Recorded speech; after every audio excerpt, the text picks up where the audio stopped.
Good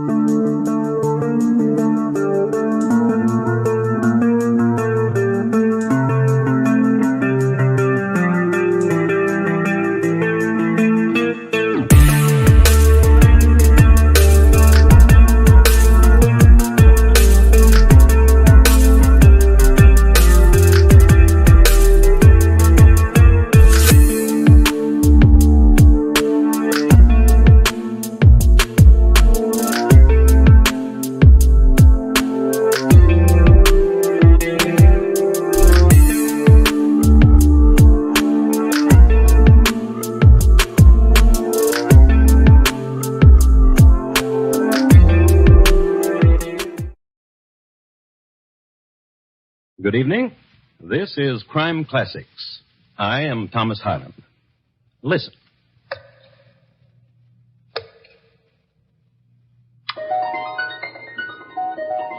The man in nondescript uniform dropping stones into that well is a mercenary soldier. More recently, a deserter. He's testing the depth of the well, the only way he knows, since a length of rope is not immediately available, and more complicated machines are as yet undiscovered. This is the year 1778, and the deserter is named James Buchanan. Next to him is his friend, another deserter whose name is William Brooks. These men are in the employ of Mrs. Bathsheba Spooner of Brookfield, Massachusetts, whose well it is. Mrs. Spooner will pay these men immediately they deposit the body of her murdered husband, right down there. And tonight, my report to you on the crime of Bathsheba Spooner, the first woman to be tried for murder in the United States. Crime Classics, a new series of true crime stories taken from the records and newspapers of every land, from every time. Your host each week, Mr. Thomas Hyland, connoisseur of crime, student of violence, and teller of murders. Now, once again, Thomas Hyland.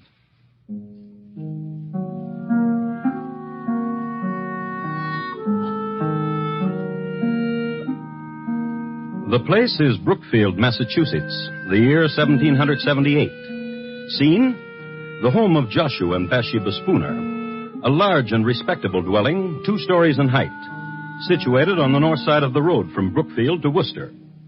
In the front of it, and nearly opposite on the south side of the road, are stately elms and a well. And in the living room, there's this. What manner of woman are you, Bathsheba? There's no content in you and no happiness. And what happiness have you given me? A life that dies quickly, cooking and sewing, and from you, drunken sleep. And you've not answered me. You would like to see me dead, would you not? Listen to me, Joshua. When you returned this morning from Worcester, my heart sank in me. I'd hoped you wouldn't come back. That I would have an accident. That in some way I would be killed. Yes. That you would be free then. Yes. To walk the town, newly widowed with a wandering eye. Yes. And you listen, shrew. I am your husband, and I'm your lover, and that's the way things are. Old man! Old man!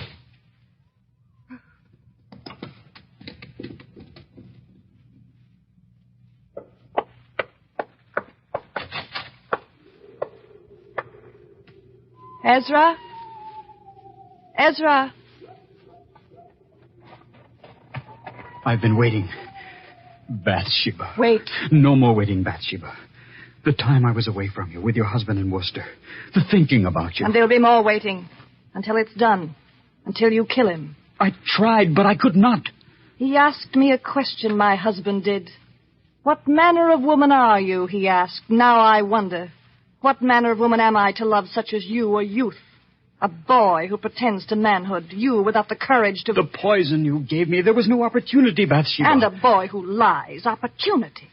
When it becomes nighttime, my husband becomes a drunkard. You know that. To empty the poison in the cup when you were with him, a simple thing like that you couldn't do. I swear it to you, Bathsheba. He'll die. When? Go to him now. To the tavern where he is. Empty the poison. I threw the poison away. With no courage. Bathsheba. Speak my name and bedevil yourself with it. Just kiss me, Bathsheba. No kisses. No secret whisperings. None of that. No more. Until my husband is dead. Laugh then, you'll see I mean it. There's a wench, Bathsheba, at the other end of town, and she watches me when I walk by. Then go to her. All right. Wait. Don't leave me. You almost let me go. Boy, you... Bathsheba. Kill him. Kill my husband. Later.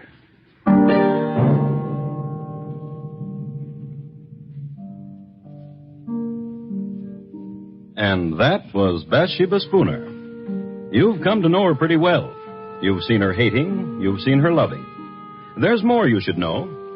She was the sixth child of an illustrious man, General Ruggles. The general was a man of great wealth and lived in a style of unusual luxury for that day. He kept 30 horses and had a park of 20 acres for deer and a pack of hounds for the amusement of numerous visitors. He was a man intensely loyal to the British Crown and never hid his loyalties. And so, at the outbreak of the Revolutionary War, he was forced to give up his estate and to leave the country. His married life was also pretty bad, and he and his wife did not set a good example to his children in their conjugal relations. Bathsheba sprang from that kind of a household. Her loyalist background in time of war, and the very fact of the name she had, Bathsheba, were sufficient cause for the town in which she lived to view her with alarm. But keep this in mind. Bathsheba Spooner is going to murder her husband. How? Well, let's see how time and motive and circumstance conspire to get a man violently dead. The man, Joshua Spooner. Let's pick him up and see what he's doing. It's the same evening, and since it's after dark, he's drinking. And in Brookfield, there's only one public house in which to drink, Cooley's Tavern. And that's where he is. Oh, no, Doctor. Then what would you do? To trap General Burgoyne, very simple. Hand me your tankard, Dr. King. Now, and here, this spoon, the line of march of Burgoyne. And your tankard and mine, 2 sections of the troops of General Washington. Now watch.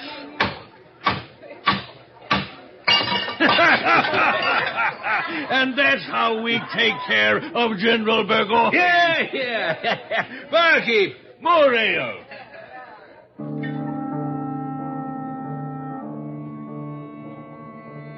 Joshua Spooner talks of strategies and drinks his ale. But mark this. Near the bar, another table. 2 men in nondescript uniforms, deserters from the army of General Burgoyne. Their names, James Buchanan and William Brooks. They've made known the fact that they've deserted the enemy, so their drinks are on the house and the appreciative customers. They're having a fine time. Drink your ale, Will. Make me a toast and I'll drink with you. And a toast you shall get. Burgoyne is a scurvy... Louder, Will, louder, else we'll pay for our own ale. Aye. A toast. Aye, I'll give you a toast to that scurvy, plump-bellied Burgoyne. May he rot in the wilderness. That is, if he don't drown coming across the St. Lawrence. Gentlemen. And a merry evening to you. Joshua Spooner is my name, and it would do me proud if you would permit me Ale is what we're drinking, sir. Ale for the patriot! And patriots we are, indeed, to goodness. Oh, yes. We joined General Washington, sir, and his colonials. You should know that.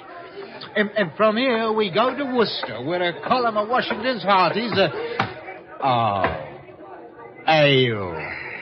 To you, sir, and thanks to you. My pleasure.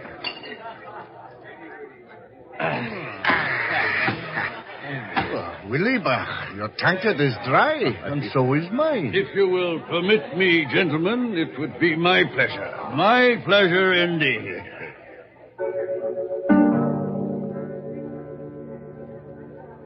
It would be Mr. Spooner's pleasure indeed to buy the lads more ale, as was the custom. True, it was 1778, but the etiquette was the same. Nothing too good for our boys. And the deserters in Cooley's bar were off to join our boys. As a matter of fact, it was Mr. Spooner's pleasure to direct James Buchanan and William Brooks to Worcester to become soldiers in Washington's army. It just happened that one of the landmarks that Mr. Spooner gave the lads went something like this. Now, mark you. A file of elms and a well. And across the road from it, my house. When you pass there, you'll be leaving Brookfield. And you will know you're on your way. We'll have another ale before you leave. You're a gentleman if I ever met one. Oh, a true one, James, my lad. A real gent.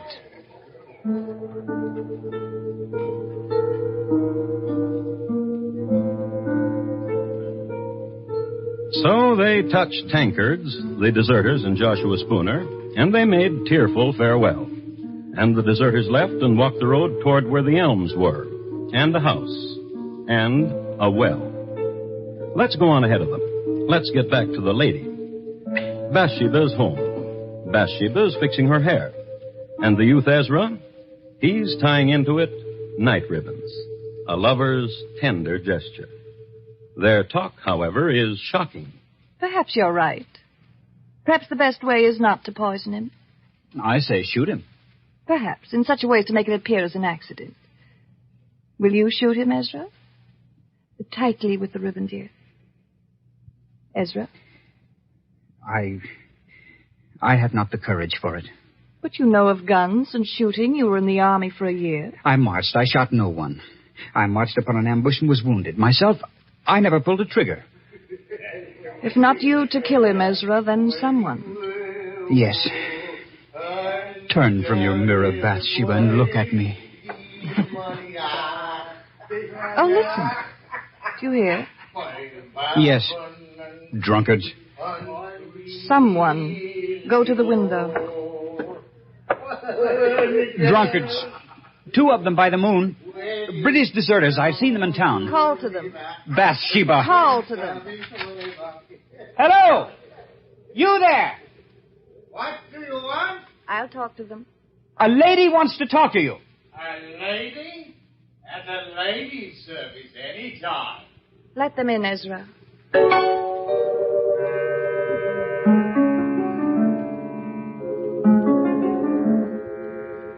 The Bathsheba Spooner who greeted the deserters must have been quite a sight. Tall, long hair, and blue ribbons. There must have been a fire in the fireplace, and in all probability she was standing in front of it. Her manner was gracious, and she was smiling. Ezra served the liquor.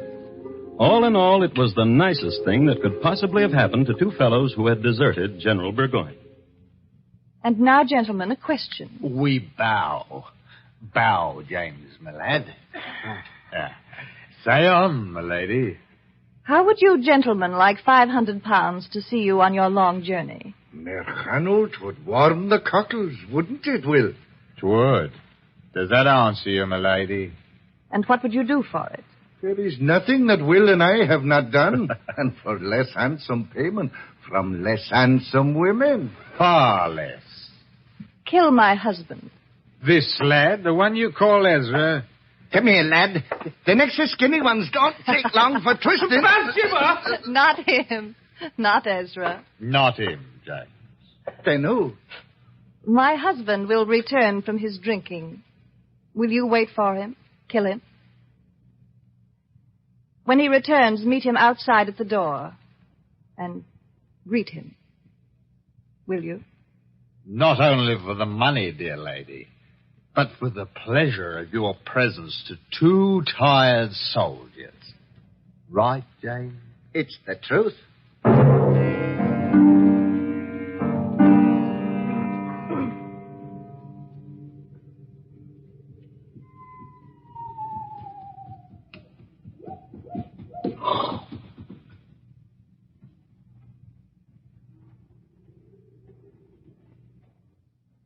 You be the master of this house? Huh? Yeah. And you are the 2... That we be.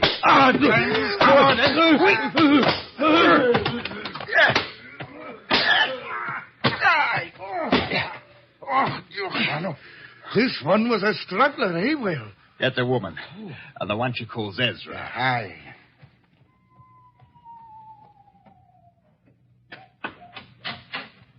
Mrs. Spooner, Come see, it is done.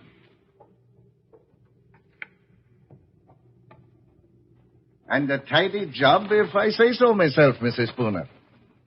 And now he's dead. What will you do with him?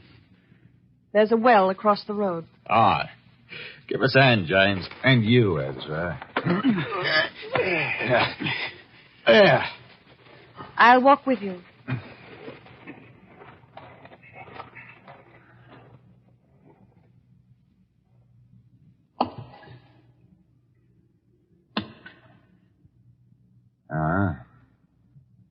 It's a deep well.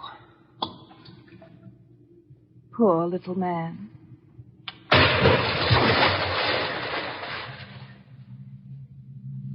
And that's how Joshua Spooner died. And that's how Bathsheba Spooner killed him.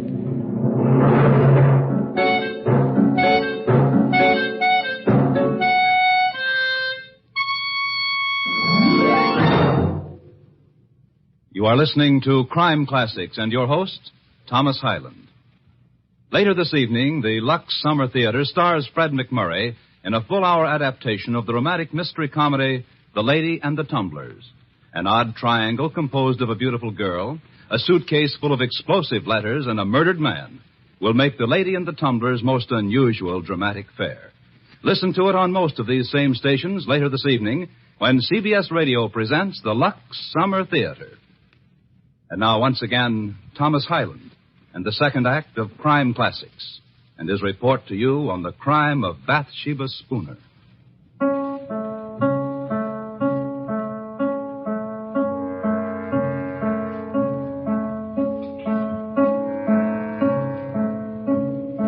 Listen to this. It's awful and dread, this tale that I tell. Joshua Spooner lies dead in a well in Brookfield town in 78 from 6 stout whacks across the pate. Small poem by an anonymous contributor to the Worcester Spy, the local newspaper of the day. A change of scene now. Across the road from a cold well into a warm living room. Tableau, 4 people. Mr. Spooner was such an elegant man. What will become of his clothes in his closet and his horse? You may have them. Come away from the window, Bathsheba. Here, to me, close. The stars are dancing. You're shivering. Are you cold? No. Will is very weary, Widow Spooner. We'll not go on to Worcester tonight. Then wait till morning. You can make a place for yourselves in the barn. But the money we'll have now, and the clothes and the horse. Yes, all of it. Ezra. Yes? In the morning, you will go to Cooley's Tavern. Inquire of Joshua. Tell them he's not been home. Tell them I'm frantic for his welfare. Yes. Good night, gentlemen. A very good night.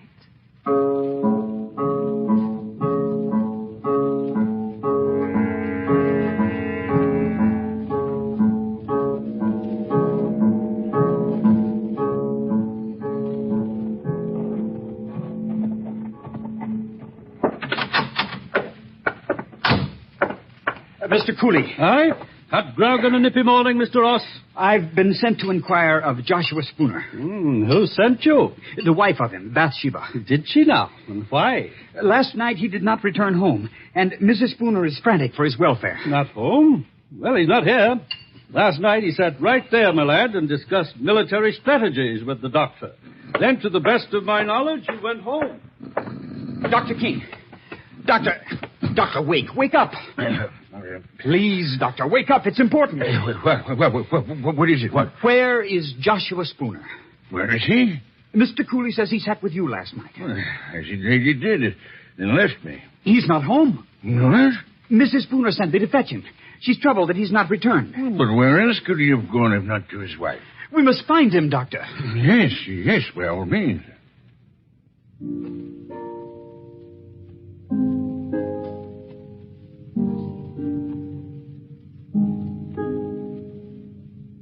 Ezra did that very well, with the precise shading of alarm in his voice, the concern. A man on an errand for a troubled lady. Everybody was impressed. Mr. Cooley closed his bar. Dr. King appealed to the neighborliness of the other customers, and everybody went looking for Joshua Spooner. Immediately, they called on Mrs. Spooner, whom they found in the greatest apparent distress.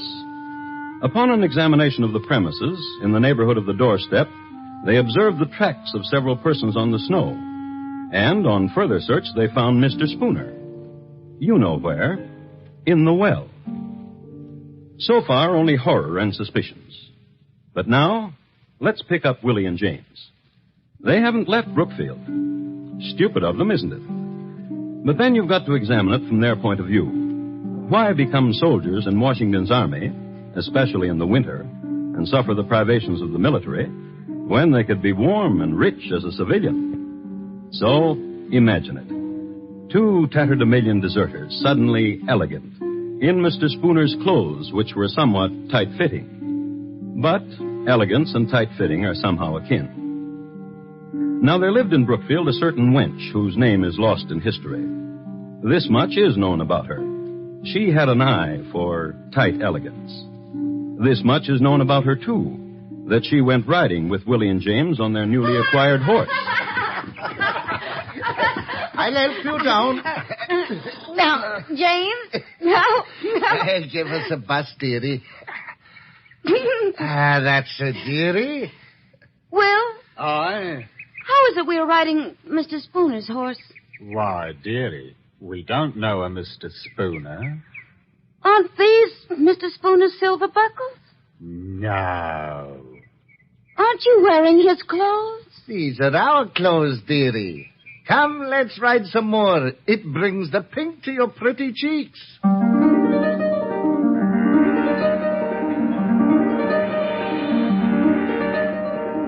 But the cat was out of the bag. The girl told her mother, and her mother her father. And it so happened that her father was at that moment on his way to look for the murderers of Joshua Spooner. So the father told some neighbors, and they located James and Willie, brought them all together. The two deserters, Ezra and Bathsheba. And this is what happened.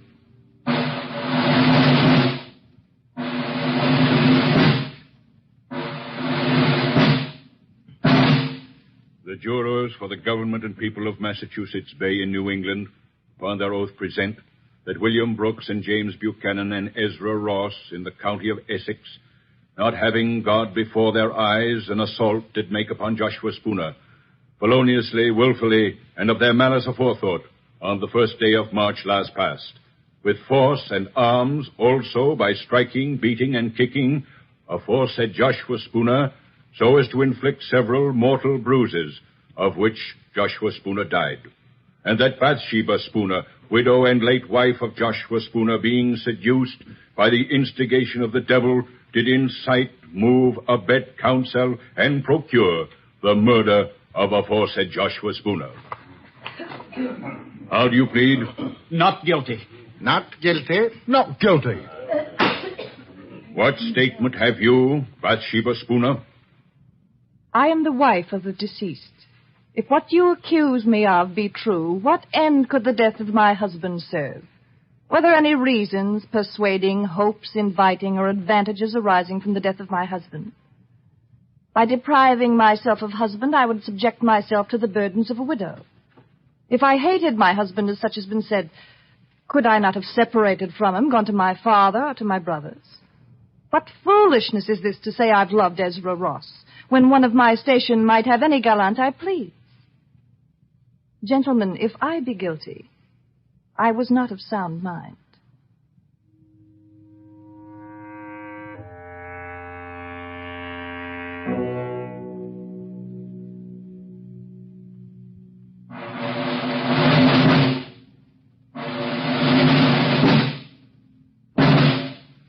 To the sheriff of our county of Essex, greetings. We command you that on Thursday, the 4th day of June next, between the hours of 12 and 4 of the clock in the afternoon, you cause William Brooks, James Buchanan, Ezra Ross, and Bathsheba Spooner to be conveyed from our jail, where they are now in your custody, to the usual place of execution, and there to be hanged by the neck until their bodies be dead.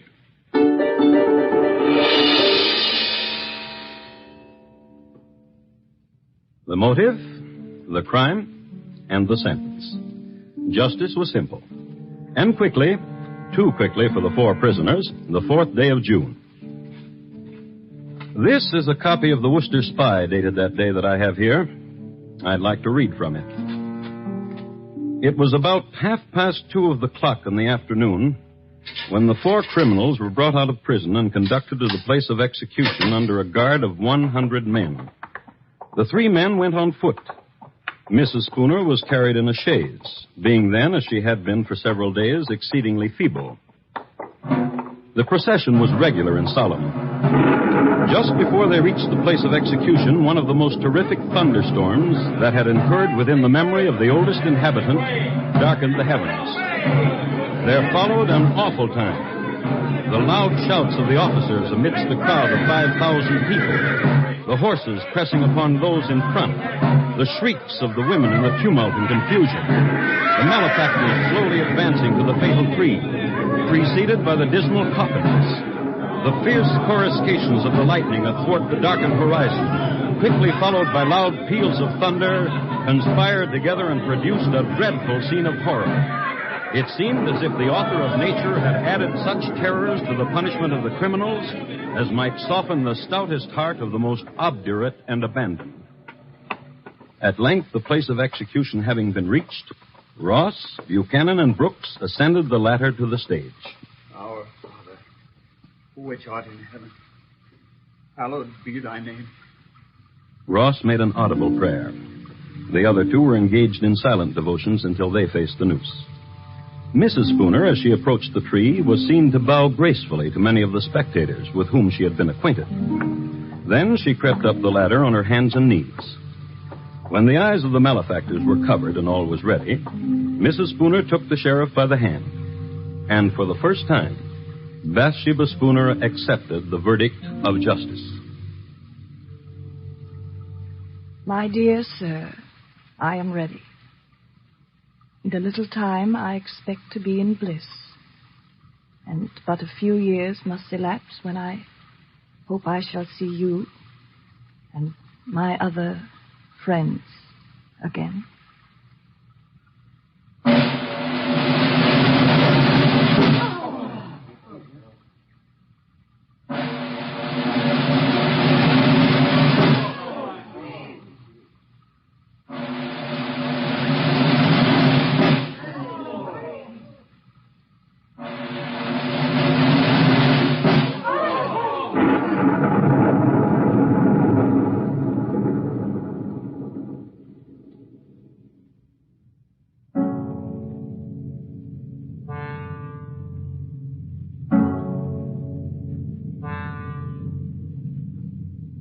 And that's the way the newspaper recorded it. This has been my report of the crime of Bathsheba Spooner, the first woman tried and executed for murder in the United States.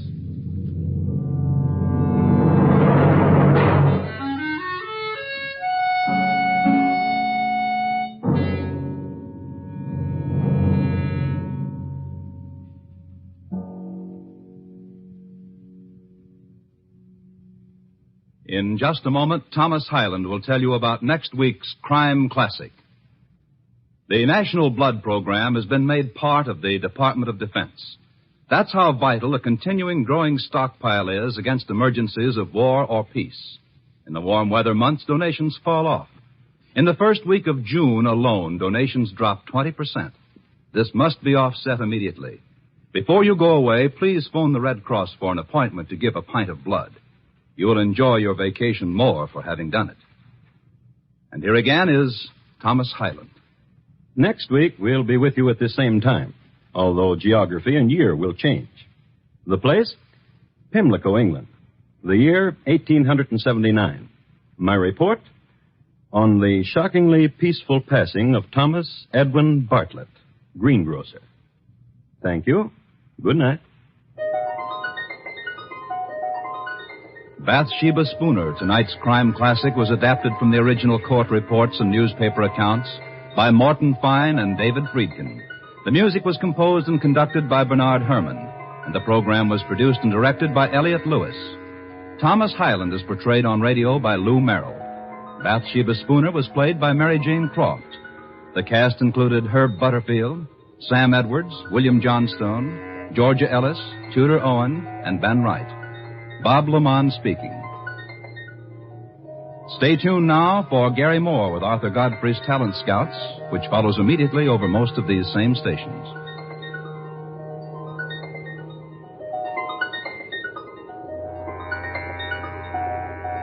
And remember, for mystery mixed with merriment, join Mr. and Mrs. North Tuesday evenings on the CBS Radio Network.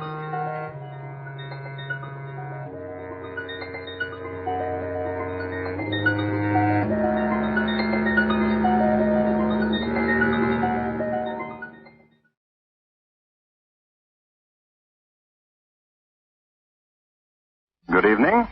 This is Crime Classics. I am Thomas Hyland. Listen.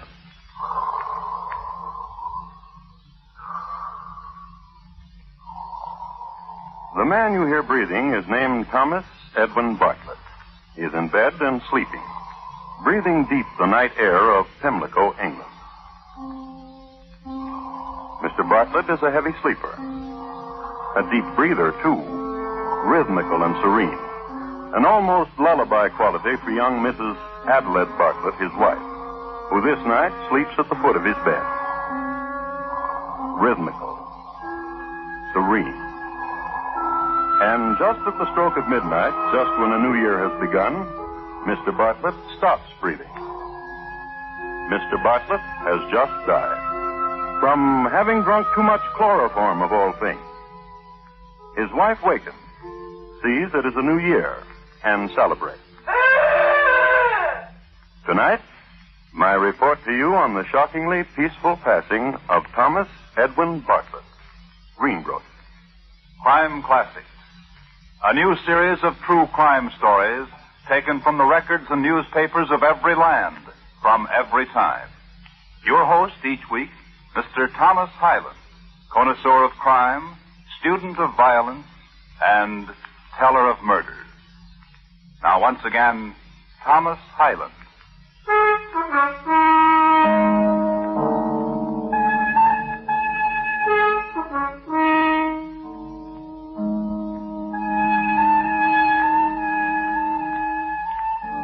When you heard Mr. Bartlett die, it was New Year's Eve in the year 1885. Some years before this, one springtime, when Mr. Bartlett was breathing 100% perfect, he had responded to the delicate scent of a young French girl, and the aroma went right to his heart.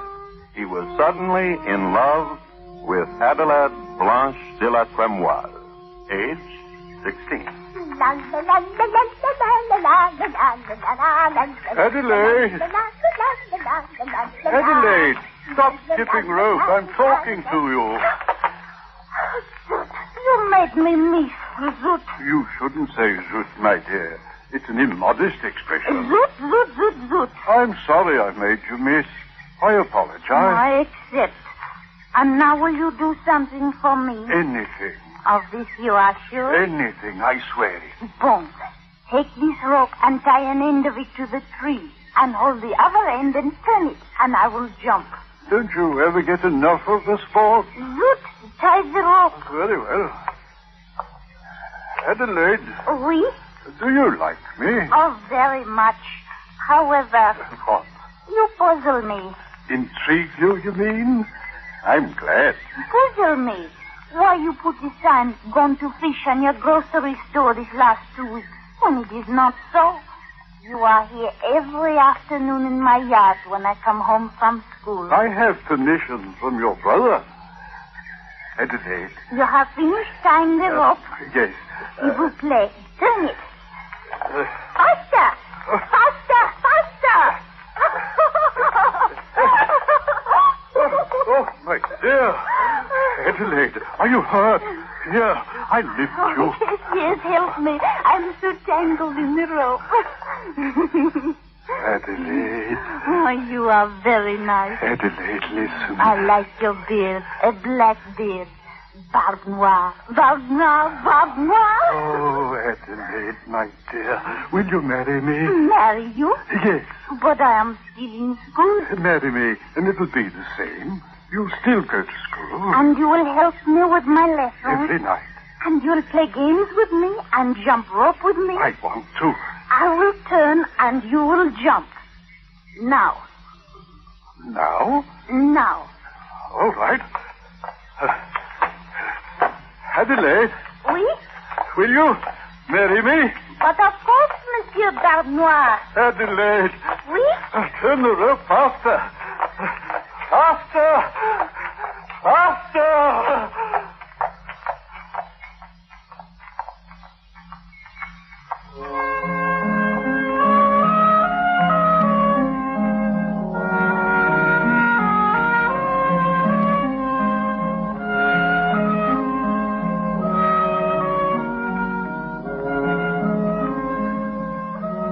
Passion in Pimlico. Participants: Thomas Edwin Bartlett and Adelaide Blanche de la Tremoise. And a good quality skipping rope, which latter, it might be mentioned, came from the shelves of Mr. Bartlett's grocery store, and which, coiled neatly, was his first gift to her. It was a springtime romance and an honorable one. They got married. And according to Mr. Bartlett's word, the marriage progressed to each one's satisfaction. Mr. Bartlett continued at the grocery store, and Adelaide was still a student. It is a matter of record that she was a good student in the subjects of geography, history, and botany. But it is also a matter of record that one day she brought home with her a note from her teacher. Dear Mr. Bartlett, here is your wife's last examination paper in algebra. As you see, the grade is 43. Her square roots are especially weak, as are her solving equations with two unknowns. Something must be done, else your spouse will not pass into the next form. Sincerely, Edgar Becker, Esquire. P.S. I will be glad to tutor your spouse after school hours. Signed, E.B. Esquire. Oh, Adelaide, why are you crying? I am not a good wife. You are wrong, my dear. I am not a good husband. I should have been helping you with your algebra. But you help me so much with my lessons. And you get tired and you go to your room and sleep. Oh, husband. Yes? I do not wish it anymore. I do not wish school. I want your school and Mr. Becker to be proud of you. No. My dear, what's the matter? I do not wish to be a schoolgirl wife, but a woman wife. A mother wife. You're so young. Listen to me. A grade of 43 is nothing to fret over. Why, my cousin Sybil from Nottingham received 23 on her... Listen to me. No, child. You listen to me. I've failed you. I've made you ashamed of yourself. And now I'll make amends. How? I will find you a tutor. A tutor? Not Mr. Becker. A husband. Yes, child. Whatever you say.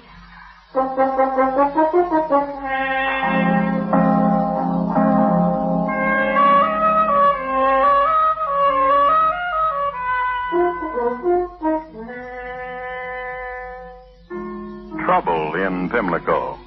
Simply this. The girl wanted to grow up, and her husband wouldn't let her. He told her she'd grow up soon enough, but right now she should play and run and scamper. This period in the married life of Thomas and Adelaide was marked by two events. The first, his presenting her upon her birthday with a game of the mind, dominoes, hand cards, imported from Persia. The second, a tutor, a veritable whiz in algebra, imported from Bristol. A young man of 21, accomplished in the 3 R's and other branches of learning. He doted on chemistry, for instance, and one report has it that he was forever indulging himself with practical jokes at the school with chloroform. They say his headmaster constantly fell asleep while admonishing him. His name? George Dyson, Adelaide, your tutor. This is my wife, Adelaide. At your service. Here is your book. Open it to page 1. A minus 1 equals 0. Therefore, A equals 1. Do you understand that? No. Sit by me. I'll teach you. I'll leave you two alone. Now. Mr. Dyson. Yes? You are very young. You are very pretty. You told me. Since the minus quality of 1 changes to a positive quality as you transpose the integer to the right side of the equation mark, it is obvious then if x minus 1 equals 0, then x is equal to 1. Quite obvious indeed. You are a very good tutor. Did your husband tell you I was to live here? Yes, he did. If x minus 2 is equal to 0, what does x equal? 2. I'm proud of you.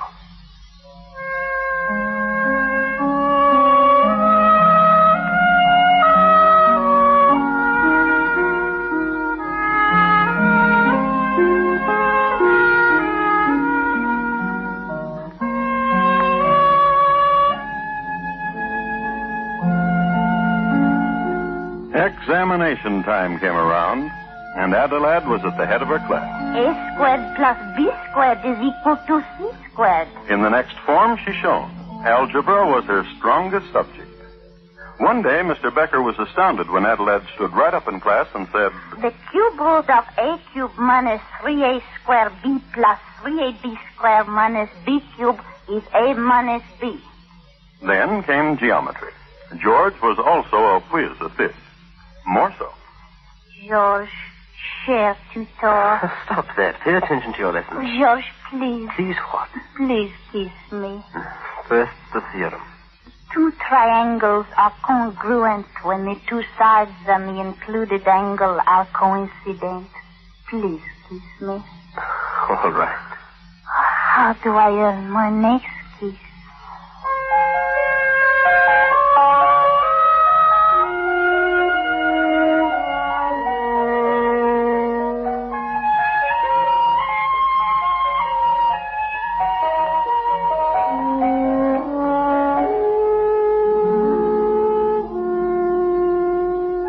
Mathematics in Pimlico. On to trigonometry and the youth. Wife and tutor caught up in the mysteries of logarithms and sines and cotangents and secants. There were field trips, too, to the garden, because George Dyson Tutor believed in practical application of theory. This particular late afternoon, they were endeavoring to determine the height of the flagpole in the garden, using the length and angle of the shadow cast by the pole as points of reference. It was a fine afternoon in the fall. It was an afternoon to be young. Kiss me. You always ask me to do that, Adelaide. And you always do. Kiss me. Now, suppose your husband should walk out here and see us. He knows about us. You're joking. I'm not. He knows. Surely. Oh, do not worry. He is... Kiss me. All right. What a lovely picture. What a lovely, awesome picture. Mr. Bartlett. Of course, kiss her, Mr. Dyson. You deserve it. You both deserve it. Master and pupil. You've done so well together. Go on, Dyson. Kiss her. Go on. Kiss her. Oh, yes. Bravo, bravo. How's trigonometry coming, Dyson? Fine. Fine. Well, cook said dinner will be ready soon. I'll call you when it is. Adelaide. What? Don't you find your husband... He is a bore. But I mean, strange. What happened just now? He is a bore, and I despise him. He's your husband. You shouldn't speak like that about him. I'm sorry he's my husband. What would you do if he weren't? You know. I know. But I want you to tell me. The things we talked about. If he weren't my husband.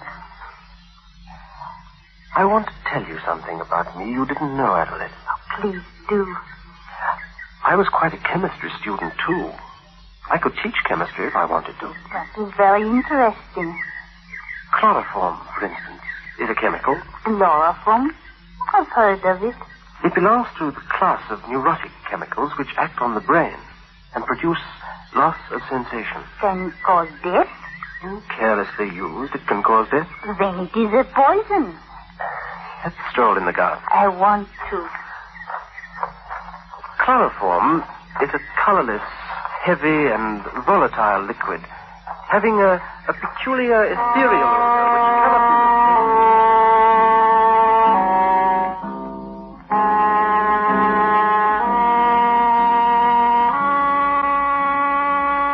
And so they walked hand in hand into the sunset, and they spoke of many things: husbands, autumn roses, cabbages, kings, and chloroform, which is a very deadly poison.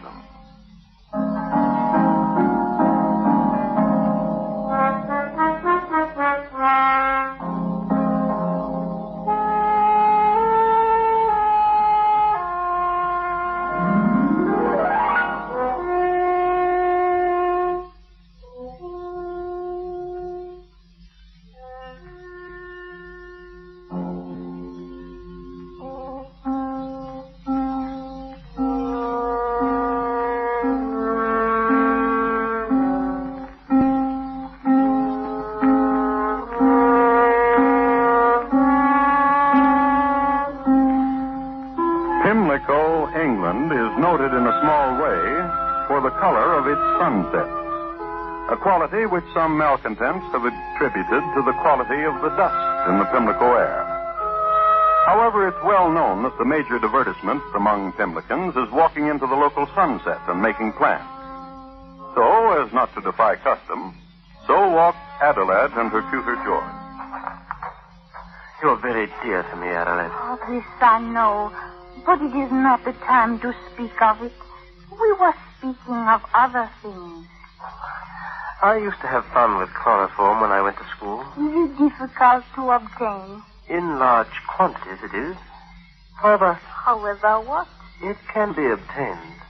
But there's a difficulty. Oh? It has a peculiar odor. It's easily detectable. It's almost impossible to get someone to drink it. Unless someone wanted to drink it. Who would want to? Some people, I suppose. I suppose. Adelaide. Yes, George. I've noticed something about your husband. He looks poorly. He suffers. Sometimes at night he comes to my bedroom and tells me how much he suffers. From what? He's bilious. Oh, poor man. He complains of his stomach. I thought perhaps that was it. And nervous depression. At night, sometimes he sits in my room, depressed. His stomach. And the doctors have told him that. Has he tried mercury? Mercury? Much easier to obtain than chloroform. I could stop at the apothecary's after dinner. Do stop. His stomach is much worse after dinner. I'm hungry. Let us to dinner, Adelaide. Oh, give me your arms, dear George.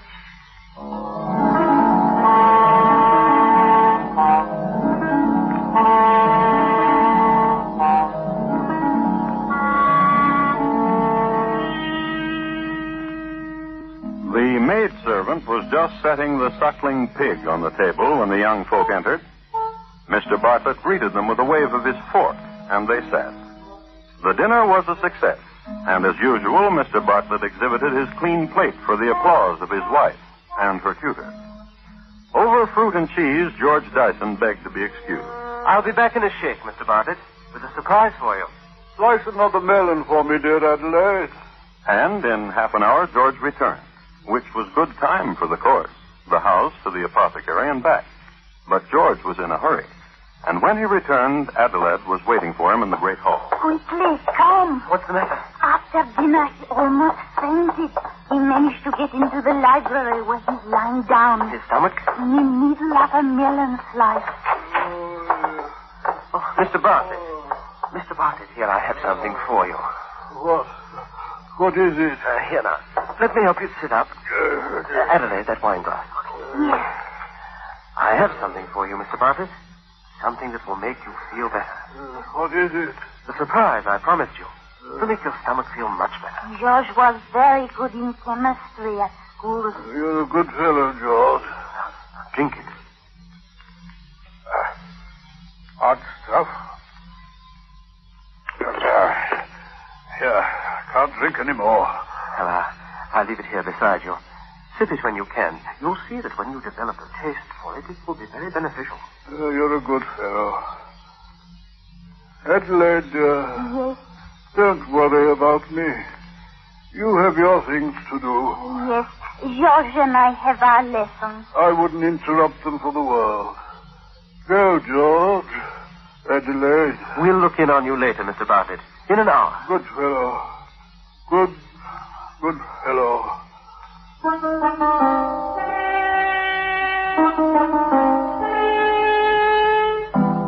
Mr. Bartlett's stomach quieted after a while, and lying there he had a thought that perhaps it was George's surprise that did it.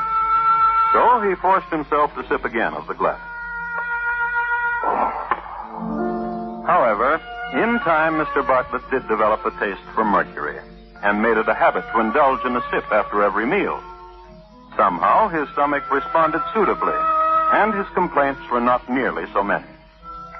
Of course, it should be noted that Mr. Bartlett would reel suddenly and fall down at odd times, and then he was constantly bumping into things, and his teeth dropped out. Some of his more observant friends would mutter among themselves about Mr. Bartlett's slightly bluish complexion. One morning, Mr. Bartlett woke up completely beardless, and from that day on, he never had to shave. But, since generally his stomach felt much better, Mr. Bartlett deemed himself ahead of the game, a philosophy which caused comment. Adelaide to George. My husband seems happier. Yes, I've noticed. My stomach has improved. Because he doesn't eat so much. Because he lacks sufficient teeth. Your husband has developed a tolerance for mercury. Yes. Mr. Dyson. Mr. Dyson? You mean George? When will you be finished tutoring me, Mr. Dyson? What do you mean? Tomorrow, I should think, Mr. Dyson. What? Tomorrow is the eve of the New Year. My husband has asked me to join him in private celebration in his rooms. We shall drink to your leaving us. But you and I... But there's one last favor you can do for me. Why, I don't do anything. While you're at the apothecary. Apothecary? While you're there, while you're making the purchase of chloroform, bring me 1 sachet of lavender, 12 cinnamon sticks, and 12 licorice twisties for my husband. Then you are giving me one more chance, Adelaide. Mr. Dyson, happy is the day when I shall call you George again. Lavender, cinnamon sticks, chloroform, and licorice twisted. 24 twisties, Mr. Dyson. Good night.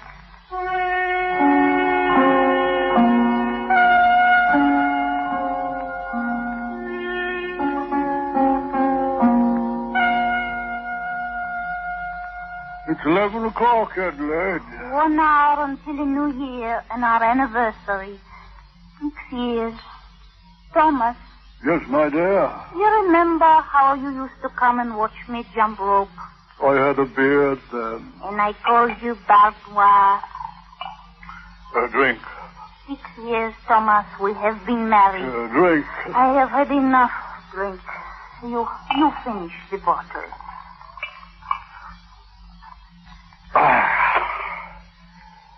I want you to look at me, husband. Very well. Yes.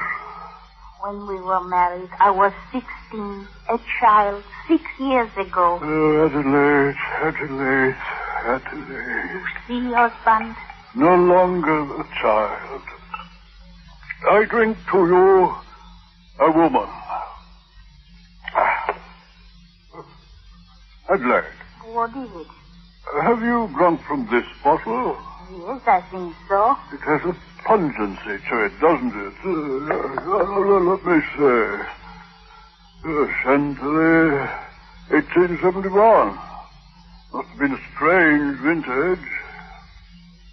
A decided pungency. An aroma, too. Smell it. My, good. What is it? Lovely? You tassel from your nightcap. Tickles. Does it?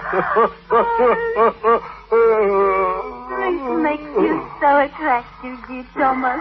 Makes me attractive, huh? Tell cook to order a magnum. Later. Finish the bottle, dear, and then I have something to tell you. All right.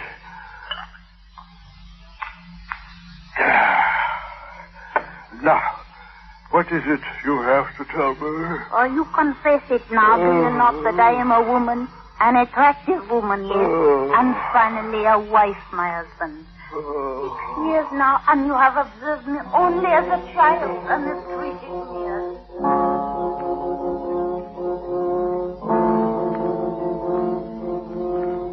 On further passage between them on this, their 6th New Year's Eve together, and their wedding anniversary, on further passage, history is obscure.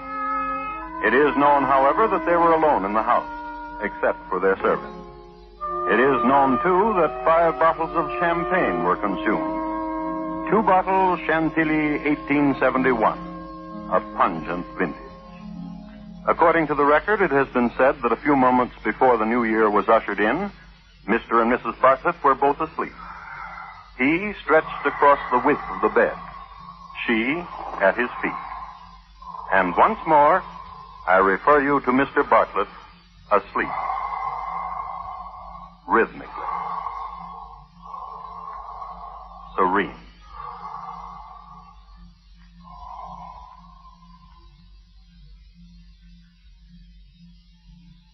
Thomas? Thomas?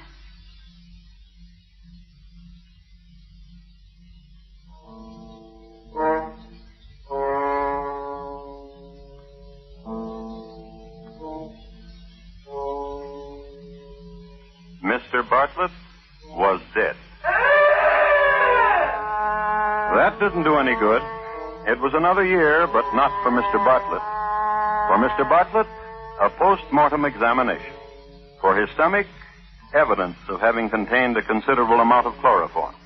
So there was a coroner's inquiry. And there was a verdict of willful murder against Adelaide Bartlett and George Dyson. At the trial, each made a statement protesting their innocence.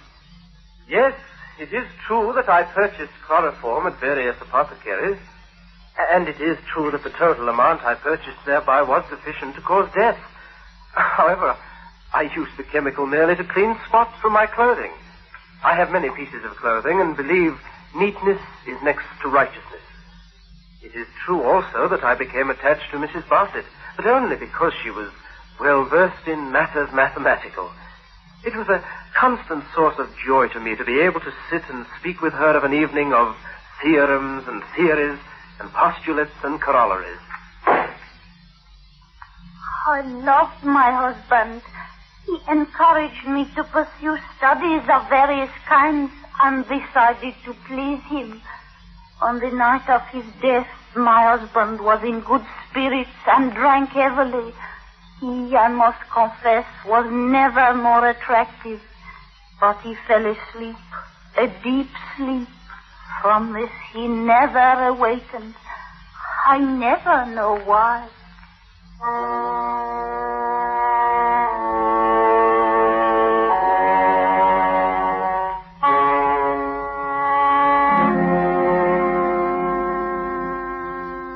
Nor does anyone else know why.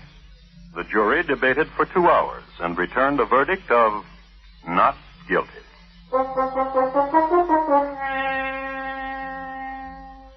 History at this point again becomes obscure. It is not known whether George or Adelaide ever saw each other again, whether they ever again tasted together the dusty fruits of a Pimlico sunset, whether there were any more math lessons or talks of matters chemical. But it may be safe to assume that some of the dust breathed by the Pimlicans on evening walks, some of it has been contributed by George and Adelaide and Mr. Bartlett. You might be interested in knowing where once stood Mr. Bartlett's grocery store, now stands an apothecary. This is all the information I have.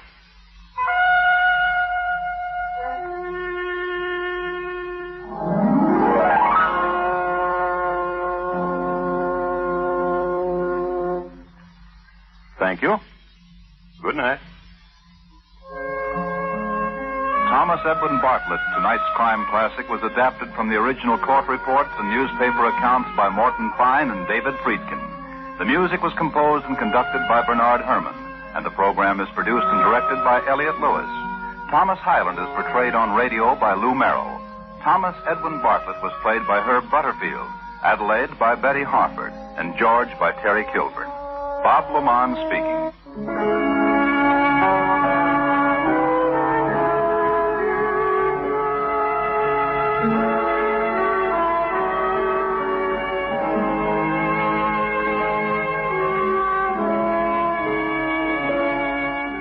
This is the United States Armed Forces Radio and Television Service.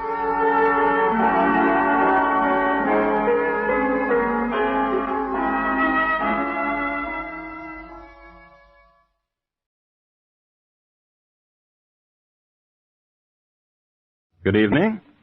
This is Crime Classics. I am Thomas Hyland. I'm going to tell you another true crime story. Listen.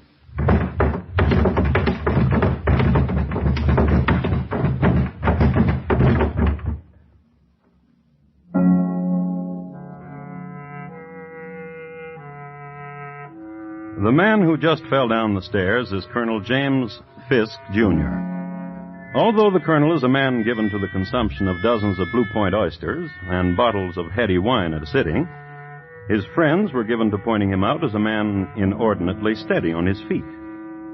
So why did he tumble down the stairs, and in New York's Grand Central Hotel, no less, where stair tumbling was frowned upon? The colonel didn't slip. He wasn't pushed. He was shot. The sudden presence of 2 bullets in him had upset his equilibrium. The man who's running away is the man who just shot the colonel. His name, Edward S. Stokes. Until recently, the colonel's very dear friend. There he goes. And tonight, my report to you on the checkered life and sudden death of Colonel James Fisk, Jr. Crime Classics. A series of true crime stories taken from the records and newspapers of every land, from every time. Your host each week, Mr. Thomas Hyland, connoisseur of crime, student of violence, and teller of murders. And now once again, Thomas Hyland.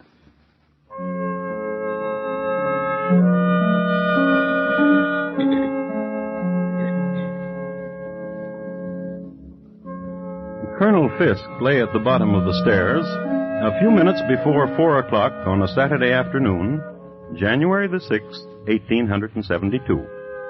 He was dying. His life was coming to an end. And he would be sorely missed by his family, Mrs. Fisk and the children, among whom were Jay Gould, Boss Tweed, and the heavier stockholders of the day. A man dying, and I know the precise instant when his dying began. It started some months ago in a rather ornate house in Washington Square.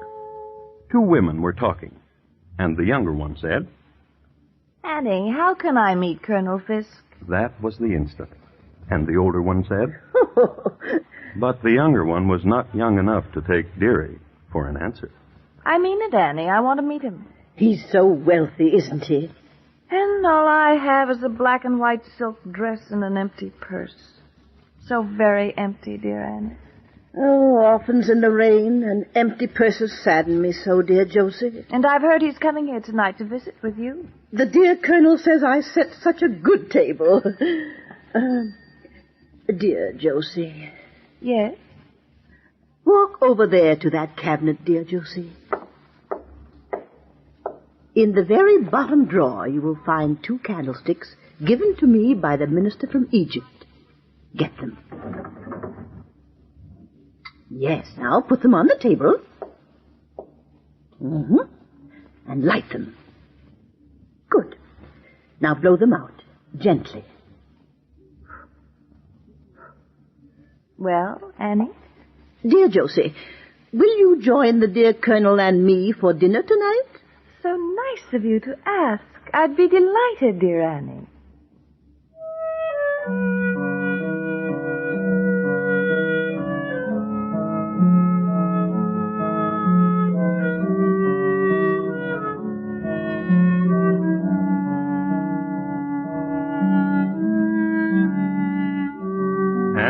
So it was that Colonel Fisk and Josie Mansfield met.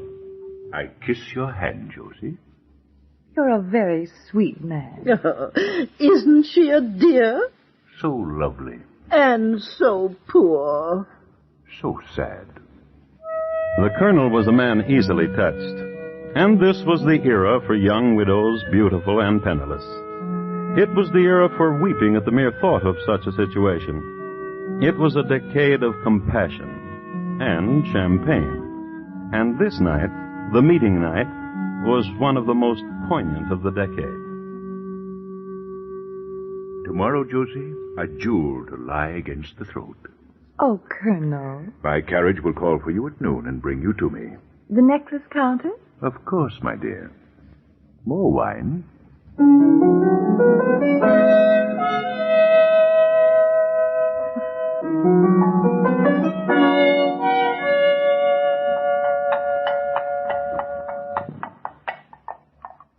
Look at it, dear.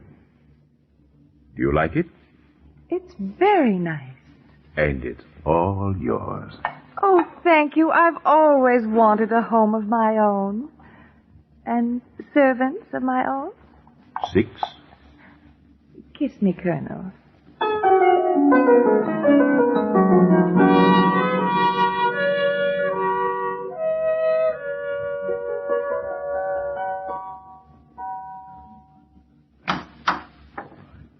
Good evening, Colonel. Evening, Quimby. This is Mr. Stokes. May I take your cane, sir? Thank you, Quimby. This is in the drawing room. She's waiting for you. This way, Stokes. Hello, Colonel. And you must be the Colonel's best friend, Mr. Stokes. I hope this is no imposition, madam. Preparing dinner? Certainly not. I just sat here all day, listening to the new present the Colonel sent me, while the servants made ready. Do you like the new music box, my dear? It reminds me of you when you're away from me. Such a pretty speech. How fortunate you are, Colonel. Oh, wait till you taste her pheasant a la Esther. I can hardly wait. Excuse me for a moment. Where are you going, Colonel? I left a small package for you out in the carriage, my dear. And of course, we'll excuse you. So, you're Mr. Stokes. I must say he was right. You are elegant. He was right. You are very lovely. And you're... What? You are. Will you help me light the candles? Josie. Will you help me with the fireplace? Josie. The music box is run down. Will you... Josie. You won't help me with anything. You're wicked. You're very wicked.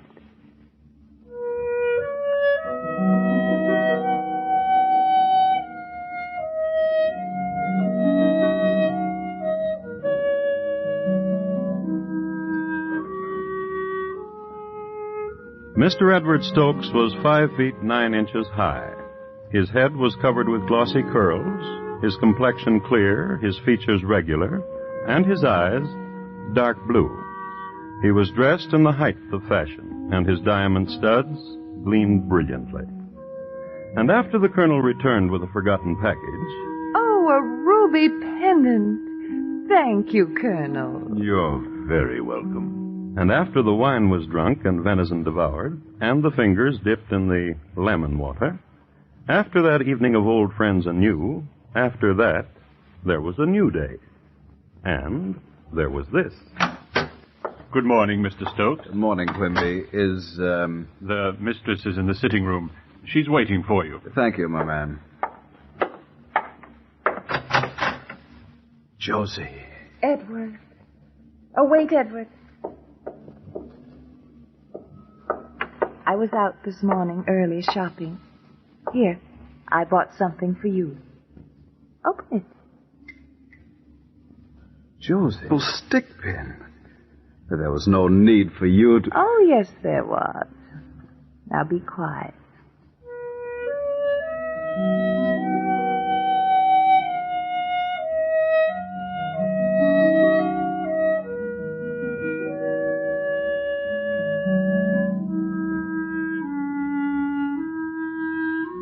Wild, storm-tossed lovers you might care to eavesdrop upon, since they'll give you a better understanding of the currents sweeping these two upon violent shores.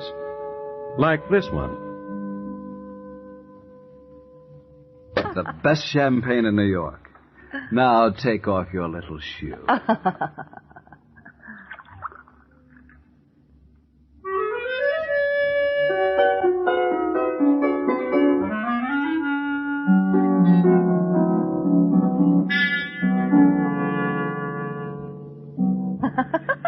Here, use my mallet, dear. This croquet has brought the pink to your cheeks. Make your shot.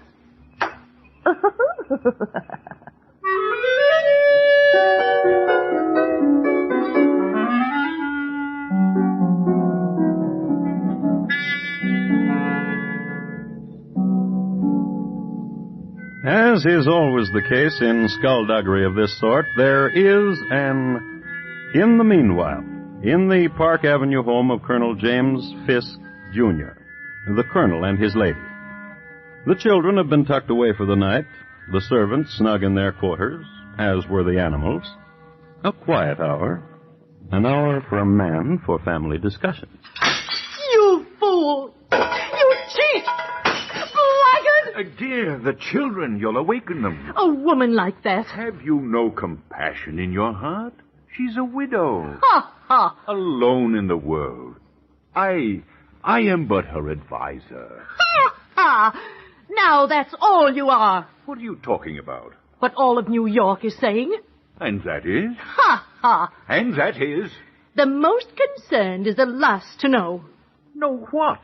Your precious widow and Edward Stokes. What? Ha ha, Colonel!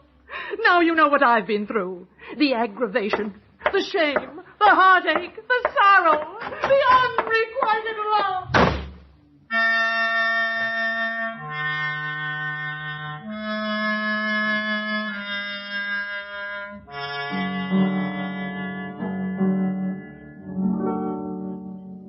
Where is, The mistress is in her boudoir. Go awaken her. Who is it, Quimby?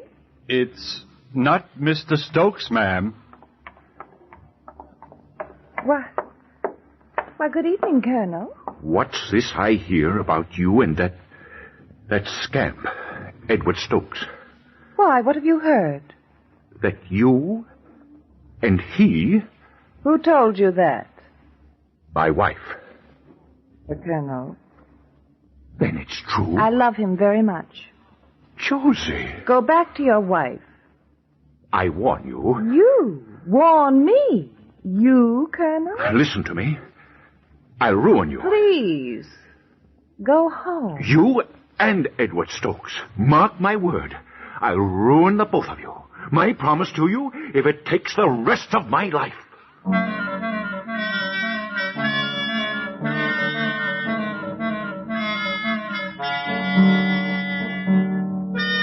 The colonel left. The colonel was driven to his club, where the colonel spent the night. And the next morning, early, the colonel began the final week of his life.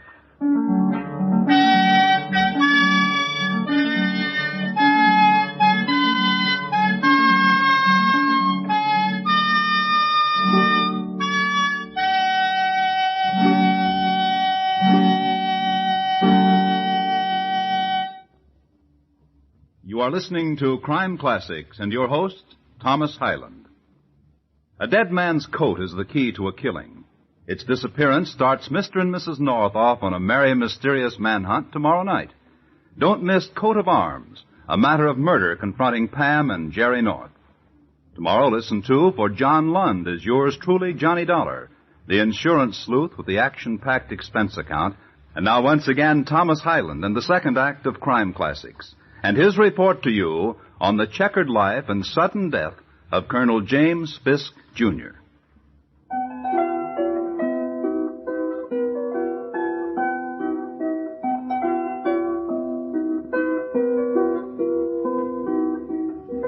I'd like to set the coordinates for you again. Take a reading of exactly where we are in time. The year is 1872. The place is New York City.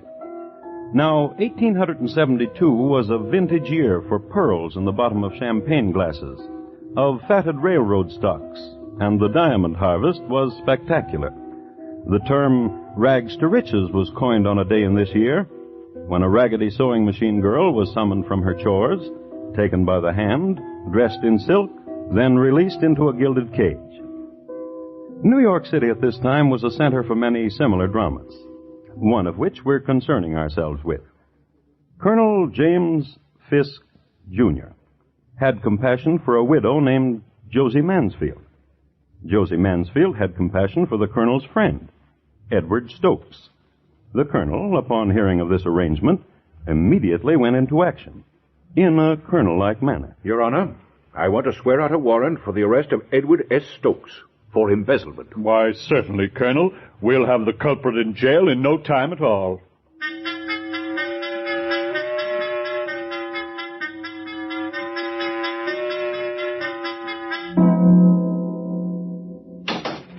Inside with you, Mr. Stokes. Jailer. Yes, sir, Mr. Stokes. Do you have the list? Yes, sir. Your living room furniture, the portraits, and the bed. I'll have them here in no time at all.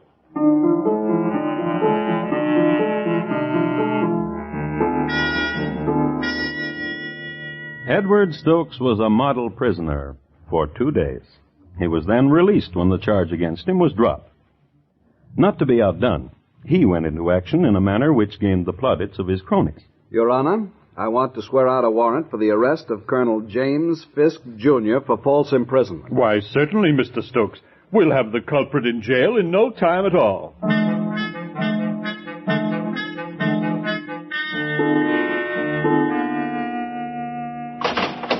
Jailer? Yes, sir, Colonel. The living room furniture, your easy chair in the library, and the bed. I'll have them here in no time at all.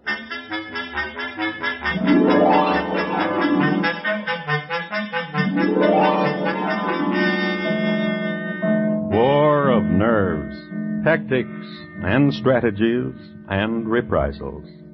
And the real victors, the gatherers of the loot, the lawyers. So the colonel and Mr. Stokes called a truce, waved white napkins at each other across a gleaming table at Delmonico's. Stokes, I think we both acted like children. I agree with you, Colonel. Let me fill your glass. Yeah. A toast. To a friendship. Our friendship, Colonel. Enough of jails and lawyers and arguments. Life is too short. I'll drink to that, too. Colonel? And we can settle our affairs like men. I'll drink to that, too. No, wait. Let's settle our affairs first. Delighted. There is only one thing which stands in our way. Obviously. Josie Mansfield. You're right. Stokes, you're not ever to see her again. Colonel? You agree? Colonel, you're a fat, stupid fool. I accept that. But you're never to see Josie Mansfield again. Josie told me that if I saw you, I was to tell you you are a fat, stupid fool. And you are. I warned you once, Stokes. I'm not going to warn you again. Then I'll warn you. If you make any trouble, Colonel, you won't live to enjoy it. My promise to you.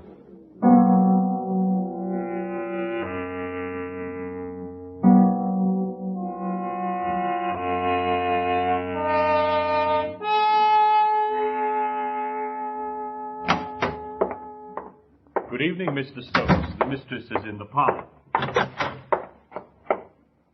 Josie. Josie. Josie, wake up. Oh, Edward. How nice, Edward. Dearest, listen. It's important. Are you awake? Well, of course, I just drowsed off. I was reading and waiting for you, and now you're here. Josie, listen. It's about Colonel Fisk. Oh, please don't talk about him. Not now. He's ruined me. What are you talking about? I am a pauper. You? Why, you're one of the wealthiest young men in the world. No, not now. I don't have a penny. What happened? The stocks I had, all my assets. Well? The colonel forced down the value of the Erie Railroad stocks, wiped me out. Oh, Edward, I'm so sorry. Josie. Yes? I'm poor now.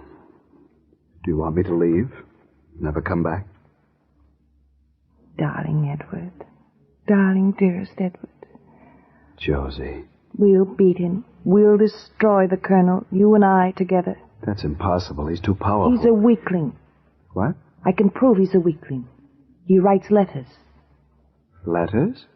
I saved them. And that's not all. What do you mean? Dealings he's had. Dishonest business dealings. Would you like to look at them? Dearest Josie, I love you so much.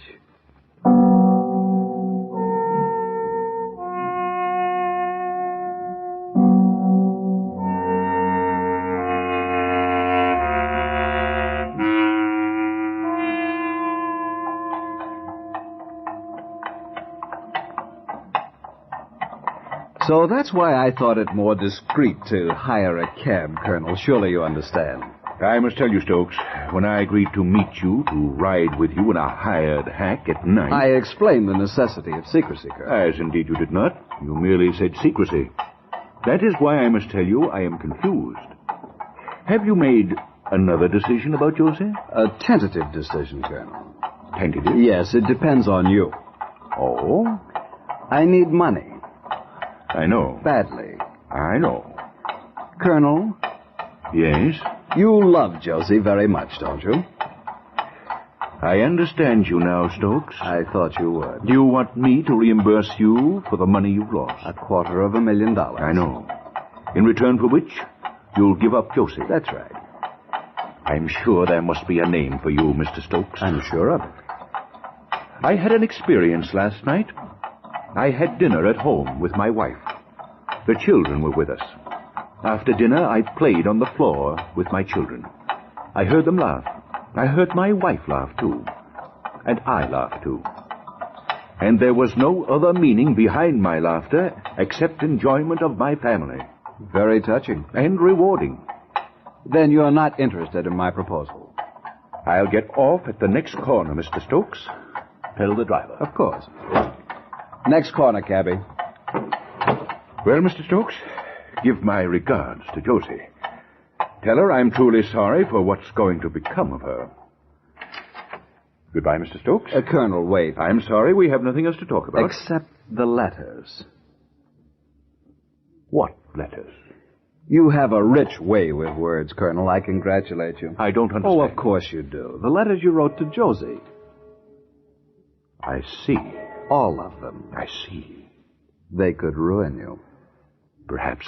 I remember one of the letters opened with, Dearest Josie, my poor little widow, your sad tears still on my shoulder. $10,000. And another, Dear Josie, this morning I was at Tammany Hall, and with Boss Tweed arrangements were made to relieve the city. $10,000. $250,000 for the letters, Colonel. 10,000, or you may publish them or do what you want with them.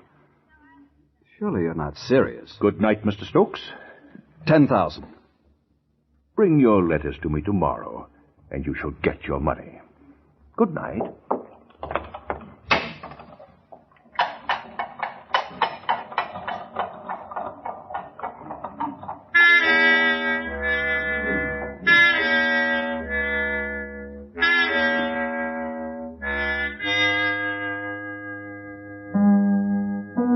An old almanac I have occasion to call on now and then says that Saturday, the 6th of January, in the year 1872, is the 66th anniversary of the Volunteer Fire Department of Roanoke, Virginia. Also, it predicts the day will be cold and clear with high westerly winds. So, we'll make an assumption. On a cold, clear Saturday morning, buffeted by the high westerly winds, Mr. Edward Stokes made his way to the Wall Street office of Colonel Fisk. Here he received more coldness and $10,000.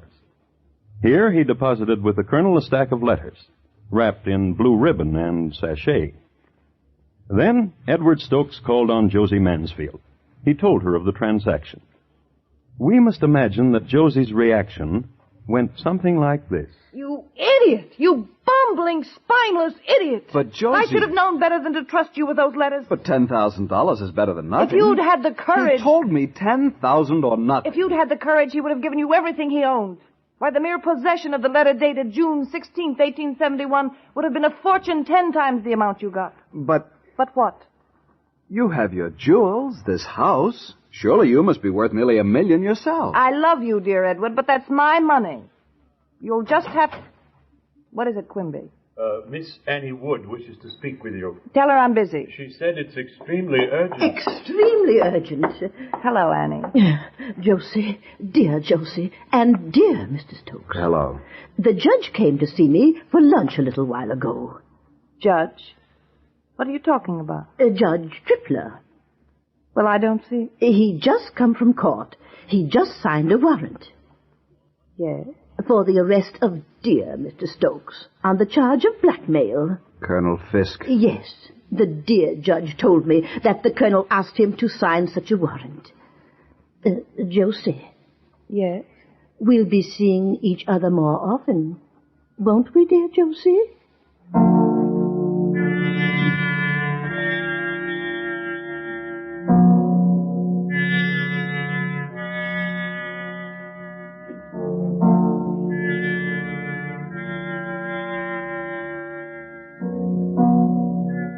Publication of the time. I quote, "The next that was seen of Edward Stokes, as far as is known, was at a few minutes before 4 o'clock, when he was walking carelessly up and down the main corridor of the Grand Central Hotel on the parlor floor. This corridor is 1 story above the street, is parallel with Broadway, and at its northern end is reached by a staircase from the street. Passing and repassing the head of the staircase, Stokes glanced furtively down the stairs. It was nearly 4 o'clock when Colonel James Fisk, Jr., drove up in a carriage to the door. Stepping out of his carriage and walking briskly across the pavement, he passed through the outer door of the hotel. When he had done so, he was heard to inquire for a certain Annette Latour. He was told she was in and started up the stairs.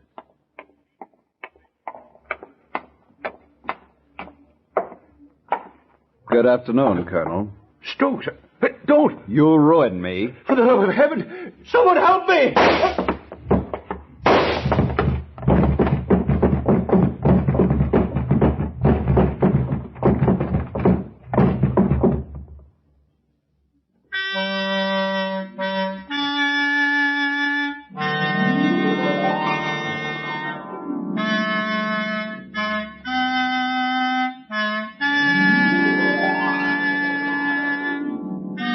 Edward Stokes was restrained a block away.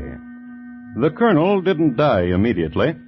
He was lifted by 3 bellhops and taken to chambers supplied by the management. Doctors were called, and the colonel joked with them, as he joked with his many friends who came to visit him. He joked with everybody. The next day, in the middle of a joke, he died. Thomas Stokes pleaded self-defense. He was convicted of manslaughter in the 3rd degree. Josie Mansfield spent her remaining days with her aunt, Miss Annie Wood.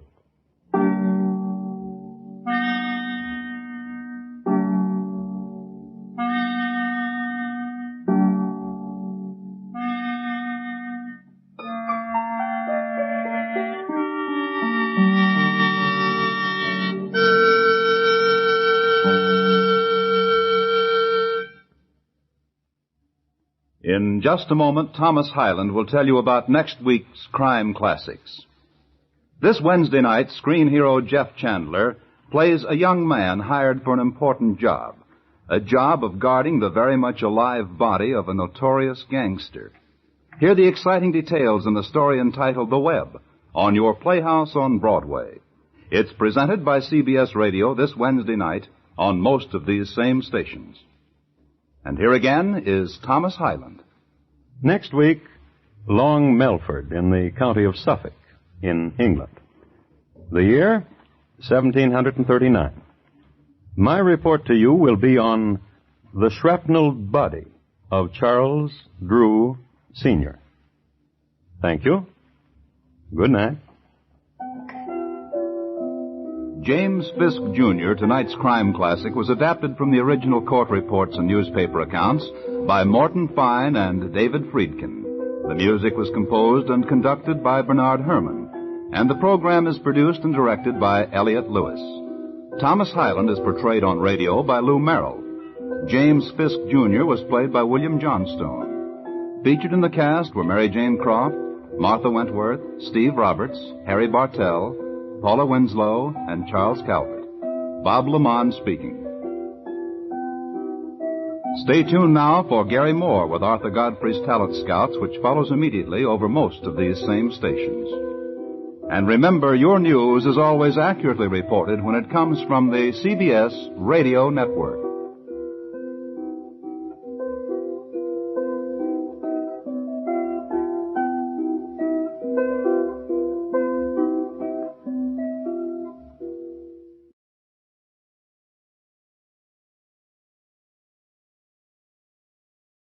Good evening.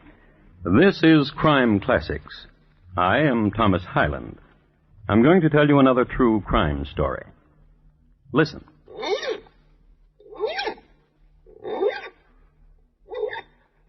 The sound you hear is that of a man having his right hand hook filed. It's Saturday night in London town, and he wants to be gleaming and presentable. The year is 1739, when a well-sharpened hook in London town was considered prudent. And Captain Rat, that's R-A-T-T, besides being a drunkard, a scoundrel, and a smuggler, was a prudent man. The young man handling the file is named Charles Drew, Jr., and he is performing this intimate little ironmongery because he needs a favor done. Captain Rat can help him out. He can supply the youngster with an alibi, and Junior badly needs one, for he has just shot his father dead. And tonight, my report to you on the shrapnelled body of Charles Drew, Sr.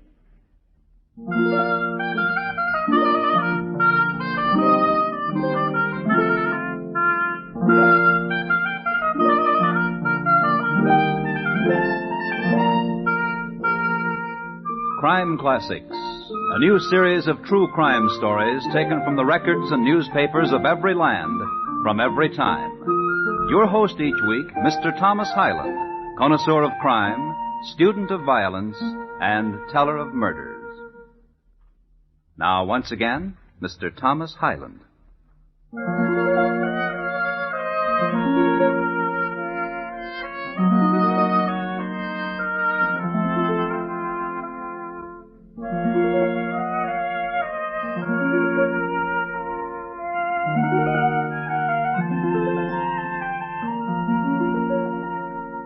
The year, as I've told you, is 1739, and the place, Long Melford in the county of Suffolk.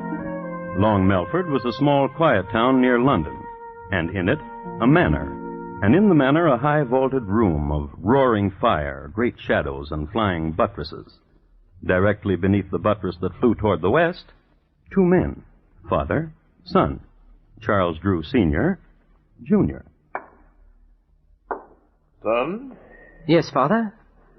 The time has come for you and I to have a talk. I'm grateful. There are things vexing me. Perhaps what I have to tell you will answer your vexation. I'm very fortunate. I've tried to be a good father. A most excellent father. There's no one richer than you in Long Melford. Which is what I want to talk with you about. I know. I've drawn my latest will. This. What a gentle and most excellent father I have. Have you ear to what they say of you in the square? No, what do they say? That you are gentle and most excellent. What of the will? I'm leaving everything to your 5 sisters, and to you 6pence, to lend, to spend, to start your fortune. But the last will, the one before this, you left me everything, and only a kind word to my 5 sisters. That was when you were 11. Now you are 19. And a good son. To whom good? To you good. Nay, to the cutthroats and smugglers with whom you cozen. It is not so. This is so, I know it. You consort with people of ill fame, and also with Mr. Richardson's housekeeper. Shall I explain this of Mr. Richardson's housekeeper to you? 'Twould be well. She is a most excellent housekeeper, and I wish to employ her for our own household. And this you have been trying to do for the last year? She demands high payment. Our family can afford high payment. But I personally cannot, Father. Not until I inherit your fortune. And which with this new will never be. Father. I don't scare, son. Wave that gun or...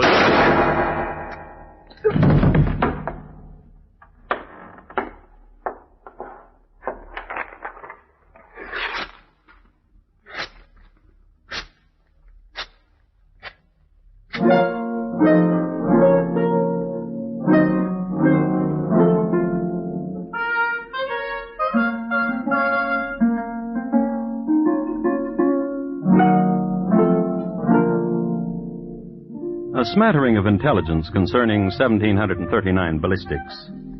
Ammunition was chiefly of two types, round or irregular. The former was manufactured by dropping chunks of molten lead from a great height, and when it reached the vat of water at the bottom of flight, it was round, due to centrifugal forces and gravity. Among men who puttered with this sort of thing, round shot was considered pretty fancy. Mostly guns were loaded in this era by whatever iron junk was to hand. It should be recorded that Charles Drew, Jr. had stopped at a small junkyard on his way to talk with his dad. This is the reason the coroner found numerous pieces of irregular junk iron in Dad's corpse. Let's see what Dad's son is up to now. Scene, Ye Old Bunnery, a rundown bake shop on Abernathy Lane. The time, 2 hours later. Principals, Charles Drew, Jr. and a Mr. Humphrey, bun baker. What brings you to Ye Old Bunnery, Charlie? I want to know a thing. And that is what? Humphrey, how would you like £100? You were saying £100? All you must do is say you killed a man. I killed a man. My £100, please. You must say you killed my father. I killed your father. My £100. To the police. Charlie. £200 now, and £200 after you've been to the police. You killed your poor old dad, Charlie? With this pistol. Huh? Leave you to be a very rich man? If someone were to go to the police and said he killed my father, he would be rich too. With his neck in the gibbet. I would guarantee that the man would be released. Inside of a week he would be released. There are jailers who would release such a man, persuaded correctly, with enough money. A guarantee, I know a guarantee. Write me a confession that you killed your poor dear old dad. I will hide it. I will go to the police and confess the deed. If I'm still in jail in a week, I will tell the jailer where to find your confession. Wrap me up half a dozen of your excellent buns, Humphrey, and I will give you £200, plus the price of them. Thereupon, Humphrey plucked a quill from his favorite goose in the back goose coop, sharpened it, and presented it to Charlie. With it, the lad wrote out his confession, paid up, and left. Humphrey waited for his wife, got permission to leave the shop, stopped at his house for a moment, then walked into the local constabulary and made history with this statement. If you boys are looking for a corpus, try 26 Bloom Street. If you're wondering what his name is, it's Charles Drew Sr. If you're wondering who did the murder on him, it's me. And my name is Humphrey.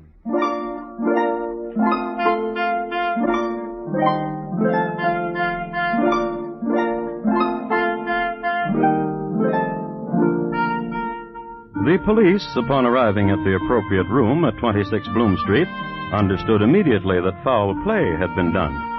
One of the constables was assigned to look in on the household of Mr. Humphrey, and there saw the Humphrey children at play at Thistle-de-doo, a game usually played with marbles, but by the Humphrey children played with pieces of iron junk, which latter were of a size that could easily be rammed down the muzzle of a gun. The gun was there, too, under a pillow on Mr. Humphrey's side of the bed. Mrs. Humphrey, who in the meanwhile had returned home, shook her head philosophically when apprised of the situation. It is recorded that Mrs. Humphrey's parents had both been put away as confirmed smugglers, a felony against the Crown. The next day, in jail... Nice of you to visit me, Charlie. Yes. What news do you bring? When am I to be released? I went to see Sir Roger Firebrace. How is Sir Roger? Dead. 'Tis a pity, too, for he would have gotten your release in a nonce for a few £100. Don't forget, laddie, I've got your confession. You've got till Sunday.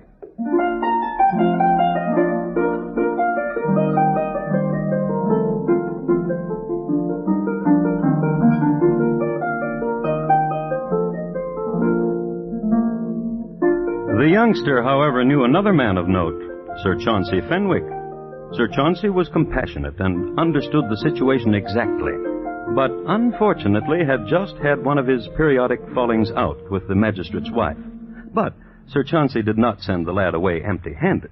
He suggested an old sea dog named Captain Rat, with 2 T's. What's the file, Mr. Drew? You be missing me hook and be scraping my wrist. I'm very sorry, Captain Rat. Nervous, bean't you? But I travelled here to London to talk to you. You see, Sir Fenwick sent you to me. Sir Fenwick took £500 and said he could do nothing with it. You're my last resort, Captain Rat. We bit dear, Mr. Drew. Aye. Now, what can old Captain Rat do for you? Do you have any influential friends? What be you needing? An alibi. For yourself? For a friend. Aye. 'Tis always for a friend. What about him? He confesses he killed my father. And he be your friend? By killing my father, he made me rich. I bear him no malice. And for him you want an alibi. Why? Why not let him rot? Why, sonny? You see... You kill your daddy, sonny? Keep the hook, Captain.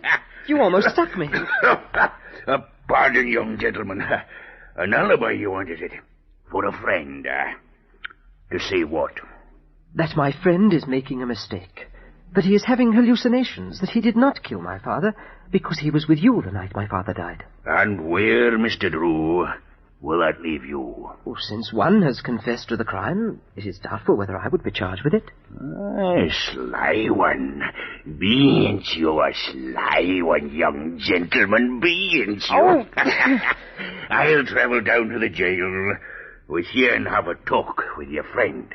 How's that, Very good. I'll need £500 for expenses. Oh, yes. Now. Yes.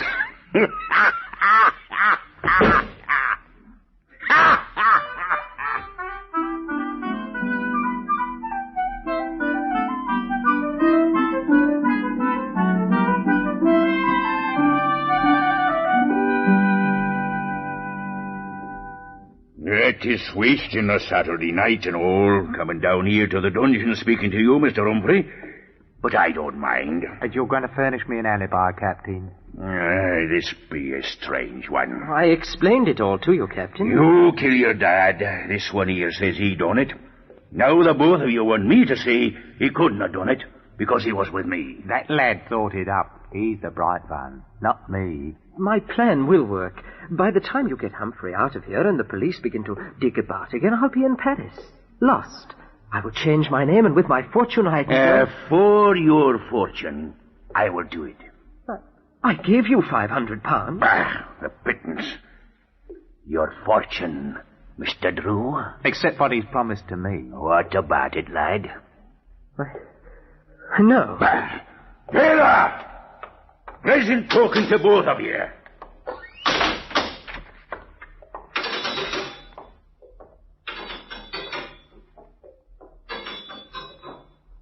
It's Saturday night, Charlie.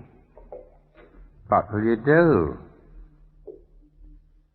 It's Saturday night, Charlie. I've got your confession hidden away. And tomorrow's Sunday. What will you do?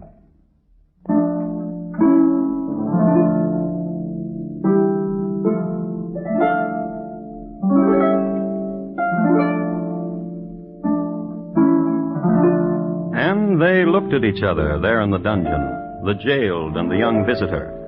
And the question hung there. What would Charlie do? It's Saturday night, and tomorrow is Sunday. What will you do, Charlie?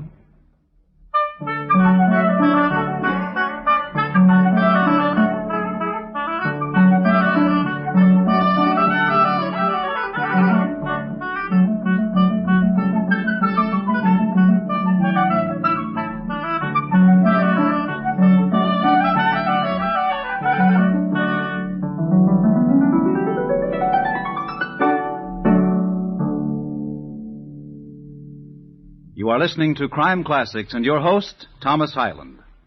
Tomorrow night, hear the premiere performance of 21st Precinct, a new hard-hitting mystery series revealing the inner workings of the world's largest police force. Precinct, produced by CBS radio team that gave you Gangbusters, is a program you'll want to listen for every Tuesday night on most of these same stations. Premiere performance tomorrow night on CBS Radio. And now, once again, Thomas Hyland and the second act of Crime Classics, and his report to you on the shrapnelled body of Charles Drew, Sr.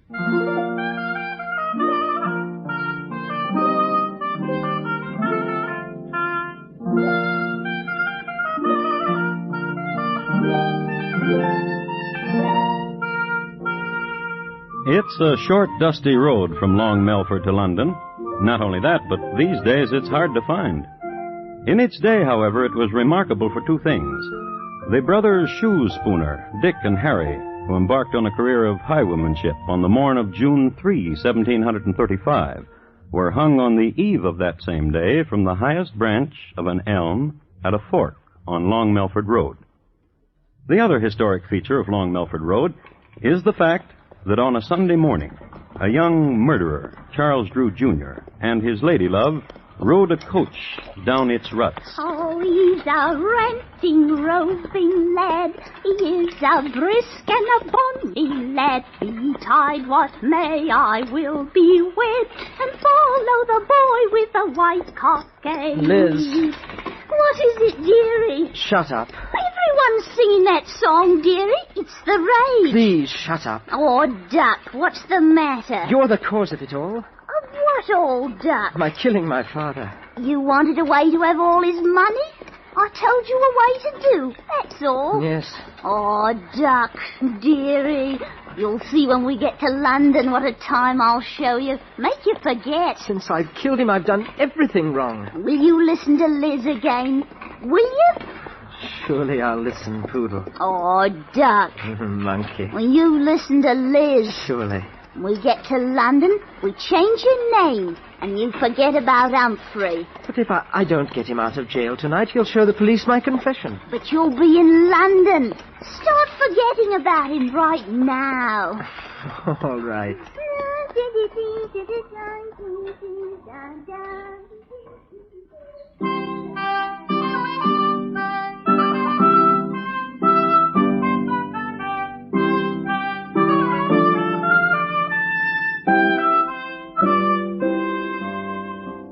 And so they fled to London town, little knowing that they had made a road famous. In London, they located a little-known hideaway called Bonhomme Carter's Thorny Bull Inn, on the corner of Asquith and Chiswick. The lad registered under an alias, Thomas Roberts. Liz, however, registered in her own name, Elizabeth Bathal. As this was going on, back in Long Melford Jail, where Mr. Humphrey was, there transpired this. In 1 hour, Varthy, I'm getting out of here. You be a fool. How? A fool? When'd you ever have so much money? What bun are you baking, Wifey? This bun. The lad's given you money, all that money, and he's good for more. Aye? All we want. He's a rich one, that's true. Well, we can get more money before you show his confession. How? You said he fled. His Liz told me they were off to London town. You could write him a letter and say as long as he paid you £20 a day, you'd be willing to stay where you are. £20 a day? That's a robbery.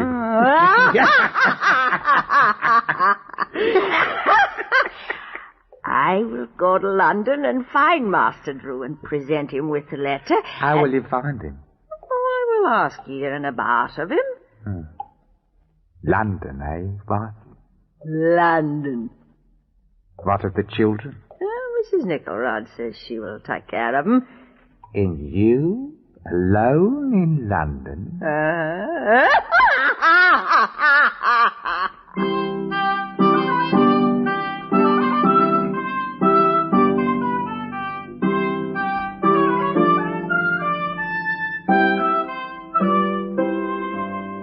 So Mrs. Humphrey went to London.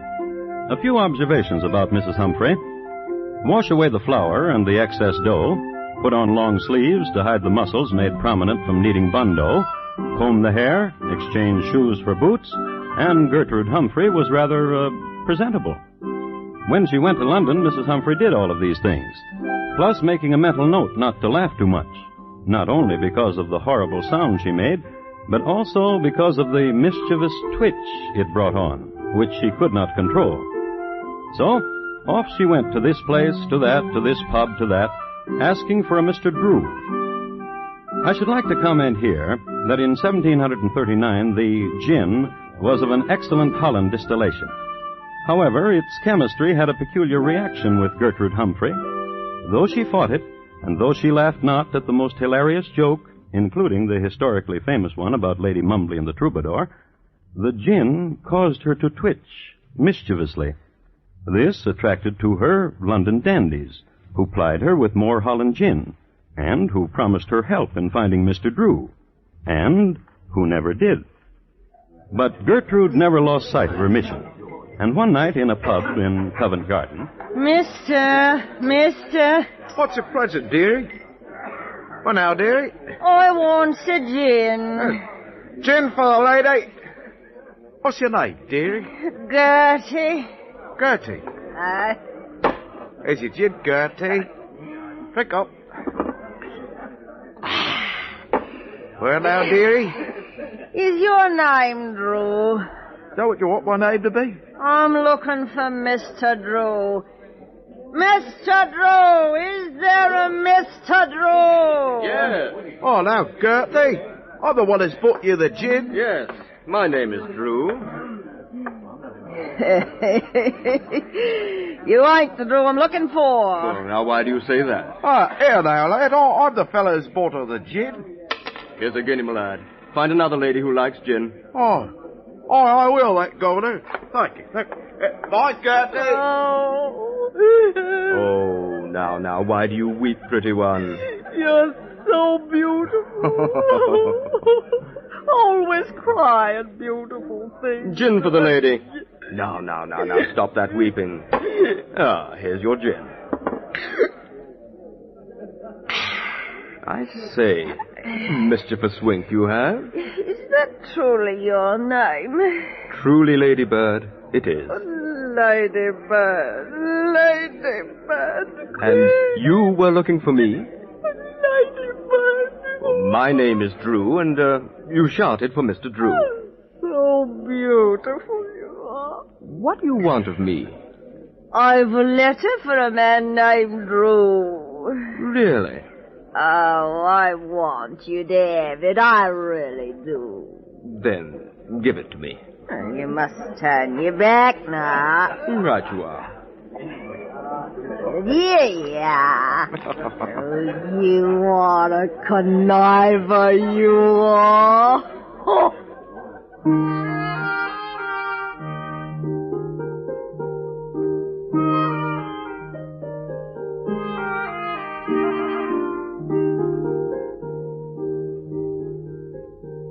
His name really was Drew, Timothy Drew.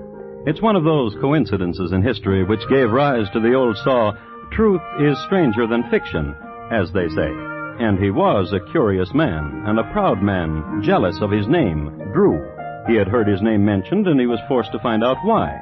He read the letter then and there. He read it again, a little later, out loud, to the police. Had my missus told you have gone to London with Liz Bathall. But, Charlie, my lad, you shall pay me £20 a day, else I will tell that you have murdered your poor daddy. I have your paper, which you confessed you did, right where nobody but me knows where. So when my wife hands you this letter, you better give her money and find a way to keep it, giving it to her, your faithful servant, Mr. Walter Humphrey. Gentlemen, here in London is a man named Charles Drew. He has murdered his father, and he bears the same surname as I. I cannot permit this deed to go unpunished.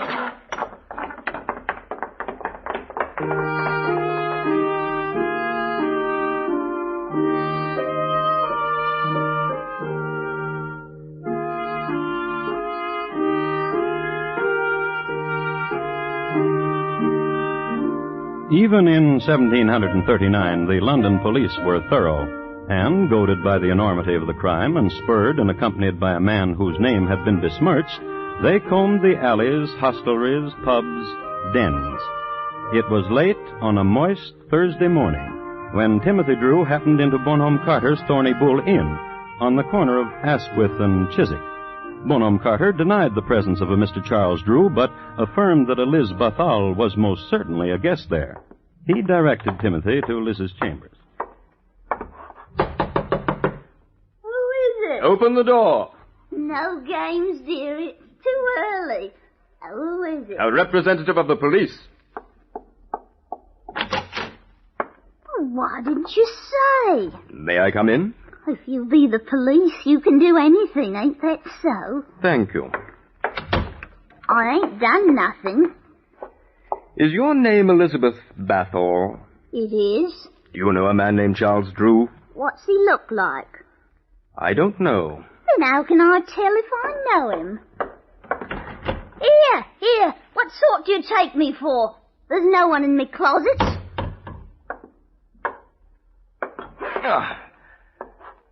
What is this young man doing under your bed, madam? Oh, a man? What's he... Quiet, woman. Is your name Charles Drew? I'm talking to you under the bed there. Is your name Charles Yes, Drew? sir. Come out from under there, sir.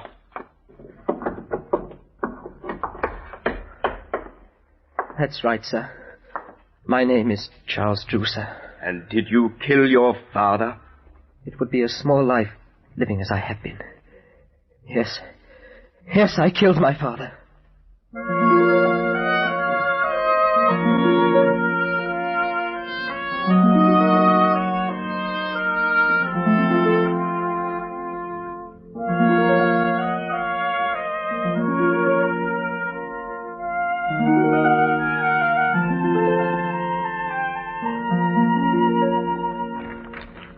I have the original issue of a Gazette dated January 22nd, 1740, from which I'd like to read. The melancholy proof that when a man has abandoned all religious principles and has suffered his depraved appetites and passions to govern his reason was shown yesterday when Charles Drew, Jr. was hanged in Long Melford. Since the hanging elm on Long Melford Road had recently been demolished to make a keel for the British Navy, a new gibbet was erected. This gibbet was equipped with a new mechanical device invented by Mr. Douglas Langford of Eastbourne. Mr. Langford is to be congratulated.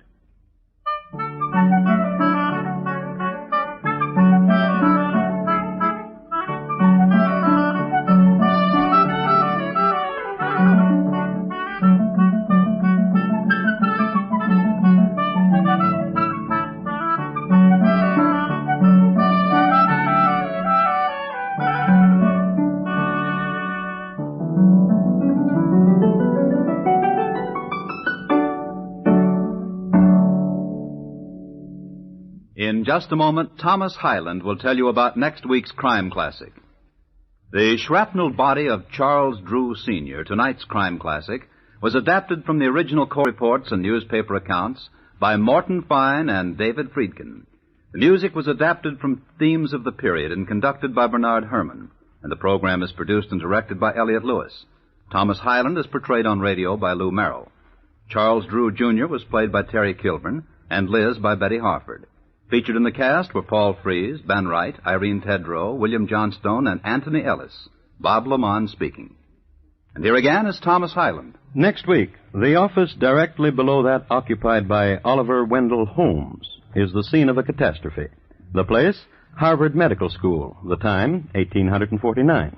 My report, on the terrible deed of Dr. Webster. Thank you. Good night. It's big news when a former publisher, soldier, and congressman, the famous son of a famous father, stars in a new radio series. And this Wednesday night, you'll want to listen with all your might when CBS Radio stars Will Rogers, Jr. as Rogers of the Gazette over most of these same stations. Rogers of the Gazette tells the story of a small-town newspaper editor, what he stands for, and also what he refuses to stand for. Premiere performance this Wednesday on CBS Radio. Stay tuned now for Gary Moore with Arthur Godfrey's Talent Scouts, which follows immediately over most of these same stations. And remember, America now listens to 110 million radio sets and listens most to the CBS Radio Network.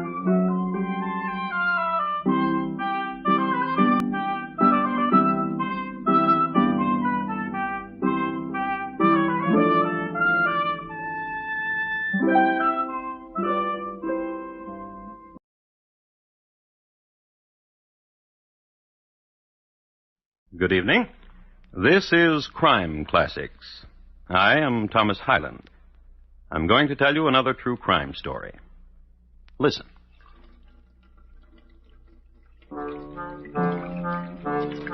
The man in the striped pants and red galluses and celluloid collar is Master of Arts and Doctor of Medicine at Harvard University, as well as Irving Professor of Chemistry and Mineralogy at this institution. Quite an educated man, a scholar. He has just turned on the faucet for a reason. He has just dissected a colleague, and he needs to wash away the blood. This is Thanksgiving week in the year 1849. The dissector's name, John W. Webster. The dissectees, George Parkman. Dr. Webster has just committed murder because Dr. Parkman was a stubborn man to the very end. And tonight, my report to you on the terrible deed of John White Webster and his crime that shocked a nation. Crime Classics, a series of true crime stories taken from the records and newspapers of every land from every time. Your host each week, Mr. Thomas Hyland, connoisseur of crime, student of violence, and teller of murders. Now, once again, Thomas Hyland.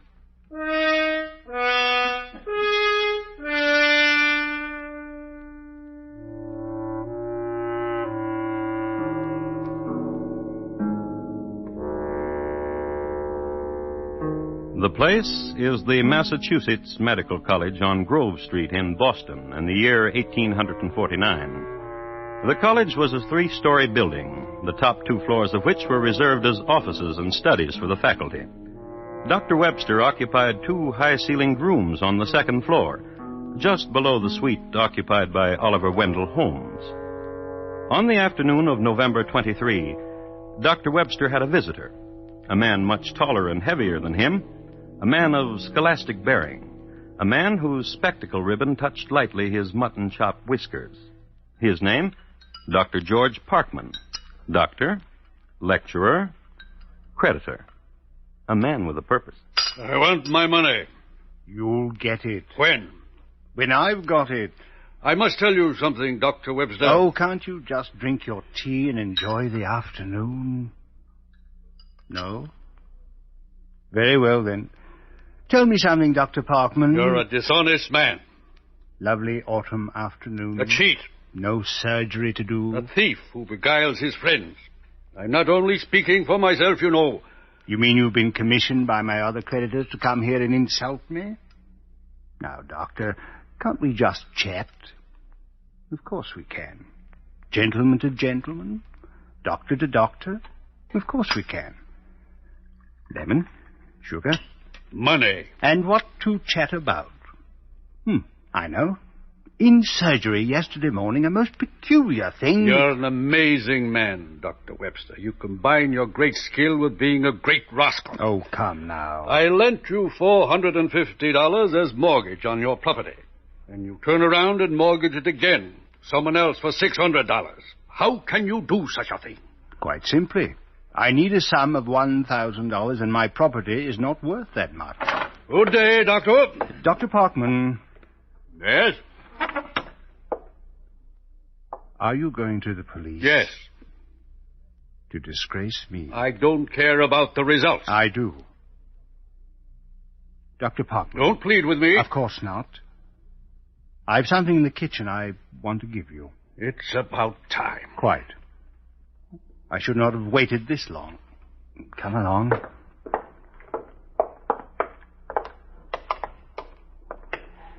Dr. Parkman, you couldn't give me an extension of a few weeks? Certainly not. Certainly not. Just give me my money now. I have no money to give you. And you want to disgrace me. And I see no other way. Don't be a fool. No other way.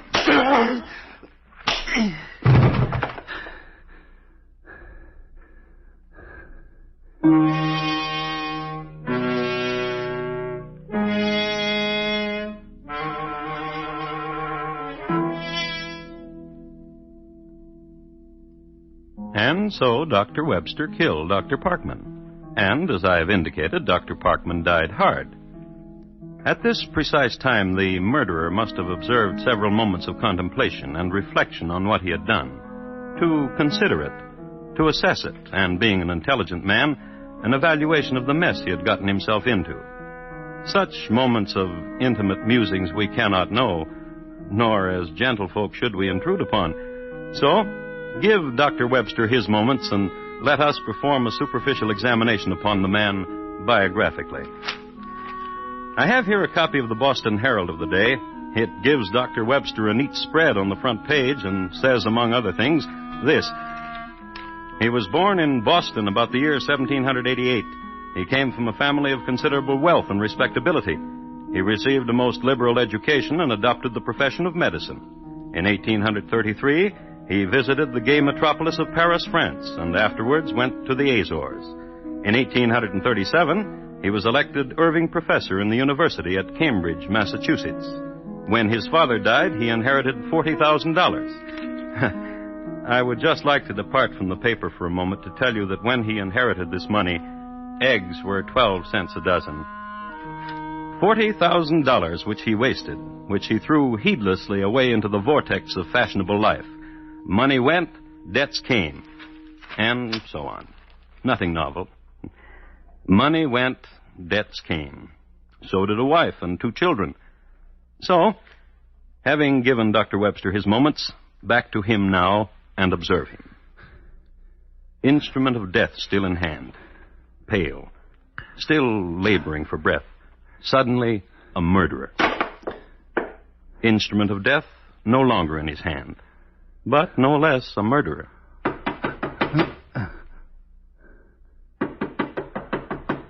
Dr. Webster? Dr. Webster?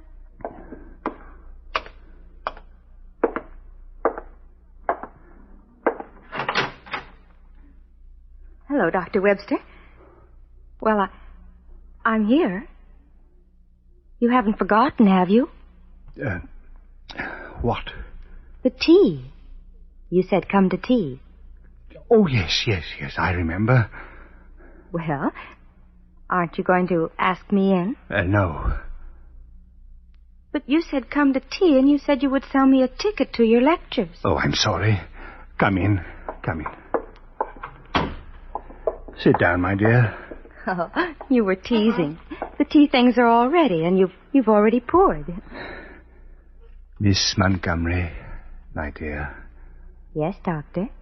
Drink your tea, and the tickets are $5 for 3 lectures. I know how much the tickets are. And you know what? What? You've forgotten the cream. I know where the cream is in the kitchen. Miss Montgomery? Yes, Doctor, dear? You don't want tea, do you? Not really. Then pay for your tickets and get out. Are you serious? Yes. Well, there will be a vacant seat in the front row for your next 3 lectures. Goodbye.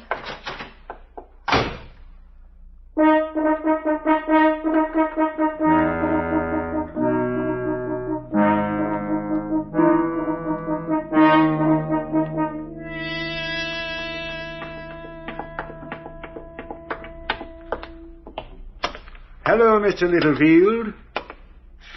Mr. Littlefield, I said... I heard what you said, Doctor. How are you? I'm all right. And how are things with you, Mr. Littlefield? What do you mean, Doctor? Well... in the janitoring line, you mean? That's right. Well, it's the same as it's been for the last 7 years. Janitoring in a medical college like this, things don't change much. Oh, I see. One day is... Just like yesterday. Except today. Oh? You did something strange today. How could... You came down here in the basement and talked to me today. First time in 7 years you've done more than say hello to me. Oh, I am sorry. I've been rude. Yeah, you're a doctor. So many things on your mind. I'd like for you to help me with something, Mr. Littlefield. What? Well, if you were to play a prank on someone, hide something from someone so that someone would never find what you hid, where would you hide it? You mean around here? Yes. Oh, lots of places. Just a minute, I'll look to the furnace and I'll be glad to help you. Hmm. Need some coal. The furnace? What? It needs some coal. I just said that, Doctor.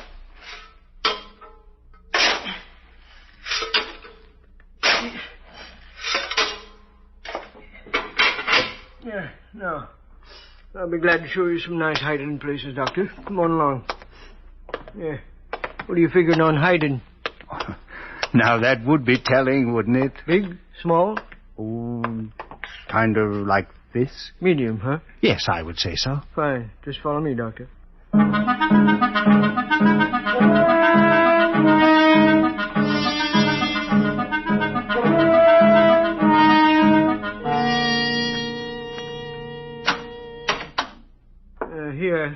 Here's where I come whenever one of you doctors tells me to store his old records. It's a large room, isn't it? Let's go inside.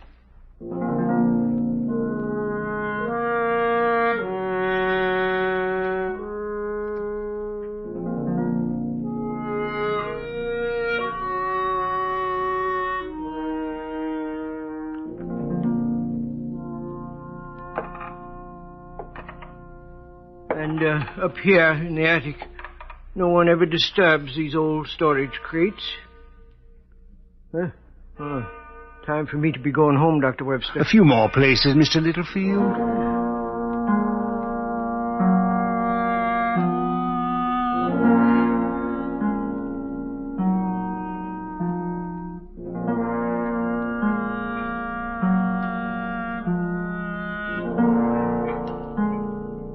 And so forth.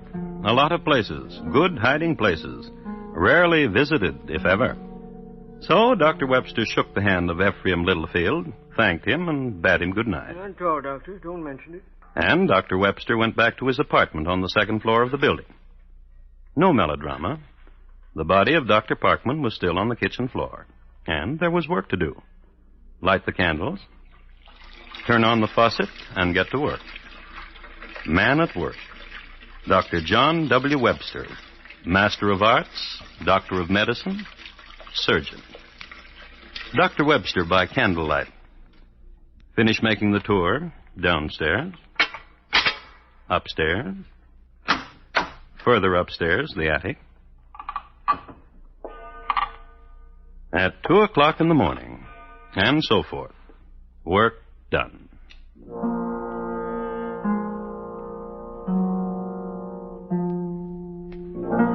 And the next morning, about 10, according to the records.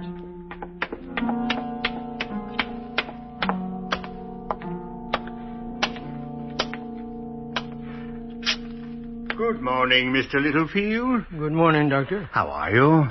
Same as yesterday. Well, tomorrow's Thanksgiving, isn't it? Same as last year. So, what are you planning to do to celebrate? Same as everybody else. Dinner? Oh, sure. At home? Same as everybody. Here is something for you, Mr. Littlefield. What? Oh, go on, take it. It's $10. Yeah. Well, thank you, Doctor. And I want you to buy a nice fat turkey and everything that goes with it. I certainly will. I thank you again, Doctor. And very much. Happy Thanksgiving, Mr. Littlefield. Happy Thanksgiving, Doctor.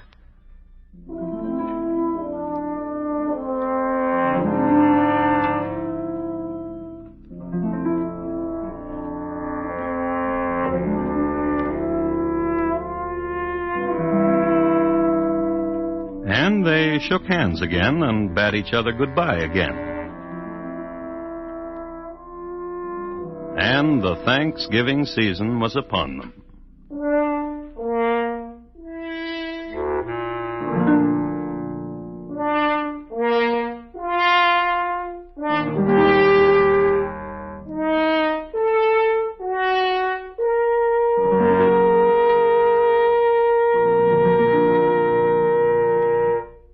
You are listening to Crime Classics and your host, Thomas Hyland. Molière wrote a delightful comedy about a man who was not a doctor, but whose wife kept telling everybody he was. It's A Physician in Spite of Himself. Hear it later tonight on the Summer Theater with screen actor Robert Young in the starring role. Remember, it's the Summer Theater on most of these same CBS radio stations later tonight. And now, once again, Thomas Hyland and the second act of Crime Classics and his report to you on the terrible deed of Dr. Webster.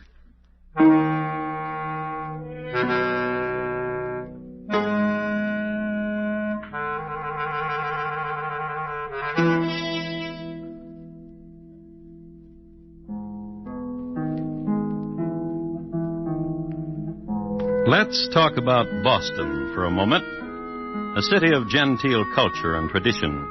And in 1849, the bookstores were advertising a cultural tome entitled The Runaway Wife, a tale of intrigue and passion. And during the Thanksgiving week, Boston was enjoying the festival that it had practically invented. Here and there in Boston, a man named Dr. George Parkman was missed. But to take his place in the minds of men was celery, turkey, oysters, pumpkin pie, and quince. I would like to add parenthetically that Dr. Parkman was dead, and the only person who was sure of this fact was Dr. Webster, his killer. The same Dr. Webster who at this moment, cold steel in hand, carves surgically from the turkey's sternum and passes then the second helping of white meat to Mrs. Webster. Now you may pass your mother the celery, Mary Ann. Martha? Yes, dear? The oyster stuffing is succulent. Oh, thank you, dear. You and I and the children, we have much to be thankful for. You're a kind husband, that's why. You provide. Pass the squash. Mary Ann, pass your father the squash. I'll get it.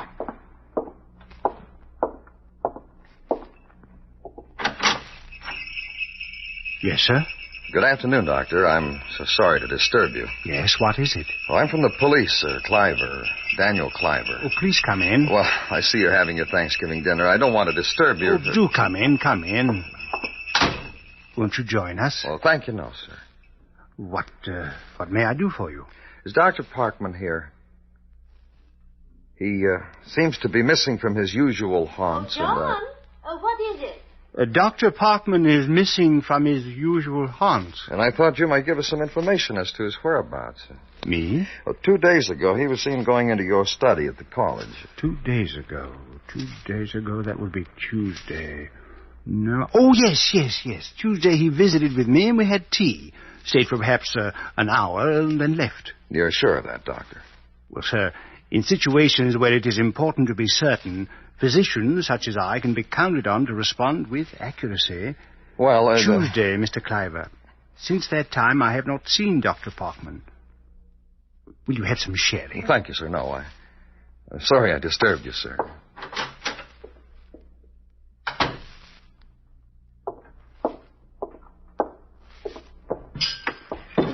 Dr. Parkman not seen in his usual haunts? I wonder where he can be. I can't imagine. Mary Ann, pass the yams.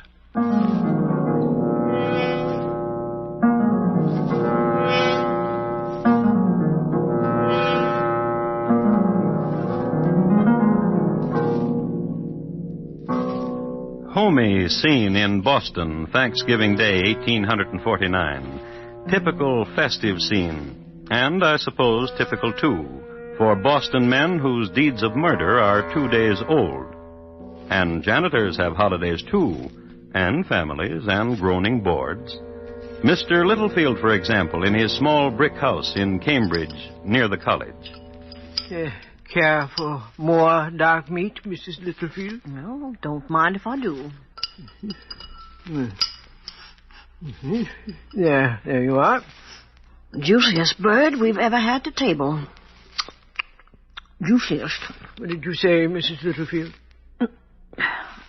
Juiciest. You know, Mrs. Littlefield, it still worries me. About the turkey? The sudden generosity of Dr. Webster. It bothers me. Why he should have given me the money for this dinner. Eat, Ephraim. Thinking is a bad sauce for a tasty dish. Still, a man who hasn't spoken a civil word to me in 7 years, to give me a gift, and to ask me of hiding places. Eat, Ephraim. And the thing now of Dr. Parkman. Each year for the last 7 at Thanksgiving time he hands me $1. This year he did not. I haven't seen him. Not for 2 days now. I wonder...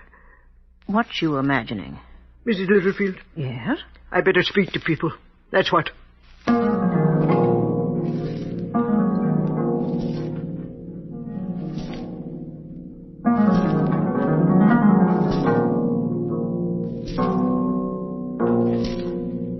That's right, Dr. Jackson. Me and my wife were talking it over. And I'm happy you came to me, Mr. Littlefield. Kind of putting one and one together we were. Over Dr. Webster's turkey, so to speak, if you know what I mean. I know very well what you mean.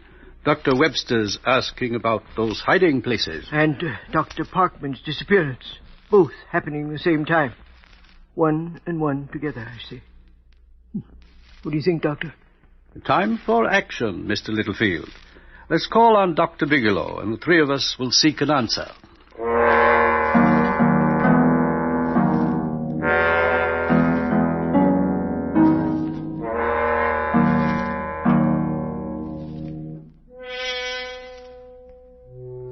Forces gather. Forces conspiring to destroy Dr. Webster. The Furies, the Fates. And their names? Dr. Jackson, Dr. Bigelow, and the man of the gratuitous turkey, Mr. Littlefield. And, as is common in classic tragedy, the pursued senses a feeling in the air. All is not right. Something is amiss. Forces are gathering. Dr. Webster felt it. He tried the air the following morning, sniffed at it, sensed it immediately. Oh, my. What's wrong, dear? Nothing. But you look so pale. Nothing wrong. A kiss, dear. I'm going to work. Oh, something's wrong. I'm sure of it.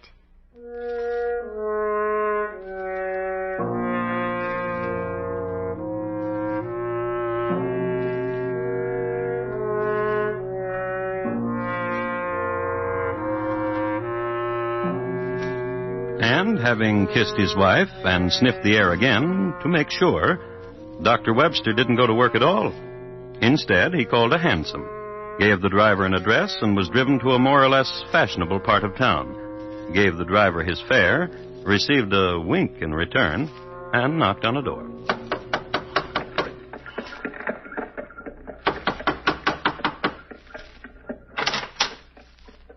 Why, Dr. Webster. Hello, my dear. Oh, I'm honored. Please come in.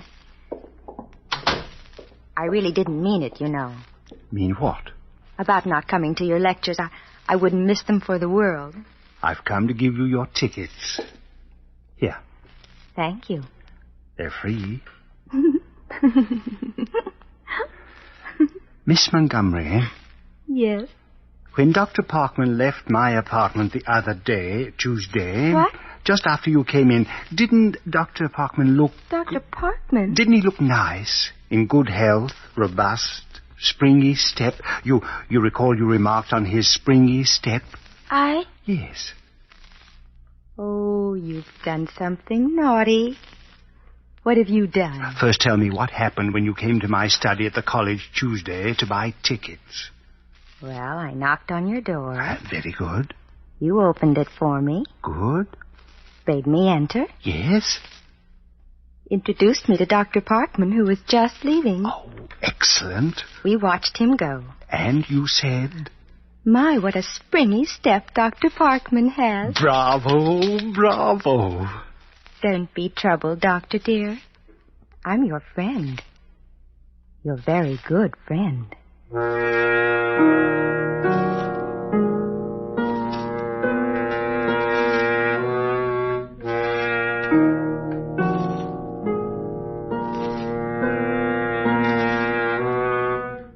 Which was nice, because if ever a doctor needed a friend, his name was Dr. Webster. Because let's not forget the Furies, the Fates, the two physicians and the curious janitor, who have gathered and discussed a certain hypothesis and came to an agreement. Let's take a walk around the building. And they did. Downstairs, upstairs, further upstairs, the attic. 3 o'clock, gentlemen. I guess we know all we need to know.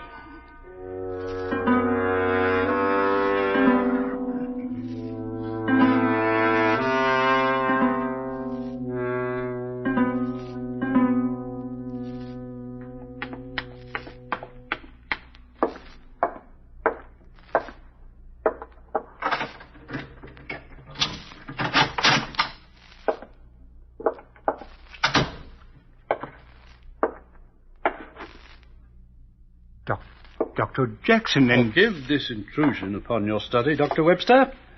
We've been waiting for you. I have the keys. I let these gentlemen in. I didn't give you permission to do that, Mr. Littlefield. You know Dr. Bigelow, of course, Doctor. And I've heard you've met Mr. Cliver of the Boston Police. Gentlemen. Will you take over, Mr. Cliver? Thank you, Dr. Jackson. Dr. Webster. Yes, sir? We found Dr. Parkman. Or rather, these gentlemen did, and they called me. They showed me where Dr. Parkman was. I see. How is he? Come now. The last time I saw Dr. Parkman, he was the picture of health. A man with a springy step. You are under arrest, Dr. Webster.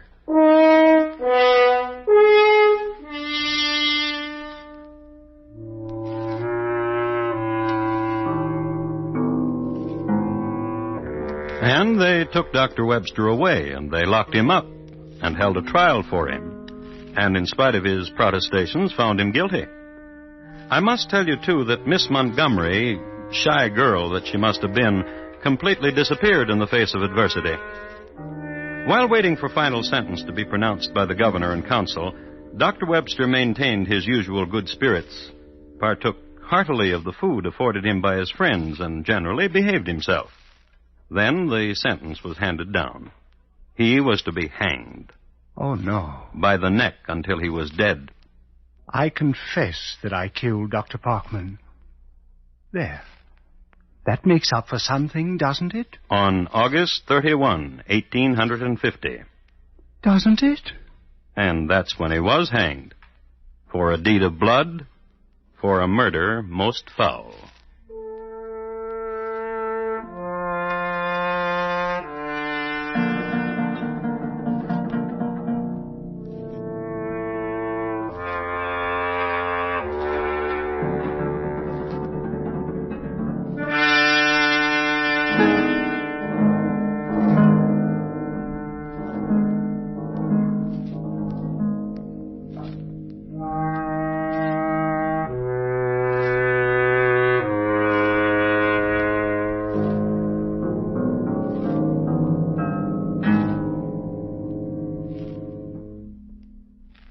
In just a moment, Thomas Hyland will tell you about next week's crime classic. Dr. Webster, tonight's crime classic, was adapted from the original court reports and newspaper accounts by Morton Fine and David Friedkin. The music was composed and conducted by Bernard Herrmann, and the program was produced and directed by Elliott Lewis. Thomas Hyland is portrayed on radio by Lou Merrill. In tonight's story, Jay Novello was heard as Dr. Webster. Featured in the cast were Paula Winslow, Martha Wentworth, Jean Howell, Herb Butterfield, Junius Matthews, and Larry Thor. Bob Lamont speaking. And here again is Thomas Hyland. Next week, St. Joseph, Missouri, on a hot April day in 1882. The time, the exact moment when Jesse James turned his back on Charlie and Bob Ford. And my report to you on the death of a picture hanger. Thank you. Good night. The profitable end of the rainbow is always in view of Bill Cullen's lively quiz show, Walk a Mile. Contestants have 4 opportunities, each representing a quarter of a mile, to make good on this fun-packed show. If they can walk a mile, they're in line for the jackpot. I'll tell you what, instead of us talking about it, why not listen for Walk a Mile later this evening on most of these same CBS radio stations?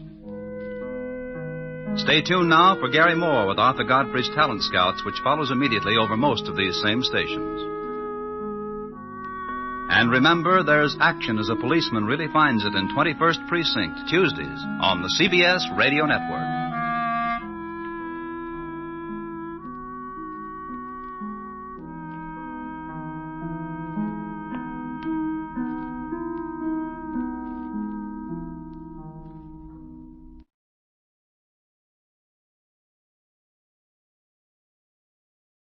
Good evening. This is Crime Classics. I am Thomas Hyland. I'm going to tell you another true crime story. Listen. The man is nailing a horse's picture to the wall. The horse is pawing the western skies in the classic attitude of pawing horses. And it is the top half of a calendar distributed by Isaac's Livery. It's a hot April day in St. Joseph, Missouri, in the year 1882. And the man is hanging the picture in his living room because he has a fondness for the noble beast. Horses have got him out of many a critical situation, such as 1, holding up railroads, 2, robbing banks, 3, murdering fellows. His name is Jesse James, and as soon as he finishes hanging that picture, a friend of his is going to shoot the back of his head off. So tonight, my transcribed report to you on the death of a picture hanger. Crime Classics, a new series of true crime stories taken from the records and newspapers of every land from every time. Your host each week, Mr. Thomas Hyland, connoisseur of crime, student of violence, and teller of murders. Now, once again, Thomas Hyland.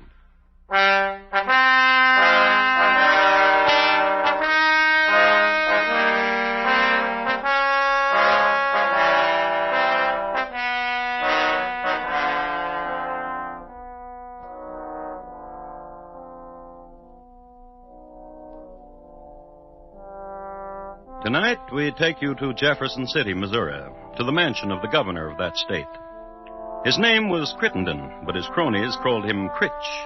He liked living in the governor's mansion because he never had it so good.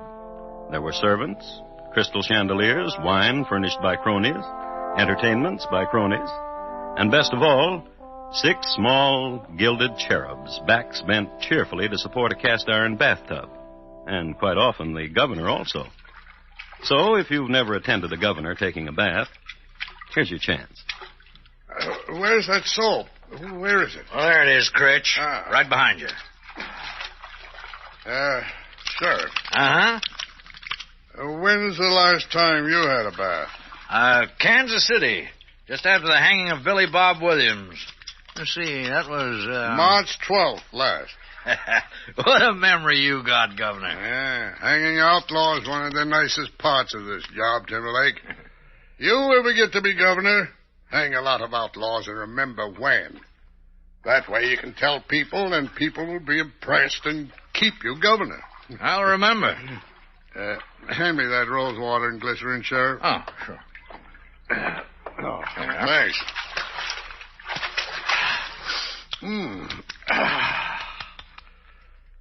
You know what I called you down here for? Got an idea. Tell me, and I'll tell you if you're right. Jesse James? Look good on my record. He to die somehow soon. During my administration in my state. People will cheer you wherever you go. I like the sound of people cheering. Governor. Hand me that towel, Sheriff. Oh. Thanks. Governor, I've been thinking. Scheming kind of thinking? Oh, you might say. About Jesse? If it works, people liable to cheer you right on to Washington. Then there's no telling what. In a case like that, you're liable to be standing right where I'm standing. That's right. Get Jesse for me. I'm going to do that.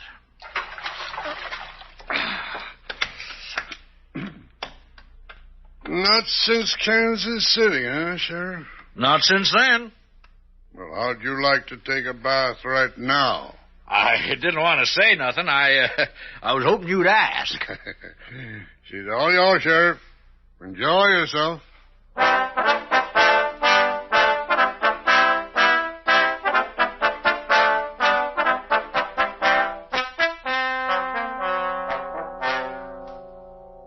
Sheriff Timberlake was a man who instinctively knew his way around a bathtub.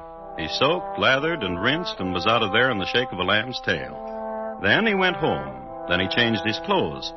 He got into a nondescript outfit of brown woolen pants and a black alpaca coat, and he went down to Kansas City. Many things were to be found in Kansas City. A wooden monument, long since burned, of Daniel Sanker, who got a message through to his beleaguered dad, a grand opera house, and 3 mechanical pianos, each with fiddle attached. All in all, it was a very happy community. Worthy of note is the fact that Spit in the Ocean, a poker variation, was invented at Bobbrick's Poker Palace during this era. And it is into this very den that Sheriff Timberlake wandered. He wandered here because he was looking for someone, a girl, a young lady whose job it was to stand in back of strangers at the gaming tables and make signals to the housemen on the opposite side. When Timberlake approached her, she had 3 fingers in the air and the tip of her tongue pointing to the left. Matty. Oh. Up, you hunter? Want to talk with you, Matty. A second. Raise you. Carl. I got me a one-eyed jack in the hole. Gives me 3 of them. Where'd you say you're from? Roanoke? Nice place. Come on. Out here. What you want? How's Johnny? You said you weren't going to turn him in. For favors. What you want him to do? Nothing. What you want? Jesse James. Oh. Got to clean up Missouri, Matty. Oh? Got to start with Jesse. If you say it. Here, Jesse's staying with Robert and Charlie Ford. That's right. Now, your friends, ain't they, Matty? Robert and Charlie Ford? I used to know him pretty good. Ain't hard to talk to old friends, Matty. And you ain't going to touch Johnny, are you? You just tell Robert and Charlie Ford I'm at Stampone's boarding house right now. I ain't got a gun either. That all you want me to do? You tell them, Matty. You hear?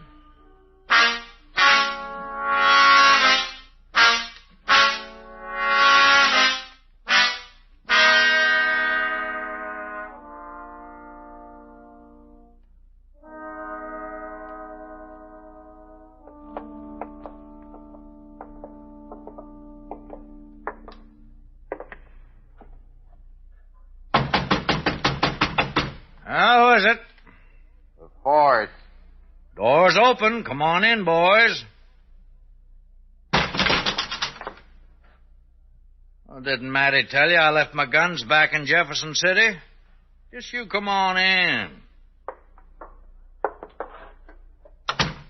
Bob, over there. All right. Glad to see you back in Missouri, Charlie. Heard you and Robert were over in Kansas for a while. Heard you're in jail. Heard you killed a man to get out. Glad to see you back in Missouri. Bob, get him. All right. I told you I weren't holding no iron, boys. Making sure. Take his shirt off him, Bob. Now, let him go, Bob. How come you ain't holding nothing, Sheriff? Well, now you know what I'm going to say, you believe. Go on back there, Bob, where you was before. All right. Sheriff, you crazy? Let me ask you a question, then you decide. How'd you like a full pardon for what you done in Missouri, Charlie? Robert, you need never go back into Kansas. You're free to stay here as long as you live. Come and go as you please. Don't have to worry about killing 4 people in Missouri. Besides, have $10,000. You've been robbing, you've been stealing, you've been killing. You got $10 between you? Both of you, murderers, thieves, scum. I figured you'd do that. I'm glad you did. Because now you're hating yourself. Put your gun back, Bob. Let him run on a little bit more. You like Jesse James, Charlie? Ain't nothing about him I like or don't like. You like Jesse, Robert? Man's talking to you, Robert. Wants to know you like Jesse. Do you? Once Jesse and Bob had a little fight. 2 years ago, Bob was only 19 and Jesse a full-grown man. When Jesse was finished with Bob, Bob got to be a full-grown man. The governor wants Jesse dead or alive. A lot of people do. Governor says he'd give both of you a full pardon and $10,000 for Jesse. Ain't no bargain, Jesse being who he is. Gunfighter like he is, and fast like Whatever do, it'd be a hero. People cheer. That'd be nice. What'd you say, Robert? That'd be nice. Ride with the governor. That'd be nice. Being a hero instead of a running dog. I like that word. Hero? Yeah. Robert? Yeah? Say it. Hero. What's the matter? Listen to what I can say. $10,000. Well, boys? Jesse James died all of a sudden. Wouldn't take long for you to hear about it. We'd let you know. That's a promise.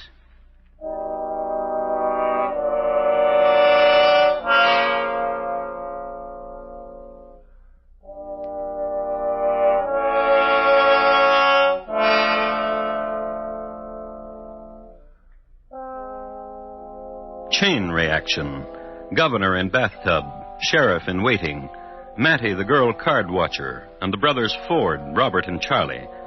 The principals involved in getting Jesse James assassinated.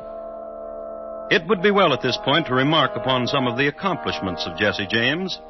His standard feat was murdering cowboys and rustling cattle. One incident in Starr County, Texas, had him murdering single-handedly 3 cowboys and driving off 500 fine head of beef, a record which stands to this day. On record, too, is his slaying by bowie knife of Mr. John W. Wicker, a Pinkerton man from Chicago. Then there were several train robberies, outstanding of which was the one 5 miles east of Council Bluffs, where he and his men derailed the Chicago, Rock Island, and Pacific Express. The cars telescoped. The engineer was instantly killed. 12 passengers were seriously injured. And Jesse and his men robbed them all. There are many other mayhems too numerous to mention, except that they averaged 1.37 corpses per exploit. One act of kindness must be noted, however. Mr. Avery Thompson, hurt grievously by a runaway horse in the streets of Abilene, pleaded to be put out of his misery. From 50 paces, Jesse obliged. His act of mercy was applauded by all around. It was then this half-kind, half-renegade person that the brothers Ford were going to kill. Charlie and Robert went home, lit the kerosene lamp, and waited. They didn't have to wait too long.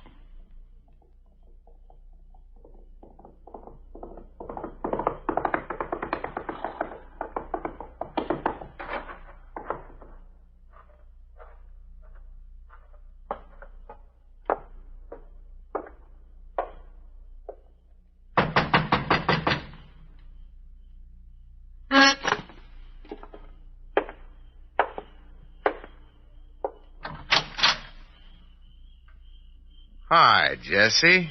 Come on in.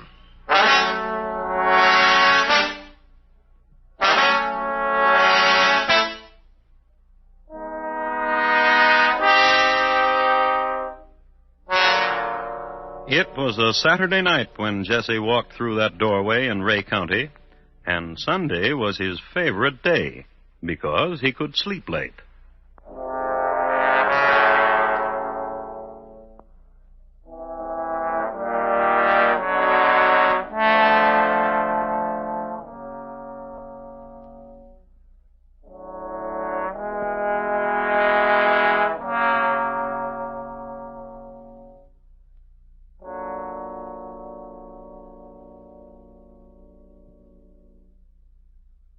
You are listening to Crime Classics and your host, Thomas Hyland.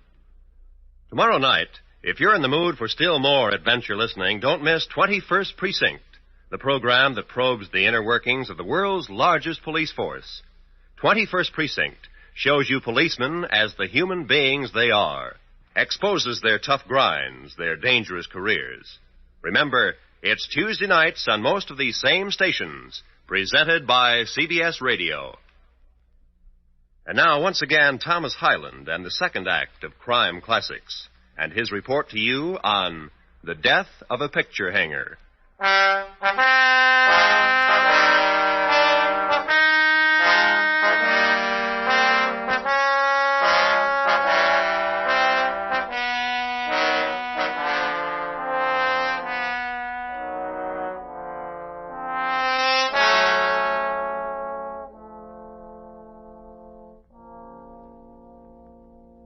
The night Jesse James walked into the Ford home, he was carrying a .45 Colt on one hip, .45 Smith Wesson on the other, and a .44 Derringer in his waistcoat, and a Winchester rifle hung limply from his left hand.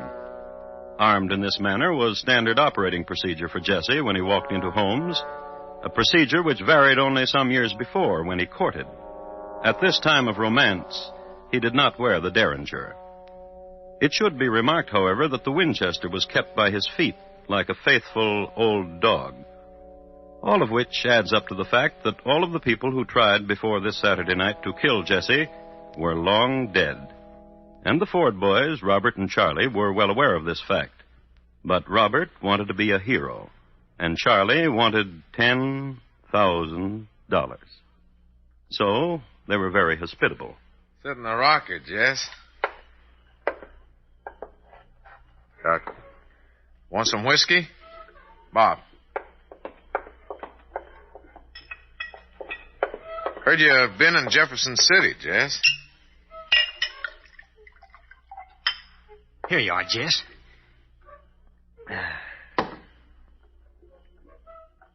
You must be sleepy, Jess. What's the matter with you, Bob? You don't have to tell Jess when he's sleepy. Jess knows when he's sleepy. I just don't want to talk important things to him, that's all. Not when his head's nodding. Simmer down, Bob. All right, Jess, I'll tell you. We're tired of lazing around. Me and Charlie been doing nothing, just waiting for you to say go. When you going to say go, Jess?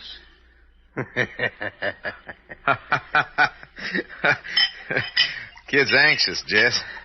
Just like kids. Tired, that's all. Yeah. Been on my back like this for a week, Jess. Worrisome, ain't he? Listen, Jess, we figured something. The train, Jess. Trains are easy. You hear what he said? You hear what he said, Charlie? Trains are easy. Kid. The Chicago, Rock Island, and Pacific out of Kansas City. It makes a stop at Winston, Jess. At Cameron, too. Here's your drink, Jess.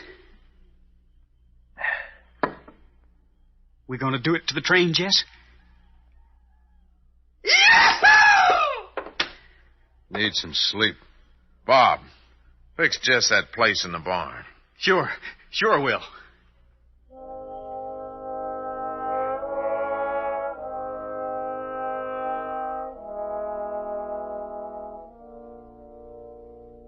So Bob went out to the barn, fluffed up some straw, and made a bed for Jesse to sleep in. This was considered an act of compassion of the time, barn owners to wayfarers. But in this instance, it was known as a tactic. Get Jesse on his back in the barn with maybe his guns off. Get him while he's sleeping. So consider now what we have here.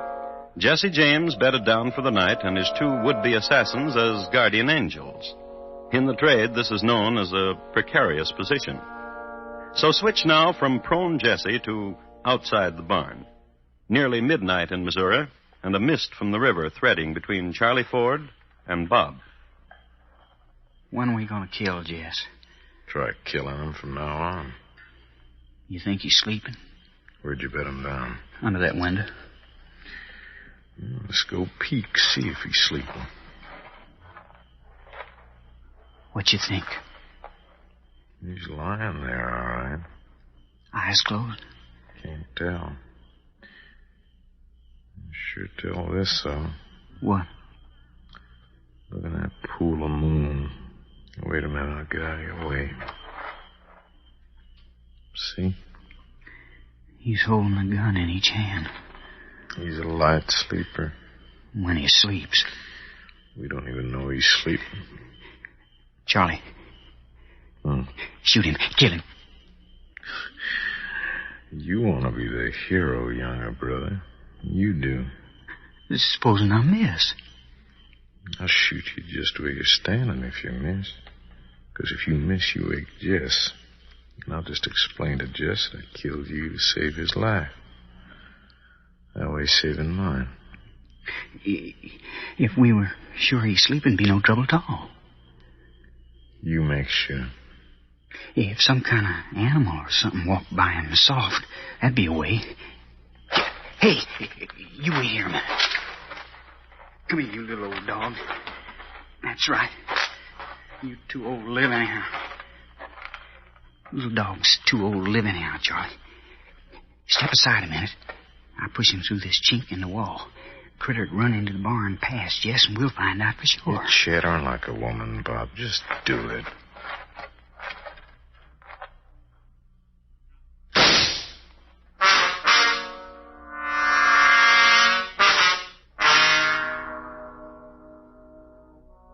Bob and Charlie huddled together that night, and in the morning they flashed their nicest, sleepiest grins when they awoke to find Jesse James standing over them.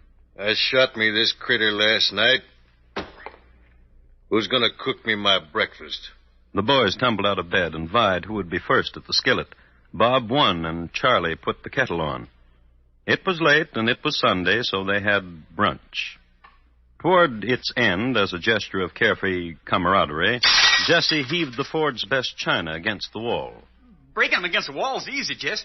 Why don't you throw them up in the air and shoot them? You crazy, Bob? What'd you tell him to do that for? Use up all his bullets, and then we... Watch it, Jess! Ain't gonna hit you, Bob. Just seeing how close I can come. In the name of heaven, Jess! Cut it out, Jesse. You got the kid almost crying. Stand still. See how you like it, Charlie. See if I can fan your ear without drawing blood.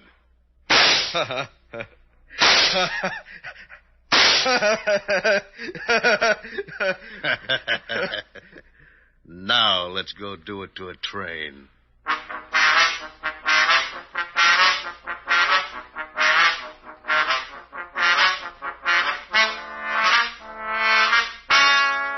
Which meant riding down to Winston, which meant for the Ford boys a constant vigilance for the moment when Jesse would turn his back, would ride ahead of them a few paces. Anything so that they could have an irretrievable advantage. Historians make category of this event as the ride to Winston with the Fords up front. Jesse just didn't trust anybody to ride in back of him, except his mom, but then she was only comfortable on very slow horses. So down to Winston they rode, and at 9:30 p.m. on Monday night, they boarded the Chicago, Rock Island, and Pacific train. As soon as the train started, they dressed themselves in white linen dusters. They wore red handkerchiefs over their faces, and they waited in the vestibule for the conductor. 15 minutes later, Jesse James and the Fords left behind them 2 corpses, a wounded engineer, and an empty duck cage, the boys having released a dozen ducks from the express car. They took with them $8,000 in cash and convertible mementos. The boys jumped off the train at a point where they had tethered their horses. Then they rode south. They rode to St. Joseph, Missouri. They rode to the home of Jesse James, with Jesse riding behind.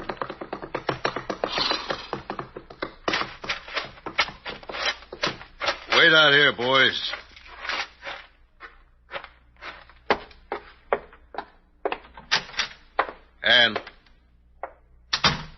Annie. That you, Jess? Sure. I'm in the kitchen. Oh, hello, Jess. Don't you kiss me now, Ann. You wait till I wash off this road dust. I don't mind. You're too pretty to get mussed up. Oh, Jess. What you got there, Ann? I was in Isaac's today to see about some harness. He gave me this calendar. He said, you put this up in a nice place, Mrs. Howard. Everybody in town calls you Mrs. Howard, don't they, Ann? They call us the Happy Howards. They ask what you do. I say a traveling man. You been traveling, Jess? I brought you a watch, Mrs. Howard. Yeah. Why, Mr. Howard, porcelain and gold, just what I wanted. Now you go away and wash so I can kiss you. What you doing to that calendar, Jess? Pretty picture of a horse, Ann. Tear off the calendar part. It'll look nice in the parlor. Nail it up in the parlor, Ann. Some tacks and a hammer in the cabinet. Brought the Ford boys with me, Ann. Oh, that's nice. Mm-hmm. I'll have the boys come in. You make us something to eat. I'll fetch you some water first for washing. Come on in, boys.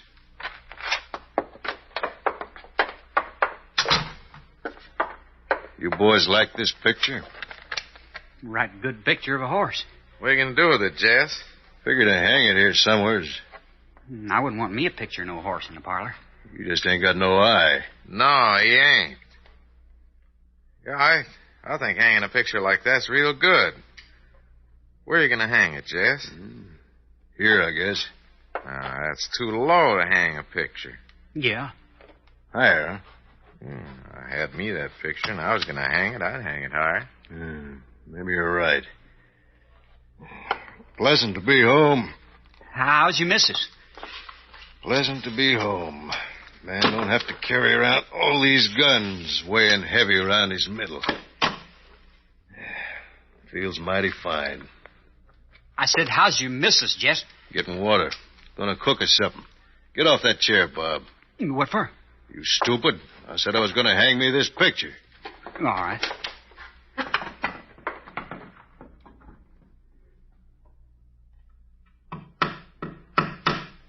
Pretty picture. Bob. All right. All right, Charlie.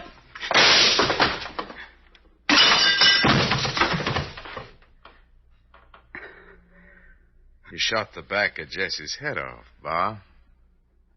That make me a hero, don't it? Sure does.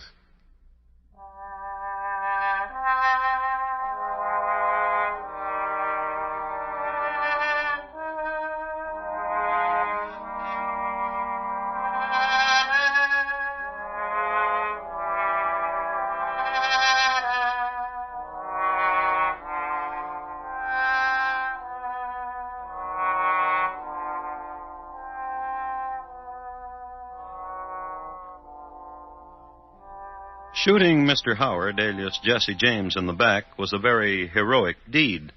So heroic that a song was written about it. The refrain goes, "And the dirty little coward, he shot Mr. Howard and laid Jesse James in his grave."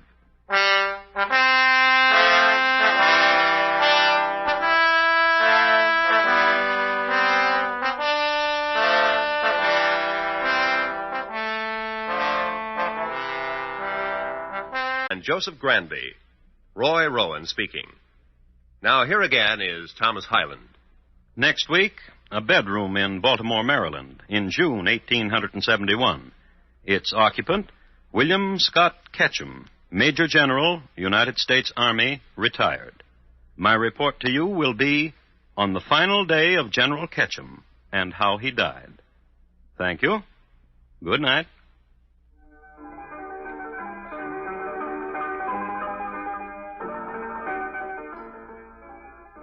Later this evening, Herbert Marshall has the leading role in a story adapted from Daphne du Maurier's collection called Kiss Me Again, Stranger.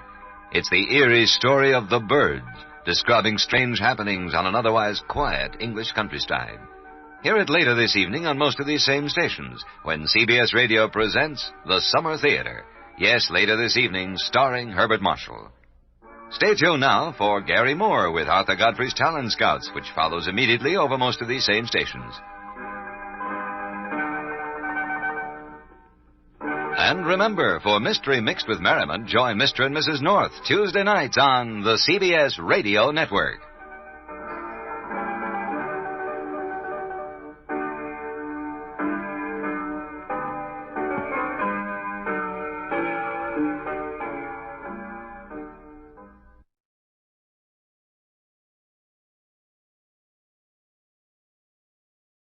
Good evening.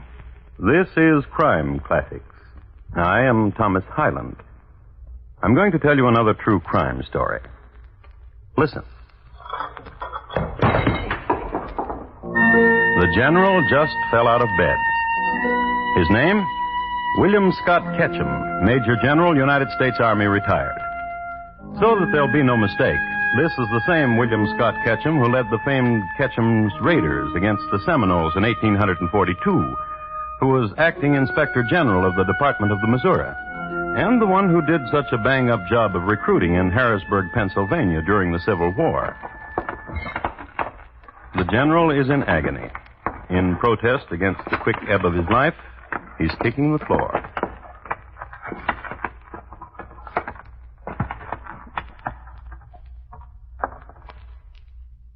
The general is dead.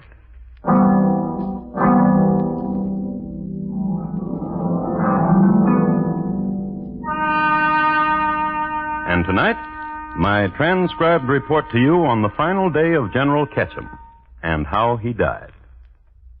Crime Classics, a series of true crime stories taken from the records and newspapers of every land from every time. Your host each week, Mr. Thomas Hyland, connoisseur of crime, student of violence, and teller of murders. Now, once again, Thomas Hyland.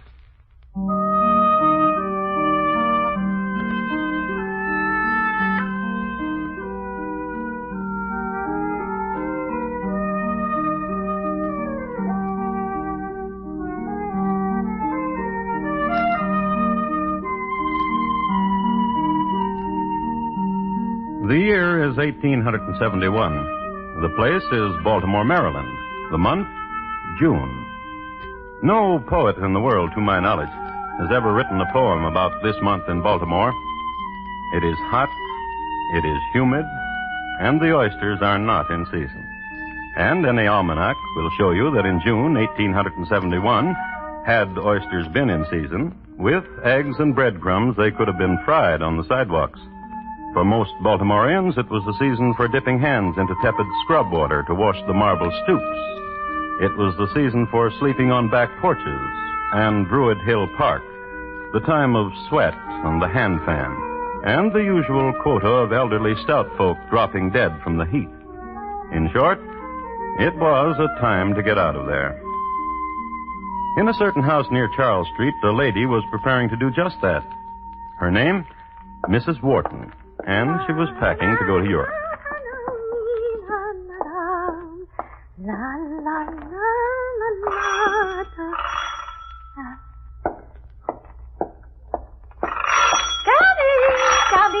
Coming. General. Mrs. Wharton. How nice. How very pleasant. Do come in, do. May I present Mrs. Chubb? Delighted. Oh, do come in, you and the General. I've been cooling myself with iced dandelion wine. Do join me. I do not imbibe. I work for the United States Department of the Treasury. Mrs. Chubb needs to keep a clear head at all times. I used to work for the United States Post Office Department, but now I'm with the Treasury. My, that's interesting. And you came all the way from Washington with the General. Perhaps your next position will be with the Army. My dear Mrs. Wharton, I must talk to you. Of course. Will you pardon us, Mrs. Chubb? Is this where you talk to her about the money she owes you? Mrs. Chubb. $2,600. Isn't that what you told me, General? Why don't you pay the General his money, Mrs. Wharton? Mrs. Wharton? Yes? As long as the cat is out of the bag, I thought to bring along the note you signed. I understand you're going to Europe. Get the money, dearie. Why, I have a distinct recollection, General, of having reimbursed. She's going to tell you she's paid you the money. Let's not embarrass each other. But there's really no hurry, is there? There's no train back to Washington for hours. Wouldn't you like some wine? I do not imbibe. Just a small glass? You just sit down and relax. I'll bring you the wine and we'll chat. You might stop at the cookie jar, too, dearie, for the $2,600.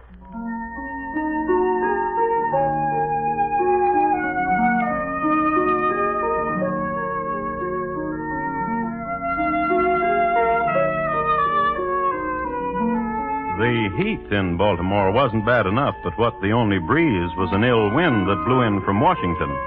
From the point of view of Mrs. Wharton, that is. It should be remarked that Mrs. Wharton was no chicken. She was 50 years old and at an age when petty tribulations could easily bring on an attack of the vapors. Now consider. Here she was packing to go to Europe, and if you remember just a moment ago, she was happily singing. Now descends upon her people who ask her for money. Certainly conducive to vapors, if anything was. But Mrs. Wharton, true to the noble tradition of Baltimore women, of whom I might mention the fabulous Eulalie Bracken, the belle of the Rappahannock, did not permit herself the vapors under duress. Instead, she went directly to her wine cabinet. Right here, and for the next 10 minutes, history only serves up to us a vacuum. We do know, however, that when Mrs. Wharton returned to her guest, carrying a goblet of wine for the General, this remark was made. What took you so long, Mrs. Wharton? Did you stop at the cookie jar, dearie? General? Your health, ladies. And yours, General. Oh, my, yes.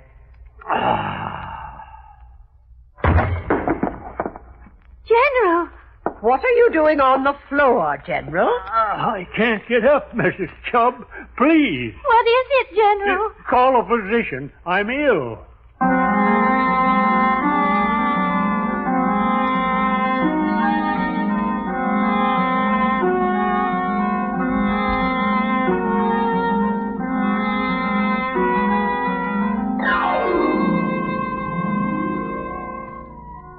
And how's my patient now? Feeling better? Dr. Chu? Yes? You must do something for me. Anything, General. Convey to Mrs. Wharton my apologies. Tell her I'm so ashamed of myself for falling down on her rug. And tell Mrs. Chubbs to find a room in town. And Dr. Chu. Anything, General. Tell Mrs. Chubb to stay there. Of course. General. Yes? You know what's wrong with you? What? I don't know. I thought perhaps you did. I thought perhaps you had a previous diagnosis. I thought perhaps this was a recurring ailment. I haven't ailed a day in my life, except... Out with it. Except when I was in the swamps chasing the Seminoles. Then I was sick most of the time. Ah. Yes? In the swamps. Cholera morbus, and your present symptoms. Sweating, purplishness, weakness, and debility. Cholera morbus recurrent type. Is that very serious? Rest easy. I have the very thing in my bag. You're going to feel like a new man as soon as you take this. Vile-looking stuff. Why is it that all you army men quail at the sight of medicine? Here. Drink this, General. No, I'm not going to drink it. General, come on, open. I don't want to. General. Here. Here's some water. Drink it. What kind of medicine was that? Creosote and lime water. How do you feel? It seems... Yes? Suddenly the foreignness is gone. Good, very good. May I get up now? Oh, no. You'll be abed until tomorrow at least. I'll have Mrs. Wharton fetch you a prescription which will work wonders. Goodbye, General. Mrs. Wharton. Coming. I have a message for Mrs. Chubb. Where is she? Must I reveal?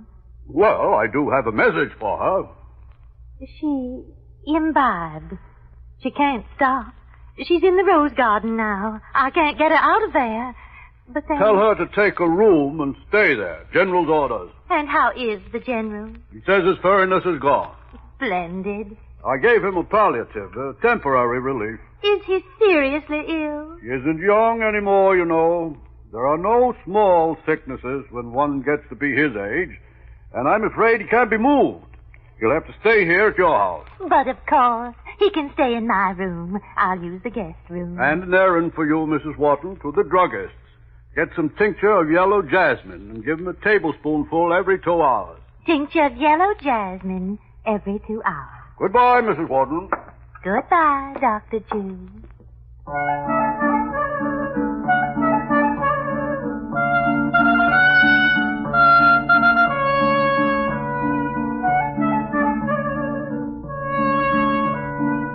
So Mrs. Wharton, dressed prettily, took parasol to hand and strolled down Charles Street. She walked slowly because of the heat and because Charles Street is a fashionable street. And one is apt to meet many of one's friends. And one is apt to stop and pass the time of day. Why, yes, Mrs. Becker. General Ketchum just fell right over. Right there in my parlor. And she strolled some more. And to Miss Celia Bradshaw, an old friend of hers from picnic days, who she saw waiting on a corner. You'll never guess, Celia, who's dying in my house. At least I think he's dying. Dr. Chu wouldn't confess it, but I have a premonition. The General's dying.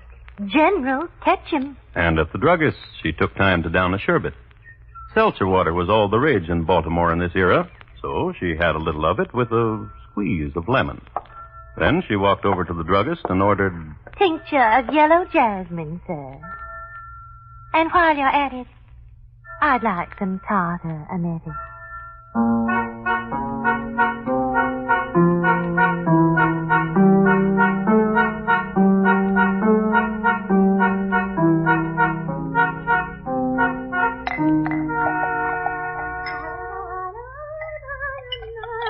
I'm in pain. I hurt. Mrs. Wharton, please, hurry. Mrs. Wharton! Coming. And here we are. Oh, my stomach. The doctor said as soon as you drink this, you'll feel no pain. Please, hurry. Now here, drink this. All of it? Every drop. Come on. Now, General, just a moment ago you were begging for it. Now, every drop, all the way down, the whole glass. General, watch out. You'll fall out of bed. Oh, General, what's the matter? General, you look...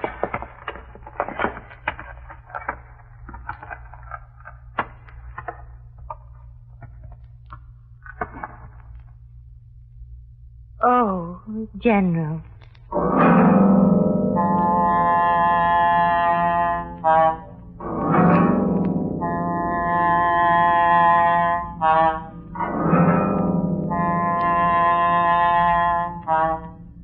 The general was dead. Frontiersman, recruiter, quartermaster, dead on the floor. Fini to a military career. And it was then and only then that Mrs. Wharton had the vapors.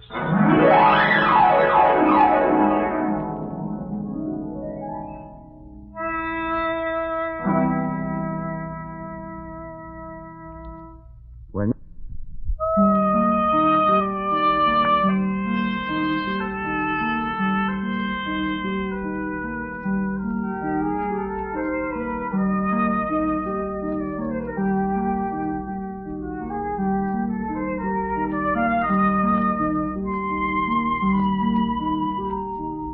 A few words about Baltimore, Maryland, of the era which concerns us. Even in the 1870s, it was one of the medical centers of the world.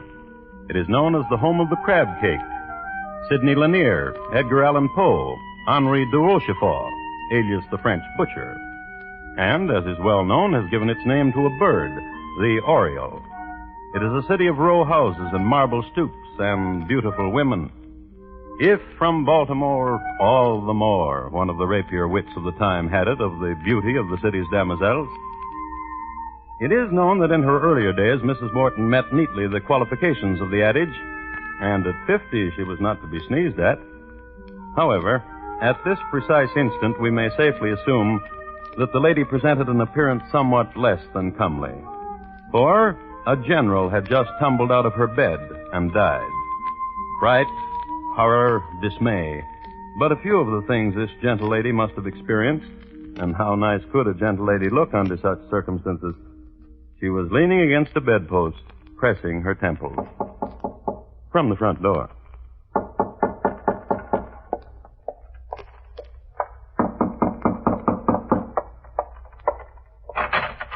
Good afternoon, Mrs. Wharton. Oh, Mr. Van Ness, quickly, come in. You look so pale. Look in my bedroom. What? Look in my bedroom. Did you lose something or what? Please, do as I tell you. All right. Oh. He looks terrible, Mrs. Wharton. He's dead. He can't be. Please don't be stupid, Mr. Van Ness. He's dead. He was ill, and he died. But when I saw the general this morning, he looked so robust. You saw him this morning? Why? He came to check your accounts with me. Oh? As your solicitor, I was only too happy to discuss them with him. Why didn't you tell me?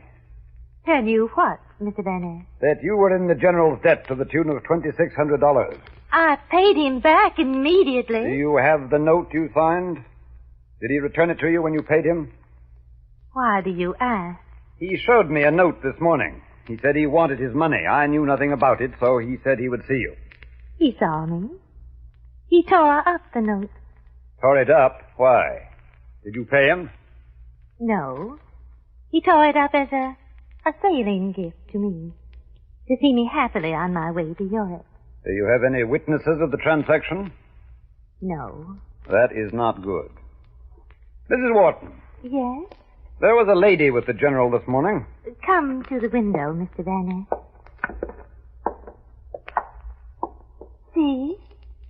There. Where? There, under the Empress Eugenie rose bush. Why, it's Mrs. Chubb. She imbibed. Well, she told me she never did. She said she was employed by the United States. As my solicitor, you must tell me. What shall be done now? I must tell you that I will have to report this of the $2,600. Of course you do. And you must be very distressed, Mr. Van Ness. Yes. Yes, I am. Do sit down. I'll fetch you something to drink. All right. I'll only be a moment.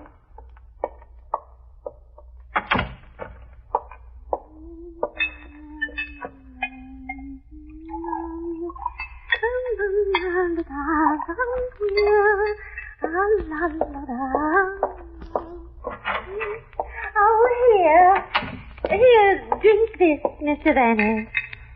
Your favorite. Thank you.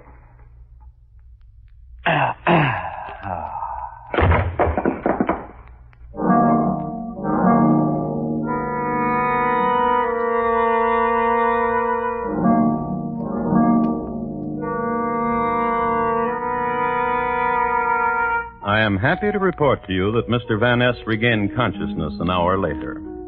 He rose to his feet and looked about him. He was quite alone. Through a window, he could see the setting sun. He could also see Mrs. Wharton's rose garden, and in it, Mrs. Wharton, her arms about the waist of Mrs. Chubb, of the United States Department of the Treasury. And the two ladies were walking about the rose bushes. Whenever Mrs. Chubb would stumble, Mrs. Wharton would dab at her face with a handkerchief and assist her to her feet. Mr. Van Ness let his gaze drift from the bucolic scene and went immediately into the boudoir, where was the corpse of General Ketchum.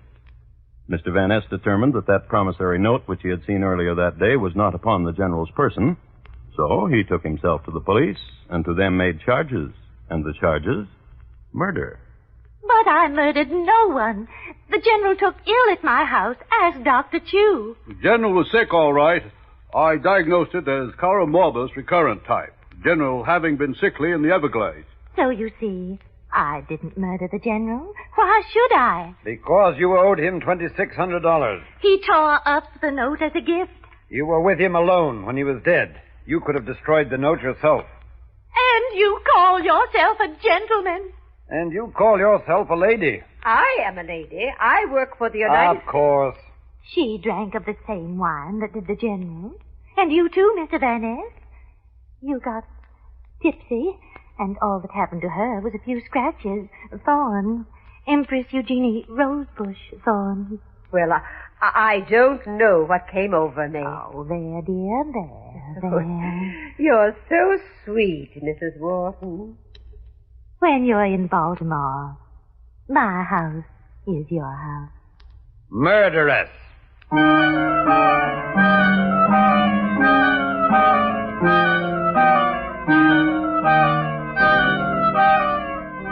However, Mrs. Wharton was charged with suspicion of murder, and immediately a more detailed statement was taken from Dr. Chew. Cholera morbus recurrent type. More? Oh, when I was first called to attend General Ketchum, I found the sick man in a semi-comatose state. The pupils of the eye were of a natural size, but almost wholly insensible to light.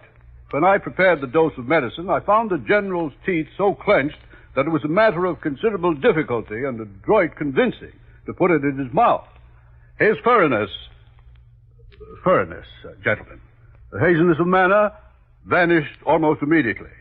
I gave then Mrs. Wharton a prescription calling for tincture of yellow jasmine. And the druggist was questioned. Oh, yes, I remember vividly the occasion. Mrs. Wharton entered my store, had a sherbet, some seltzer water over a dash of lemon for heat, tincture of yellow jasmine, and tartar emetic. A word about tartar emetic. It is a deadly poison. I use it externally for wrinkles. As did many ladies of the time. Next came the autopsy. The General's stomach was removed and examined. Two of the greatest internalists of the day, Dr. Williams and Dr. Aiken of the Maryland University, could not agree as to the causes of death by a superficial examination. So it was sent to a chemical laboratory at the Johns Hopkins University. And upon the analysis depended the fate of a lady who just wanted to go to Europe. Of course, the flagellation wasn't complete, but that's the way it happened. All right, hand it to me. I'll put it through the filter. Filtrate. Thank you. I'll wager Dr. Imhoff was astounded, wasn't he? He thought he'd discovered something. He was prepared to call it the Imhoff effect. Attach this to the hydrogen sulfide, will you? You know what? What? This is the closest I've ever been to a general. His stomach in an Erlenmeyer flask. I did a prima donna once, poisoned by a jealous mother. Arsenic she used. You should have seen the titration on that one. Precipitated. I'll get it. Here. You separate. I say no poison. I say poison for $1. How do we stand now? You owe me 3 from the last 2 analyses. Hand me the muriatic acid. Thank you. Ammonium sulfide? Oh, my. Orange red, Joe. Tartaremetic in the stomach, wouldn't you say? Tartaremetic? Chalk gives the same reaction. Plain, everyday chalk. That's the way my report is going to read. Chalk in the general stomach.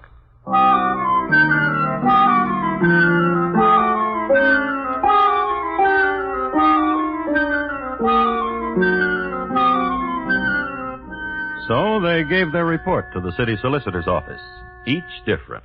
One tartaremetic, the other chalk, which confused the city solicitor no end, for not 1 hour before he had read a report from another chemist, Professor R.S. McCullough. Professor McCullough, having examined a like portion of the general stomach, averred that not a trace of tartaremetic was to be found, nor chalk, but a bit of chicken Maryland. Confusion. The while, Mrs. Wharton, detained in prison, had a visitor. I baked these myself, dear Mrs. Wharton. Dear Mrs. Chubb. They're wrong about you, what they're saying. What are they saying? That you poisoned him. And others are saying that you would not, that you're too much of a gentle lady. Do you remember, dear Mrs. Chubb, when you came to my house, you drank from the same bottle as did the General? Did I? Of course you did. Remember? Wasn't it from another bottle I drank? And at a different time? You are a tease, Mrs. Chubb. Did I tell you there was no Mr. Chubb? I'm sorry. I'm so very sorry.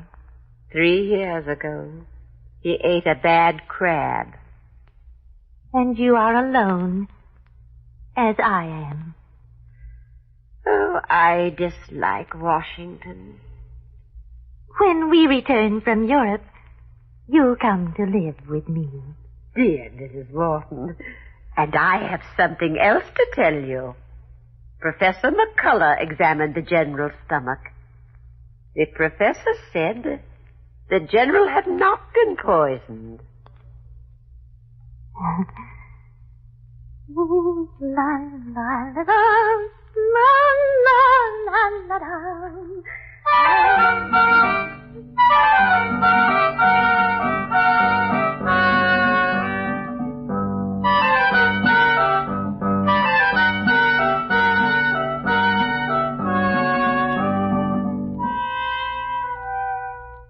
What transpired next, I have in a journal of the day.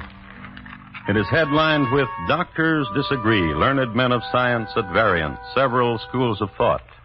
I quote, Dr. Reese, when interviewed, stated that General Ketchum died from cerebral spinal meningitis. On the other hand, Dr. Edward Warren stated that the General had not died from cerebral spinal meningitis. Dr. John R. McClurg attested that the General died of apoplexy from congestion. Dr. Abram Claude clings to the school of tartaremetic poisoning. And Dr. Josiah Simpson, Dean of Baltimore Physicians, has made this statement. I believe the General died from natural causes.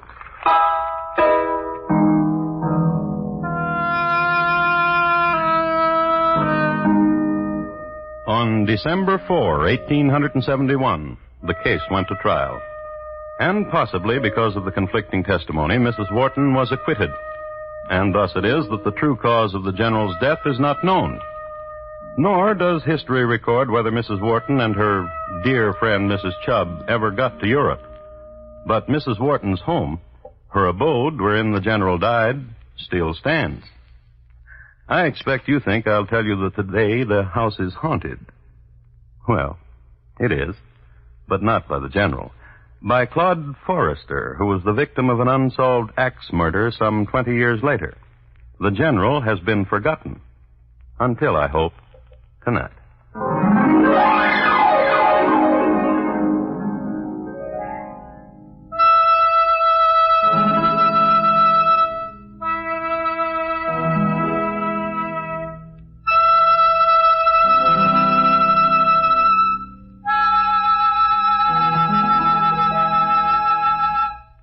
General Ketchum, tonight's crime classic, was adapted from the original court reports and newspaper accounts by Morton Fine and David Friedkin.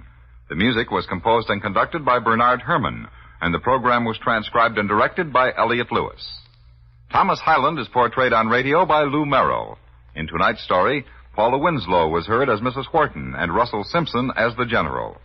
Featured in the cast were Herb Butterfield, Bill Bissell, Sarah Selby, Hy Averback, and David Young. Good evening. This is Crime Classics. I am Thomas Hyland. I'm going to tell you another true crime story. Listen.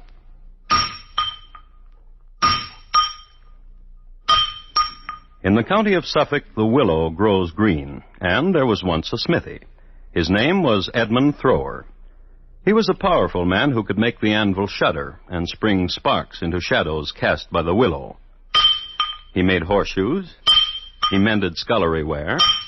He made hammers to drive nails, to mend shoes, to bludgeon people to death. And tonight, my report to you on the dread events surrounding Mr. Thrower's hammer.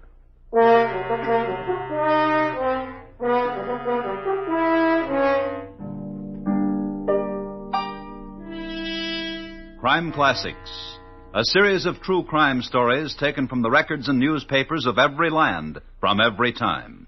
Your host each week, Mr. Thomas Hyland, connoisseur of crime, student of violence, teller of murders. Now, once again, Thomas Hyland.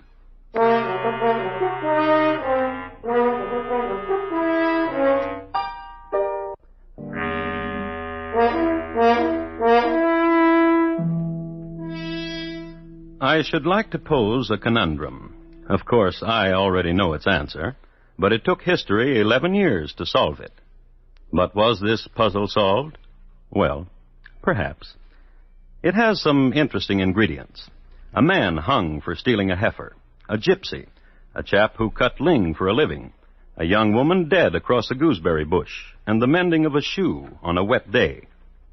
Now, was ever a puzzle so tweaking?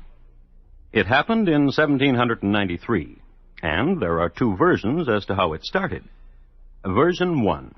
Scene, Shotford Heath in Weybread, Suffolk, and a man is driving sheep to town. Oh, no. Enough of cud, beastie. On to town with us, come on. Oh! Oh! Rest your flock a while, shepherd. We've some ruby red wine. Hey, wine would be clever. Tilt the skin for him, gypsy. Give the shepherd a drink. Aye.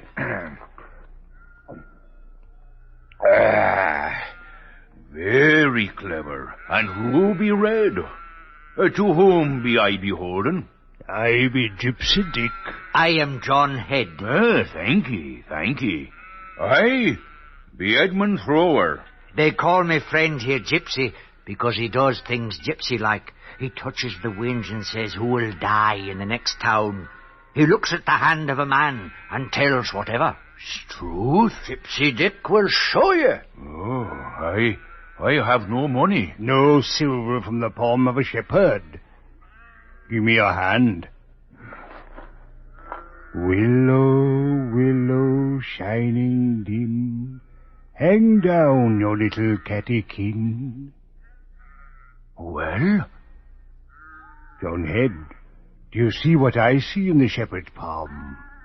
Look here. 10 pounds in golden coins for the future. Then it shall be. There, shepherd thrower. 10 pounds in your palm, like the gypsy said. Thank you.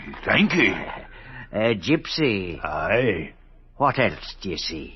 Before you covered his palm with gold, I saw the shepherd waiting here while we went into yon house. For 10 pounds? That be all you want me to do? Aye, and give the alarm if you see anyone coming. You be thieves. Especially if you see a constable coming, give the alarm. And the 10 pound be mine? Indeed. Oh, I will scream my lungs out if anyone approaches. I could see it in your palm. Come, John Head. Aye. The lass there, leaning over the gooseberry bush. The hammer, John Head. Aye. Quietly. Aye.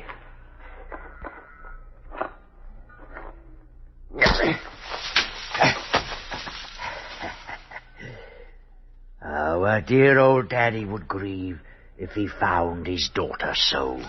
Look, through the window. Her father sleeps in a chair. Quietly. Aye.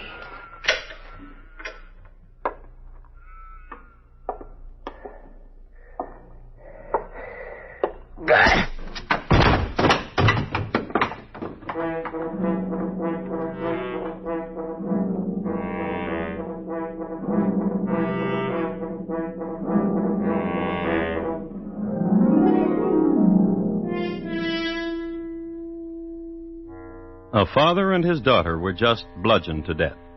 Their names? Thomas and Elizabeth Carter.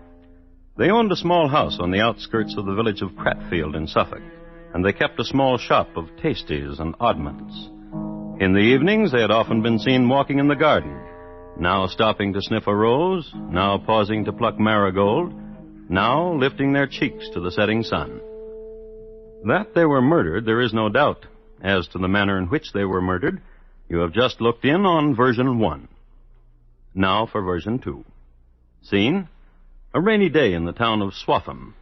A ling cutter, that is, one devoted to hewing common heather, sits at his stall and mends his shoe. Oh, watch it be wet outside.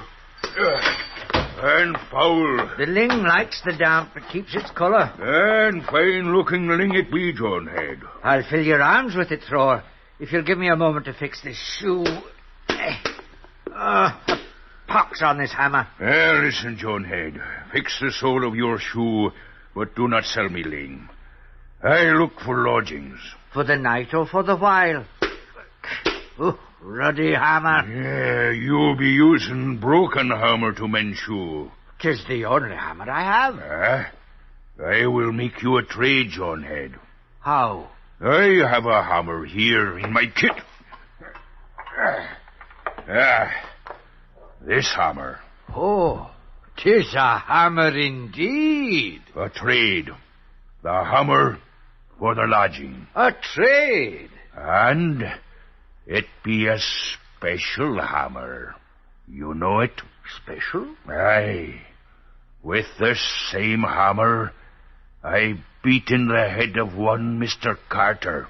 And his daughter, too. Oh, and that would make it a special hammer indeed.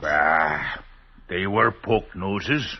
What? Mr. Carter and his daughter, they poked their long noses into what did not concern them. Aye, and for that you hammered them, eh? For that, indeed. You will notice I am not with my wife. The Mr. Carter and his daughter spoke to my wife and told her to go off with someone else, and my wife did. 'Tis a real cruelty. Will you want the same room, Mr. Thrower?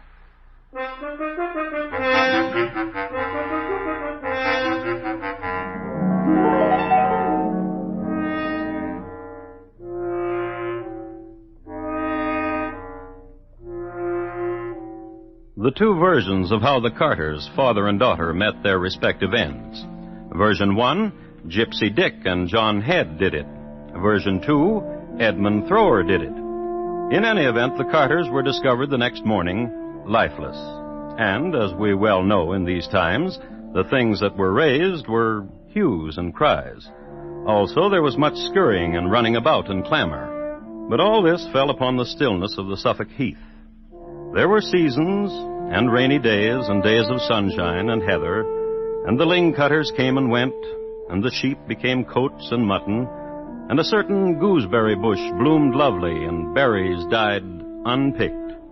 And somewhere far away, a gypsy with the unlikely name of Dick held a palm and said this: "Willow, willow, shining dim, hang down your little catechin," and picked a pocket. There were seasons and there were years. 11 years. Mr. Thrower was now a blacksmith among the willows. Mr. John Head was now a convict among the vermin and the lice of Ipswich jail. Mr. Head had committed a felony. He had robbed a sailor. His sentence hadn't been passed yet, but his cellmates had. John Head. What is it, Saunders? I can't sleep. You'll sleep for long, in a few hours. They say that on the gallows sleep is slow to come, that it's painful. Unless you have a friend to hold down your legs, then death is quick. If they will let me, I will do it for you, Saunders. Oh, thank you. Seems to me... What? Cruel. Death. What I did was cruel. To steal a heifer is cruel and deserves death. I knew it when I stole it. And you'll die, too. You stole a heifer. I but robbed a sailor. My brother robbed a sailor. He was hung and he was given to the surgeons. You'll die. Ah, 'tis odd. What? Once before there was a time like this. Once before they would hang me. Why? Long ago, 10 years or so, 11, they took me from a public house where I'd laid drunk and told me I'd killed a man and his daughter, that I'd knocked their heads in with a hammer. About 11 years ago? Aye, but then I was let free. They decided I didn't do it. And where was this? In Cratfield in Suffolk. And the name of the man? And the name of the daughter? Oh, I can't remember. Nor I. Carter. Carter? 'Twas the name. How did you know? Carter. Saunders, lad. What? If they will let me do it, I will hold down your legs and pull hard on them, and you will die quick. Oh, thank you. And something else, Saunders, lad. The gibbet here at Ipswich will not get me for a long time yet. I don't die, not soon, Saunders, lad.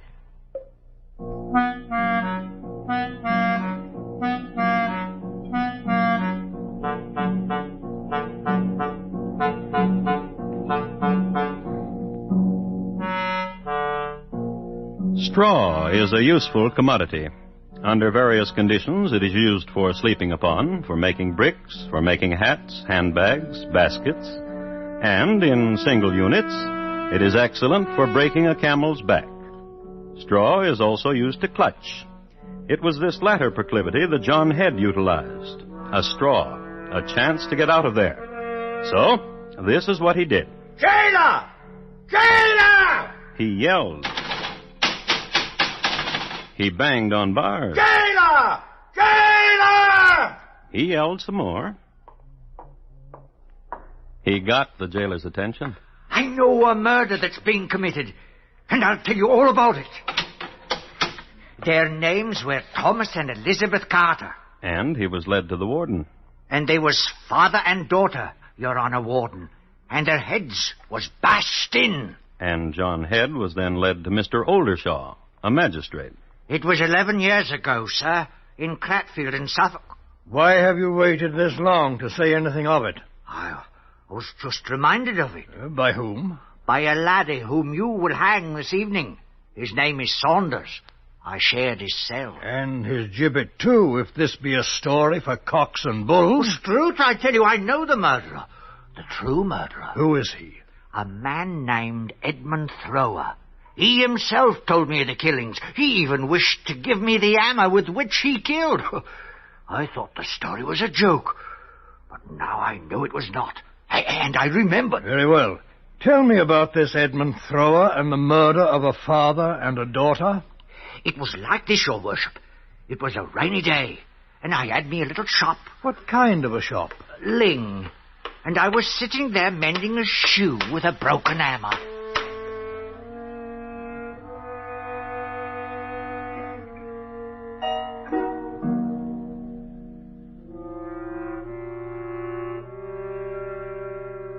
And John Head proceeded to tell the magistrate version 2 of the double murder. You remember the one where Thrower offered Head a hammer, the very one he confessed with which he had committed the crime? The result of John Head's story, he was not hanged, and a search was begun for Edmund Thrower. Now that's really making the most out of straws, isn't it?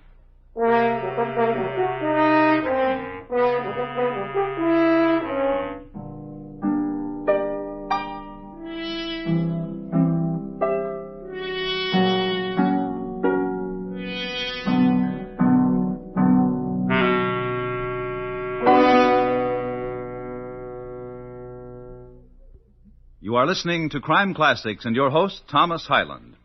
I guess we can all relax now. Since Arthur Godfrey told the nation he was going away for some surgery, the phone operators have been busy trying to answer the questions about when he'll be back. Things are normal now, though. It's August, and Arthur's back on his Monday through Friday daytime show and on the Talent Scouts Monday evenings. Most of these same CBS radio stations bring you Godfrey, so be listening for him next time round. And now, once again, Thomas Hyland in the second act of Crime Classics and his report to you on Mr. Thrower's Hammer.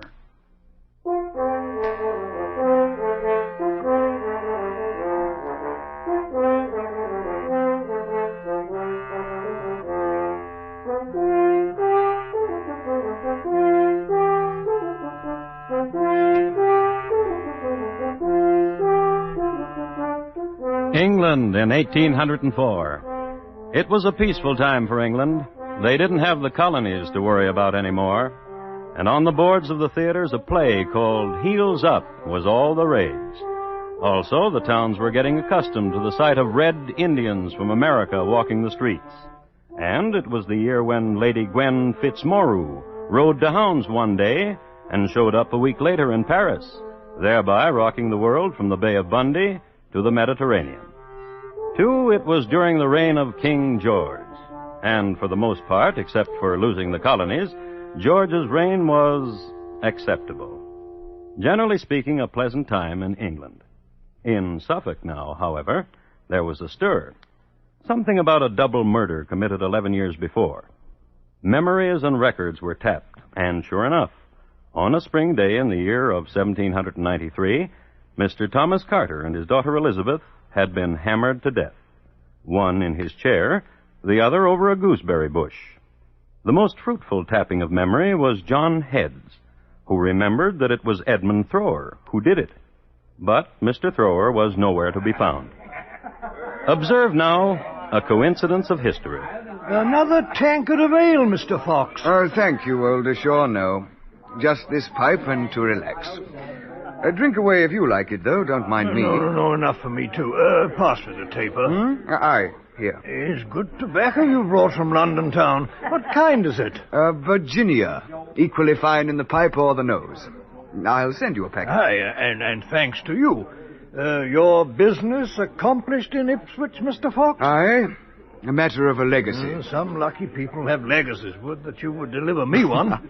And what would you do, Oldershaw? Take a frigate to America. You've been to America, have you not, Mr. Fox? Aye. Is it true about Kentucky, Mr. Fox? I would not know. I never got out of Virginia. As a matter of fact, though, the woman to whom I delivered the legacy plans to go to America, too. Mrs. Thrower. Thrower, did you say? Aye, Mrs. Edmund Thrower. And where in Ipswich did you find her? In a cardboard house on Pretty Prentice Lane. She is a gatherer and the seller of kindling wood. It took me a year to find her. And I've been looking for her husband for 6 months now. Her husband? Why? For 2 murders. I am quite sure that Mrs. Thrower knows where her husband is. Oh? This legacy I brought to her, the papers had to be signed by both her and her husband. She took the papers from me and brought them back a few days later and signed by Edmund Thrower. Pretty Prentice Lane. A cardboard house, and on the door it says, kindling for sale. Well, shall we enjoy one more tankard, Mr. Oldershaw? Oh, surely you're not going to Pretty Prentice Lane at this hour. Good night, Oldershaw.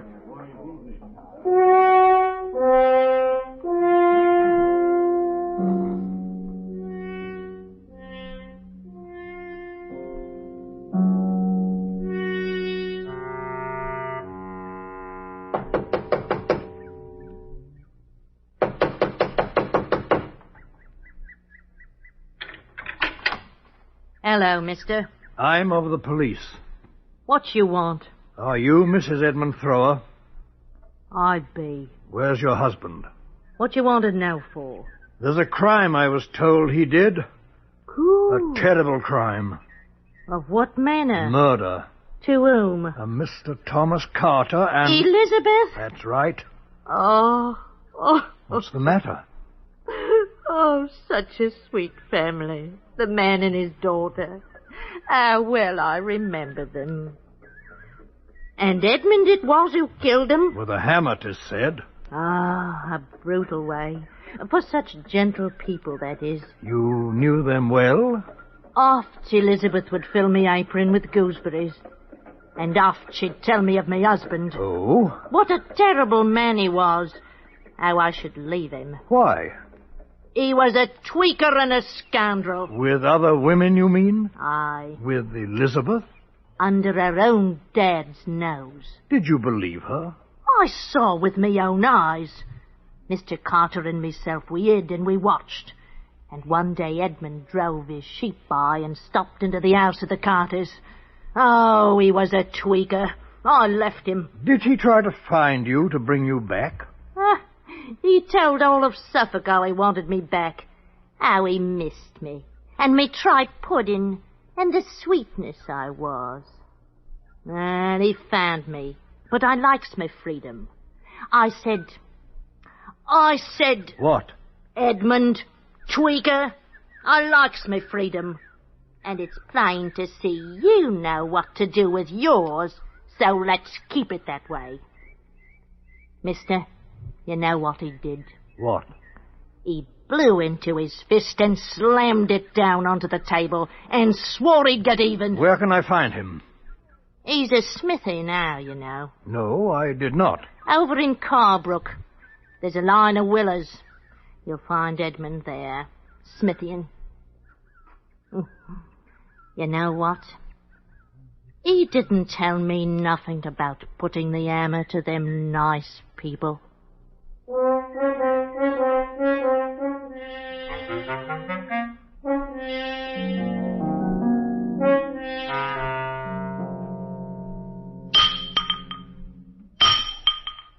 Edmund Thrower?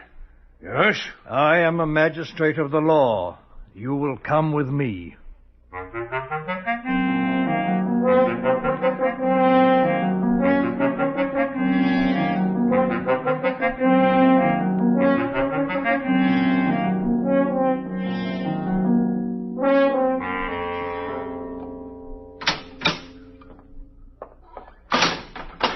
Thrower? Yes, Your Honor, Magistrate. How do you fare in your cell?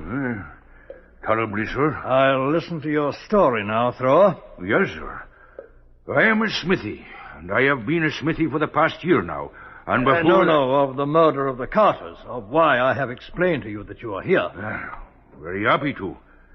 I can remember everything. Good. In March 1792, I was discharged from the Navy and went to work for Mr. Potter at Stradbrook and helping him to fetch and carry sheep about. Till when? Oh, till Michaelmas 1793. Sometime after March 1793, as I was going over Shotford Heath in Weybridge, Suffolk, I was overtaken by a man called John Head and one called Gypsy Dick. One of them had a skin ruby red wine. And so it was that Edmund Thrower told version number 1. This is the version wherein John Head and Gypsy Dick were supposed to have committed that double murder. And so we come now to the final playing out of the conundrum I posed for you a while ago, and whose elements have been displayed for you. Jurisprudence now and the English law. Edmund Thrower was brought to trial. I have a copy here of the original indictment, and I'd like to read it to you. Edmund Thrower, 58 years of age, not having the fear of God before his eyes, but instigated by the devil, feloniously, willfully, maliciously, and with malice aforethought, made an assault on Elizabeth Carter at Cratfield in the county of Suffolk on the 16th day of October in the 33rd year of the present reign, in and upon the body of the said Elizabeth Carter, and with a certain hammer, then and therewith, did strike the said Elizabeth divers mortal wounds upon the head, of which she died, against the statute and against the king's peace. At this trial, Magistrate Oldershaw presided. Edmund Thrower, how do you plead? Not guilty. Then a second indictment was read concerning the murder of Thomas, father of Elizabeth Carter. Edmund Thrower, how do you plead? Not guilty. Then, from almost nowhere, a man who went by the name of Gypsy Dick was sworn and took the stand and made a statement. He told where he lived. At Cratfield. And did he recollect the murder? Oh, yes. I was walking in Shotford Heath on the morning of the murder. It was about 9 o'clock when my attention was excited. I heard a sharp woman's shriek, and I said to myself, I have heard a woman shriek, and it was enough to stun anybody. And more? I saw a man running, or walking quick, when I got to the 4 crossways from Carter's house, and I made a kind of halt when he was before me. He went over a stile on the left hand of Cratfield Green, and it was a very bright morning, and I could see the man well. And it was that man sitting over there who is called Edmund Thrower. So the case was given to the jury, who deliberated 35 minutes. Guilty. And sentence was passed. Edmund Thrower, you have been tried and convicted by an impartial jury of your country of a most foul and cruel murder. A murder on an inoffensive poor girl who gave you no provocation, and of her aged father, too, in the moments of quietude. The motives which led to that murder are best known to God and your own conscience. Therefore, it behooves you to make your peace with him, before whose awful tribunal you must appear. You will be removed from hence to the place from whence you came, and from thence to a place of execution on Monday next, where you will be hanged by the neck until you are dead, and your body afterwards will be delivered to the surgeons, and the Lord Almighty receive your soul.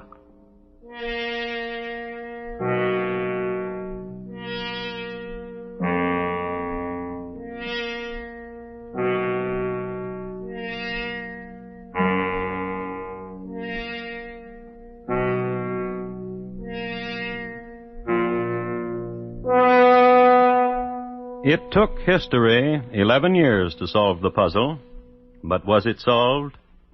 As a student of crime, I'm not sure, nor should you be. But one thing is certain. In the county of Suffolk, the willow grows green, and from one of them, there hung a smithy.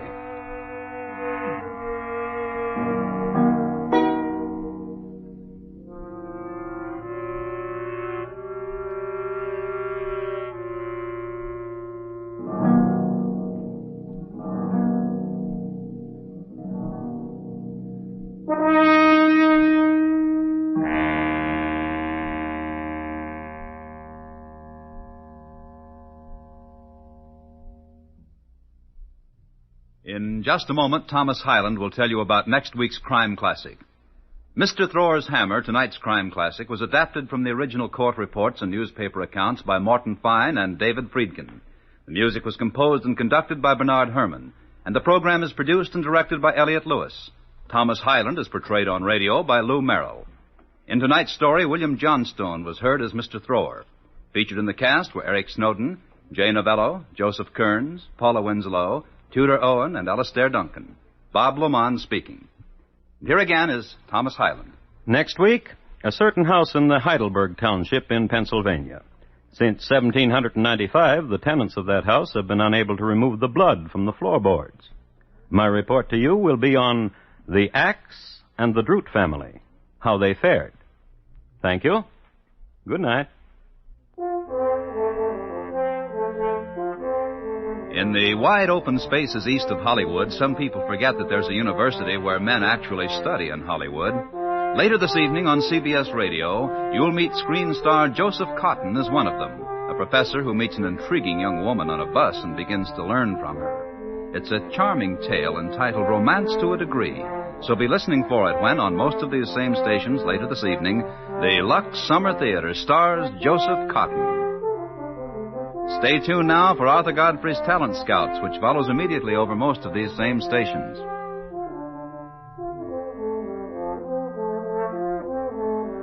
And remember, Bill Cullen's Walk a Mile show is heard Monday evenings on the CBS Radio Network.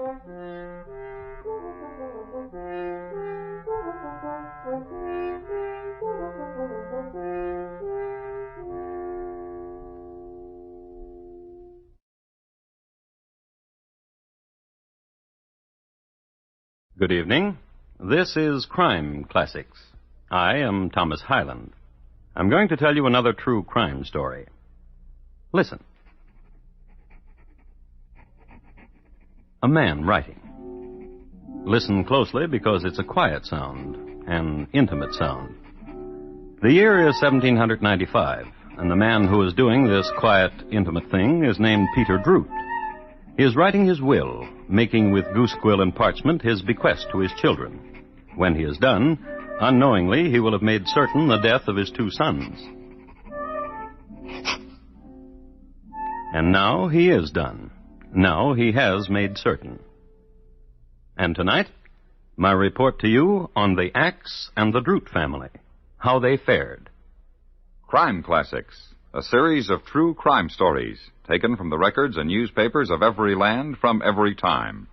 Your host each week, Mr. Thomas Hyland, connoisseur of crime, student of violence, and teller of murders. Now, once again, Thomas Hyland.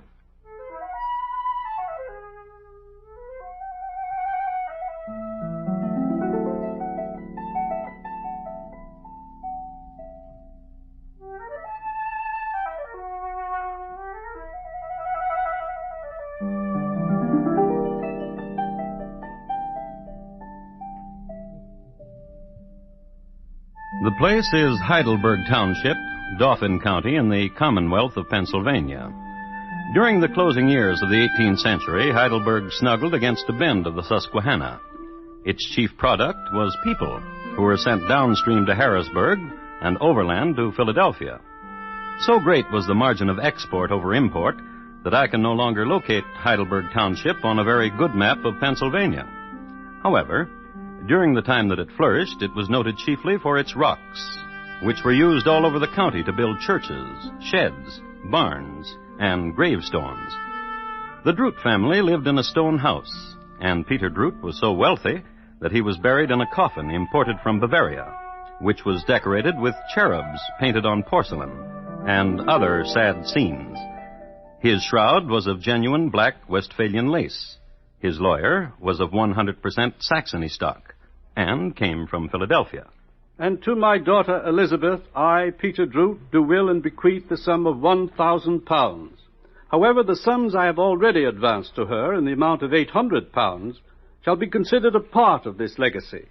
And to my sons, Francis and Peter, I leave the residue of my estate. But in the event of the death of either of my sons, without issue... And his daughter Elizabeth, pure product of Heidelberg Township, was moved. Some father I had, to leave to his own true daughter a measly £200. You have done a deception to me. Deception? How? To tell me you were the favorite of the old man's children and would inherit the money. This is deception, to get me to be the husband of you. John, What? I did not mean to deceive you. Get thee away. I begged you to believe me. Get thee from the chair and take my hand. The likes of you, a spouse to the likes of me. I'm sorry. I'm sorry. I said it, Elizabeth. Get thee away. That vile man, that father to me, to have done this to his daughter, that I have to wait until the death of my brothers to get to his wealth. That I have to wait until the death of my brothers to get to his wealth. That I have to wait until the death of my brothers. Yes, I heard it. And that as each one of them would die, I would get 500 pounds. Yes, I heard it.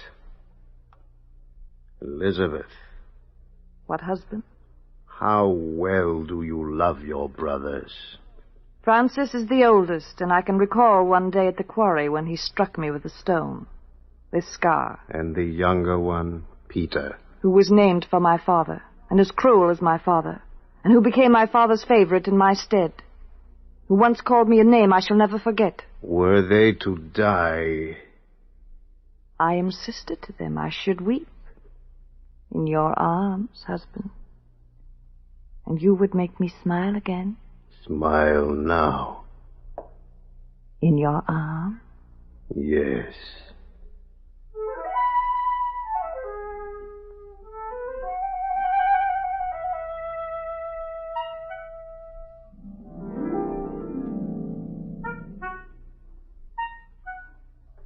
John and Elizabeth Howard, Pennsylvanian lovers. He, a stonemason who had more epitaphs at the tip of his chisel than any stonemason in the county. She, noted for her scar and her elderberry jelly. The old man just growing chill in his coffin from Bavaria. And John and Elizabeth, daughter and son-in-law, were getting ready to lay the rest of the family beside him. I think we should start with the younger one first. Why, whatever are you talking about? He's better off dead than alive, anyhow. Why, whatever are you talking about? Put me down. Put me down.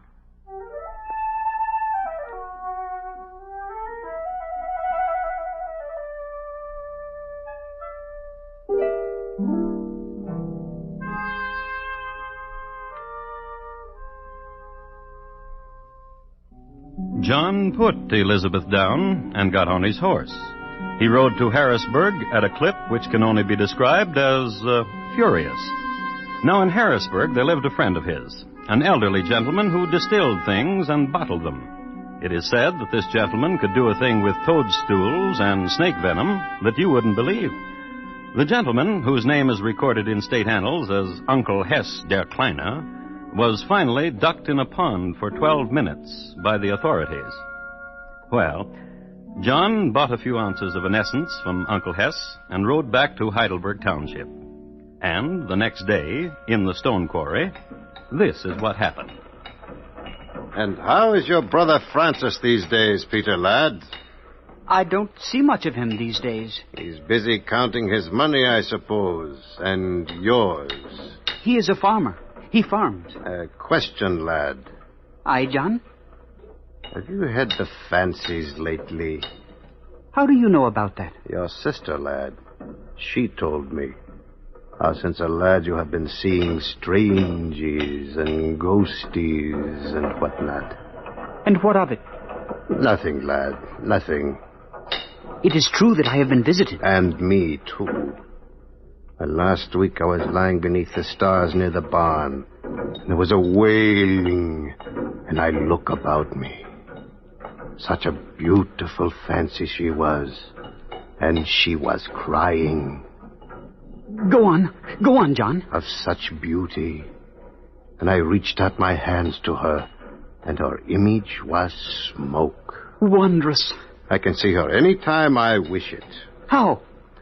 I have a thing here, a potion, a small bottle of it, prepared specially to lie under the stars to see this wondrous, beautiful lady.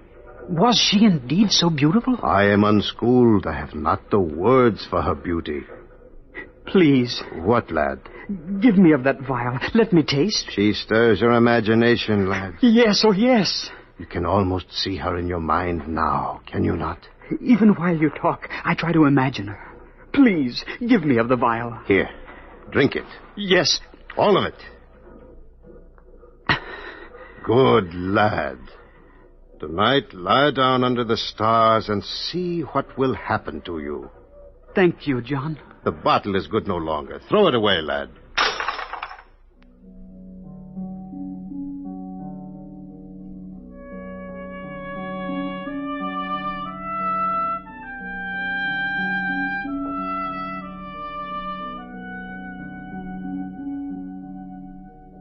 Poor lad.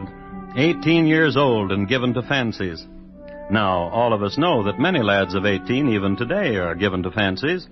But young Peter Droot was very rich and lived in Pennsylvania. And it was a rare moment indeed when he wasn't beginning or ending a fancy. And too, this, we must remember, was the era of potions to conjure up most anything, from rain to a lady made of smoke. So, young Peter Droot had everything going for him that night. Youth, imagination, and potion.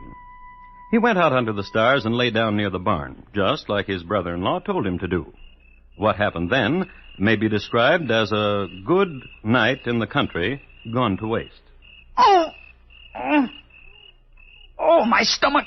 Oh, my stomach. My stomach. My stomach. Oh. That rooster crowing really upset schedules in old Heidelberg Township that night. People and animals looked out of the window and wondered what ailed that rooster anyhow. It was too early to get out of bed and too late to go back to sleep, so they gave ear to the commotion. Through the din rose the wails of Peter Droot, who had seen no fancies but was writhing with a terrible ache in his stomach. His brother Francis brought him back to the house and applied an old Pennsylvania poultice, which relieved the lad no end. So, the next morning in the stone quarry... And all that happened, John, was an ache right here. A grievous ache. Poor lad. Lad. Yes? When you lay yourself down under the stars, which way were you facing? Toward the east. Toward Bruder Gansel's farm. I should have told you. I did it wrong? Oh, 'tis my fault. You faced the wrong way. However, come here. Walk with me.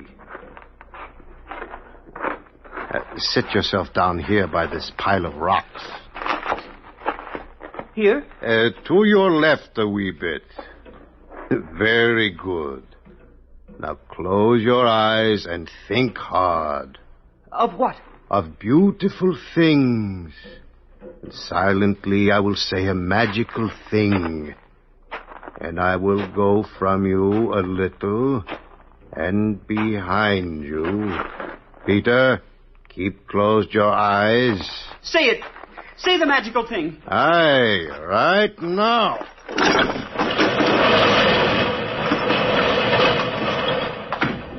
Men, all of you, the lad Peter Droot is buried beneath the rocks. He is dead. No, I am not. The slide of rocks did not touch me. I heard their sound and I leaped and What a relief it is to me. Oh, how happy I am.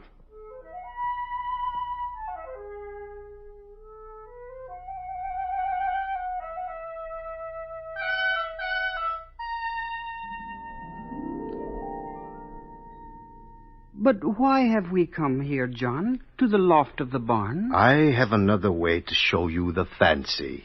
How? This rope I have here tied to the rafter. Place it about your neck. Very well. Do not let me fall, for the rope is not long enough to reach the floor. Is the rope tight enough about your neck now, lad? Tight enough? For what? For this!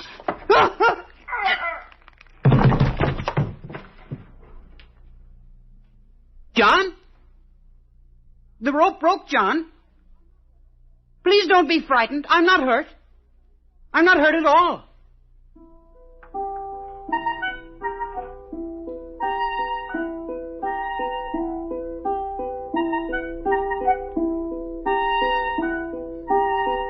And as long as Peter stayed alive, John couldn't collect any of the legacy, Which is why John sat in a hayloft, head in hand, and pondered. Then John thought about an axe, and he pondered no more.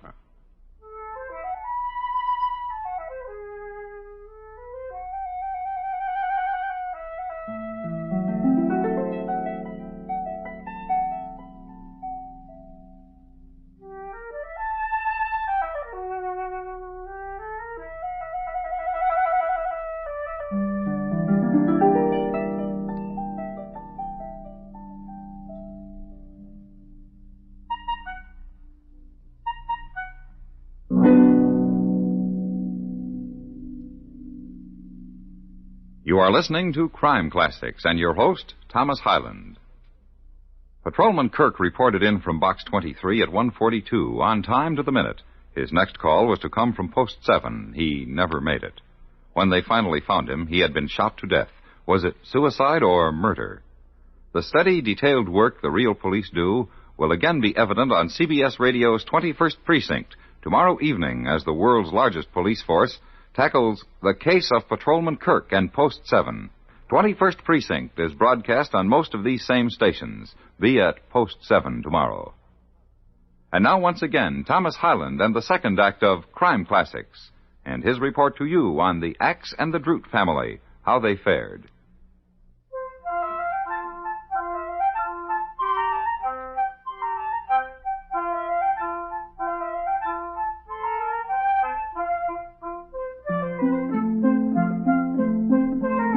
A few notes about Pennsylvania as it neared the end of the 18th century.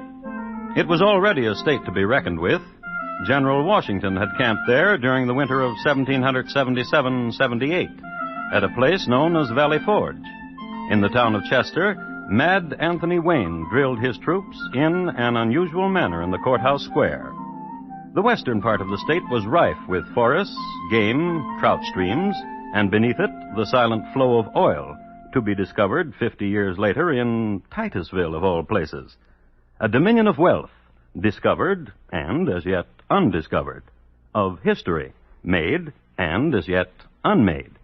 To prove my point, a person by the name of Barbara Fritchie, who was born in Old Heidelberg Township, had not quite yet been born. But across the street from the house where Barbara would first see the light of day, where her grubby little fingers would reach for her first needle, across the street lived John and Elizabeth Hauer, man and wife. As is our prerogative, let's look in on them. The rope broke. What a pity. It seems I can't kill him. Something always goes wrong. You always were a hasty man, ruin things. In the barn this morning, I did everything neatly. The rope broke. It was a new rope. And both of my brothers still live. I thought of something. And both of my brothers still live. And both of my brothers still live. Would you listen, spouse? I thought of an axe. And what did you think of an axe? How it can smash things. What things? Tables. And cups. Chairs. And chickens. And skulls. And skulls. And husband? What? Will you do it? It will be done. By whom? By you? By a man I know and his friend. And after it's done, what shall I have? You will have no brothers. And in their stead? Money. Husband. Yes? Lift me, spin me around.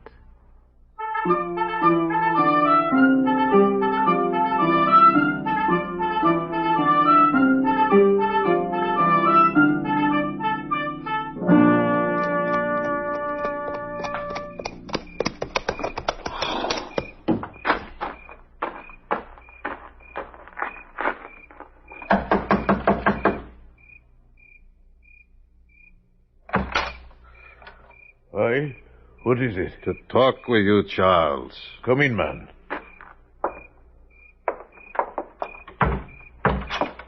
To talk with me? Aye. Where's your friend, Patrick? Has the talk money in it? Aye. Before or after the occasion? A little before and much after. Patrick, wake. Wake. Wake, Patrick. There's money in it. Huh? John Howell. Aye. Come into here. Good evening to you, Patrick. Now, John Howell, speak to the both of us. My wife's brothers are alive. If they were to die, my dear wife would receive all of their money. And, is this the end of it? A very great sum of money. And? And this axe I have brought... It cuts deep. Aye. Well, Patrick? Uh-huh. Well, John Howell? Wait. It is enough. For now. Patrick, get out of bed, man.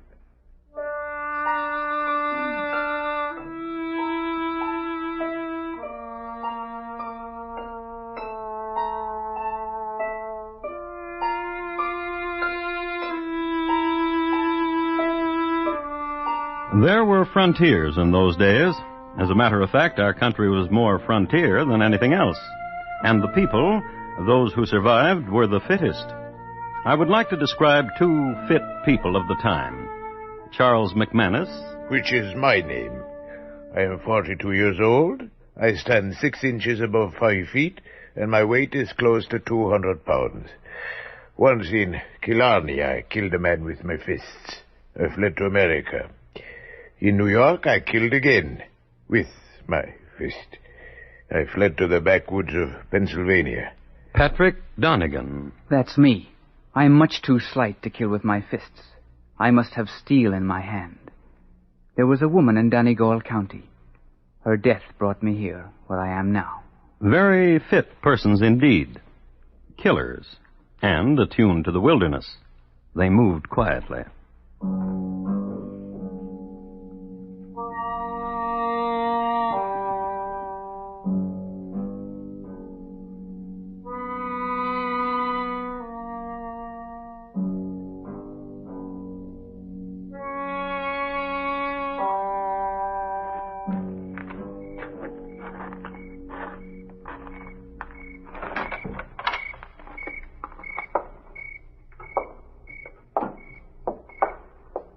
The older one sleeps there, he said.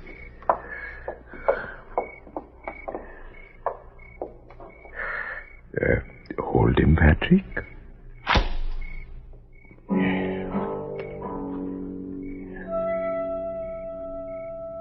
And the young one sleeps in there, he said.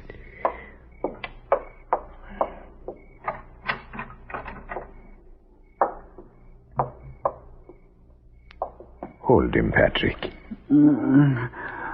Are you a fancy?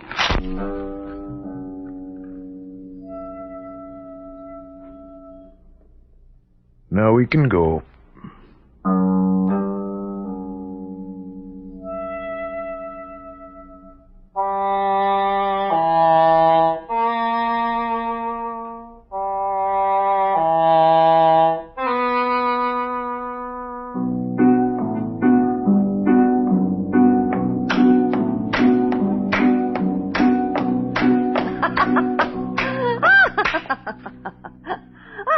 Now I'll do the dancing.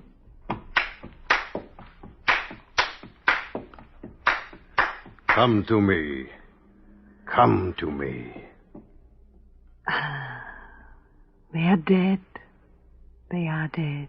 Outside the night is warm. And there is moon. And there will be us. Gently. In a moment. John, hold me. Hold.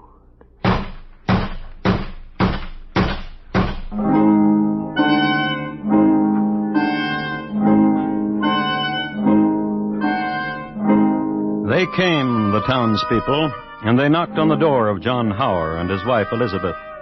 and they brought him and his wife to the house where Peter and Frances Droot were lying. Elizabeth fell down upon the floor and wept bitterly. John sat down and made no remark. And this is the tableau, 1 hour after the murder had been committed. And the townspeople had found that nothing had been plundered from the house. And the townspeople knew that only John and Elizabeth would profit from the death of the brothers. And an axe had been found, and a townsman knew it to be the axe of John Hauer. Then John Hauer made a remark. I did not do it. Then they asked him who did do it. 2 murderers. 2, they asked him. How do you know it was 2, John? I hired them.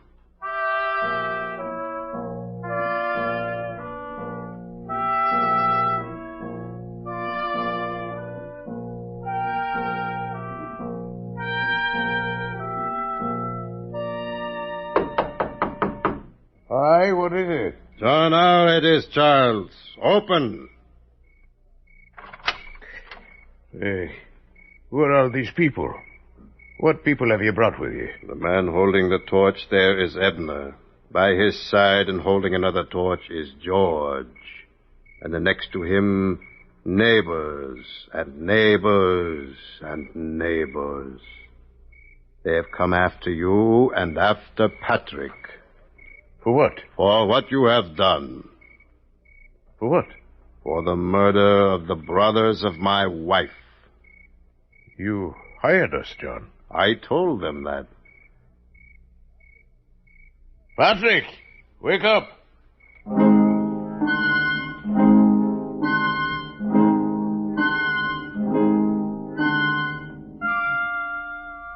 In June 1798, a trial was made, charging the 3 men and Elizabeth Hauer with murder. I have never been one whose life has been governed by the lust for money.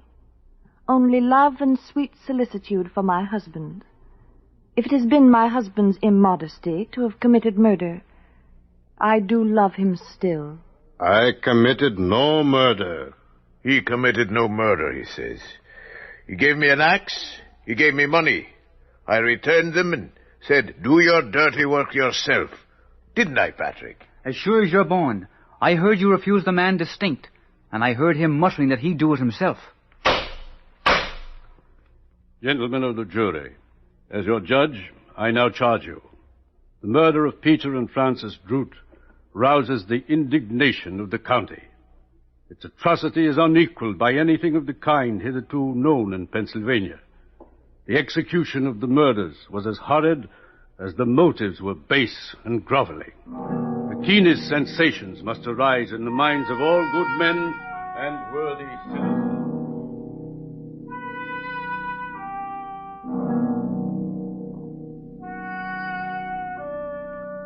The judge then went into particular detail of all the evidence that had been given and committed the case to the jury at 4 o'clock on Sunday afternoon. At 7 o'clock in the evening, they returned a verdict. John Hauer, guilty. Charles McManus, guilty. Patrick Donegan, guilty. Elizabeth Hauer, not guilty. I'm pleased. I'm so pleased. Goodbye, my husband. The guilty were all of them hanged on Saturday, July 14th, 1798. Elizabeth Hauer mourned for a respectable interval, then married again to one Obed Fanistock. The Fanistocks moved to Maryland, to the growing community of Cumberland, where they bought a house and a well and sold water to settlers moving west. And it all happened in old Heidelberg Township, which I can no longer find on the map.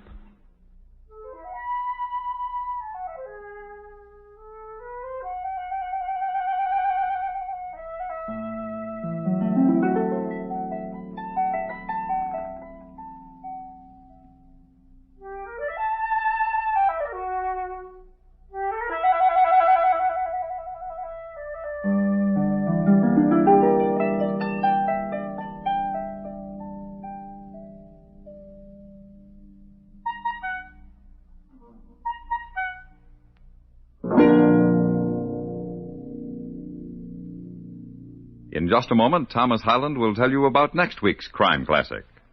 The Droot Family, tonight's crime classic, was adapted from the original court reports and newspaper accounts by Morton Fine and David Friedkin. The music was composed and conducted by Bernard Herrmann, and the program is produced and directed by Elliott Lewis. Thomas Hyland is portrayed on radio by Lou Merrill. In tonight's story, Mary Jane Croft was heard as Elizabeth and Clayton Post as John. Featured in the cast were Herb Butterfield, Sam Edwards, Paul Frees, and Charles Davis. George Walsh speaking. And here again is Thomas Hyland. Next week, San Francisco Bay, midway between Oakland and San Francisco. On board the good ferry El Capitan. The year is 1870, and the events are catastrophic, as I report to you on the incredible trial of Laura D. Fair. Thank you. Good night. Academy Award winner Joan Fontaine will be your star in Leave Her to Heaven on Lux Summer Theater on CBS Radio later tonight. You'll enjoy this celebrated story of a ruthless woman who destroys the things she loves. And you like Joan Fontaine in this dramatic role. That's Leave Her to Heaven, starring Joan Fontaine, later tonight on the Lux Summer Theater Show on most of these same stations. And remember, Bill Cullen's Walk a Mile show is heard Monday evenings on the CBS Radio Network.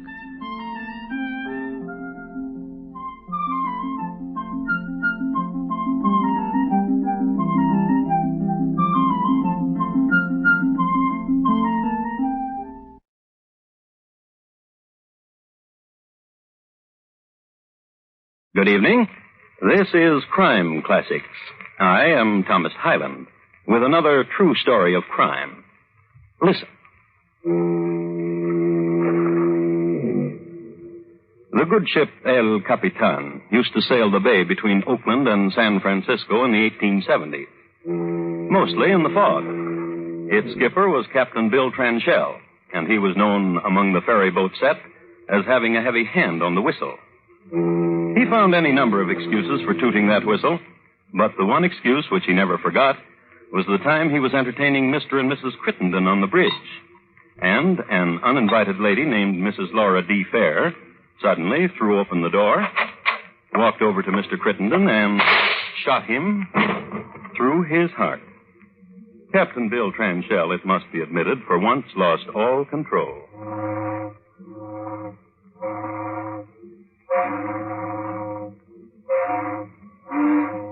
And unwittingly gave the nautical signal for icebergs in San Francisco Bay, which caused much hoisting of flags and battening of hatches, but could not change the fact that Mr. Crittenden was lying face downward on the deck.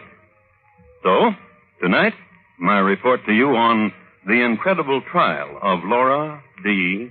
Fair. Crime Classics, a series of true crime stories taken from the records and newspapers of every land from every time.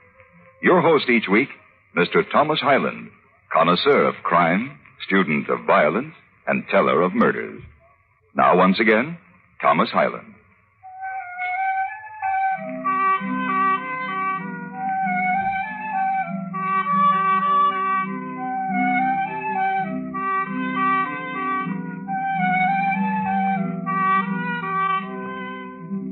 San Francisco in the 1870s was coming of age. It was getting civilized. By this I mean that gentlemen who carried guns wore them beneath their coats, and the can-can could be viewed by mixed company. And mixed company was the theme of the day. It was a very romantic time, and a time of elegance, of crystal chandeliers reflecting swirls of silken gowns, and from another angle so did polished brass cuspidors. Already the names Barbary Coast, Nob Hill, Gold Coast, and Chinatown were becoming legends. And if we are to believe all we hear, Grandfather didn't have it so tough. If he chanced to look over a certain fence on a spring day in 1870, he would have seen this. A lovely lady on a swing, dipping, swooping, gliding, soaring. A lovely lady with a lovely name, Laura. Laura with a rose twisted in her hair. And on the ground, for Isn't Mama... my daughter a pretty sight, Mr. Crittenden? And Mr. Crittenden, late of West Point, Kentucky, and Virginia City. Truly the fairest of the fair, Mrs. Lane. Bewitching. If I didn't know otherwise, I'd say she'd been bred in the bluegrass. My daughter's first husband was from the blue grass country. Now, how about her second husband? He never did say. There was no one around who would ask him either. Oh? He was forever shooting things, walls, chickens, various things. Your fair daughter has lived a fulsome life. Look at her up there, like a ladybird. Hello, Laura. Up there like a ladybird. You're going to marry my daughter, Mr. Crittenden? I fear she still grieves for her late husband. Her third husband was tragic. Poor Colonel Fair. That's the one who blew out his brains, isn't it? I wonder why. Mr. Crittenden. Yes?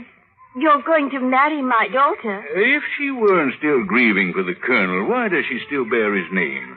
Why does she still call herself Laura Fair? Why not? Look at her, swinging like she does. Have you seen a woman more fair? No. Laura, come down here. Oh, the grace of my daughter. She is lovely. About 32, going on 33, and she doesn't swing as high as she used to. Mr. Crittenden. Yes? Forgive me for being rude. I forgot to ask you. How is your wife? In the best of health, thank you. You must tell her soon Mama, that... Mama, dear, you get on the swing, Mama, dear. Mr. Crittenden will give you a start. Oh, some other time. Mr. Crittenden and I were just talking about Mrs. Crittenden, dear. Oh, how is she? In the best of health, thank you. Have you told her? I told her you bore her no malice. What did she say? That she likes you, too. Oh, I'm so happy.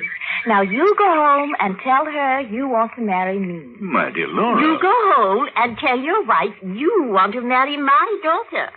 Come along, Laura, dear. Let's tat.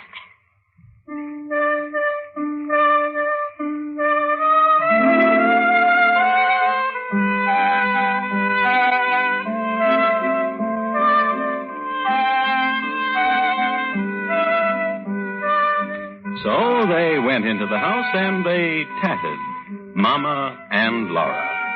And while they're doing this, let me fill you in with some background notes. Laura and Mama had newly arrived from Virginia City, where their family-style rooming house had netted them $45,000. During the years and the welter of collecting the rents, changing sheets and towels, and setting the board with succulents, Mama had gained and lost 3 sons-in-law. It seemed that fate consistently made her daughter a hard woman to be married to. Laura's 3 husbands, each of them, died. And as to our other principal, Alexander Parker Crittenden, he was a corporation lawyer with a wife and 7 children and 2 grandchildren. Once, hot and dusty and alone in Virginia City, he happened into Laura's house, made known his desire for a bath and rest. No sooner had he changed into fresh linens and had listened to Laura's tale of how she had become widowed recently than he became that weekend her star boarder. And, in turn, Laura and Mama were so taken with his quips and twinklings that they followed him to San Francisco. They took a house on Nob Hill, and there tatted and waited for a proposal of marriage. They understood the delay. They comprehended that Mr. Crittenden's wife was of a peculiar mold. How is Laura, Alexander? Fine, ma'am. Just fine. And her mother? Eager. Eager? Yes, ma'am. She wants me for her son-in-law. And no wonder. You're a fine man, Alexander. Thank you, ma'am. And a good father. I try to be. And an excellent husband. Yes, ma'am. Such a man as you is hard to come by, Alexander, dear. I should miss you. I should miss you. Then it's settled. Laura and her mother will be our good friends. But Laura wants me for her husband. She keeps asking me. And her mother, too. Dear. What? Tell them no, but nicely. I've told them. Keep telling them. You're a remarkable woman. Thank you, Alexander. To be friends with a woman who wants to take me away from you. I respect ambitions and honesty. Laura has both. That she should love you has my complete understanding. Ma'am. Yes, Alexander? I must tell you that you are a flower. Womanhood should be proud to number you among its sisters. How many's the time? Alexander, we have an appointment for dinner tonight. Yes, ma'am. Ma'am. What is it, Alexander? Laura loves me, and I think I might love her right back. Why, then, eat your heart out, Alexander. Now hurry, dear. We're going out to dinner. Oh? I've sent a message to Laura to meet us at Furbisher's for dinner. Oh.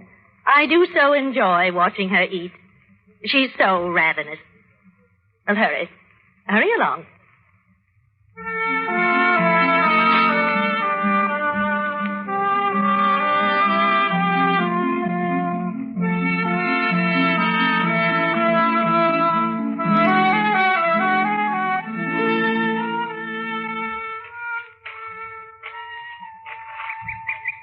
Mr. Crittenden? Yes, Laura. Isn't today a pleasant one, though? Every day is pleasant when I'm near you, dear Laura. And last night, how wonderful. Sitting between you and your wife. What a wonderful woman she is. I wish you two wouldn't like each other so much. We both have the same consuming interest in life, Mr. Crittenden. You? Laura, Yes? I must tell you that you are a flower. Womanhood should be proud. When are we going to get married? Soon. Upon your honor? Upon my honor. You're a liar, Mr. Crittenden. Laura. Therefore, I shall not see you again ever. Laura. I've thought it over, and that's the way I it is. love you, Laura. And you love your wife, too. Oh, I'd die without you. You love your wife more than you love me. No. Swear it. I swear it. Liar. I mean it, Laura. You'll see. I'll get rid of her somehow, and I'll marry you. I'll make her see that I don't love her. I won't even kiss her anymore. Swear it. I swear. I'll race you to the tree, Mr. Crittenden. All right. Come on. Come on, Mr. Crittenden.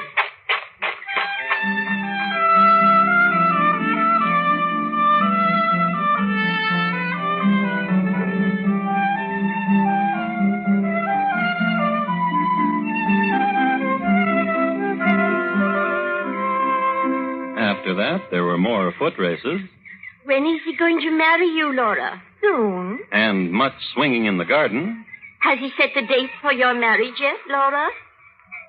Laura, come down out of there and talk to me. And the patting session. Mama. What? I'm weary of his excuses. And one day, wearily, she wandered down Market Street. There was a shop on Market Street run by a fellow who specialized in four-shooters. Now, a four-shooter is the same thing as a six-shooter, but it's for ladies because it weighs 2 shots less. Now, this fellow who specialized in four-shooters was such a persuasive salesman that no sooner had Laura pressed her pert little nose against his shop window that he had her inside measuring her palm for pistol grips. When this chap let her go, Laura was the proud owner of a pearl-handled pistol, which this chap personally guaranteed. And that was in the days when a guarantee meant something. Also, you must be told that on the morning the purchase was made, Laura had been without a husband for 1 whole year. Laura had never experienced this omission since she was 18 years old. So, gun in purse, she took to following Mr. Crittenden around. One night, she followed the gentleman and his wife through the fog onto a boat called El Capitan. This was the ferry boat between Oakland and San Francisco. Its skipper, you remember, was Bill Tranchell, the heavy-handed fellow who liked to entertain on his glass-enclosed bridge. A toast. Yeah, thank you, Captain. Thank you very much. To your very good health, sir. And to the health of your very charming wife. And to yours, Captain. Thank you, ma'am. Now, this place is getting overrun with tugboats.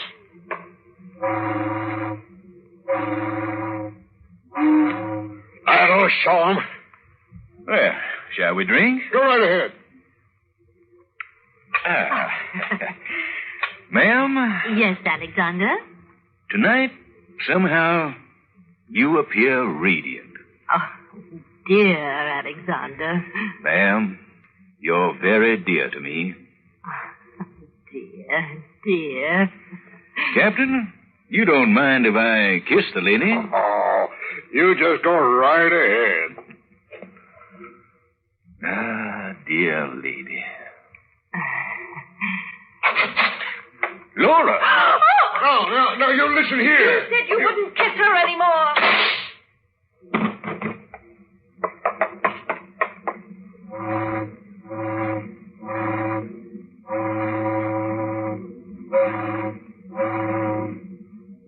I leave you for the moment with this note. Though he died face to the deck, Mr. Crittenden was not buried at sea.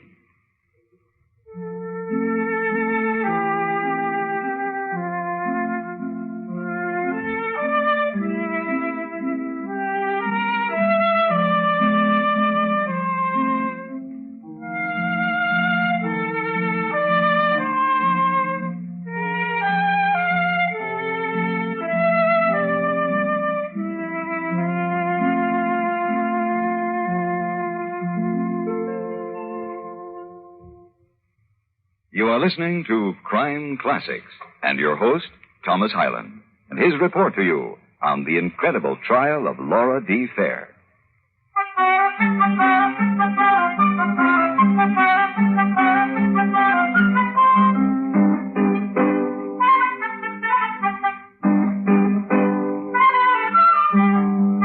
In 1870, San Francisco was a city where violence was commonplace. But this violence was by far predominantly of the species male slaughtering male, or male doing in female. So when Laura Fair shot Mr. Crittenden on a ferry boat, she practically invented a category, and thereby caused a stir. It planted ideas in feminine minds where such ideas never dared to be. The sale of four-shooters skyrocketed, and somehow the sale of marriage licenses likewise. The episode on the ferry boat was a shot in the arm for the suffragette movement. To the entertainment business slump, as many a husband spent more evenings in the bosom of his family. It was a city seething with unrest, with slow change, with static passion. It was a city whose entire attentions were focused on the trial of Laura D. Fair for the murder of Alexander Parker Crittenden. There will be order in the court. You may continue with your testimony, Captain Fenchel. There he was, kissing that lady over there. I refuse to be referred to as that lady over there. I was his wife. No, you are not. I was. Mrs. Fair, Yes, Your Honor. how do you explain you were Mr. Crittenden's wife? I was. Not that woman over there. I refuse to be referred to as that. You will get your chance to testify, Mrs. Crittenden. Mrs. Fair will answer the question. I thought I was on the witness box here, Your Honor. In a moment, Captain. I wish to hear why Mrs. Fair considered herself to be the wife of Mr. Crittenden. Since the moment we were both born, our love was made in heaven and our marriage too. I warn the spectators that another such outburst may cause me to clear the court. Go on, Mrs. Fair. Thank you. Oh, you're quite welcome. My feelings for Mr. Crittenden would have been profane had they not been made sacred in heaven. Silence! Silence! Silence! The Sergeant at Arms will bring forward immediately the parties that applauded. I applauded more than anyone else, Your Honor. The Sergeant at Arms will bring forward that lady. I applauded more than her. And will bring forward that man, too. Oh, Judge, it was my fault. Of course not, Mrs. Fair. You were not to blame for the disturbance. Well, Judge, human nature could not stand the denial of the truth by that lady over there. It was I, indeed, who was married to Mr. Crittenden. What is your name, sir? Francis M. Hughes. Did you applaud? I stamped my foot. Why did you stamp your foot? I felt the compulsion. Why? I was carried away with what Mrs. Fair said. I felt the compulsion. I fine you $25. Judge. Yes, Mrs. Fair. I will pay it. You are dismissed, Mr. Hughes. Oh, bless you, Mrs. Fair. Bless you, ma'am. Thank you, Mr. Hughes. And your name, madam? Emily Pitt Stevens. Did you applaud? I said, good, good. And I put my hand down on the bench in front of me, so. You are fined $25. But I made no noise with my feet. But with your hand, you did. With my hand, I did. You are fined $25. I will pay it. Thank you, Mrs. Fair. And thank you. I rather believe you than that woman over there. Mrs. Fair, you will have to draw heavily upon your bank if you will pay the fines of all who applauded. As long as you fine them for cheering me, I will pay those fines. Your Honor. Just a moment, Captain.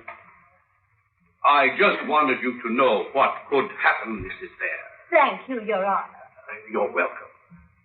Captain, you may proceed. And Mrs. Fair came in and shot him with a 4-shooter. That's all. Thank you, Captain. You may step down.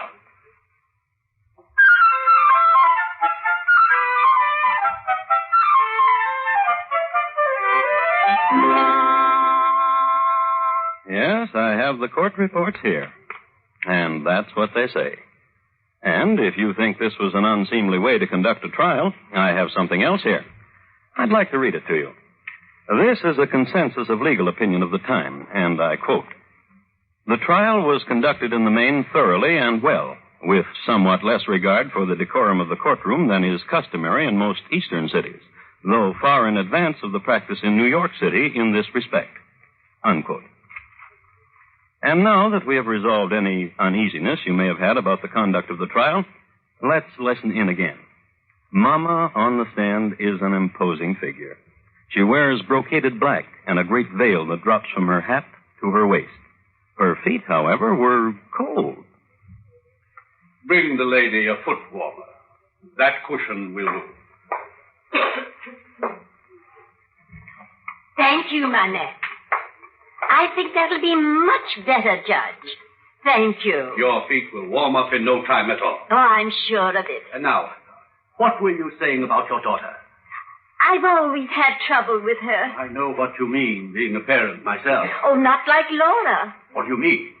Doctors, doctors, doctors. My daughter has tried to kill herself on numerous occasions. There's madness in the family. Besides, my daughter's second husband was mad.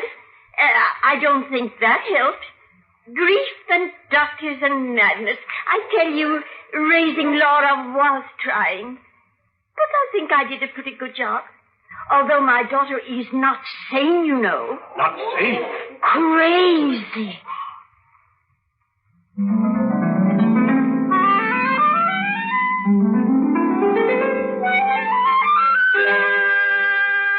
And doctors were called to corroborate, and this they did. Little-known facts about Laura Fair were brought to light and caused more nudging of elbows than applause. Some of her ailments, described by the learned physicians, had symptoms that weren't talked about very much in those days.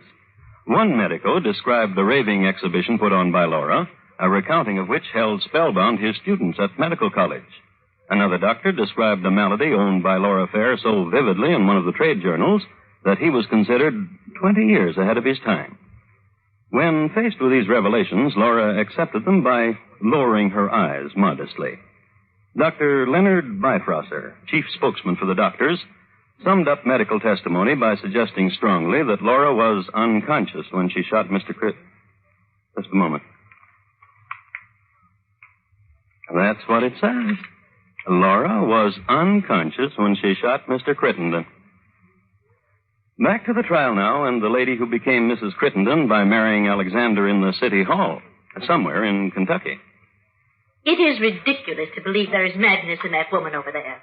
She's vicious, predatory, and since the moment she was thrown in contact with my husband, she pursued him, worried him, and pled with him to marry her. That this necessitated getting rid of me didn't worry her in the least. She killed my husband out of frustration and anger. That woman there! The high spot of the trial was on a morning in November. The court had denied Laura permission to lie on her lounge, upon which she had reclined throughout the trial. So Laura has been made to arise and take the stand, was so sworn in, demanded and received a foot warmer, and said interesting things like this.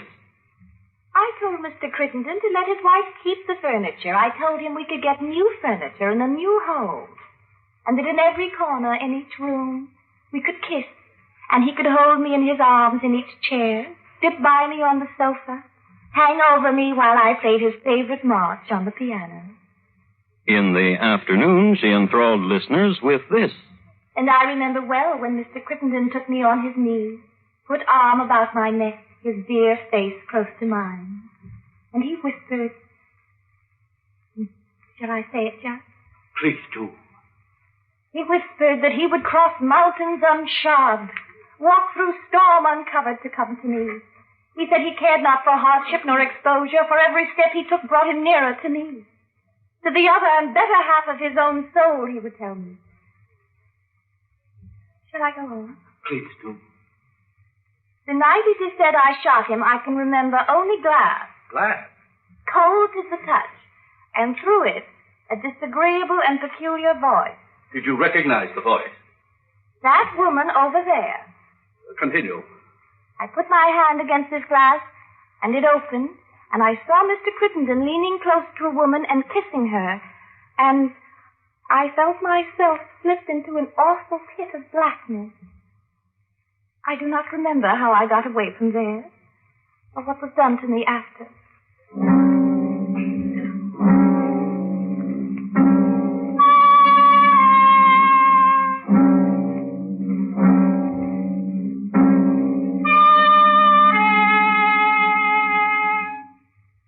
Gentlemen of the jury, have you reached a verdict? We have, Your Honor. The accused will rise from her lounge and face the jury. The jury will face the accused. And what is your verdict? Guilty of murder in the first degree.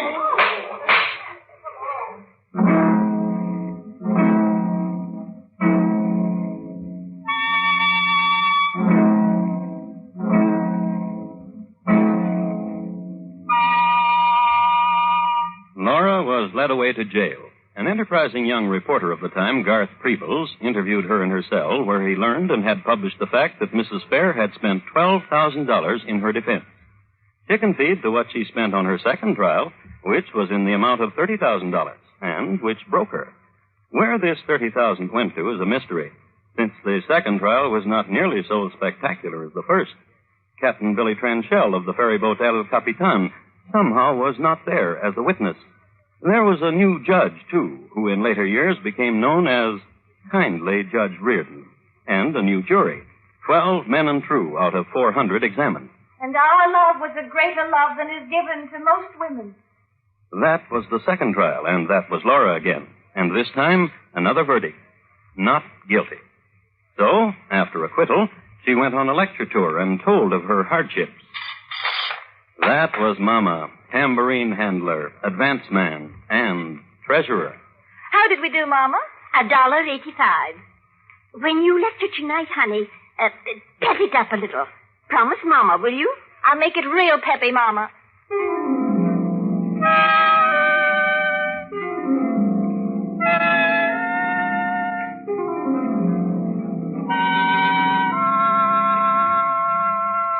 Mama passed her last tambourine one cold winter's night in Sacramento in the year 1889. But Laura lived on. She lived until the age of 82, after another husband and another long period of widowhood. Until the moment of her death, she insisted that Mr. Crittenden had only been her very good friend. And once, in a moment of mutual transgression, they held each other's hand. That's what it says, right here.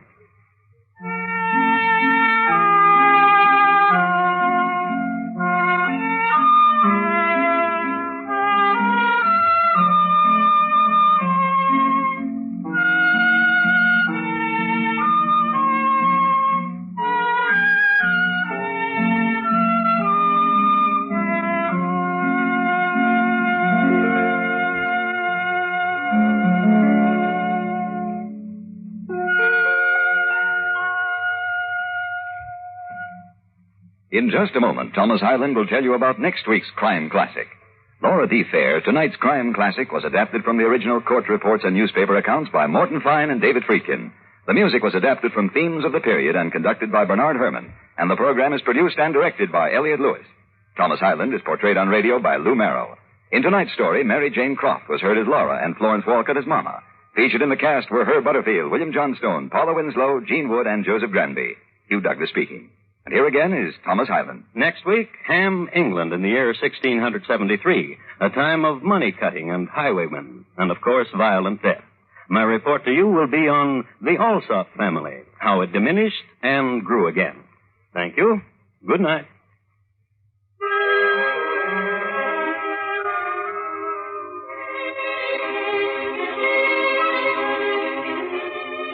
Crime Classics has come to you through the worldwide facilities of the United States Armed Forces Radio and Television Service.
The sound you hear is that of a grave being dug on a hillside in a lonely section of England in the 17th century. And that was English thunder of the era. And that, a soft English drizzle. Water, earth, sky, elementals. Surrounding James Alsop, money clipper, highwayman, father-in-law, grave digger. It'll take him about another hour to finish, and about another hour to give it a corpse. For in that time, James Alsop will add murder to his other attributes.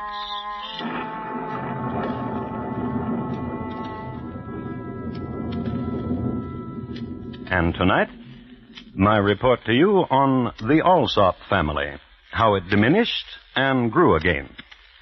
Crime Classics, a new series of true crime stories from the records and newspapers of every land, from every time. Your host each week, Mr. Thomas Hyland, connoisseur of crime, student of violence, and teller of murders. Now once again, Mr. Thomas Hyland.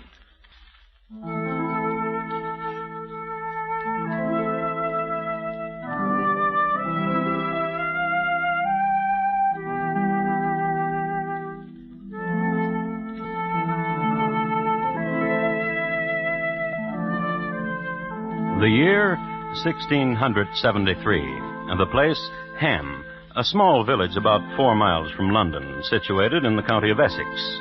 Now, the month is March, at the tail end of a wild winter, a winter of great snows, much poverty, and much returning to the earth of the folk of Ham, young and old. Never was there such a winter within the memory of what villagers were left alive. And now that the snows had melted and the first warmth blew across the heath and into cold stone rooms, there was stirring among the Hamlings who had survived. Man and wife smiled on each other where yesterday had been chill. Life must go on. But what of those whom the ravages of the season and starvation had made lonely? What of, say, a widow?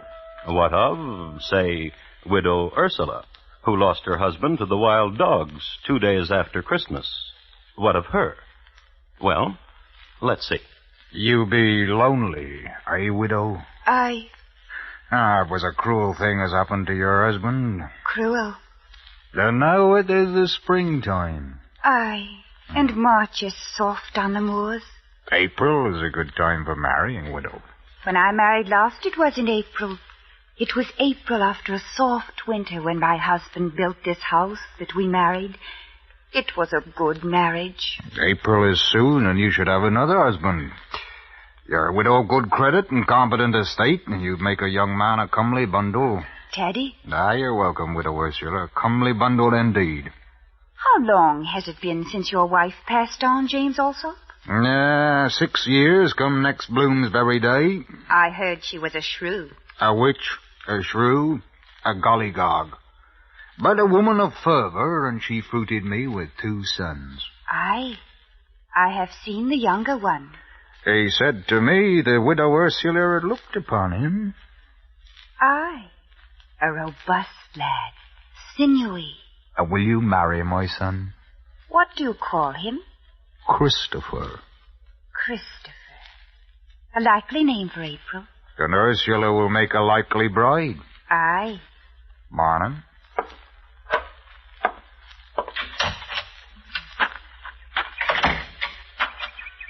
Oh, Father, what did the widow say? Will she marry my brother? She will. To us, William. Aye. So, my brother Christopher will take a bride. Your brother is not like us. He needs a woman to take care of him. He is a dolt. Perhaps. And cowardly. Maybe. For instance, he needs his father to propose for him. He has a shy manner. Cowardly. For instance, down there, where the carriage will roll soon. Would he have the courage to stop it and point a knife and demand money or life and mean it? No, not Christopher. There, around the hill's curve, the carriage. Father? Aye.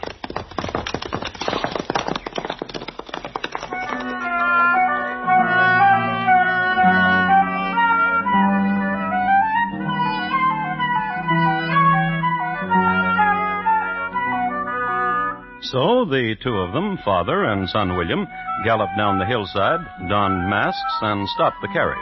And with a well-a-day and cocked pistols, they robbed the driver and a passenger. History records that the passenger, as coincidence would have it, was none other than Dame Maggie Chavez, who, it may be assumed, was even then on the first leg of her mad dash to Lisbon. Gallants that they were, the highwaymen took from the lady only her gold coins. Her jewelry, the famous mementos from the Viscount of Gloucester, was not touched. This might have been, however, because of the hiding places for gems that the dame is famous for. And, with another well-a-day, James Alsop and William rode down to the town of Ham, and to home, and to their workshop.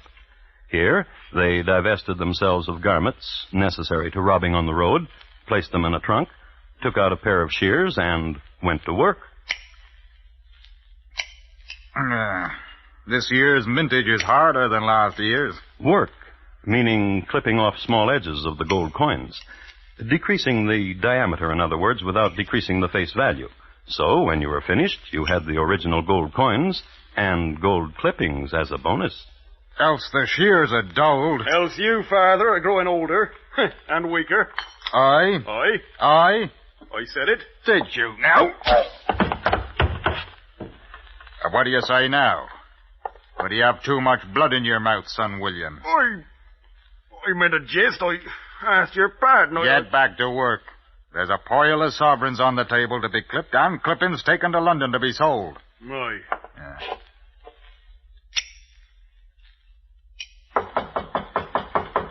Who be it? Christopher. Come in, son. Hello, son. Hello, Father. Hello, William. Did the day go well for you, son? I dreamed how it would be to take a wife. You like the taste of blood, William? I dreamed how it would be to take a wife. And it was a fine dream. Yeah, I spoke to the widow Ursula. And asked her what I told you, Father? Aye. Will she have me? In April. I'm grateful to you. You're a good son, Christopher. You make your father proud. Did you have a good day on the road, Father? Now, that's thoughtful you ask. Aye, a good day indeed. A carriage with a rich lady. And much gold, I see. One thing, son. When you're with wife, no talk of this and what happens on the road. Not a whisper on it. Oh, not a whisper? Yeah. We have to do much clipping, your brother and I. Take a handful of coins, lad. Buy some things for April.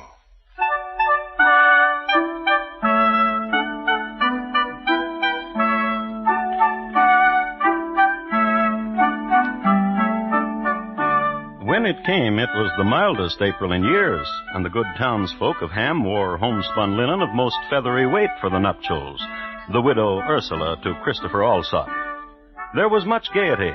Laughter spilled, as did the cooling spiced mead. And, as sometimes happens at such festivals, a group of the younger set thought they spied a druid and ran off into the woods to give it chase.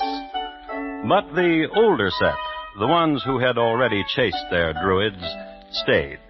And they smiled kindly upon the bride Ursula as she took the hand of Christopher and led him into the warm stone cottage. My husband. My bride. You dance well, the saraband, husband.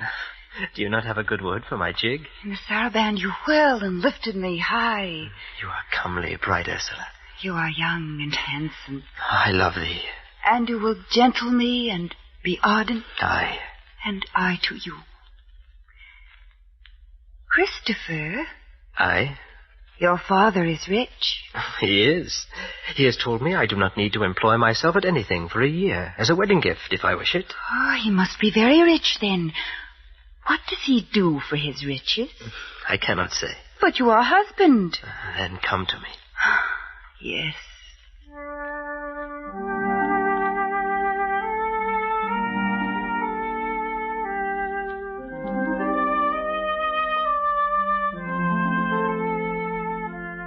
Which was the talk in April, and in May when the bloom was on the sedge. Come, dearie. Tell your wife what your daddy dear does for his riches. And in June when the drone bee danced for its queen. If you do not tell me, dearie, I shall be unhappy and you shall be sorry. And for the rest of the summer, love and curiosity and a Christopher who wouldn't talk about his father. But in September, when the first leaf dropped... Now, what does he do, your father? Come here. I will not.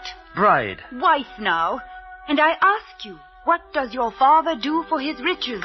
What curiosity is yours, Ursula? And who would not be curious? The way your father is hardly home, nor your brother. The way they ride the roads so often and after lock themselves in that room. What do they there? And why am I not permitted there in their workroom?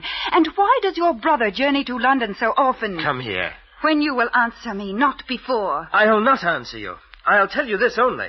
It is September, and you have become a shrew. You will rue the day you called me that name. You will rue it.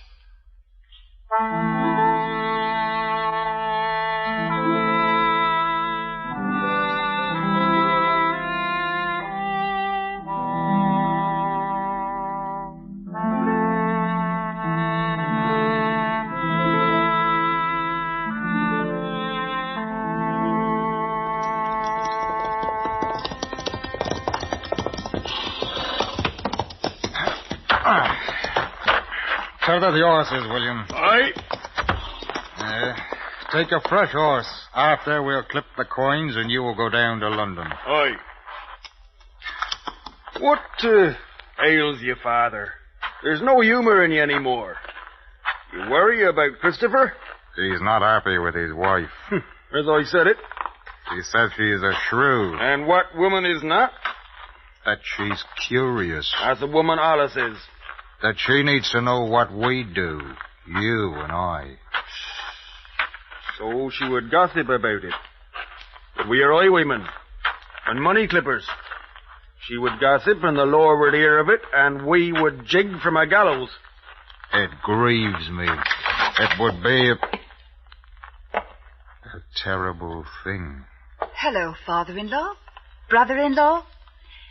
I had never been here before. In the workshop before. I thought to clean it, to dust a bit. What are these clippers for? Get out of here. Get out of here before I kill you. She will gossip, Father. Aye. And the law will hear of it. Aye. The gallows. And death. Not for us. To work, William.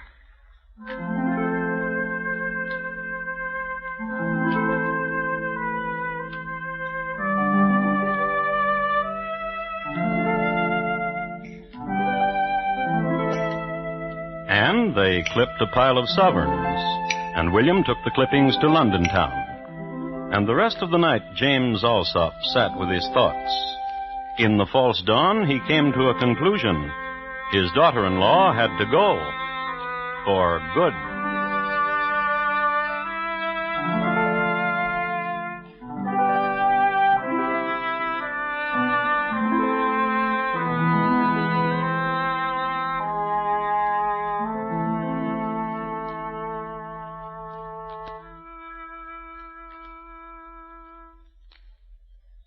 You are listening to Crime Classics and your host, Thomas Hyland. All America is in CBS Radio's 21st Precinct. Tuesday nights every week, the Star's Address brings you gripping and suspenseful stories of behind-the-scenes police work in the world's biggest city. Hear 21st Precinct on most of these same stations tomorrow night. And now, once again, Thomas Hyland and the second act of Crime Classics and his report to you on the Alsop family, how it diminished and grew again.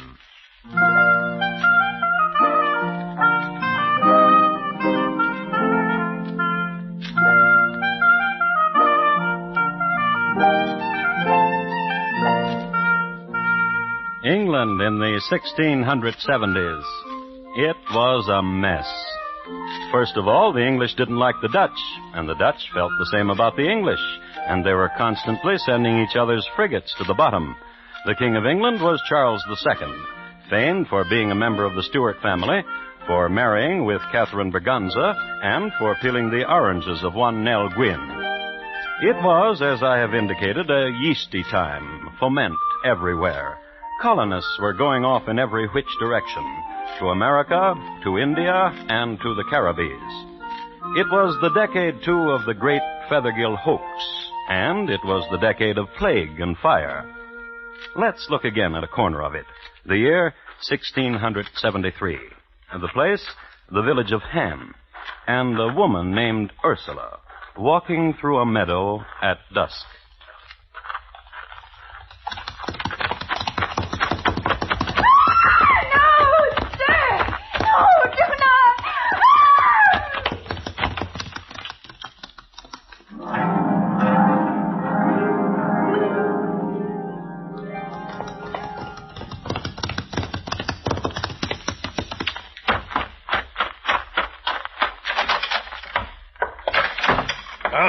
How now, Ryder? Did you have a good ride? Middling.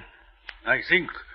Only middling. What are you talking about? I saw the woman Ursula walking through the meadow, as you said she would be. And did you kill her as I said you should do? I am not sure. Therefore... Therefore what? I am willing to take but half the amount of money which you promised me. I promise you a fee, assassin, for the killing of Ursula. I hired your sword for her death. No half payments for work not completed. It's no fault of mine. I stuck her with my sword, but she moved quickly away.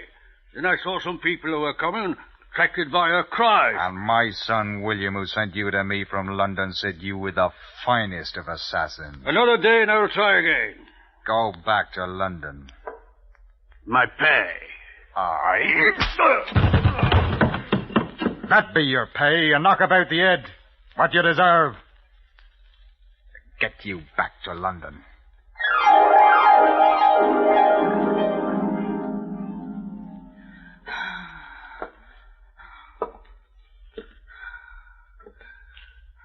What do you think, Father? That your wife is a fortunate one. That the wounds are not grave. The villagers who saw the attack said a rider in a cloak and mask chased her about the meadow with a sword. For what reason? For what reason I cannot conceive. Ooh. A mystery. Who would want to do murder on such a fine woman? Yesterday you called her a witch. Aye, even worse. But I did not mean it. As I said, what has happened? A mystery. Who would want to kill her? Oh, your wife is a provoking woman. She walks alone in the meadow at dusk. If she ever recovers, I will tell her to do so no more. While I'm gone for the surgeon in Yorkshire, you'll take care of my wife, Father. Aye, that I will. I'll watch over your wife.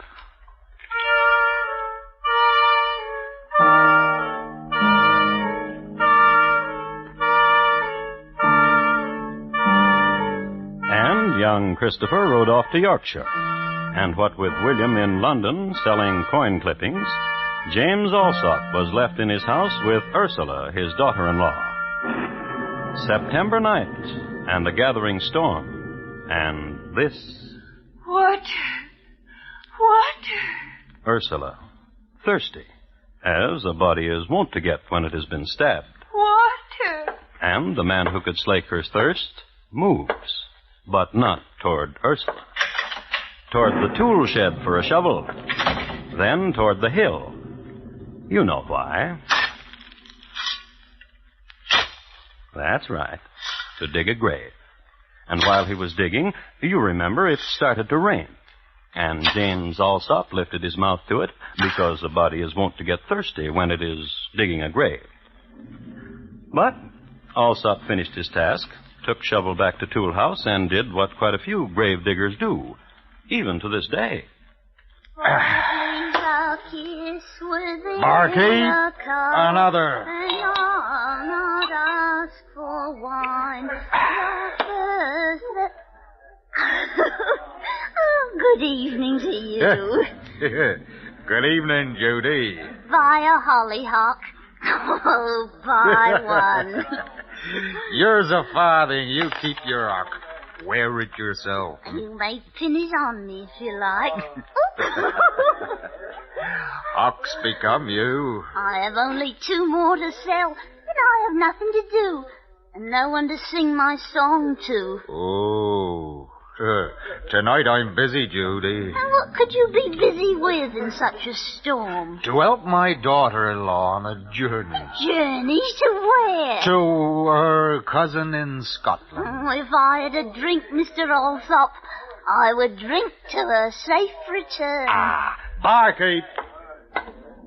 3 drinks. 1 for me, 1 for the lady, and for yourself, barkeep. Yeah. Well, now we will drink to the safe journey and the safe return of my daughter-in-law, Ursula, who goes to visit her cousin in Scotland and who probably will not return for a year or so.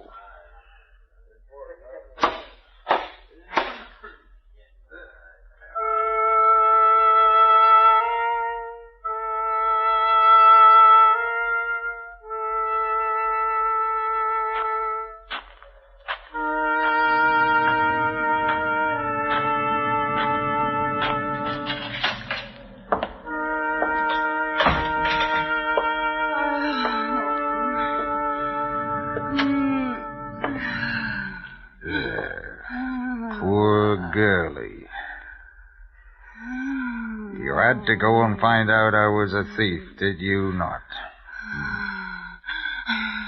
I can't stand to see you suffer, girlie.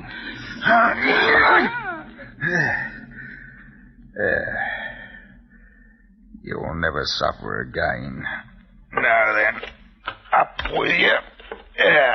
There's a burying to be done.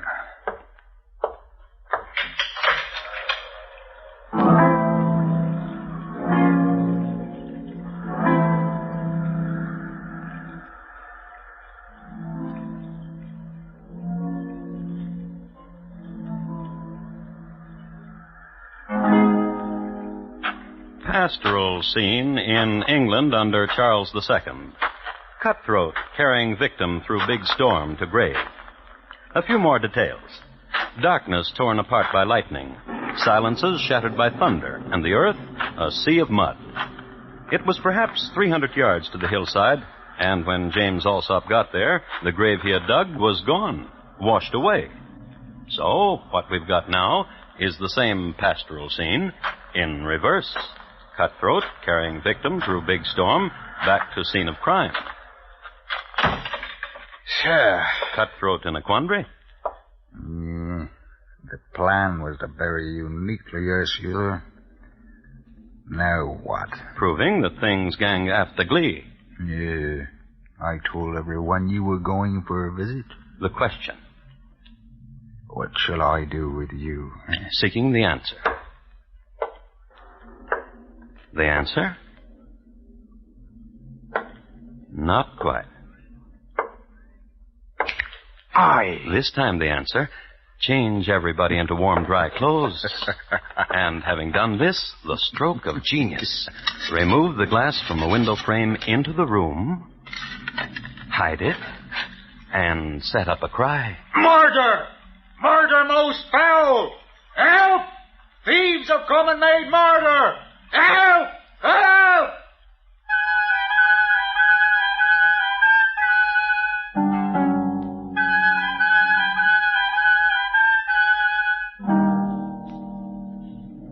A thief? Aye, Constable. And killed your poor daughter-in-law. Yesterday a man tried to do it while she walked the meadow. I've heard. And now you succeeded. I heard a cry from Ursula. I came quick to her, but only in time to see her attacker flee. Flee? How? Through the window, sir. Which window? That one. That one? With no glass in it? Of course that one. And you're sure of it? Aye. Come here. Aye. If the thief and murderer escaped through this window, how did he get through the cobweb which covers the opening? Sir? Stretched across the window frame is a cobweb, as you see. From side to side, so. From top to bottom, so. Sir? Then how did this thief of yours get through it? Sir? You're under arrest, James Allsop. Arrest? For the murder of your daughter-in-law. Johnny, the chains.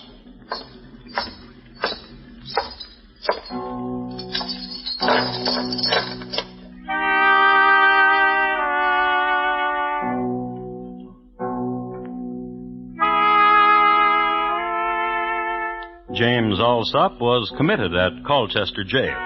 His sons William and Christopher were not to be located. Justice was swift and sure.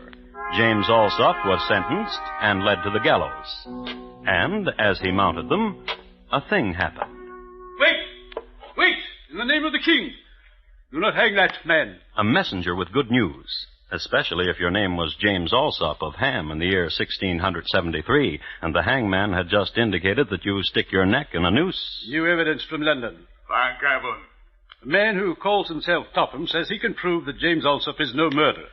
He saw a thief leave the place of murder through the door. That's the way it was. I forgot. Bring down the accused from the gibbet.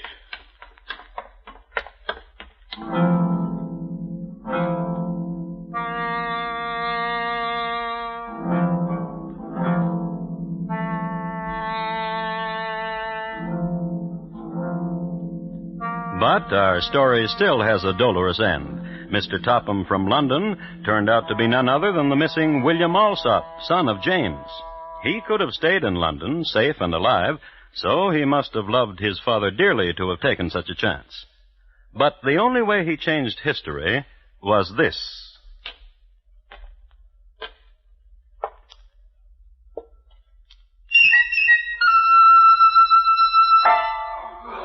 Father?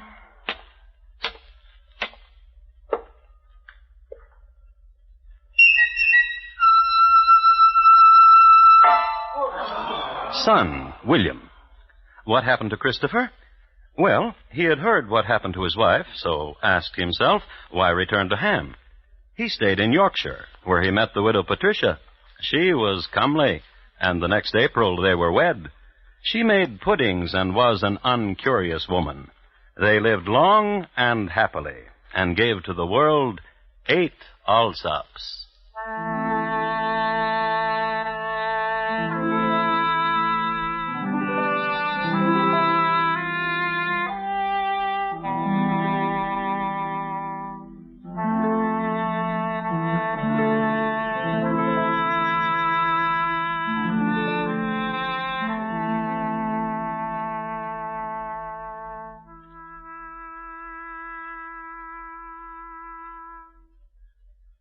In just a moment, Thomas Hyland will tell you about next week's crime classic. The Allsop Family, tonight's crime classic, was adapted from the original court reports and newspaper accounts by Morton Fine and David Friedkin. The music was composed and conducted by Bernard Herrmann, and the program is produced and directed by Elliott Lewis. In tonight's story, Ben Wright was heard as James. Thomas Hyland is portrayed on radio by Lou Merrill. Featured in the cast were Herb Butterfield, Ellen Morgan, Betty Harford, Terry Kilburn, Richard Peel, and Raymond Lawrence. Roy Rowan speaking. And here again is Thomas Hyland. Next week, Rome, Italy, in the year 62. My report to you will concern a young chap who wanted to murder his mom. It's listed in my files as Your Loving Son, Nero. Thank you. Good night. Later tonight, CBS Radio invites you to an hour of sprightly romantic comedy as the Lux Summer Theater stars Ann Baxter in The Affairs of Susan. Lovely Ann has the most difficult time making up her mind over her varied assortment of suitors until... But suppose you hear it all for yourself later tonight on most of these same stations when CBS Radio presents the Lux Summer Theater. America's 45 million radio families listen most to the CBS Radio Network.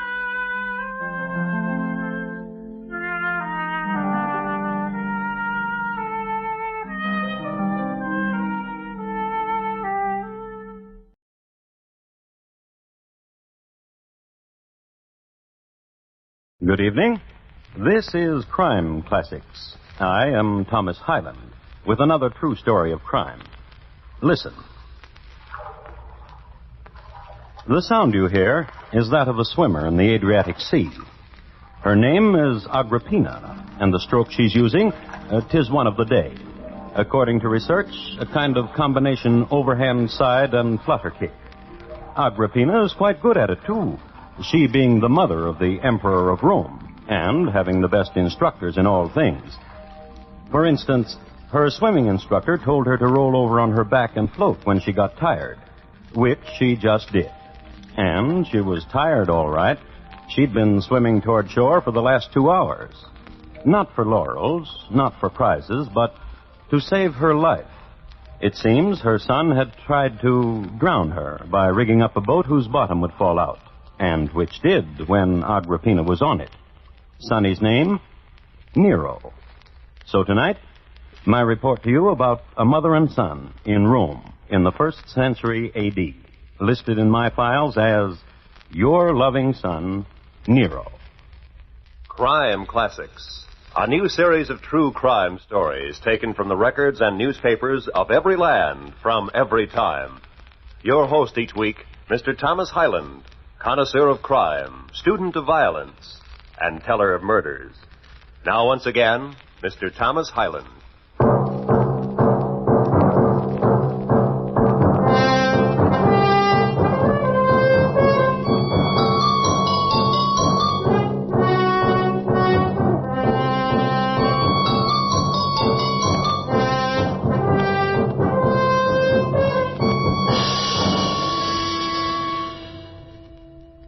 Rome, in the year 62 A.D. Nero had been on the throne for 8 years and had put on 60 pounds. And no wonder. At 25, he had tasted every sweet from Ethiopia to Britannia and had scouts out for whatever he had missed. I'd better tell you some nice things about Nero before we really get into this. First of all, he had a genuine love for Rome and its people. Oftentimes, Nero would release 1,000 birds of every kind, some with Roman money attached to them. He also threw to the people pork and mutton saddles, as well as tickets for grain and togas, and choice seats to concerts, at which he sang. This was the Nero that history forgot. Now, let's have a look at the Nero who is remembered. Scene: dressing room in the Roman Colosseum.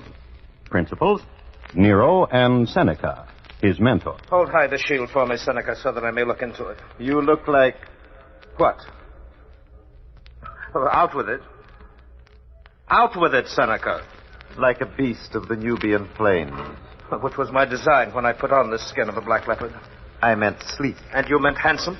And dangerous. Do I frighten you? Yes. Well, then cower. Oh, Nero. The Emperor will have great sport today. The crowd will love this novelty. I am beloved, is that not so? The poets sing of it. But listen now, great Nero. I have a thing to speak of. Hand me that broadsword. Here. This sword will be my claws in the arena this day. Beloved Nero. Seneca? This thing I have to speak of. Yes. They say... Who? Those about you of importance. They say you grow overly fond of your mother. As I am her son, why not? That she saps you of your wisdom. That she does undue influence upon you. Agrippina's a loving mother. Just so. Too much so. Her mother love saps you of your vigor. What you say is an impiety, Seneca. Lord Nero, be careful of your sword. What more of my mother and me? I repeat only what they say. Come, Seneca, lift me into the cage. Yes. Bend down your back so that I can step on it. Yes. Be brave now, Seneca. I am in a cage. What else is at your brain as concerns my mother? Kill her. For your sake? Because I love her more than you? For the sake of Rome. Which is me? Of course. Have the slaves wheel me into the arena, Seneca. Yes.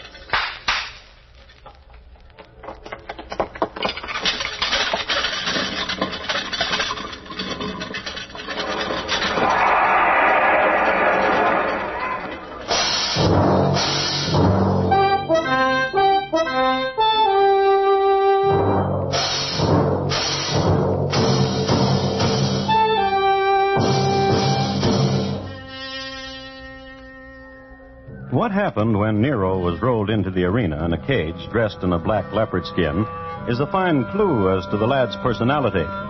Also in the arena and tied securely to stakes were slaves. Then the cage was sprung open, Nero leaped out with his broadsword and performed whatever ritual came to mind. Later, when the sands of the arena were swept clean and in some places resanded, Nero performed again, this time with stringed lyre, in curlets and silken toga. When Nero sweetly strikes his lyre, Apollo strings his bow, and Nero's song is the tongue of fire, while the goddess moon swings low. Oh, Nero is the prince beloved, and Nero is adored on high.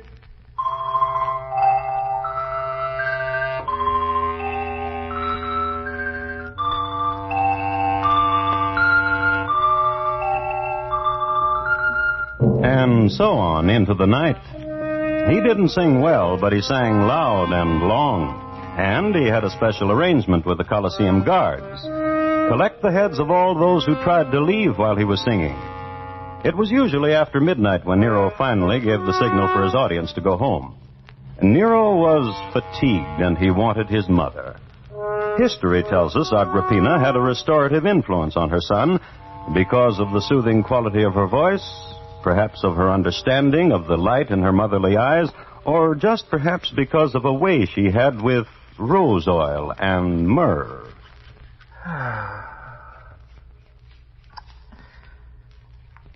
Mother.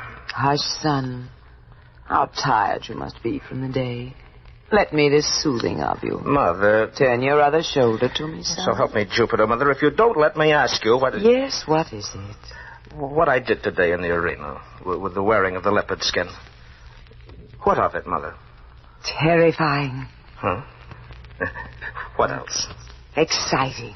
Yeah. And what else? Papia sat beside me. She bit the soft of her hand till blood came in such ecstasy. Oh, Mother, Papia's always biting the soft of her hand when she sees me. She's fond of you. Why do you laugh? Last night, Papia painted her face in ochre and went to the oracle. She's afraid Acte, the slave girl from Germania, has taken her place in my affection. Has she? Acte opened her veins this noon because I demanded it, and Papia doesn't know it yet. Anoint my hair, Mother. Oh, not that much. Papia is waiting for you, isn't she? Oh, of course she is. What did she say of me? We hardly talk, Mother. I sing to her, and then we stare at each other. Ah, thank Jupiter for Eros. But Seneca talks to you, doesn't he? Hand me that garland, Mother.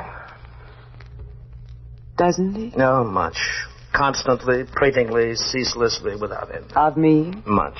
Constantly, pratingly, ceaselessly, without end. What does he say? He wants me to kill you. I see. He says you love me too much and have undue influence upon me, therefore you should be dead.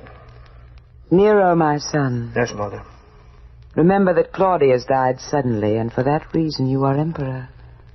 Remember that Claudius died because I wished it. Somehow there was poison, and somehow Claudius died. And remember, too, that rightfully your stepbrother Britannicus should sit on the emperor's throne. And remember... Jupiter, look at the hourglass. The sands run out. I'm late. Let me kiss you. Ave Mater.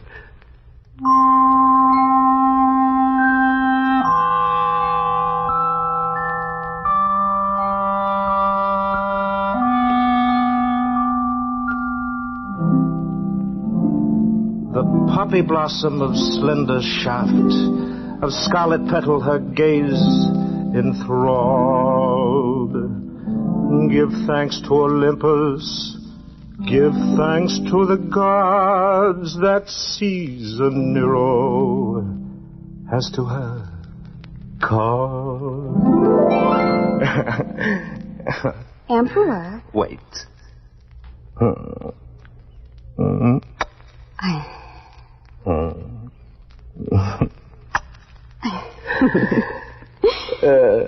I lay on the loggia today after the pool. And I gazed up at the heavens, and the thoughts went through me in a rush. Millions of thoughts, and... Bad boy. After tonight, there's tomorrow. And the being emperor again. And the whisperings and the intrigues. Oh, Papilla, my head swims in thoughts. My poor head. Rest it upon me. Emperor. Yes. Your mother anointed well. Your curlets smell of the dew. She hates you, Papilla.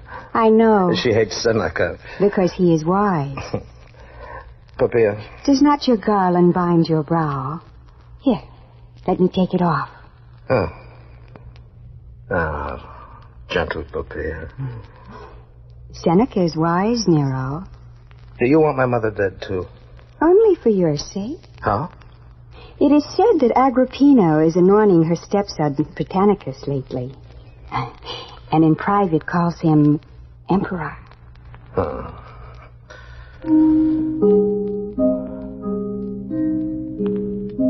All night a Rubicus dwells a witch.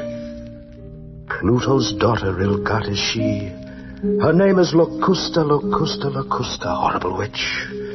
From the river of the dead, her poisons be. Oh, sing no more, Nero. I love thee too well, Emperor.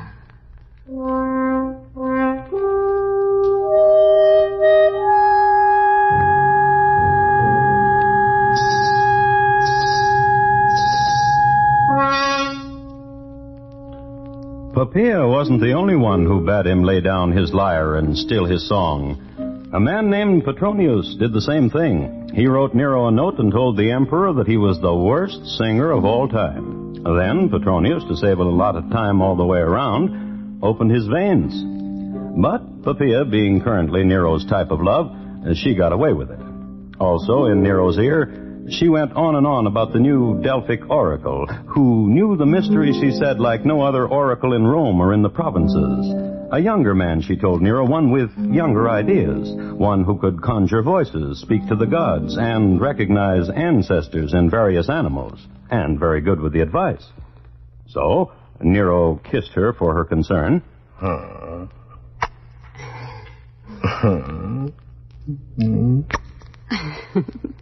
Retrieved his garland, left her. On the way to the Delphic oracle, he made a decision. And I'll do it now, as long as I've got my mind made up. And he made a detour. Stopped in to see Locusta on the Iter Rubicus, then paid a call on his stepbrother, Britannicus.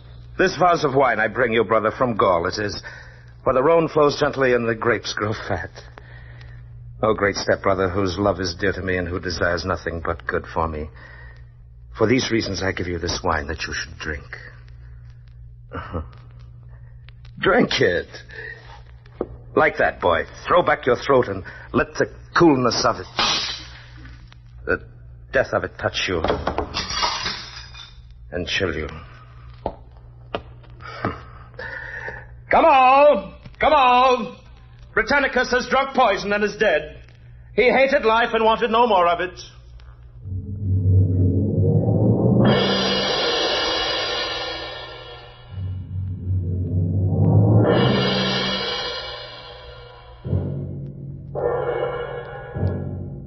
Then Nero called upon the Delphic oracle.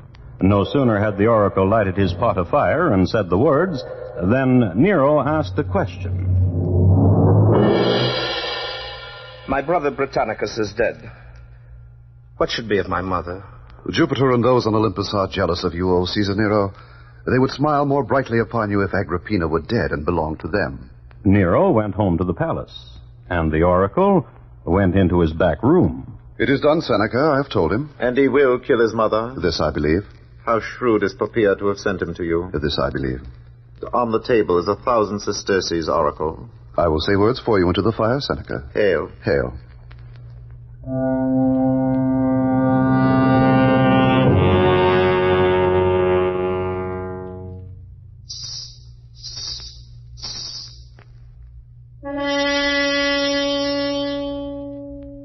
Nero went to sleep that night with a new mission in life. He was going to kill his mother.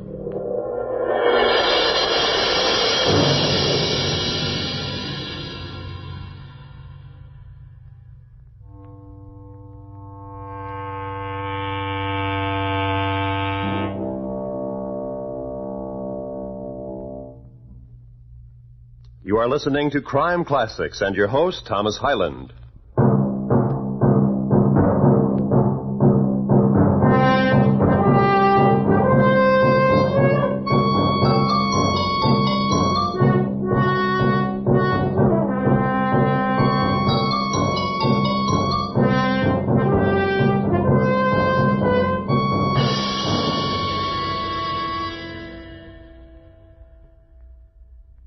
About Rome in the year 62 A.D. Rome was in her glory. Her subject people stretched from Asia Minor to Britain, and they paid their taxes on time. A city of slaves and temples and chariot races and visitors from Greece and freedmen from the provinces and spices and oils and unguents. And here and there on the streets, an old Etruscan. The Colosseum was the center of attraction. Here man fought man, beast fought beast. And on holidays, they switched. Nero was emperor, and you already know how Nero loved to set an example. Agrippina was his mother, and some background on her. Out of a maternal concern for her son, she poisoned a lot of people, most prominent of whom, her third husband, the Emperor Claudius. Pliny the Elder, in his letters, mentions her as the vilest of women, and I just quote it. But Pliny was called in the journals of Tacitus as a sour man, and I just quote it again. Anyhow, her son Nero woke up one morning determined to murder her. So he sent for Locusta of the Iter Rubicus. Get off the floor, witch, and come close. You brought poisons. Vile stuff. What's this one for? Nephews. And this? Daughters. And this? Mothers. Mothers? Oh, tell me of it. 'Tis powdered stuff of a thing I know, plucked from a swamp I know, when one night the moon of fertility rode. In the 8th month of Octavian, when there was harvest, it kills mothers quickly, instantly. Without pain. I would not like my mother to suffer. Like that. Oh.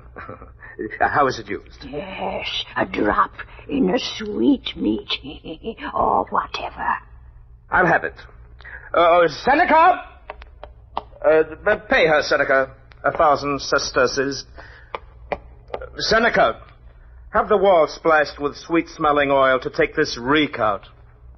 Go.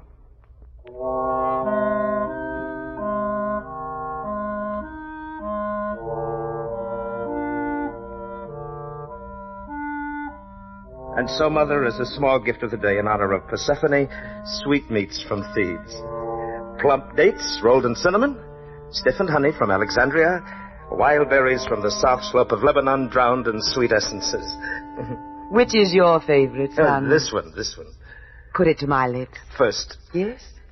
I would kiss you, Mother. Persephone's day is a favorite of mine. You make it happier. Bend to me.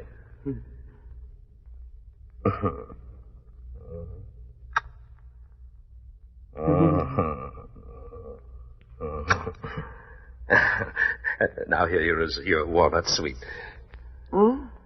It's very good. Excellent. May I have another? Of course. Here's a choice one. It's bigger. Ambrosia. The gods should know of it. And may I have some of that? What is it? Oh, a morsel from the Hebrews. A cluster of almonds chopped with apples and dipped in wine. Delicious.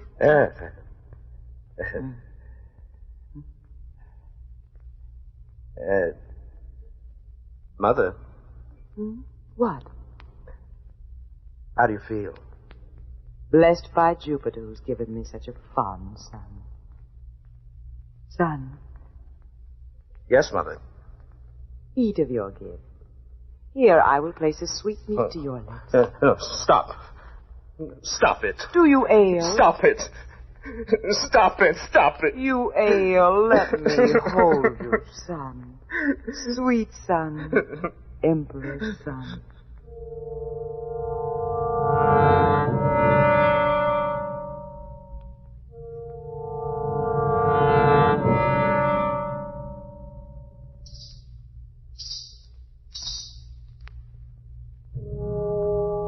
I have here a translation from a Latin historian named Suetonius. In essence, here's what the gentleman has to say. Thrice Nero tried to poison his mother with sweetmeats and other devices, but each time, warned of his plan, she suffered herself to swallow antidotes beforehand. Nero then planned another method for his mother's destruction.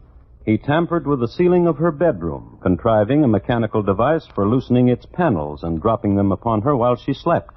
But this leaked out through some of those connected with the plot, so that Agrippina was warned and slept elsewhere. Imagine Nero's chagrin and fury and petulance. So his mentor, Seneca, came up with a thought. Now, the first thing you've got to do is control yourself. Throw that last Grecian urn and get it out of your system. I'm glad you did. It was a hideous bit of pottery anyway. Now the thought. Write your mother a letter. To say what?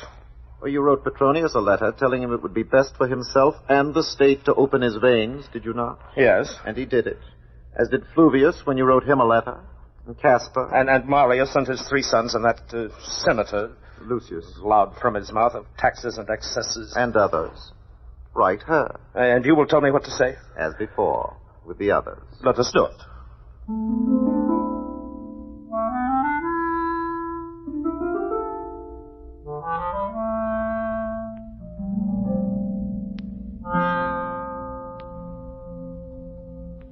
And since, Mother, it appears you are trying to have me slain, for the good of all of us and of the state, I, Nero, Emperor, and faithful... You're going too fast. Where are you? Nero. Emperor and faithful son, do request your death. This gift I enclose, small knife of gold, for slitting, and sign it your loving son, Nero. Now put your seal to it, and I'll have a slave take it over right away.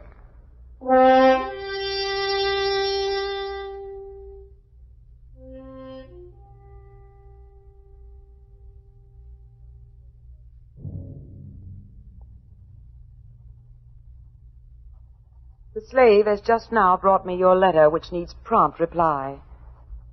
I will not kill myself, Ave.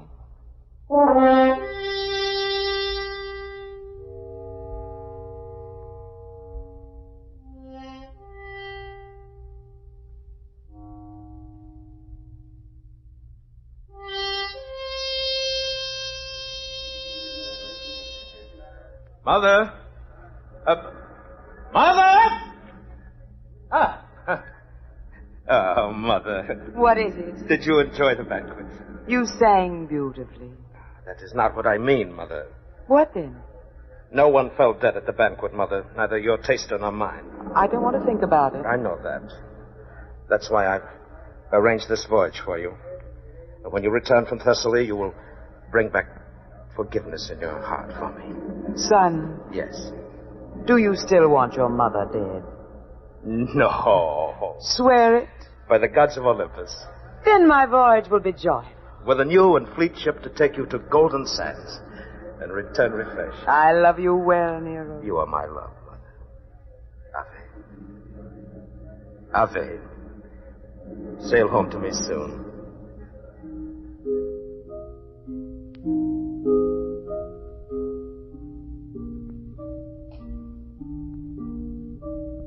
If this tender scene of Ave's and loving kindnesses perplexes you, well, it really shouldn't. Nero was still up to no good.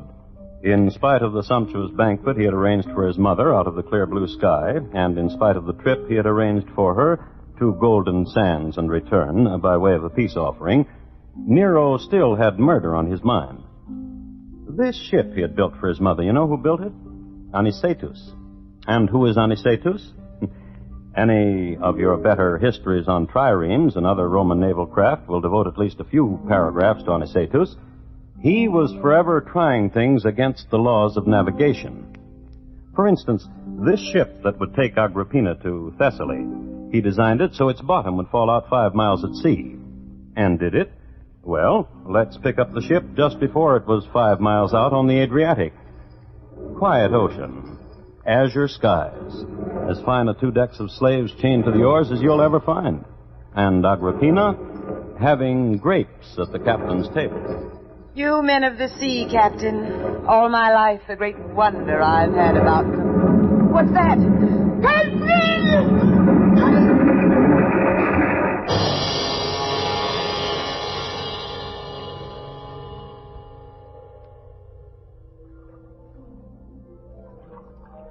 Well, everybody drowned except Agrippina. Not that she was the greatest swimmer in the world, as she only knew 1 stroke. But she had sense enough to roll over on her back and float when she got tired. So she got to shore. She made known who she was, which got her a fresh toga and transportation back to the palace. Nero was waiting for her. Mother. Mother. Mother. Oh, Mother.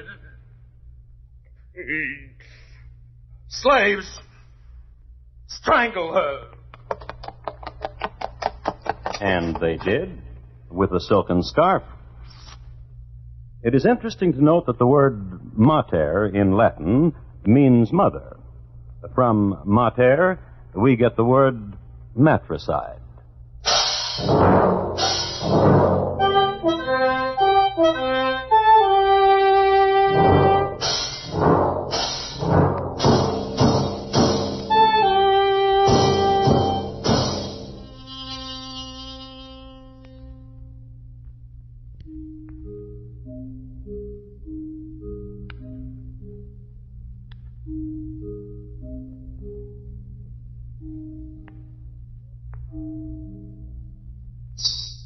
Your loving son Nero, tonight's crime classic, was adapted from the original court reports and newspaper accounts by Morton Fine and David Friedkin. The music was composed and conducted by Bernard Herrmann, and the program is produced and directed by Elliott Lewis. Thomas Hyland is portrayed on radio by Lou Merrill. In tonight's story, William Conrad was heard as Nero, and Betty Lou Gerson as Agrippina. Featured in the cast were Sammy Hill, Edgar Barrier, Hy Averback.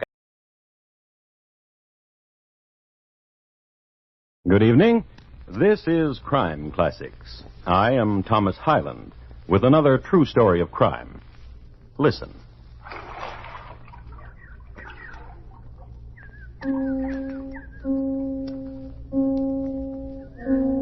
You have just been within earshot of a drowning. Not such a drowning as will cause shouts of alarm throughout the world, nor even a headline. Just tears, quiet remorse. For the lady who is weeping just drowned her doll, and a part of her life, and a part of her reason. She'll go on from here to people. She'll go on from here to kill by poison. So tonight, my report to you on the torment of Henrietta Robinson and why she killed. Crime Classics, a new series of true crime stories from the records and newspapers of every land, from every time.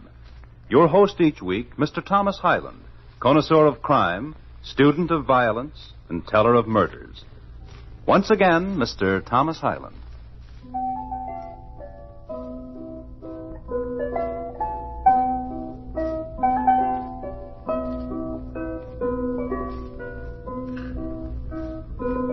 The year is 1845 in the city of Troy, New York. It was summer, and the Trojans were all excited about the town's 56th anniversary, and showing it.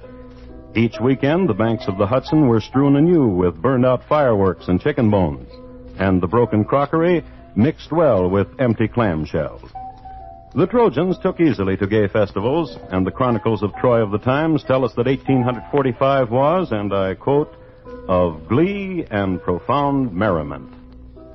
The scene we're interested in took place on a Sunday in summer twilight and has to do with a boy and a girl. They found an idyllic spot, as young lovers will do, which consisted of this: a grove of white birch and sumac, and a pond, a clear and shallow pond of still water and sandy bottom, and a soft, warm breeze. Young lover? Just sit as you are, Henrietta. Young lover. Like this? Oh, happy time, gentle time. So I can remember how beautiful you are. To you, Joseph, I'd lower my eyes, but that I wish to look at you constantly. Henrietta. Yes? The doll. Here. You may hold her. You may go to Joseph Cecily. Take her. She likes you. No. No? Listen, dear. What? Why do you bring her always with us? Why do you pretend she's a person? Well, like... she is. Aren't you, Cecily? She is. My sister threw away her dolls at 15, and you're 17. And because one day I hope... Shh. What? Shh. This world we're in, the quietness of it, trees and the sky, how very blue it is. And look there at the wildflowers, the hummingbirds. And you. And you, dear Joseph. May I kiss you? Oh, please don't. There, I protested. Now kiss me. Oh, wait. What are you doing? Cecily's watching. I'll turn her face about. Stop it. Henrietta. You're making fun. Stop it. All right. I'll show you. Oh, dear, what? Show you. Henrietta, put down that stone. Henrietta. No one will ever know. What? This place we're in. This time. And how we love each other. Ask me again, Joseph. About what? Not to go back home to Quebec. To write my parents that I've found my true love. And you want to marry me and keep me here. I do. You were going to kiss me. Please kiss me.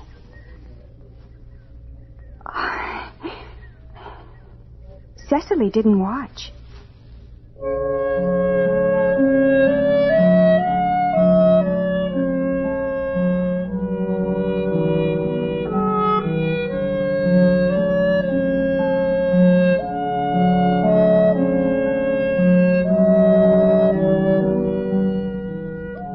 All of us have our darknesses and silent screamings, but most of us don't throw stones at people. Henrietta Robinson did, and she treated her doll like it was a person. But outside of that, Henrietta was quite a successful girl of 17. Her small, quick angers were rare intervals between serenities and sweetnesses. She was beautiful and fairly formed, and possessed of a background of elegance and wealth. Her parents in Quebec had realized a considerable fortune from a fox trap, much used in the Hudson's Bay area. When Henrietta's mother received a letter from Troy, New York, which stated that her daughter was deeply in love, she summoned her husband immediately from his fox traps and held family council, a result of which Henrietta was summoned home from her school in the United States. And as soon as she entered the house, a scene was made. I will not have it. I will not have it. Imagine. But I love him truly. I forbid it. Do you hear me? I forbid it. How could you? Joseph is handsome and he's gentle. A farmer's son, no background. Oh, I'm so ashamed. I'm not. I want him for my very own. What joy to hold him. Oh. And when he kissed me, heaven was close. Oh. And he will be mine forever and ever. No matter how hard you hit that table, Father. Oh, girl, listen to me. You will not marry a farmer boy. You will not ever see him again, nor think of him. And as for marriage, you will marry whom I say. And his name is George Locious. And his name is George Locious. And he is a gentleman and a horseman and a soldier, and has wealth and castles in England. He has seen a portrait of you and loves you madly. What are you doing, Henrietta? And he... John, look at her. And he... Henrietta, what's wrong with you? Stop carving up my table with my letter. Open up. Child. Henrietta!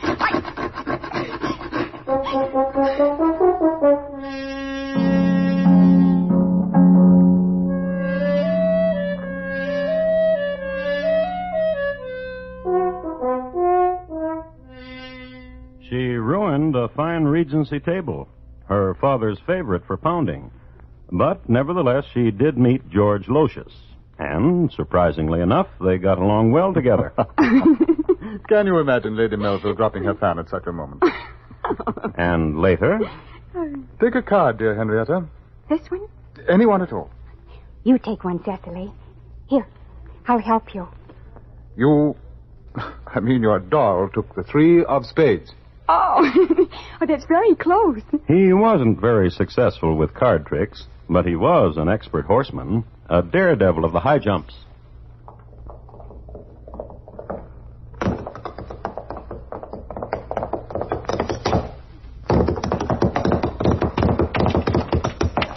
Oh, it's exciting watching you, George. Isn't it, Cecily? Give us your hand. Up we go. Now, hold tight. Now, you got it. Take the square.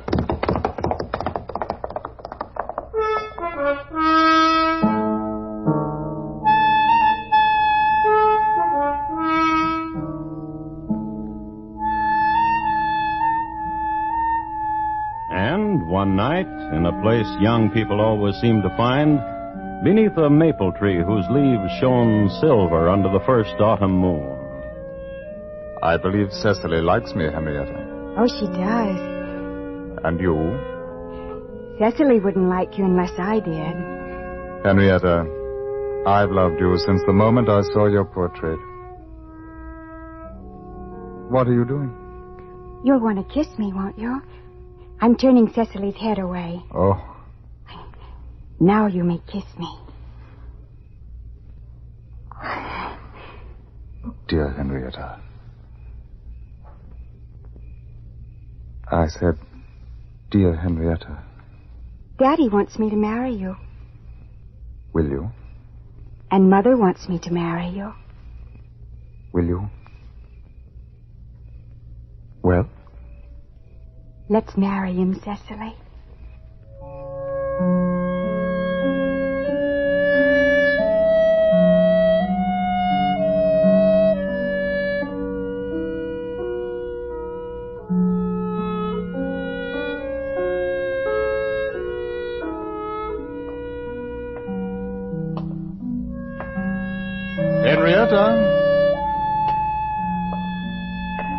Henrietta, dear.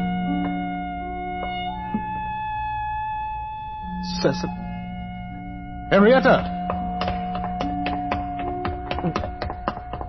Where are you hiding, Henrietta?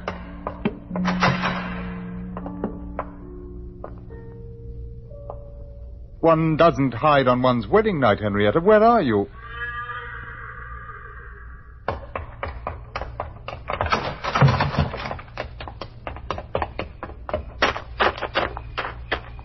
Henrietta!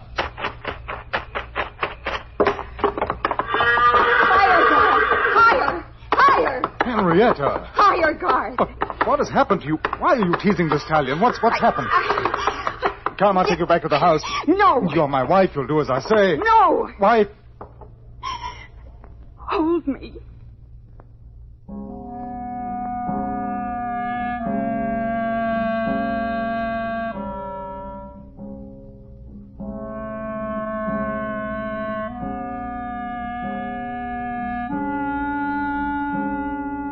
It was the beginning of October when they set off for George's home in Europe. They booked passage on a steamer out of New York, and to get there, they stopped overnight at Troy. I must do some last-minute shopping, George. But why are you taking Cecily? Cecily always liked Troy. And the two of them, Henrietta and her doll Cecily, instead of shopping, went down to a place which consisted of this: a grove of white birch and sumac, almost leafless now, and a pond of water growing cold. A place dying the season's death, but remembered for the time when young lovers sat in summer. And one was called Henrietta, and the other... Joseph. Joseph. Gone are you, Joseph? Where are you? Are you dead? Are you dead, Joseph? And cold? Go to him, Cecily, and warm him.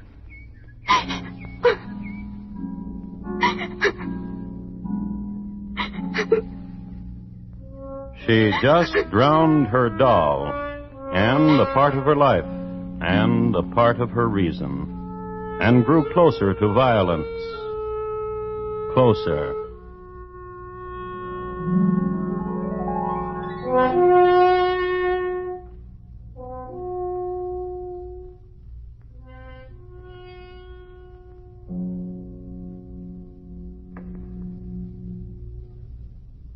You are listening to Crime Classics and your host, Thomas Hyland.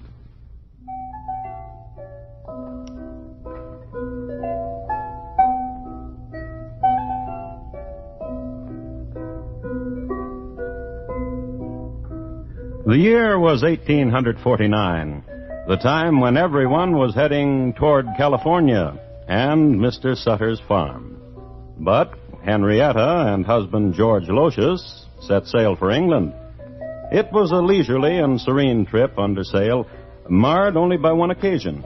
One of the voyagers on the last night out claimed that Henrietta had tried to push him into the sea. The statement, however, was met with disbelief, since there had been a gay party aboard and everyone had dressed like pirates, and there was much mock villainy and talk of walking the gangplank. In England, George Lotius brought his wife to his estate a few miles north of London. Here they lived the life of English aristocracy, riding to hounds, puttering among the primroses, and having 2 children. It was the good life in a drafty mansion. There was, however, a servant problem. It seems that every upstairs maid got the feeling somehow that Henrietta was trying to throw her off one parapet or another. Each, in her turn, the maid would complain to Squire Lotius, who would do this. That's the way George scoffed. And he would do this. Here's a week's wages, and I'll write you a letter of reference. And please pack your bags and leave. But on about the 6th upstairs maid, this happened. And I'll write you a letter of reference, and please pack your bags. No. Wait here a moment.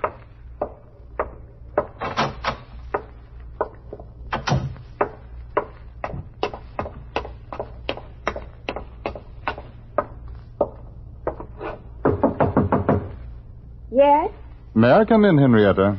Just a minute. Now you may come in.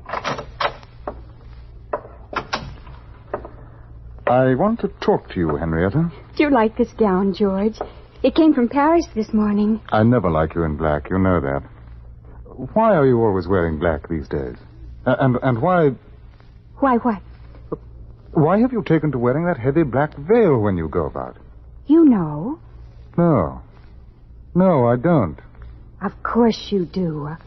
To confuse them. Oh, now, Henrietta. Is that what you wanted to talk with me about, George? Hester said you tried to push her off the east parapet. Oh? She said she was shaking the mop and you came up behind her and pushed her. Wouldn't you? What are you talking about? She's one of the people, George. Oh, now, for heaven's sake, what are you... Oh, it's entirely a matter of self-preservation. She was put here to get rid of me. Hester, to get rid of you? One of the people. Come to the window with me, George. See there? What? Don't pretend. What am I supposed to see? It's useless to talk with you. But what am I supposed to see? Simply what's there out in the garden. The faces. Oh, for heaven's sake. And something else I'll show you, too. This. A pistol? Really, now? When did you buy a pistol? If they should try to come close to me... Henrietta!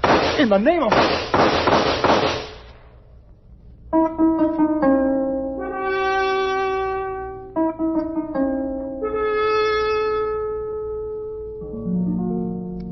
Whether or not she was aiming at George, we cannot know. We do know she didn't hit him. We do know that when she deserted him and their 2 children and returned to this country, he made no effort to bring her back.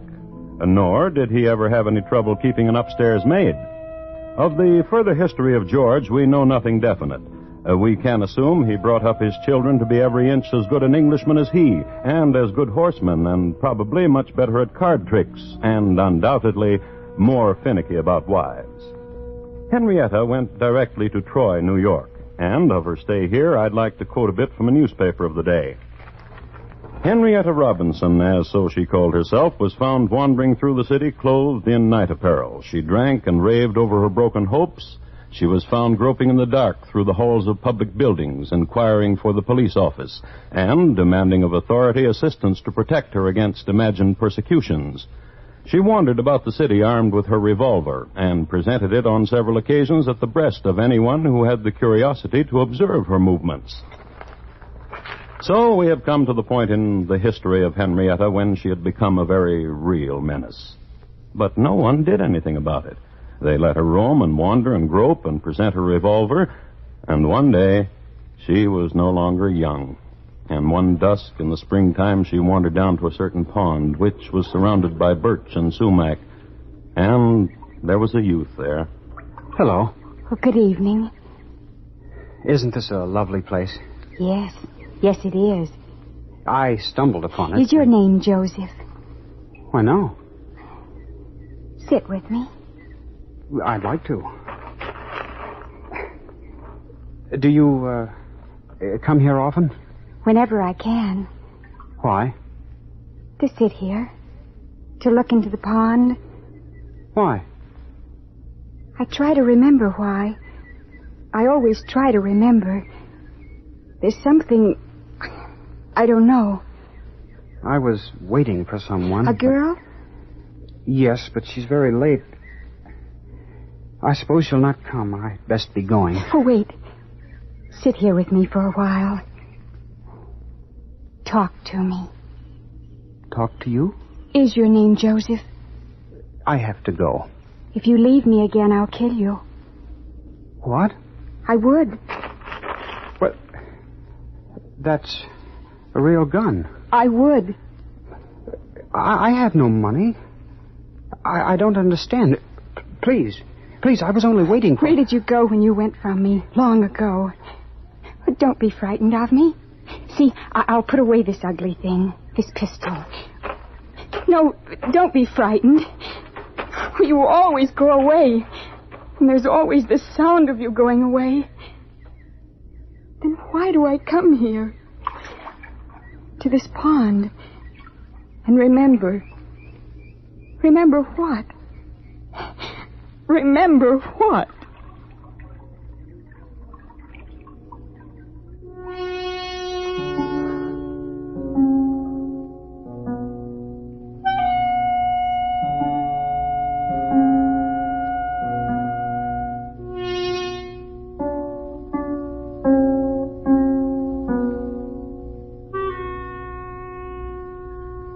Dum, dum, dum, dum, dum, dum, dum. And that's all you get. Buy me a drink. Buy me a drink. Kitty, You've had enough. I know. But you're a friend of mine, and you're also the barmaid here. And you have no money. No. Kitty. No drink. Lend me $2. I don't have it. Then I'll lend you some. Hundreds. You ought to go home. Oh, please, Kitty. A drink. Kitty. Hey, Henrietta.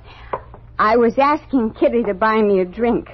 Tell her how good my credit is, Mr. Lanigan. You ought to go home. Your barmaid thinks my credit's no good. Tell her how good it is. Here in my place, you got no credit. Dance with me, Mr. Lanigan. Hmm? Oh, come on. Dance with me. Oh, get away from me. Oh, you won't. That fella there just came in, Will. Young man. Well, now, sister. Young man, will you dance with me? And having danced with me, will you buy me a drink? Dance to what? Dum, dum, dum, dum, dum, dum. That. Well? Well, sure, I'll dance with you. Oh. Dum, dum, dum, dum, dum, dum, dum. Oh. Oh, there, young man. Did you enjoy your dance? Then buy me a drink. What's your pleasure? Kitty, gin.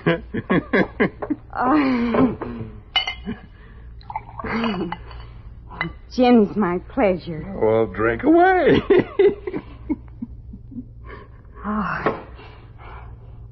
Young man. Yeah. Another? Why, sure. Hey, Lanigan, where are you going with that gin bottle? She can't have no more. Young man, tell him. Lanigan's saloon, sister. He says what goes. I danced with you. You got your gin? Get out of here, Henrietta. What a way to talk. I take her home, Mr. Lanigan. Just get her out of here. Come on, Henrietta. Don't touch me. Don't touch me. I told you to get out of here. Now I want you out of here. Outside. Out. Let go of me. Stop it. Stop.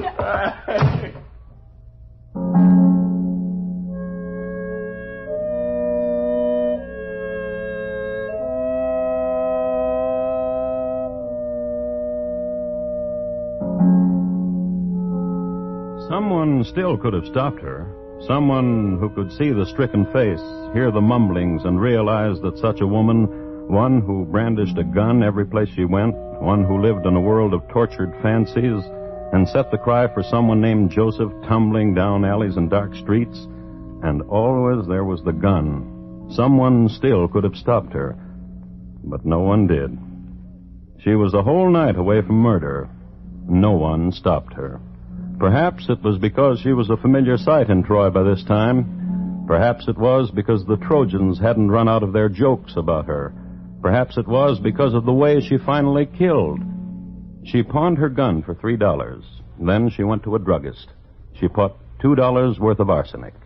In the early afternoon, she was as sober as she had been for a year. She went back to Lanigan's saloon, arsenic hidden, but waving her last dollar bill. Good afternoon, Kitty. Here, take this money. Oh, you don't owe us anything. She owe us anything, Mr. Lanigan. Well, if she does, we'll forget it. That's kind. Yeah. Mind if I tell you something, Henrietta? Yes? When you're like this, when you're sober, you're almost what I'd call pretty. Now, don't you start that like the rest. Well, I was only trying... Now, don't you start that, that's all. Oh, he didn't mean anything. He was telling the truth. I bet you were a real beauty when you were my age. Henrietta? Yes? Someone once told me you were married to an English baron or something. I think so. I think I was. I think I had... I fetch you a comb. I comb your hair if you want. If the both of you will join me in coffee first. I'll get some from the urn. No, let me. I love to serve. I'd consider it a pleasure. And I would, too. Just turn that brass spigot on the urn. Did you hear me? I said... I was just getting the cups ready.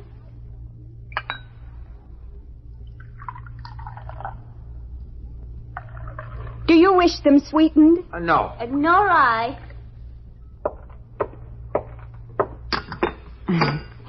Yours, Kitty, and Mr. Lanigan. Thank you. Where's yours? I'll get it.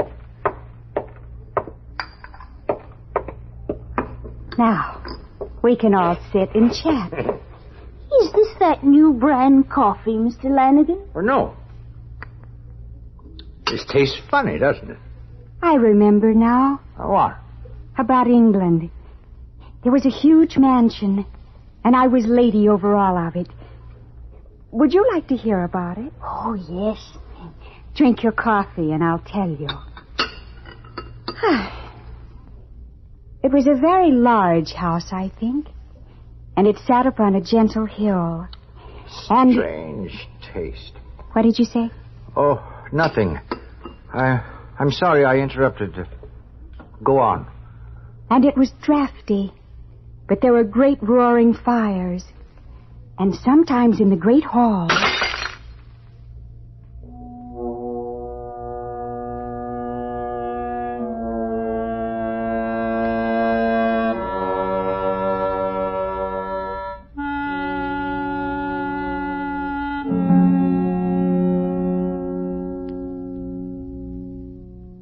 Kitty, the barmaid, died from arsenic poisoning that night. Mr. Lanigan the next morning. Henrietta was tried and found guilty of murder and sentenced to hang. There were murmurings, however, and talk of insanity, and one bright young lawyer made a plea based on the responsibility of society toward a tormented woman. On the basis of this plea, Henrietta was not hanged. They put her in prison where she sat for the rest of her life behind bars and a black veil. And this is the story of the world and Henrietta Robinson.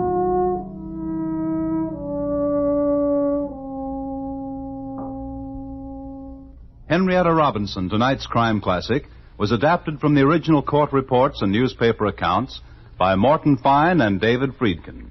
The music was composed and conducted by Bernard Herrmann, and the program is produced and directed by Elliott Lewis.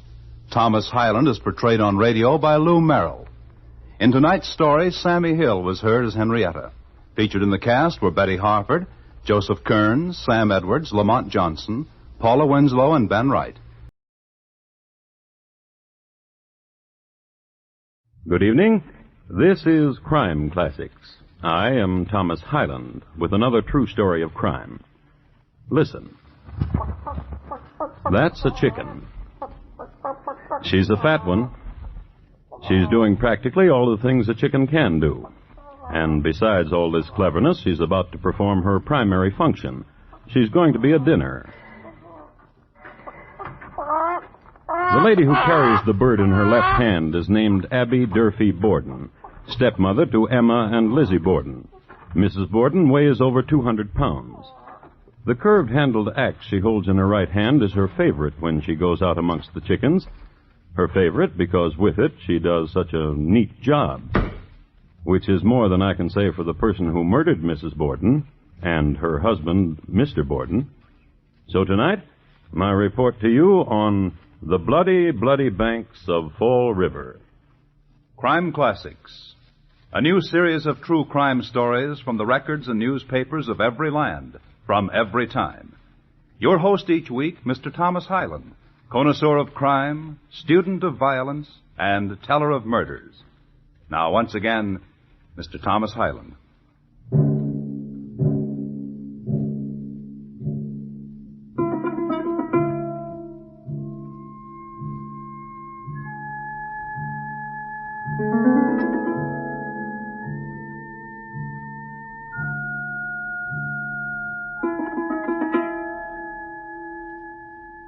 The place is Fall River, Massachusetts, at the start of a hot August in 1892. In that era, it was a town whose dominant color was brown, the color of sun-dried lawns, of rain-stippled brick and board, of ladies' dresses that reached from neck to pavement.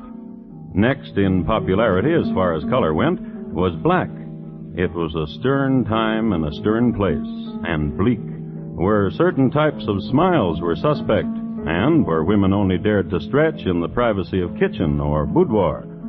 It was a time, too, when 18 was the age of marriage, and a single woman of 32 had to find surcease in this way: breaking saloons' windows, knitting, secretly tearing from the newspaper the latest picture of John L. Sullivan, also Jim Corbett, who was rumored to be more of a gentleman, or this way.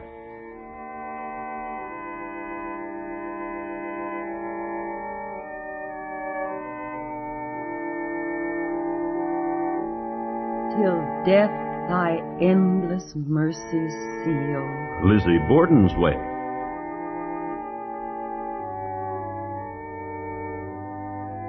And make the sacrifice complete.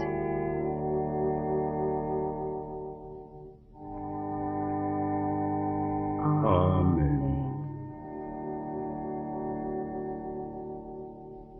There now. How did you like that hymn? Oh, very much, Reverend Job. And then I shall write my brother to send me the rest of the new ones from New York. I trust your judgment, Miss Borden, implicitly. How is your brother? Oh, he's getting married. Married? Didn't I tell you? No. No, you didn't. I'm sorry.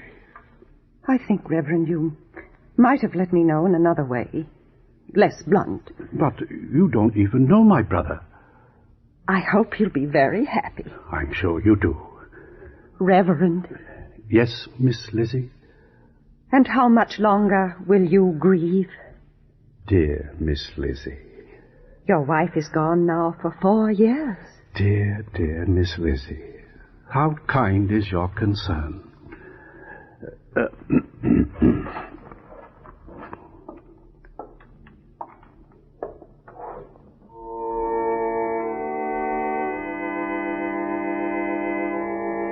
Still let me prove thy perfect will.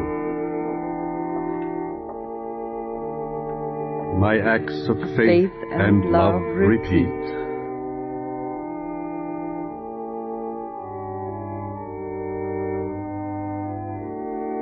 Till death thy endless mercy seal.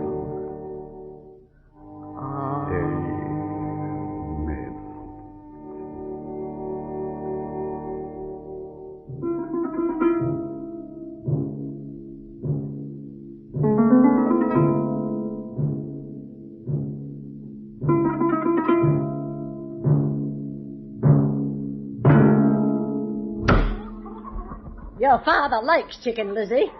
Chicken he shall get.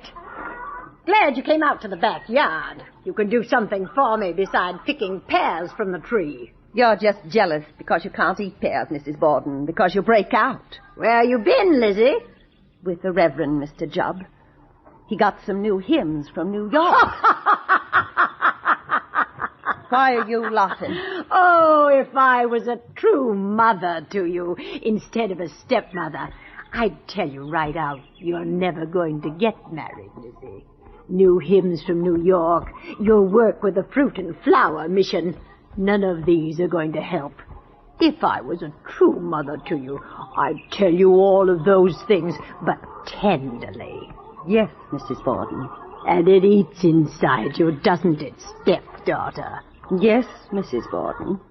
You and your sister Emma, old maids. They say that about you. Did you know that? Yes. Yes, Mrs. Borden. Here. Least you can do is some work. You can pluck a chicken as well as anyone. Yeah, well, I do the other. Get used to being useful. That's a way to live, too. Take it. All right. Mrs. Borden? What is it? Aren't you concerned about yesterday? What about yesterday? About the barns being broken into. Some children, probably. Why should they break into the barn? Looking for iron for sinkers so they could fish. Not so delicate, Lizzie. You do it this way.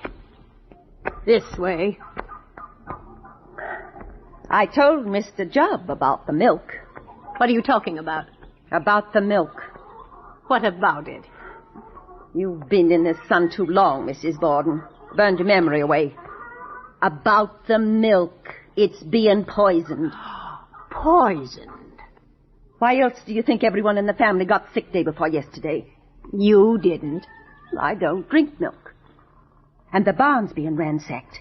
There's someone who wants to do us harm. Make your fancy, stepdaughter. Someone who hates my father. Your father said a man at the bank had cursed him. Father said he'd seen the man loitering about. Oh, now we've come to it, haven't we? What? Now we've brought the conversation around. What? Your father. Tell you something. He doesn't care for you. He doesn't care for you at all. He loves me. Not at all. What's the matter? Blood. All over my hands. Blood. Ooh. Chicken blood. It'll wash off. That's the trouble with you, Lizzie. You shudder your ways. What did you do that for? What did you smear that blood on my face for? To see how you look, Mrs. Borden.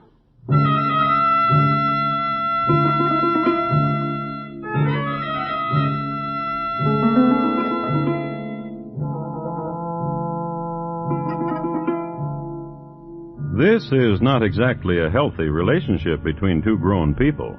But let's face it, the possibility of a lady's liking another lady in the Borden household was pretty remote. First of all, After the widowed Mr. Borden married Abby, he told his two daughters to do everything Abby told them. And often, Abby would order Lizzie to do things right in the middle of plucking a pear from the backyard tree. And Lizzie dearly loved the pears from the backyard tree. Also, it was a constant source of wild hilarity for Abby that neither of her stepdaughters had been taken as bride. She'd gotten married, but Lizzie never did, nor Lizzie's sister, Emma. And sometimes Lizzie would go to her father's room, and she'd ask him this. How can you stand her? She takes care of my needs. She cherishes me. She's a hulk. When seen through the eyes of affection... Oh, Father. It's much too late to ask you to love her, Lizzie. But I insist that this kind of conversation concerning my wife shall be the last. Whatever you say, Father. Now, it's very hot. I think I'll lie down. I'll take off your shoes. Never mind. I want to. Very well. Father. Yes? Tell me about my mother, my real mother. Oh, Lizzie, Please. it's been so long. I've forgotten. You have not. Yes. Yes, I have. No. She was very lovely. She had brown hair. She had brown eyes, and she was slender. You used to tell me... Father. What? Why did you let her die? She had a sickness for which... You let her die. You could have saved her and you let her die. Lizzie! And you married that hulk. I forbid you... Father, listen to me. I forbid you to speak of my wife in such a manner. Let's go away from here, Father. Away? Yes, you and I. Give that woman this house and we'll go away. Father. You'll go away, not me. What? You speak often of quitting this house, of going to live with a friend. Do it. You can't mean it. Do it. Good night.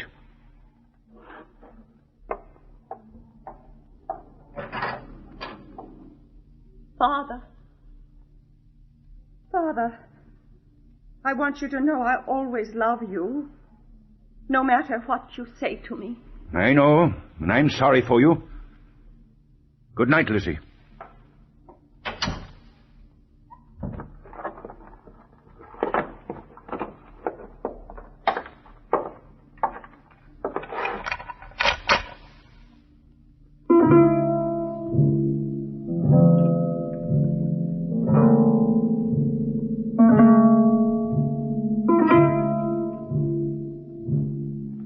It was the night of August 3rd in the year 1892. A stifling night, humid, sleepless, and filled with drone. A million small sounds, continuous and insistent, made up of insects and dry grass and moist night clothes against moist bedding.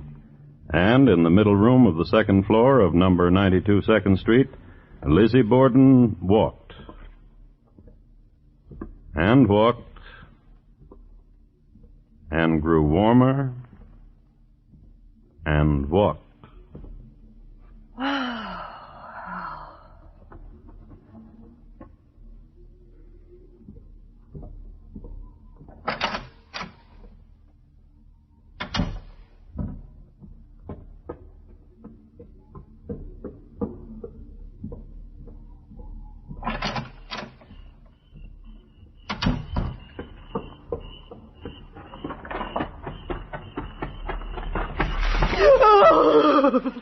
And Lizzie Borden wept. Her face pressed to the earth, she wept.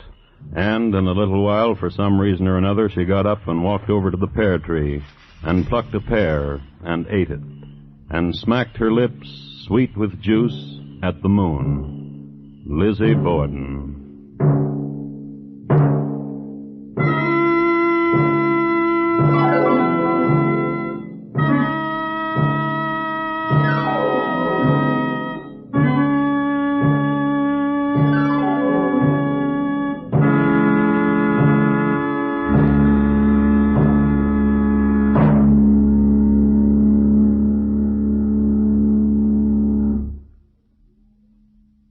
You are listening to Crime Classics and your host, Thomas Hyland. This Saturday night, CBS Radio's Gangbusters presents the story of the soda fountain pigeon. Also Saturday nights on most of these same stations, don't miss the exciting adventures of United States Marshal Matt Dillon on Gunsmoke. Gangbusters and Gunsmoke, Saturday nights at the Star's address. Hear both for twice the excitement. And now once again, Thomas Hyland in the second act of Crime Classics, and his report to you on the bloody, bloody banks of Fall River.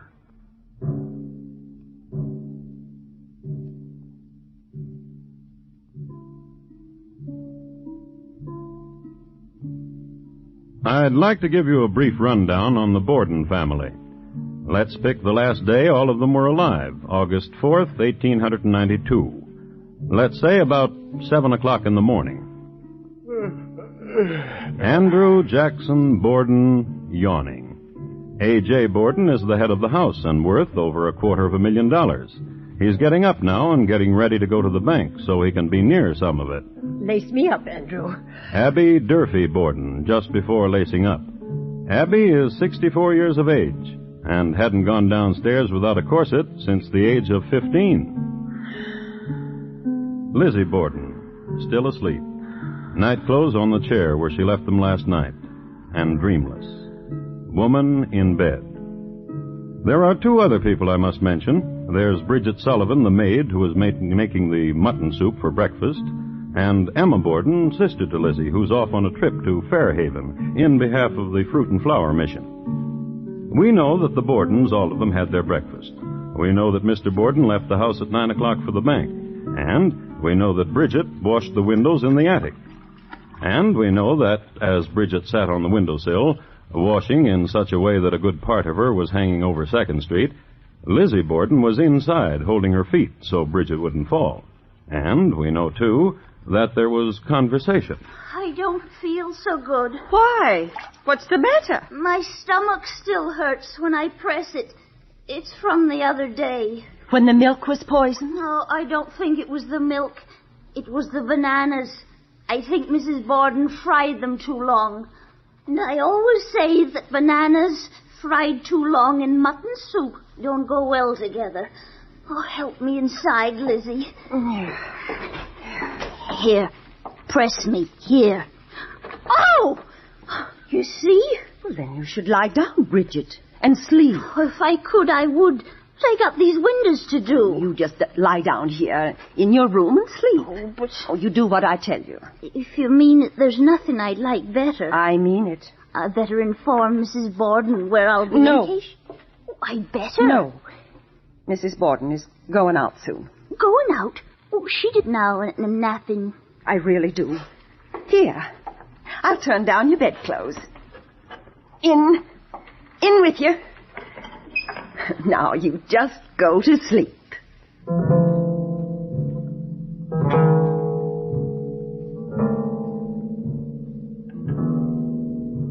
Saying that to Bridget. You go right to sleep. Saying a thing like that was like putting chloroform under Bridget's nose. She was a snoozer, that one. When she worked, but get her on a feather bed, good night all, off she went. Lizzie tucked her in and watched over her for a few minutes, and then Lizzie went downstairs and into the guest room. Hello, Mrs. Borden. What do you want, Lizzie? I thought you'd gone out. What made you think that? I just thought so. And now what do you want? What are you doing in this room, Mrs. Borden? And why shouldn't I be here? Well, Bridget could make up the guest room. You don't have You to... know very well Bridget is not allowed to clean any of the rooms on the 2nd floor. Oh, yes, But Father's coming home. That's strange. The side door's locked. He can't get in. It's never locked this time of day. Howdy. Just a minute. Haven't you got a key? Why is the side door locked? I don't know. Haven't you got a key? No. Come down and open the door. Try the front one. All right. Wait a minute.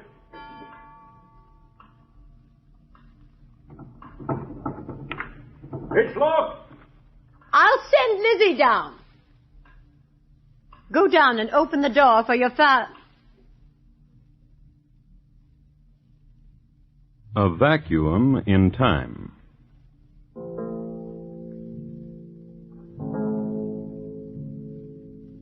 Here is where truth ends and knowledge. On August the 4th, 1892, at number 92 2nd Street in the town of Fall River, Massachusetts, the time between 10 and 11:15 a.m. is lost. Lost, that's the only word for it. Wrenched somehow out of the rest of time and lost.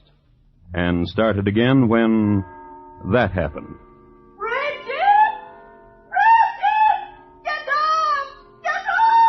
When that was spoken.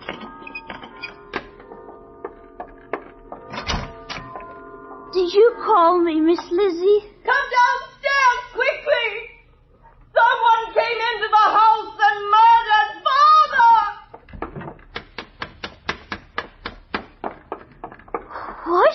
What did you say? Someone has murdered Father. Murdered him? With an axe. No, don't go in there. Go across the street and get Dr. Brown. Quickly.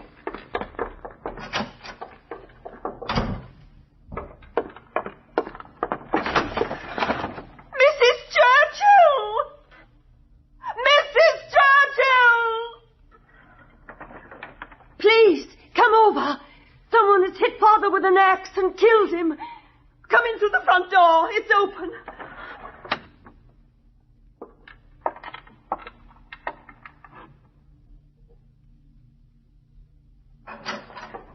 Lizzie, where is your father? In the sitting room, on the sofa. Come. You see? Oh, you'd better call for Mr. Harrington of the police. Yes? Who's that? It's me. It's Bridget. Dr. Bowen will be over. May I say something? Of course. Mr. Harrington of the police should know about this. Perhaps Mrs. Borton should know of this first. She's not here. She's out on a sick call. Where is everybody? Oh, in here, Dr. Bowen, the sitting room.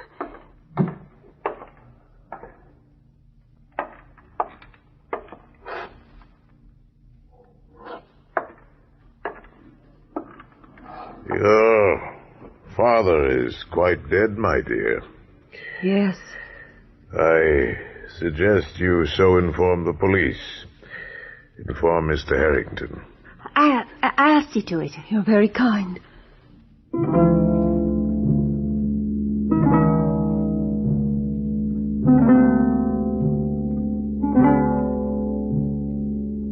This next will be pretty hard to take, but you just have to believe it. I've got the records right here to prove it. Not only was Mr. Harrington not to be found, but there was hardly any cop at all in Fall River. At this very moment, most of them were taking part in the annual excursion of the Fall River Police Association at a shore resort at Rocky Point, which is near Providence, Rhode Island. So, even as Mrs. Churchill was yelling her lungs out for a policeman, they were running sack races, splitting up into quartets for singing purposes, and the more athletic were getting their mustaches wet in the Atlantic Ocean. However, a Marshal Hilliard, who had gotten up too late to meet the trolley which met the excursion train, was sulking around town, and he's the one Mrs. Churchill spotted. She brought him back to number 92 2nd Street. Here, the marshal viewed the body, gave condolences to Lizzie, and set about looking for clues. During his search, Mrs. Churchill made a remarkable discovery. Lizzie? Yes, Mrs. Churchill? I've just been up on the second floor. Yes. Your mother's up there. She's not my mother. She's my stepmother. She's dead. She's my stepmother. It looks like somebody took an axe and... well, she's dead.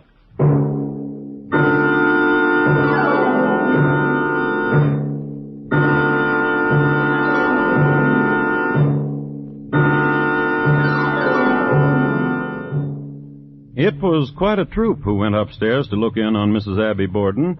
There was Lizzie and Bridget and Marshal Hilliard. Then there was Mrs. Russell and Mrs. Bowen and several other ladies who happened in off the street. Then there was Dr. Bowen, and in a little while the Reverend Mr. Jubb happened in. The latter was the kindest of all to Lizzie. Finally, toward dusk, Mr. Harrington did appear, sun-tanned and sandy, and with both his striped bathing suits folded neatly in a strong brown paper.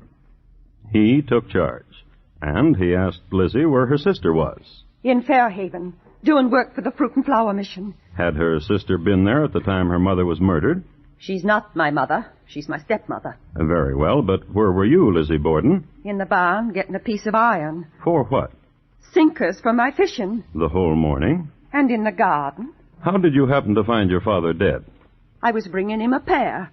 And the doctor? I would say your father was killed an hour and a half after your mother. What about that, Lizzie Borden? She's not my mother. She's my stepmother. Who do you think killed them then? The same man who poisoned the milk. The same man who broke into the barn. The same man who my father saw loitering. Don't you think it strange that Bridget was asleep and your sister out of town and you out in the garden, all of you out of the way for 1 hour and a half while your parents are murdered? Mrs. Borden cannot rightly be called a parent of mine. And these were the questions asked, and these the answers. Harrington asked them, the coroner asked them, the prosecuting attorney asked them. Yes, indeed, Lizzie was tried for murder, so there was a prosecuting attorney, and he asked them. These questions and a lot more. The trial lasted 13 days, and Lizzie Borden was adjudged not guilty. So, if Lizzie Borden was declared not guilty, we must assume this is the way our unknown murderer operated. Hot day on a busy street in Fall River. Murderer walking down it, carrying axe.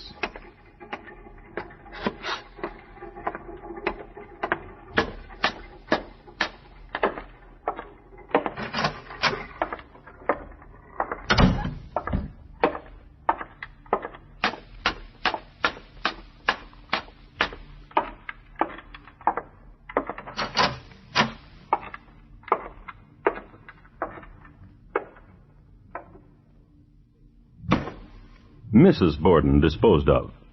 Wait 1 hour and a half. Then...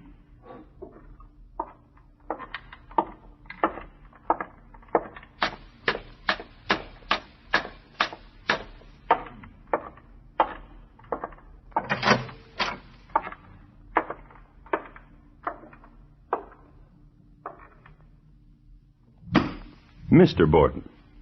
Then...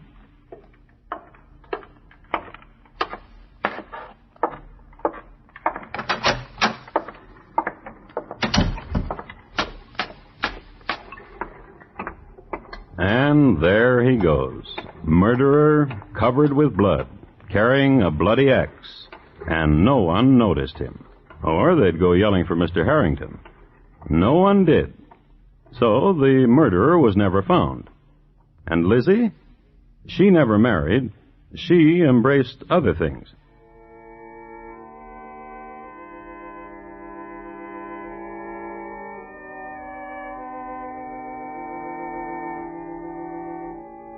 Till death thy endless mercies seal.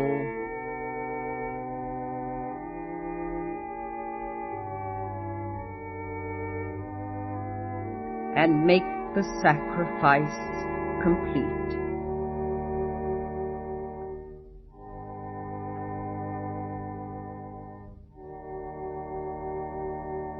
Amen.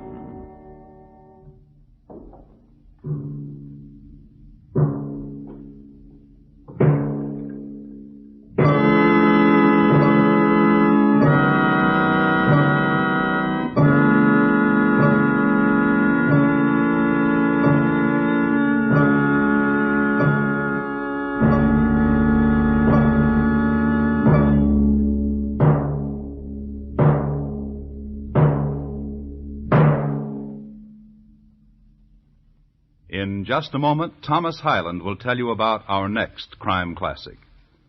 Fall River, tonight's crime classic, was adapted from the original court reports and newspaper accounts by Morton Fine and David Friedkin. The music was composed and conducted by Bernard Herrmann, and the program is produced and directed by Elliott Lewis. Thomas Hyland is portrayed on radio by Lou Merrill.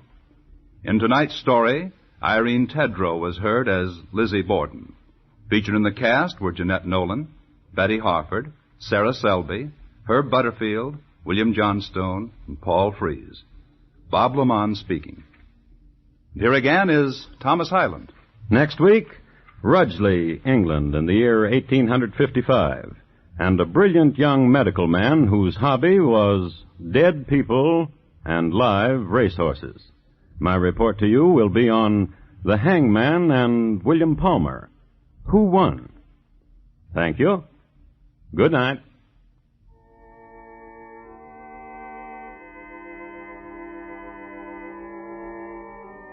Tomorrow night, Van Johnson stars in the Thursday theater production of The Old Man's Bride. It's a modern John Alden romance with loads of surprises, as the man, sent to fetch a bride for another, learns plenty from a latter-day Priscilla with a strong mind of her own. It's the Thursday theater presented by CBS Radio tomorrow night on most of these same stations.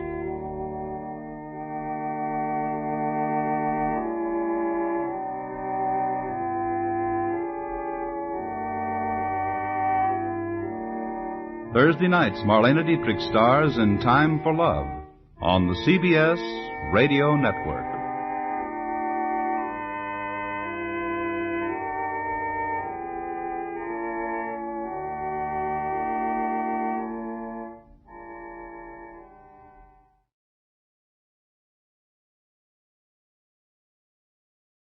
Good evening. This is Crime Classics. I am Thomas Hyland, with another true story of crime. Listen. William Palmer always did that when he walked past the tombstones in Rugeley Cemetery.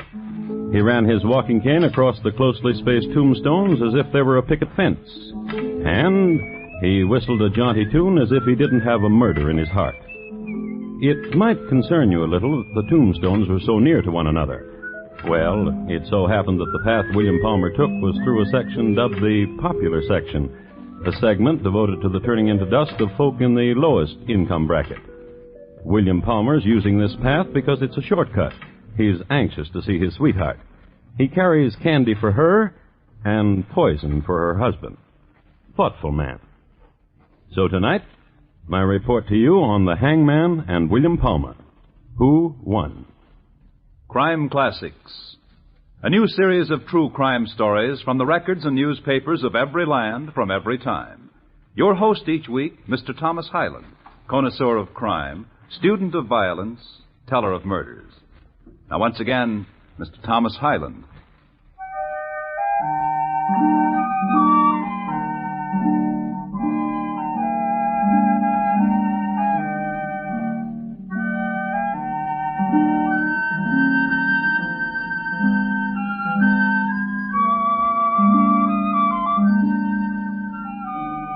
A word about Rugeley, England in 1854. It was about as large as Twickenham. Most of the people of Rugeley toiled at Bladen's Brass Foundry, England's prime source of supply for ornamental door knockers.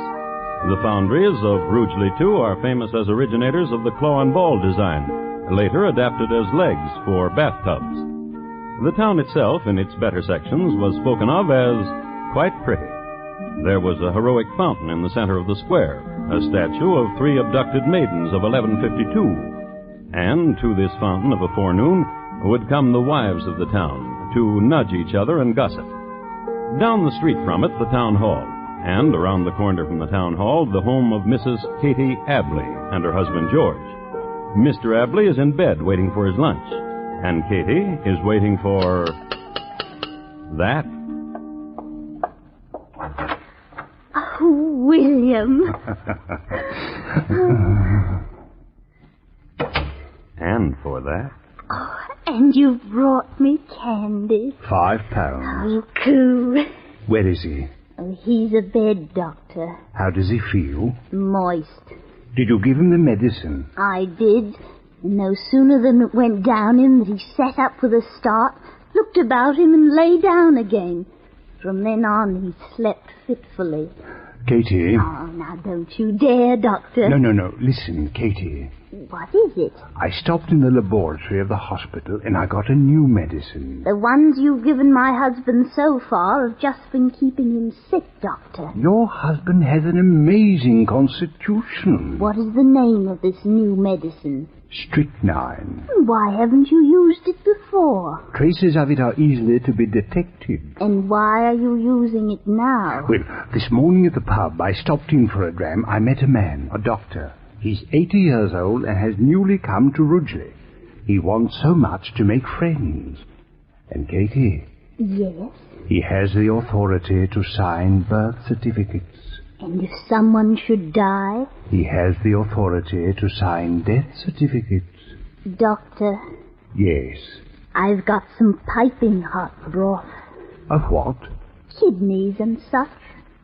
Seasoned well. With rosemary and thyme and basil. Add this to it.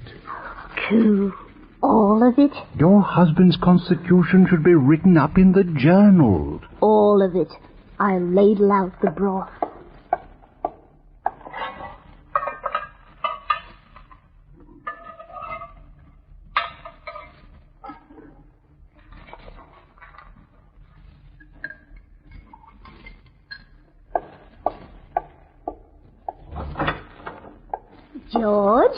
George, I brought you some nice broth. Here, now you let me spoon it for you. That's a nice boy. Eat up all the kidney broth.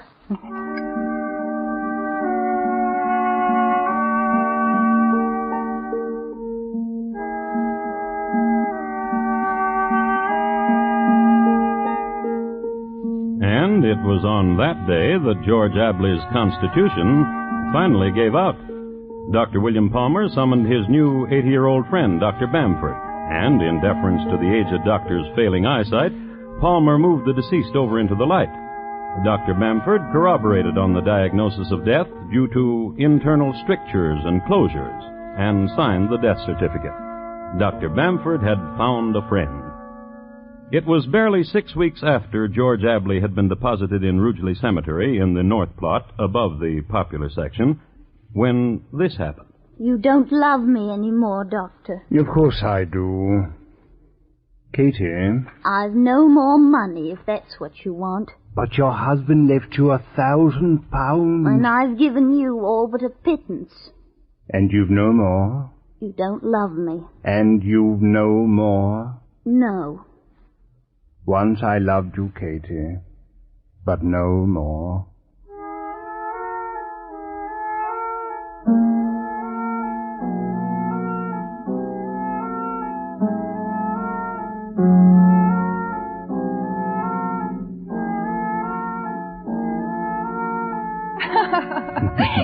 Do I amuse you, Miss Brooks? Oh, you're very witty, Doctor. You'd better listen again with your stethoscope and make sure. My diagnosis is correct. Your heart is kind and generous, and it beats quickly. Does it? Now, listen to mine. Oh, surely you're joking. No, of course I'm not. Here, put these pieces in your ears. And do you hear it? Bum, bum, bum, bum, bum. Just the way yours goes. Bum, bum, bum, bum, bum, bum. Here, let me take that stethoscope. May I make a confession, Doctor? As if there were anything for you to confess. Oh, but indeed there is. Yesterday... At the racetrack? I contrived to meet you, Doctor. You were so handsome, so dashing, so from London. I hardly watched the races. Then the handkerchief you dropped? Yes. Naughty. Naughty, naughty. I'm bold. Bold. That's what you are, bold. Doctor. Yes. I'm ashamed. Miss Brooks. No, don't touch me. Listen to me. I'm ashamed. What I did yesterday, dropping my handkerchief at an opportune time so that you would lift it up to me, and speaking with you then, and spending the rest of the day with you, then coming here this morning to plead an illness I never had. Miss Brooks, dear Miss Brooks. My Miss Brooks. My Miss Brooks? You don't think I'm wanton? Certainly not. A girl in my station... You kissed me. Bum, bum, bum, bum, bum, bum. Miss Brooks. Call me Annie. The £50 I borrowed from you at the track yesterday. Well, it so happened... Oh, don't talk about it. Not now.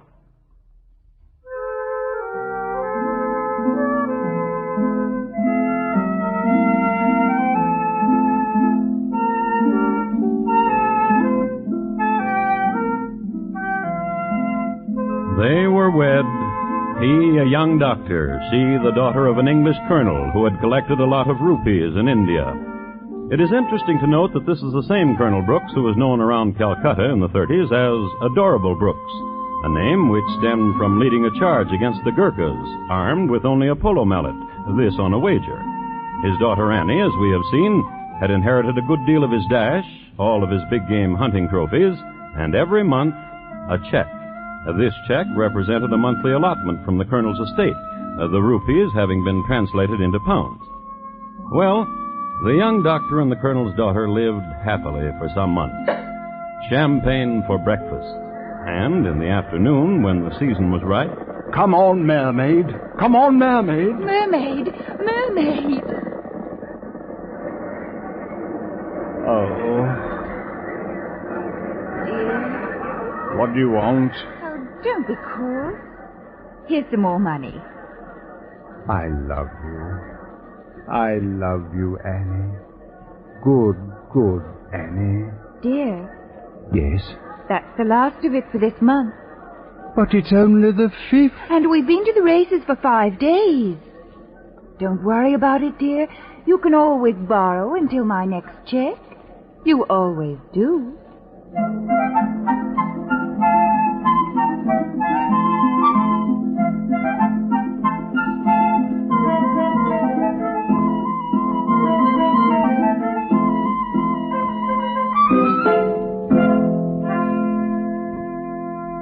And you write all kinds of insurance, Mr. Hammerich? Ship, fire, theft, casualty, storm, life. Life. A policy on your life, Doctor? My wife's. In what amount? £13,000. How old a woman is your wife? 27. Her health? Excellent. Well, you're a doctor. You should know. Well, I don't want you to take my word for it. I brought a report on the condition of my wife's health from a colleague, Dr. Bamford. Here. Heart, excellent. Aspiration, excellent. And excellent. Proclivity. Oh, that's a very fine report. I'd say you were a lucky man to have a wife in such condition. How about the policy? Oh, no question about it. How much is the first premium? Annually, that way to save money. By the month? Oh, let me see. £13,000 policies. £50, 12 and 3. Oh. Yeah. £50, 12 and 3. Oh, thank you. Thank you very much.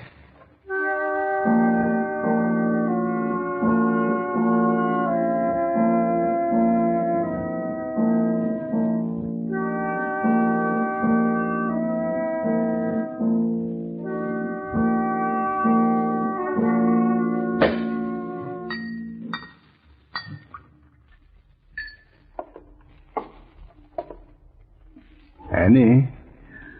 Annie, wake up. Wake up, dear. Hello. Champagne. Hello. Drink it. Hello, hello, hello. Drink it all, then I've got a secret for you. Tell me a secret. I know who's going to win the 3rd race today. Who? Gold Finder. Oh, you're very clever, but... But what? We have no money to bet. How do you think I got the champagne? Oh, you borrowed it. Gold Finder in the 3rd. Get dressed. Get dressed. Yes. Dear? Get dressed. I feel... What? I don't know. I can't seem to... You just lie here. Let me feel your head. Warm. A little fever. I don't want you out of bed today. Yes, Doctor. I leave you a powder to take. Yes, Doctor. Take care of yourself. Yes, Doctor. Doctor? Yes? You love me. I know you love me. I do. Kiss me. Annie. Come here and kiss me. All right. Bum, bum, bum, bum. Bum, bum, bum, bum. Dear Annie.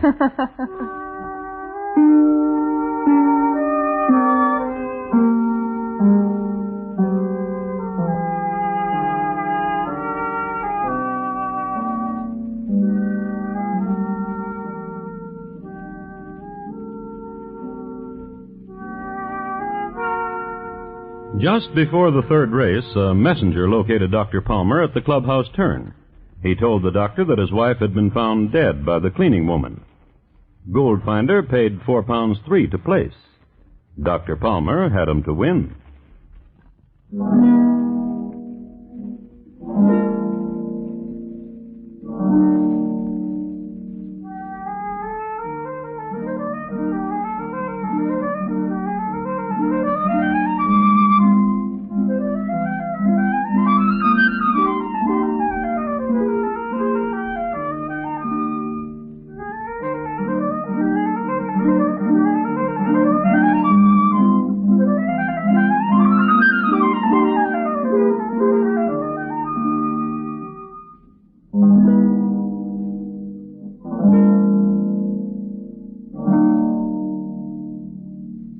You are listening to Crime Classics and your host, Thomas Hyland.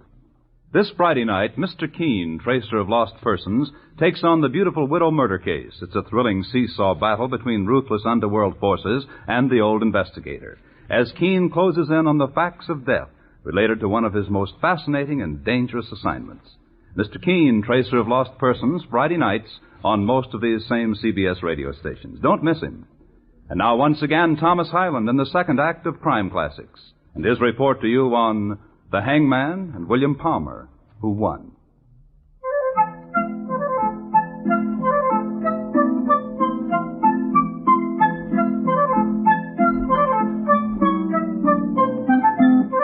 In 1855, the town of Rugeley had forged ahead of Twickenham in population. Therefore, Rugeley was sending more men into the Crimea to fight the war of 1854-56. Queen Victoria had been on the throne for 18 years, and her son Edward was the Prince of Wales. This was the year, too, when Haskell Blaine of Virginia came to England to astound the royal court with his frontier wit and jackanapery. And in this time of movement and stress, the town of Rugeley little noted the passing of Mrs. Ann Palmer. She was laid to rest in the Rugeley Cemetery in the south plot, below the popular section. Not before, however, the venerable Dr. Bamford had signed a death certificate certifying that Annie had died because of congestion of the heart and attendant malcoloring of the blood. Dr. Palmer grieved, collected the £13,000 insurance, and bought a couple of horses. One of them, the roan named Lodestar, won a race, but Lodestar pulled a tendon prancing in the winner's circle and had to be destroyed. In 6 months, Dr. Palmer was £20,000 in debt. But Dr. Palmer had a system. And these visits of yours, brother, are like freshets of spring rain. How did Dr. Woolsey treat you here, Walter? Oh, he's tapered me whiskey down to a glass in the forenoon. William. Yes? My being a drunkard, blood brother to you, a drunkard. What's it done to you in the city, William? Why, nothing. Oh, not much. Physician brother to a drunkard. Dr. Woolsey will take care of you. William, what have you got in that package you're carrying? Let's walk a bit. The sea air's a tonic. Well, from these cliffs on a clear day you can see France. What have you got in that package, William? A gift purchased at the inn for a friend of mine. I have a surprise for you, Walter. Oh, what? Here, hold this package while I... No, don't open it, Walter. It's not for you. Then what's my surprise? Here, a life insurance policy. The what? Life insurance for £13,000. My life's worth that much to you, brother. So that you'll take care of it better, for my sake. Such a brother you are. Brother, What is it? What's in the package? Why? Oh, from the shape of it, it feels like a bottle. What kind of a bottle, Walter? Whiskey. Again, then. What kind of whiskey? And if I guess? We'll open it and see. Guess. Scotch whiskey. Yes, but whose? McPhairfield's. Open it and see. McPhairfield's Scotch whiskey. Brother. What, Walter? May I open it? No. I'll run with it. I'm fleeter than you are, and you shan't catch me. And when I run away from you, I'll open it. Where will you run to? There, to the point there on the cliff where the hedgerow stops. Oh, please, William, please. If you run from me and I can't catch you, it'll not be my fault. Run. Run! Run.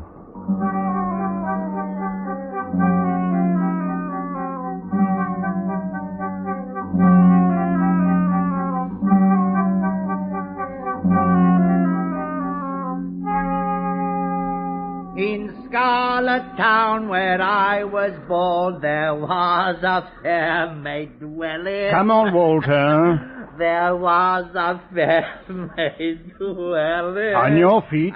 We'll walk away your drunkenness. Up we go.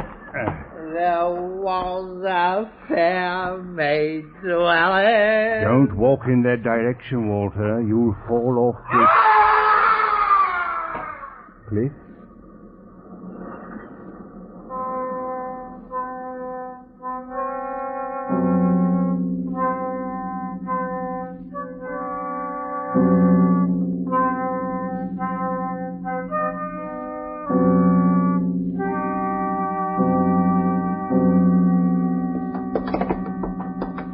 That's not a horse race. That's a funeral.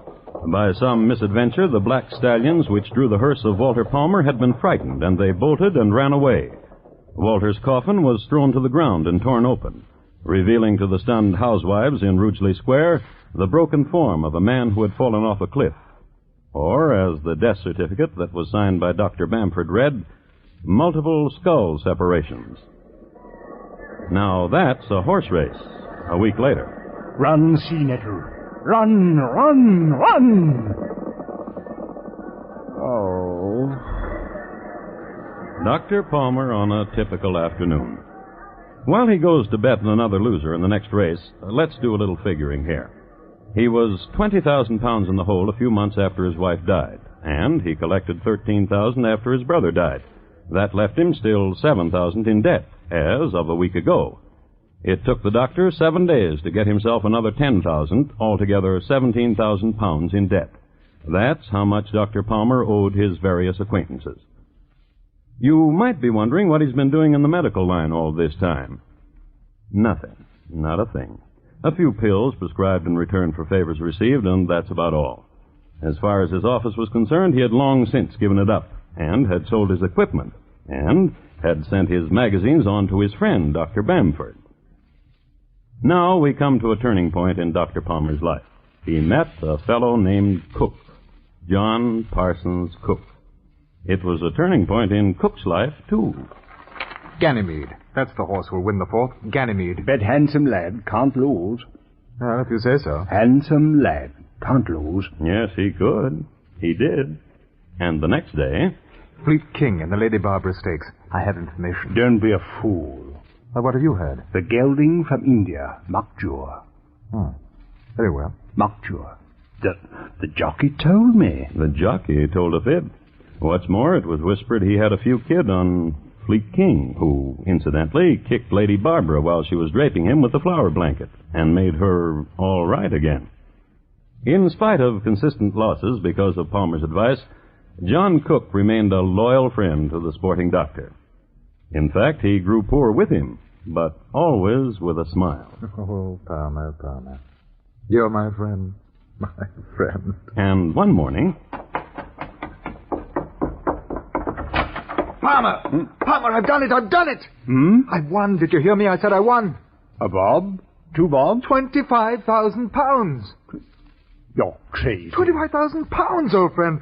I've had one of those days we talk about, one of those days we think about when we're trying to sleep or when we're getting drunk. 25,000? Show me. Show me! Show me. Look! Look. We're rich. Yes. Rich. Cook, you're my friend. Cook. Talk to me. What do you want? What are you going to do with that money? It's our money, isn't it? Huh? Yours and mine. Our money. What are you going to do with it? I'm going to America. What? America. What about me? You're my friend. What about me, Cook? You wish me well. And the money? I'll be rich in America. Without me? Without you. I bear you no malice, Cook. Well, why should you? We've been good friends. I'll be so sorry to see you go. I'll remember you well. Cook, listen. What? A last drink with me. Well, I don't mind. A special drink. Well, of course. Oh, I'm very happy for you, Cook. Yes, friend of mine. Wait here. Where are you going? A special brandy in my belongings in the next room. Good. Wait here. All right. 25,000. Oh, I'm very happy for you, Cook.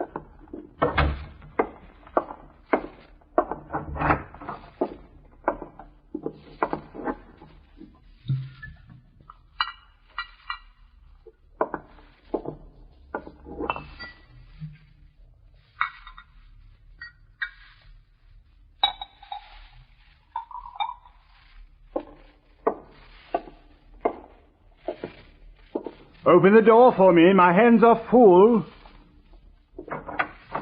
Special brandy, Cook. Oh, dear friend. This one's yours. Dear friend. America. Greedy. Well, in truth, Palmer, I'm in a hurry. That's why I swallowed down the brandy. Greedy. Taste. You've been poisoned. On my word. Palmer. I can't help you. I want your money. You'll die quickly. You're doing it now.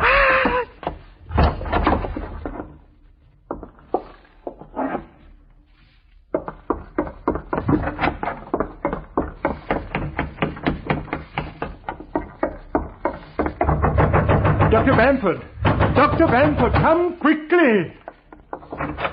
A friend of mine just died, Dr. Bamford, from occlusion of the heart valves. Come quickly. Bring your pad of death certificate, Doctor, and your indelible pencil. Quickly. Here, I'll help you, sir.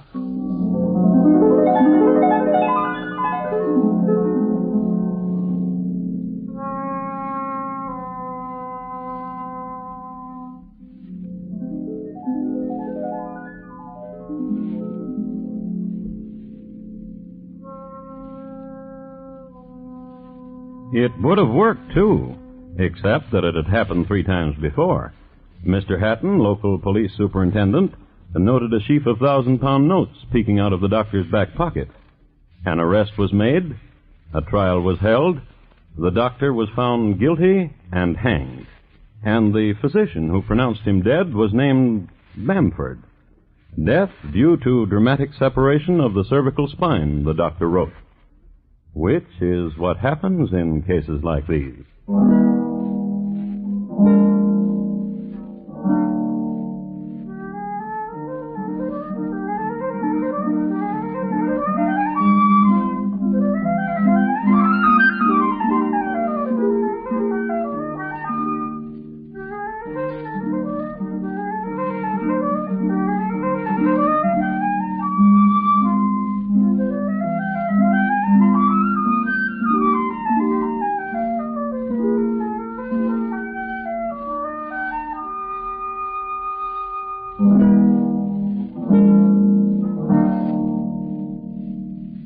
In just a moment, Thomas Hyland will tell you about next week's crime classic. William Palmer, tonight's crime classic, was adapted from the original court reports and newspaper accounts by Morton Fine and David Friedkin. The music was adapted from themes of the period and conducted by Bernard Herrmann, and the program is produced and directed by Elliott Lewis. Thomas Hyland is portrayed on radio by Lou Merrill. In tonight's story, Jay Novello was heard as William Palmer. Featured in the cast were Betty Harford, Helen Morgan, Joseph Kearns, Ben Wright, and Alastair Duncan. Bob Lamont speaking. And here again is Thomas Hyland. Next week, Glandier, France, in the year 1840, and the interesting events which occurred when an iron smelter's wife sent her husband a gift. My report to you will be on the 7-layered arsenic cake of Madame Lafarge. Thank you. Good night. It's true that things happen on a smaller scale and fewer things happen at one time in a small town, but human interest is at a high level in rural America, where people have more time to stop running and to live.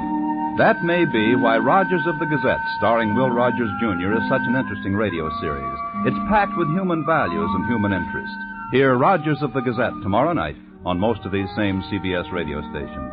Thursday nights, Marlena Dietrich stars in Time for Love on the CBS Radio Network.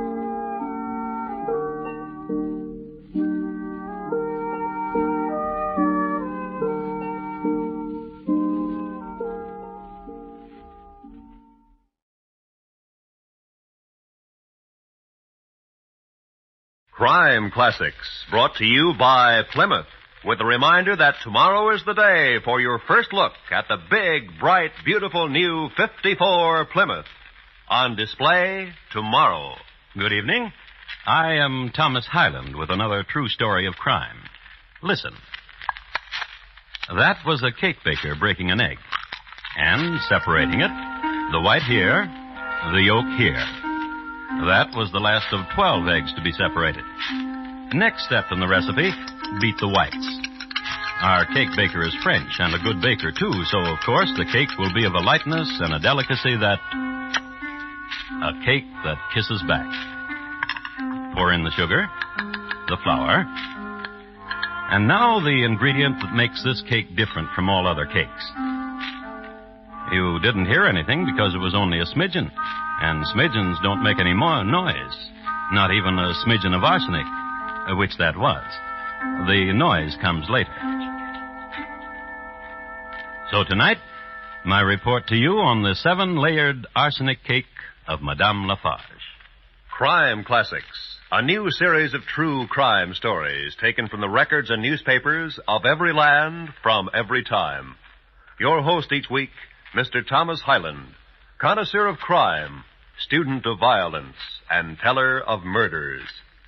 First, a message for all of you.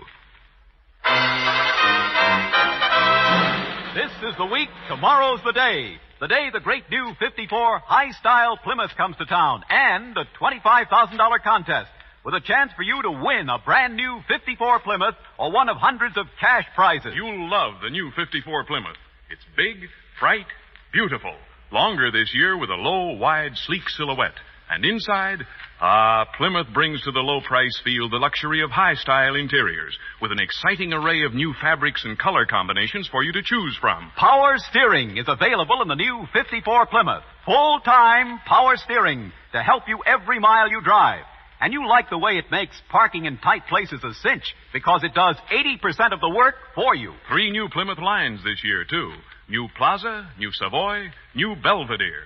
3 separate lines, and in every line a wide selection of body styles and color combinations to choose from. The 54 Plymouth has 64 new features and advancements. Yes, it's 64 for 54. And tomorrow's your day for a first-hand look at this dramatic new car. Tomorrow starts the Big Plymouth contest, too.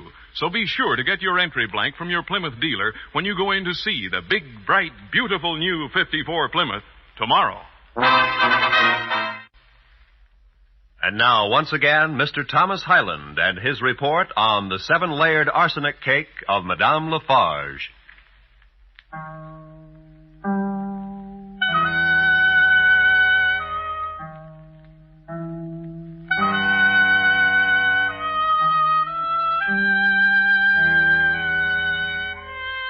France, as the 4th decade of the 19th century was closing, Louis Philippe was on the throne. It was late summer of 1839, a season of unrest in Paris. In the dark alleys and dank cellars, a populace seethed and grumbled and wrote slogans in chalk on the cobblestones, phrases such as allons, à bas, en avant, aux guillotines, which meant that in this stage people were either for things or against things or wanted them up or down or forward or guillotine. This was in the city. But a few kilometers away in the country, in Glandier, it was peaceful. Summer was dying gently, and the folk took their cue from nature. I'm quite sure she will be eminently satisfactory, madame. Her name is Marie Fortuné Capello. It is music, no? Marie Fortuné Capello. Is she rich? She has 25,000 francs in her own name. Marie Fortuné Capello. She will make a most excellent daughter-in-law to you, madame. I personally will guarantee it. Huh? I only meant that she is of quality. I personally knew her father, an artilleryman to Napoleon. Stirring. Who froze to his cannon outside of Moscow. Commendable.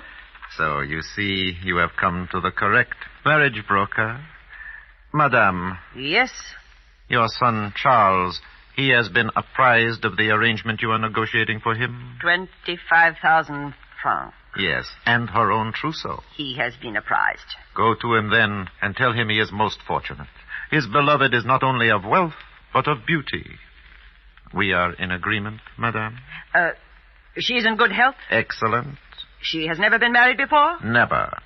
Then we are in agreement. Therefore, if you please... 10% of 25,000. 2,500 francs. Here. 3,000. And 500 francs change. Madame. Yes? Your son, your fortunate son, Charles. Yes? He still spends his time at the blast furnace? I cannot get him interested in anything else. Strange. I only say this because I recall in my youth there were other things to do. Strolling, picnics in the bois. My son Charles is a young man who likes to spend his time at the blast furnace. To each his own, eh, madame? Goodbye, madame.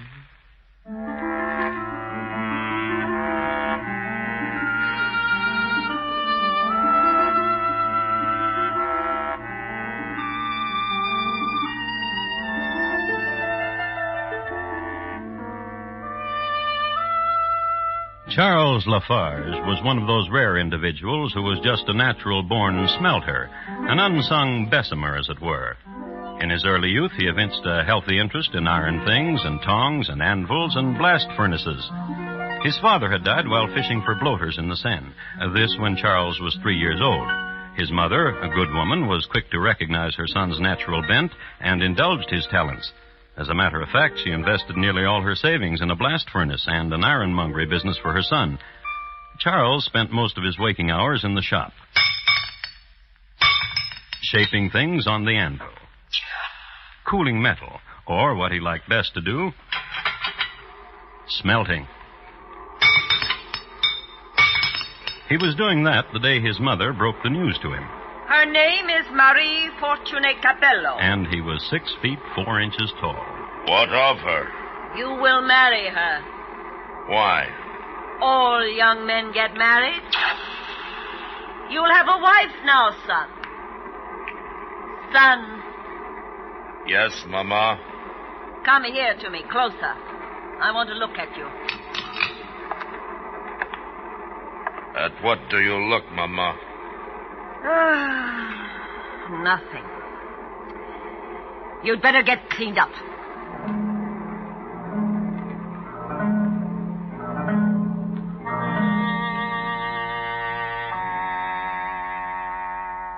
And he did. Charles got cleaned up. He bathed, shaved, and got into the clothes of a gentleman of the country. He was introduced to his fiancée, made guttural noises of approval, and in a few hours they were married. The ceremony took place in the empty and dismal halls of the Lafarge castle. In attendance were Mama Lafarge and one Denis Barbier. Denis, it should be mentioned, was an employee and bosom friend to Charles. And it must be assumed that Denis was happy for his friend for having brought such a winsome and lovely creature into an abode usually reek with odors of sulfur and slag. At the end of the ceremony, Denis offered his arm to Mama, and they left. Then, this is what happened to the newlyweds. But it frightened frightens me. Frightens? Please. Frightens? How? The terrible heat of it. Well, it is a fire. It is hot. How frightens? Please. Look to me. Yes? This bar, this iron bar. Do you see? Do you see it bending? Look.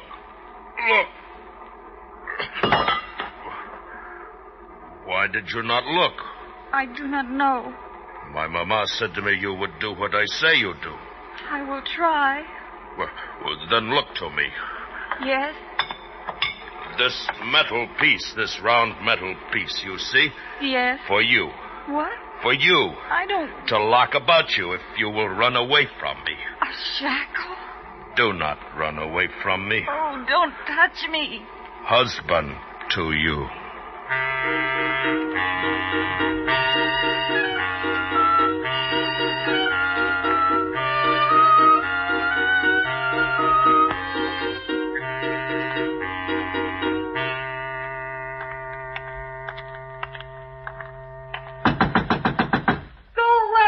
It is not your husband, madame. It is I. It is Dennis. It is Dennis. Dennis. What do you want? Your husband sent me to speak with you. May I come in? Your husband said I was to enter your rooms and to speak with you. Thank you, madame. To speak to me of what? Madame, how long has it been since you've been here in the chateau? You know it. 4 months more. Such joy you have brought to all of us. Of course, we have not seen much of you since you've locked yourself in your room for the most part, but if this makes you happy, all of us are happy. Say what you wish to say and get out. I bring sad news. What? Your husband has gone to Paris alone. I will turn my back while you weep. You finished? Oh, madame, you look so radiant after a good cry. When did he go? This morning. Oh. He has a plan for a blast furnace, a new principle. My husband. He was introduced to pencil and paper just last week, and already he has the theory for a new furnace. Remarkable, is it not? I wish him well. He asked me, shy man that he is, to say another thing. The 25,000 francs, which is banked in your name, he wishes it. Where are you, madame? Poor madame. Where are you, madame? I would give it to him. Just a while ago, below at the furnace, he fashioned a thing. Oh, it's diabolical, the equipment your husband can make. Before he left, he lifted it up with both hands and said, "Just my wife's size." Ugh. And if I give it to him? He will have compassion for you. He says only that. He will honor your desire to remain alone. Very well. Oh, you are a good wife. Oh, a word. Yes? I, too, have compassion for you. You must understand that. Compassion? Why? Your husband is a brute. He is a brute. He is also an imbecile. Yes. He is better off if he is dead. Yes. What? I said yes. He is better off if he is dead. Of course he is. Madame, I take your leave.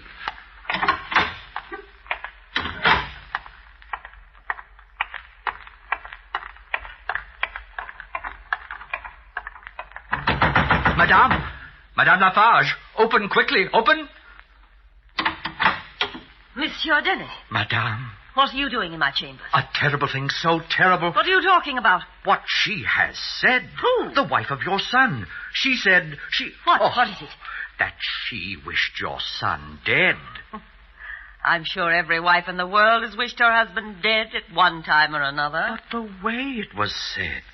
How? With a kind of madness, with a curling of the lips, a clawing of the hand, with hate, with purpose. I wish my husband dead, she said. The heavens give me strength to make it so, she said. No. Yes.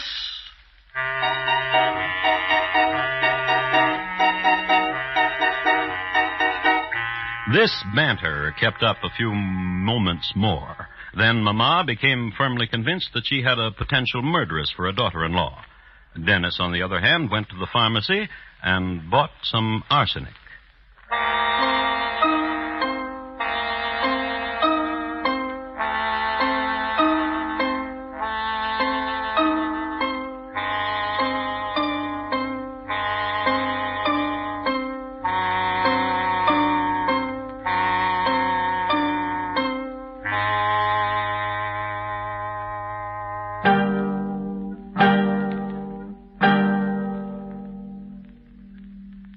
listening to Crime Classics and your host, Mr. Thomas Hyland.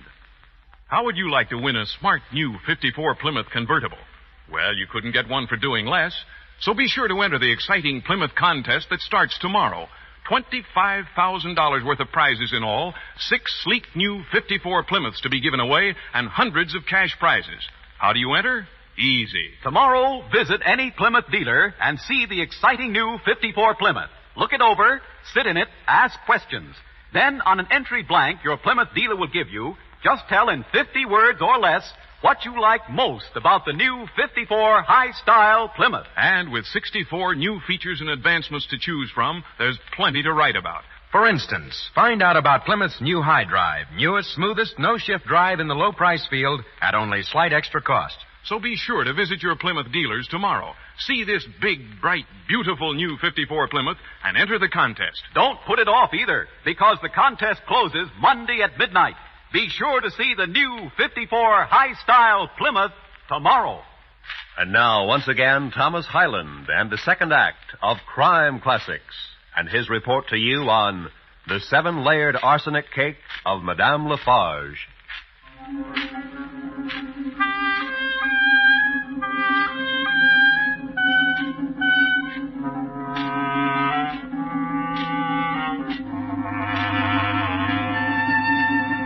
If you happen to pick up any standard almanac of France for the year 1840 and look up the climate for the first week of the year, you will read Il fait froid.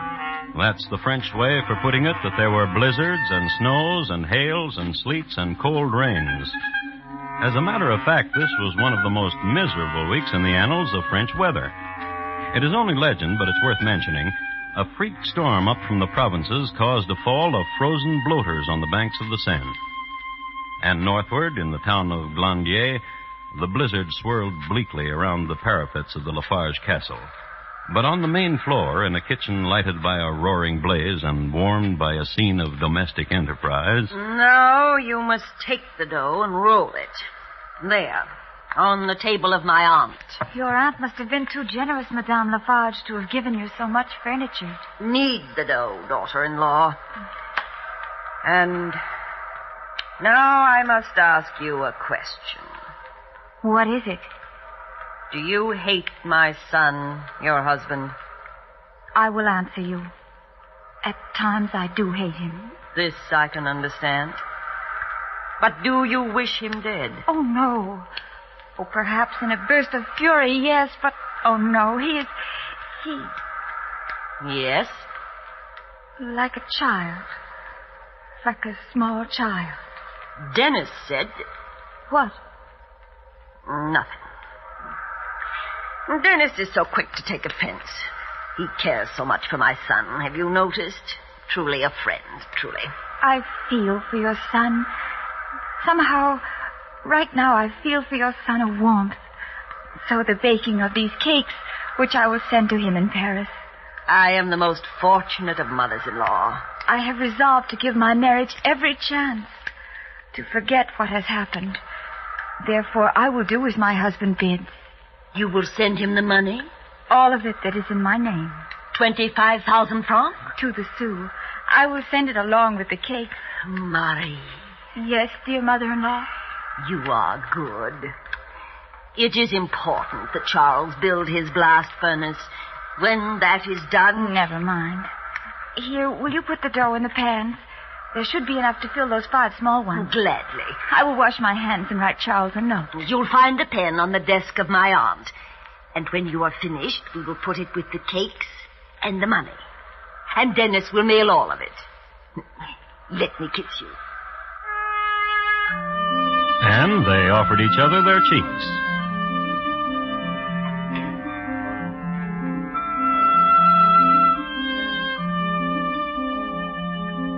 Then Marie washed her hands and wrote her husband a tender note.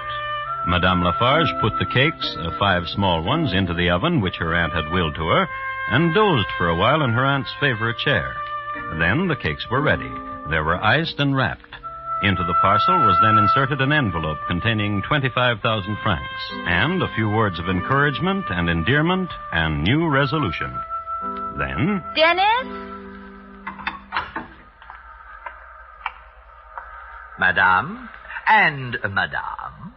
Dennis, take this parcel and mail it to Monsieur Lafarge in Paris. It contains cakes and money, so mail it with dispatch. And Dennis, my mother-in-law and I would appreciate an opportunity to become more... Well, you may spend a few days where you wish, Dennis. Not here. Not here, Dennis. Not here, Dennis.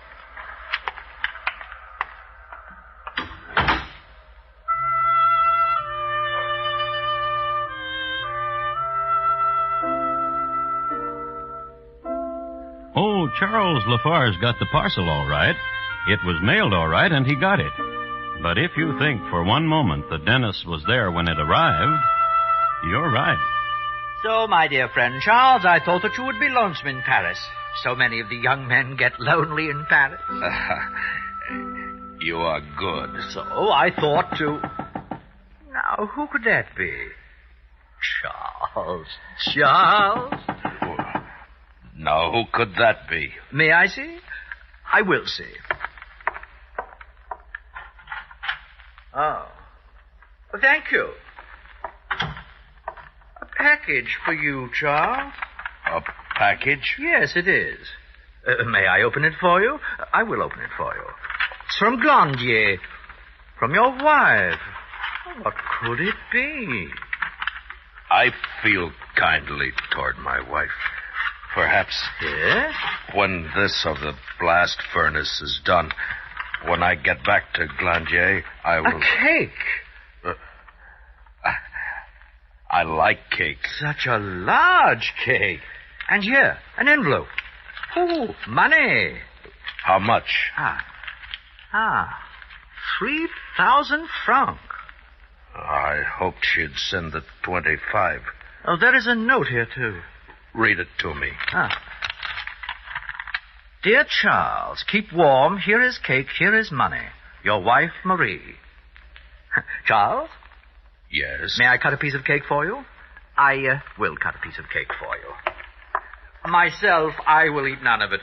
My stomach is turning into a paunch. It is a fine-looking cake. Here. Eat. Do you like it? Is it good? Is it light? Yeah. More.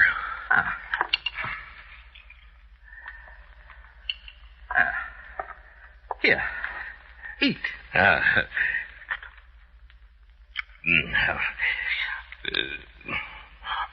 What's the matter? The cake lies against my heart. Oh? Painfully.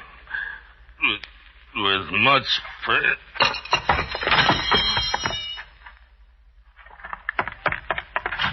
Help! Help! My friend is sick. Doctor! Doctor! My friend has eaten of cake and he is sick. His wife sent him cake and he is sick.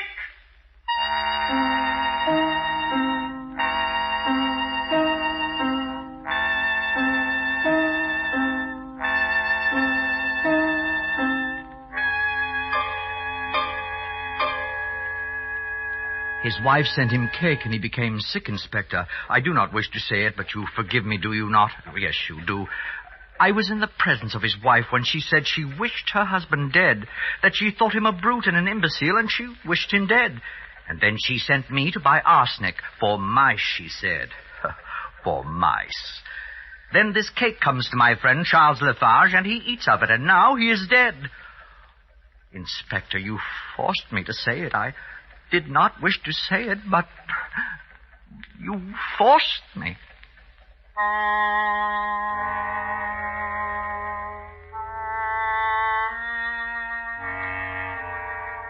Marie Fortunée Capello Lafarge was arrested on the charge of murder. She was put in prison in January 1841 and brought to trial in July. It is safe to say that this period was a time of travail, for Marie lost 40 pounds, her golden hair turned to silver, and her youthful complexion turned ashen. These, in the main, were observations made by Raoul Lessy, the George Garvey of the Fourth Estate of that day. Nor, during the trial, were the interrogations less unmerciful. She was asked, first of all, whether she loved her husband. Less, perhaps, than other women. More, perhaps, than some. And did she ever say she wished him dead? No, not meaningly. May I make a statement? My name is Denis Barbier. Charles Lafarge was my good friend. We addressed each other in the second person singular, familiar as tu. I grieve for his death. I grieve that his widow has been placed in such a precarious position. Yet I am forced to say that I, Denis Barbier, friend of Charles Lafarge, did hear Marie Lafarge wish her husband dead meaningly. You provoked me. Poor little Fig. You did. You provoked me. If you wish to say so, I will not disagree. Wife to my friend Charles Lafarge, now dead by poison. Of arsenic, indeed, which Dennis himself had purchased. I myself purchased the arsenic and gave it to you. It was for mice. For mice, if you wish to say so, I will never disagree. It was for mice. For mice. Ask my mother-in-law. Ask her. Madame Lafarge. Very well. I recall no mice.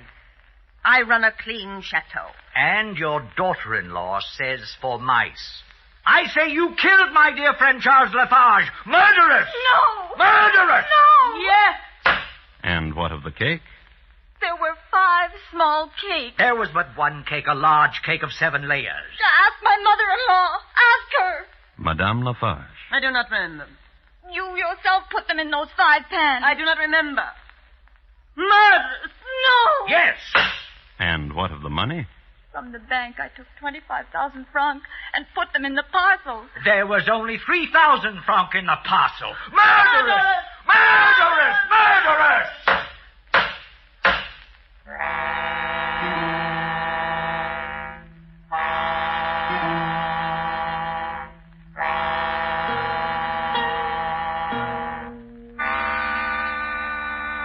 Marie Lafarge was found guilty and sentenced to life imprisonment at hard labor.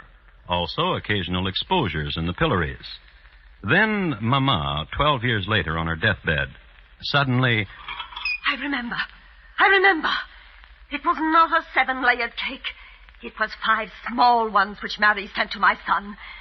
Something must be done. And something was done.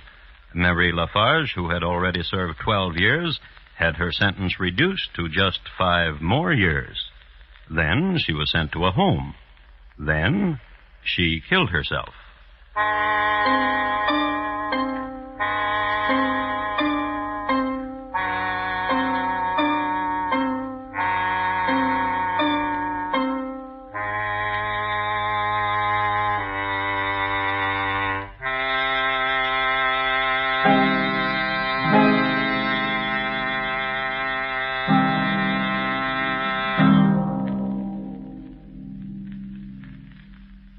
Thomas Hyland will return in just a moment to tell you about next week's Crime Classic.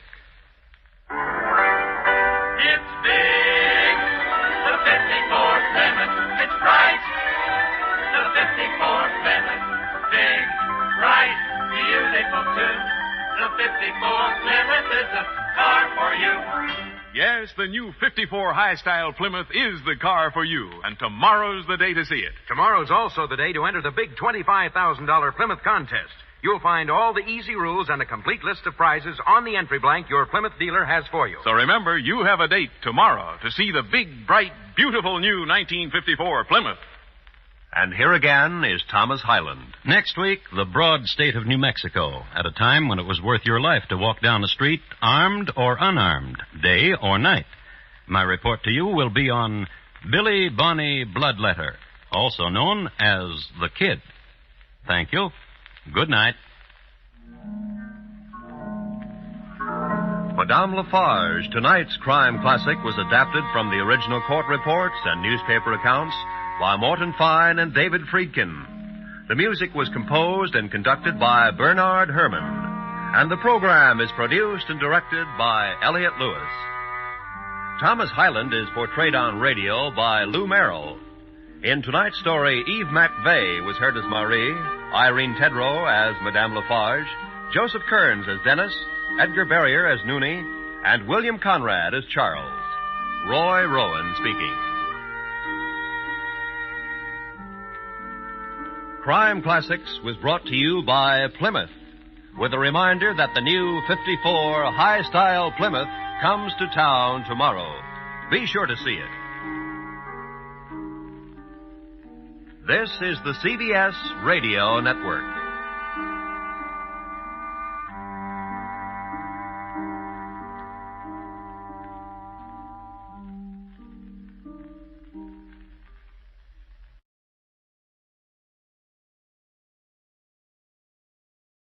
Good evening.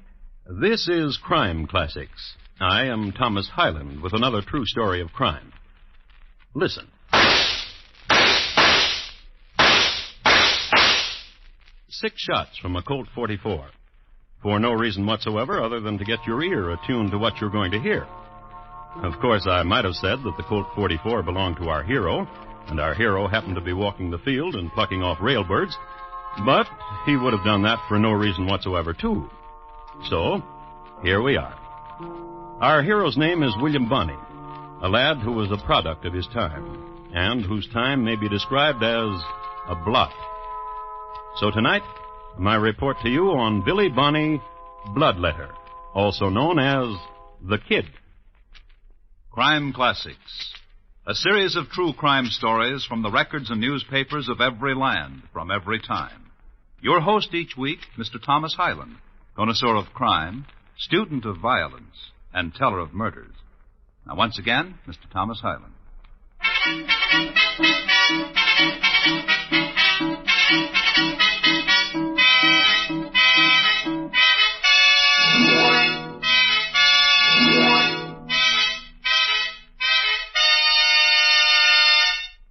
William Bonnny got to be 12 years old by being born in New York City in 1859 and being in Silver City, New Mexico in 1871. He was not tall for his age, but he was a smart one. Give him a pack of cards and say, "Billy, let's see you deal a full house from the bottom." And the boy's nimble fingers would flip 3 aces and 2 ladies in front of you quicker than shote with a cut snout. Or put a cue stick in his little fist, and if he didn't hit you with it, he'd run the rack. In rotation, like as not. Real smart. On a sunny day, you could see him walking down the shady side of the street, whistling and handling the oddments in his little pocket. A slingshot, a pair of dice, shaved, and a knife, razor sharp. There he goes.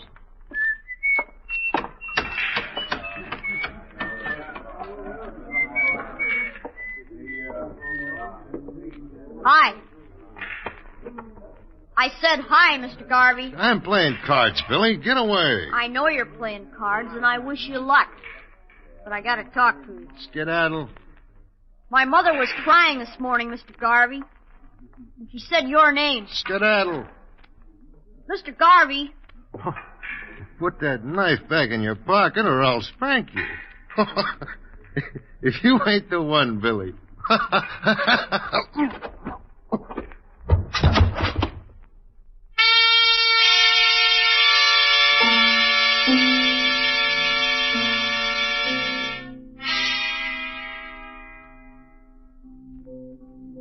Now, Billy dearly loved his mother, and he couldn't stand to see her cry. A good boy. He stabbed Mr. Garvey in the chest 3 times. Killed him. When he went back to his mom, he told her that he taught that Mr. Garvey a thing or two, and she did this. Patted her son's tousled hair, gave him $5 silver, and told him to get out of town. Billy did. I'd like to now pick out a couple of more highlights at random. Events in Billy's life before he was 17. Here's one. Morning, Mr. Carpa. Morning, son. What you doing feeding my horse, Mr. Carpa? Tain't your horse, son. Tis. Tain't. Tis. Tain't. 'Twas. Here's another one. Kid, Yeah? bet? Bet what? Like I've been saying. Bet you $25 I kill someone today before you do. You mean it? I mean it. Stack me 25 on the table and I'll stack mine. Sure. Now it's a bet, all right, ain't it? Now it's a bet. Draw. What? Hot out there in the street. I'm staying here. so I'm provoking you to draw. You're an egg sucker, Tex. Ain't no shorthorn like you gonna call me.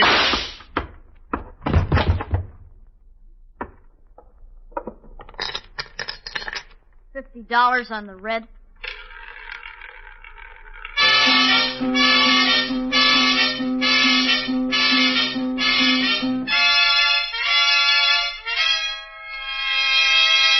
One of the outstanding events of Billy's life was the Lincoln County War.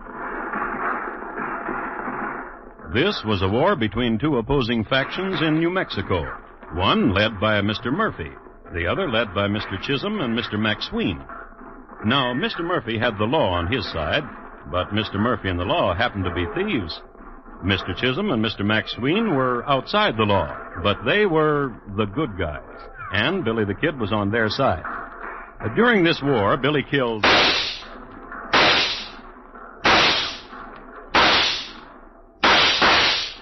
5 men. The 5th man died hard. The war was never really resolved in spite of the United States cavalry appearing at a fast trot from time to time, stopping, someone shouting forward, someone's blowing a bugle, and then trotting on again. And it was in this war that Billy grew to full stature, 5'8". Also, his reputation as a killer, 16 men since he was 12. Also, he liked to have his tousled hair played with. What'd you say your name was? Paulita. Paulita. And you they call Billy? Yeah. Billy. Billy. Niño.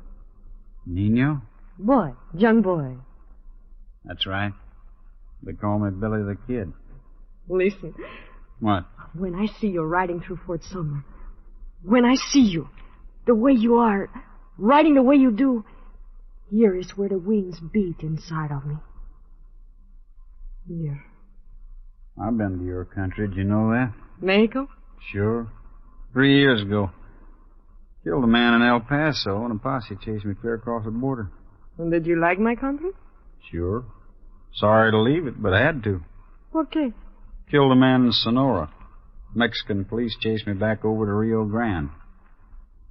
Billy. Yeah? Niño. Niño.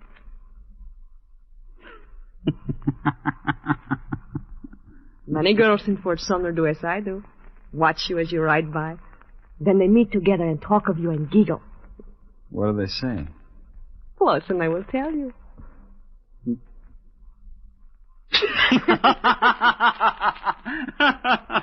Kiss me, Billy. Yeah, I want to. Billy. You do that. What you were doing, Paulita. Okay. To my hair. Like this? Yeah. Yeah.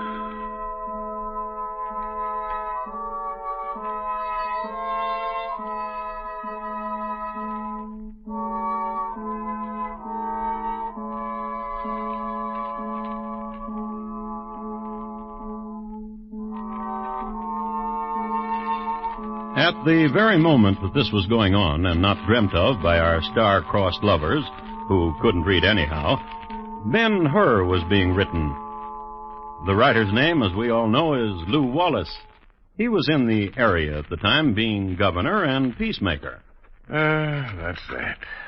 Another chapter done. The one where Ben-Hur and Marsala meet face to face and toss jibes. But the general's day is not over. I guess I'd better. More writing to be done. So the general picks up his pen, writes, and when he's finished, reads over what he's written. Dear Billy, you don't know me, but I know you. I'm your governor, and I want to see you. I've got a proposition that I think you might be interested in.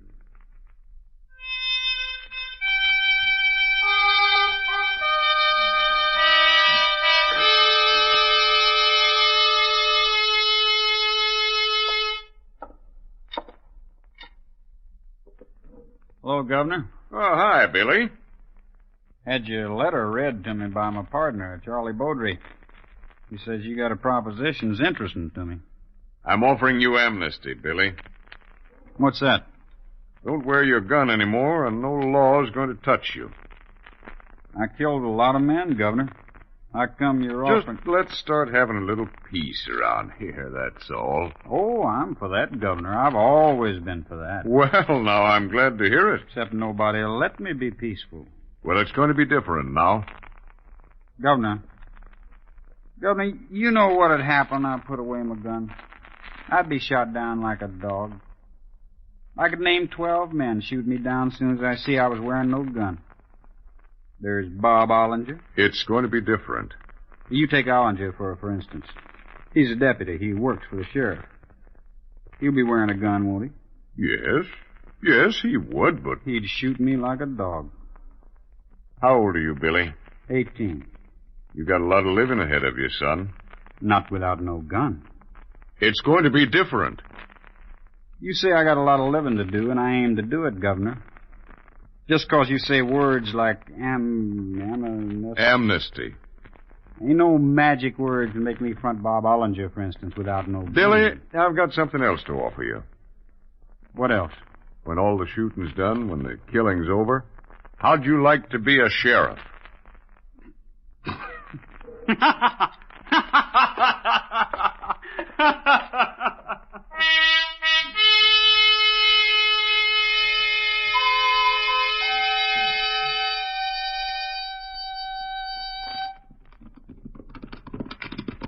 Oh, there. Look down there, Boulder. Bottom of the hill. Yeah, I see him. What you reckon they're doing? Digging, I guess. Just digging. Maybe for a water hole or something. I don't know. Man has to be crazy to be digging in this hot sun. Yeah, local. You gotta admit something, Boulder. What? I'm facing into the sun now, huh?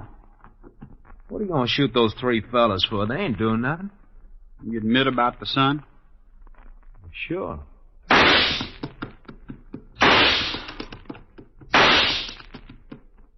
You betting any money they ain't dead? What'd you shoot them for? For nothing at all. 'Cause you felt like it. 'Cause I felt like it. Yep.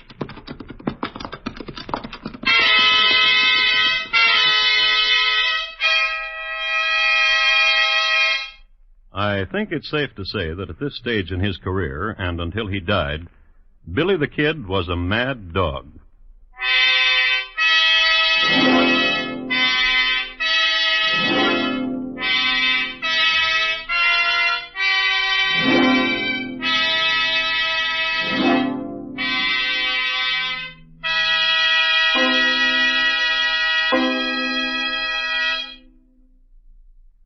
You are listening to Crime Classics and your host, Thomas Hyland. Driving tonight? Then remember this. Most highway deaths are caused by 2 temptations, to cut out of line and to go too fast. Crossing the center line of the road is more dangerous than you realize. Statistics prove it. Excessive speed is just as dangerous as officials say. You can predict your own impulses, but you can never predict the other drivers when driving tonight. Drive cautiously, please. And now once again, Thomas Hyland and the second act of Crime Classics, and his report to you on Billy Bonney Bloodletter, also known as the Kid.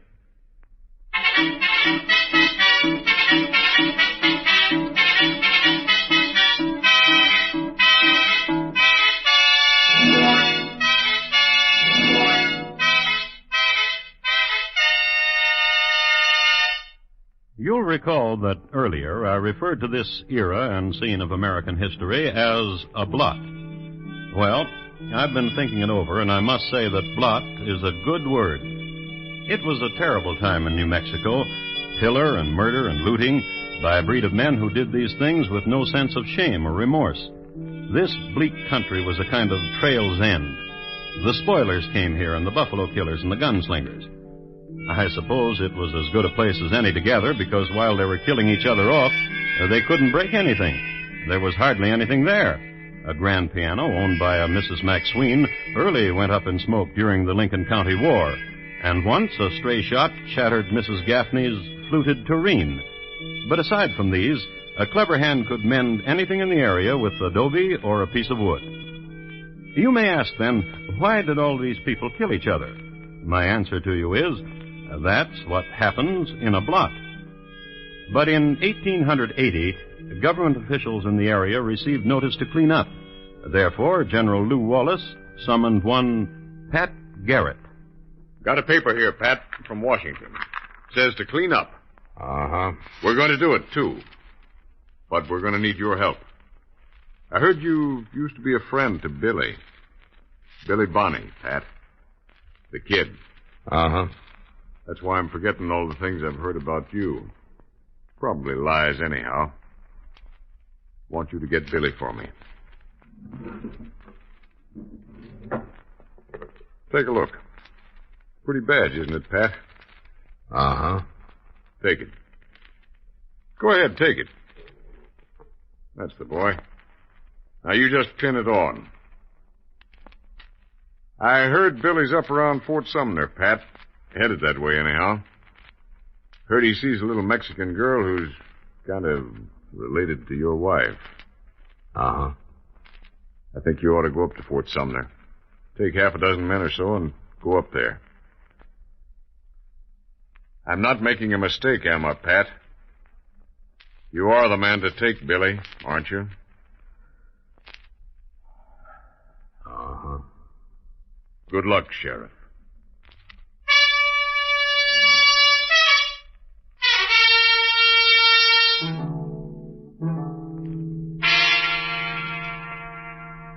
About the events which took place outside of Fort Sumner. Well, let's see how they told about it at the time. Let's see how the boys who wrote the 19th century paperbacks had at it. Here's one. Written by Bledsoe Sheridan, Jr. and entitled Hero in Ambush or The Daring Escape of Brave Billy Bonney. Mr. Sheridan starts out this way. Pat Garrett squinted steely eyes off into the distance. He saw 6 horsemen.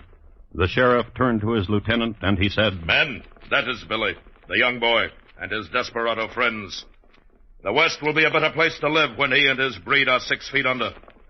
Get out your pistols, men, and make sure they're loaded up. You there, Pickus Bob, get behind that boulder, else they see you.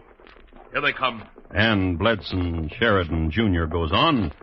The desperados came within 100 feet of the boulders and were not aware of the ambush until...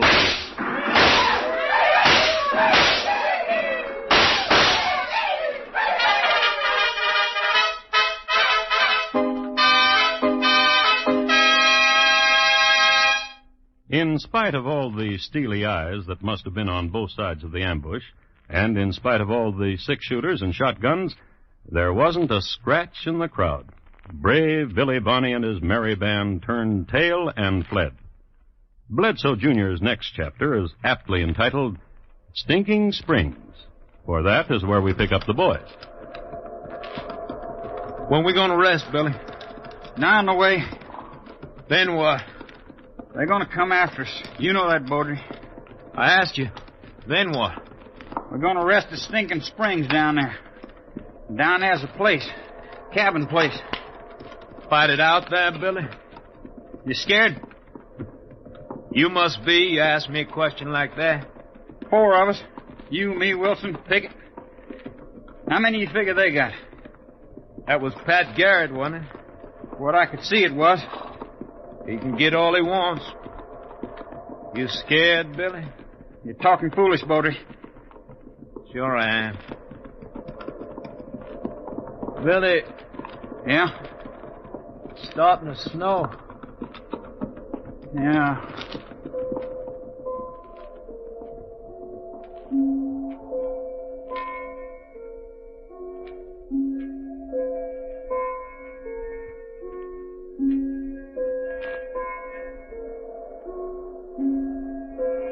One thing I'm glad about. What? Inside here ain't as cold as outside there. Bet Garrett and his boys are plenty cold. Plenty cold.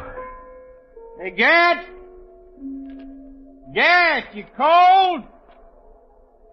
Come on in here. It's warm.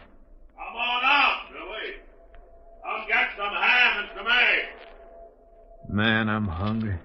Been in this place for 5 days. Bet you hungry too, ain't you, Wilson? Pickett? Come on in here, Garrett. Hey! Hey, Garrett! Can't come in. They're not after you, though. Billy! Man, they got you. Billy! It looks like... Let me see. Looks like that got you, Bodry. Listen. Billy! Listen, Bodry. You go on out there, you hear? You're done for anyhow. You go on out there and get one of them before you die. Go on, Bodry. Just keep your coat pointing out, just like that. Now, you get one of them, you hear?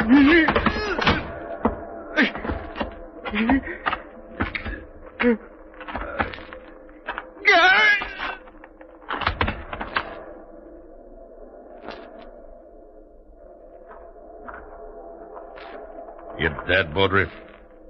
Let me take a look. Yeah, dead.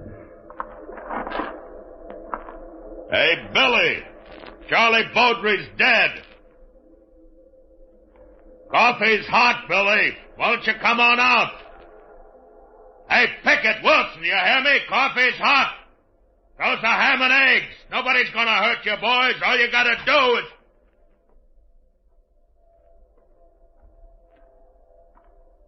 Hello, Pickett. Just keep your hands way up there. You're not going to get hurt. Hi, Wilson. Glad to see you. Come on, get some coffee for yourself. Just take his gun and feed him, boys, like we promised to do. Hey, Billy! Ain't going back to Fort Sumner, Pat. Won't take you back to Fort Sumner, Billy. Take you to Santa Fe. How's that sound to you, Billy? Santa Fe. Where? I swear, Billy.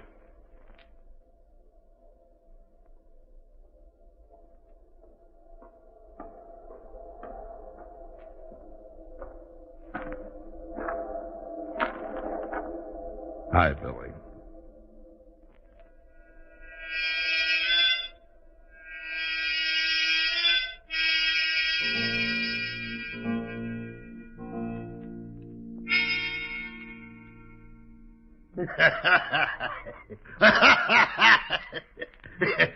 And then you know what? I'm going to tell you what, Billy. You're going to kill yourself throwing yourself against those bars. My name ain't Bob Ollinger. You ain't going to cheat the rope, Billy. They found you guilty and you're going to hang. Before I do. You're going to do what? Kill me, Bob Ollinger. You ain't killing nobody. I'm making me a promise. I'm going to kill me, you. Okay, Ollinger, I'll take Garden now. Explain to Billy how we're going to hang him. And watch how he does the thing. You got to watch him. He don't kill himself. See you tomorrow, Billy. Now, you know what, Billy? That Ollinger's a man I don't like. He did a thing to me once, and I'm going to tell you about it. Tomorrow you're going to die anyhow, and you won't have a chance to tell anybody. Here was Ollinger, and there was my sister. My sister's dead now. Some people say it. Billy, some people say it. Billy, how'd you get my 2-barrel shotgun out of my hands without me knowing it? Open her up.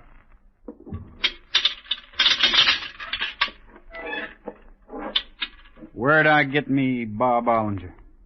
Room up in front where he sleeps. This time of night, guess that's where he just went.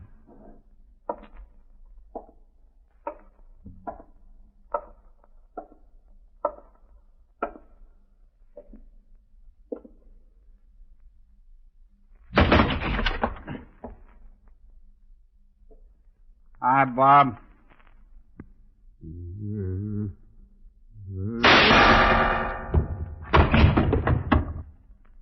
You ain't laughing at all.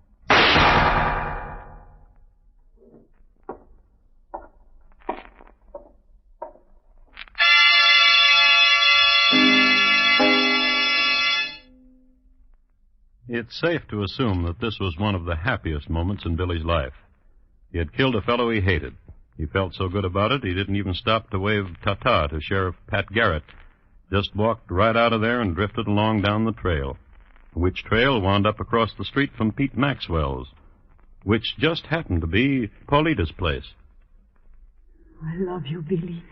Paulita. I love you and worry for you. Just love me. Just don't worry about me, that's all. Billy. What? We can go to Mexico.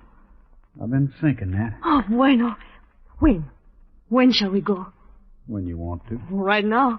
Oh, see, we will go. We will go to Mexico and marry and... You are serious? Hungry, too. I'm going across to Maxwell's. Bring us back a something other to eat. Billy. What do you want? Be careful. Petey Maxwell's my friend. But be careful. Let go of me. Let it go. No, you say you'll be careful. I let go. I'll be careful. Kiss me. Hurry.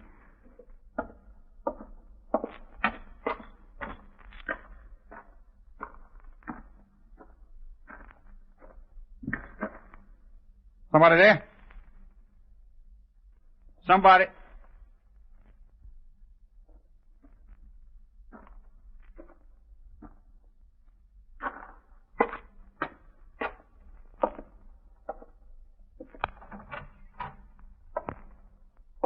Petey? Hey. Pete Maxwell? Hi, kid. Ah!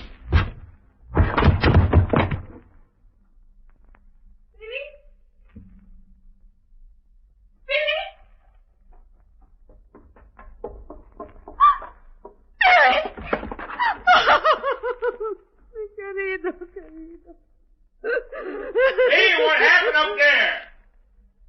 Billy the Kid. What? Billy the Kid is dead.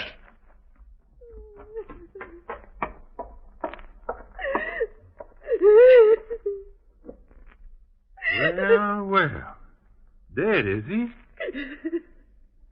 Uh-huh. Well, well. Hey, Billy the Kid's up here. Billy the Kid.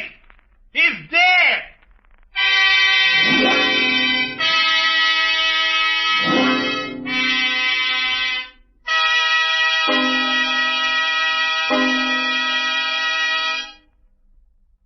That was July 14th, 1881. A killer was killed. A bloodbath was over. July 15th, 1881, was one of the finest days in the history of New Mexico.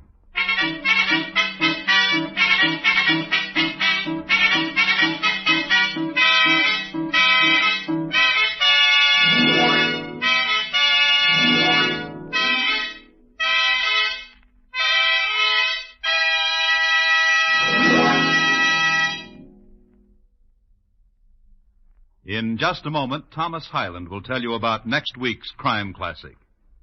Billy the Kid, tonight's crime classic, was adapted from the original court reports and newspaper accounts by Morton Fine and David Friedkin. The music was composed and conducted by Bernard Herrmann, and the program is produced and directed by Elliott Lewis. Thomas Hyland is portrayed on radio by Lou Merrill. In tonight's story, Sam Edwards was heard as Billy. Featured in the cast were Jane Webb, Clayton Post, Anthony Barrett, William Conrad, Dick Beals, Harry Bartell, Barney Phillips, and Fred Shields. Bob Lamont speaking. Here again is Thomas Hyland. Next week, Warwickshire, England, in the year 1705, and a lovely young lady whose married name was Catherine Hayes, and whose ambition was to be a widow. My report to you will be on John Hayes, his head, and how they were parted. Thank you. Good night. Right after station's identification, keep tuned for a CBS Radio Sports exclusive as the middleweight champion of England meets the middleweight champ of America. Randy Turpin versus Bobo Olson, fighting 15 rounds for the title of the world. Yes, it's next, presented by CBS Radio. So stay tuned and hear it over most of these stations, coming right up.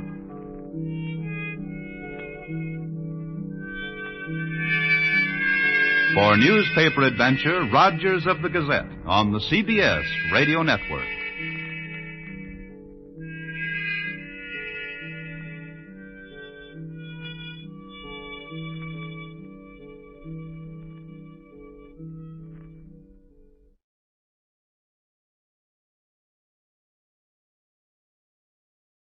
Good evening. This is Crime Classics. I am Thomas Hyland with another true story of crime. Listen.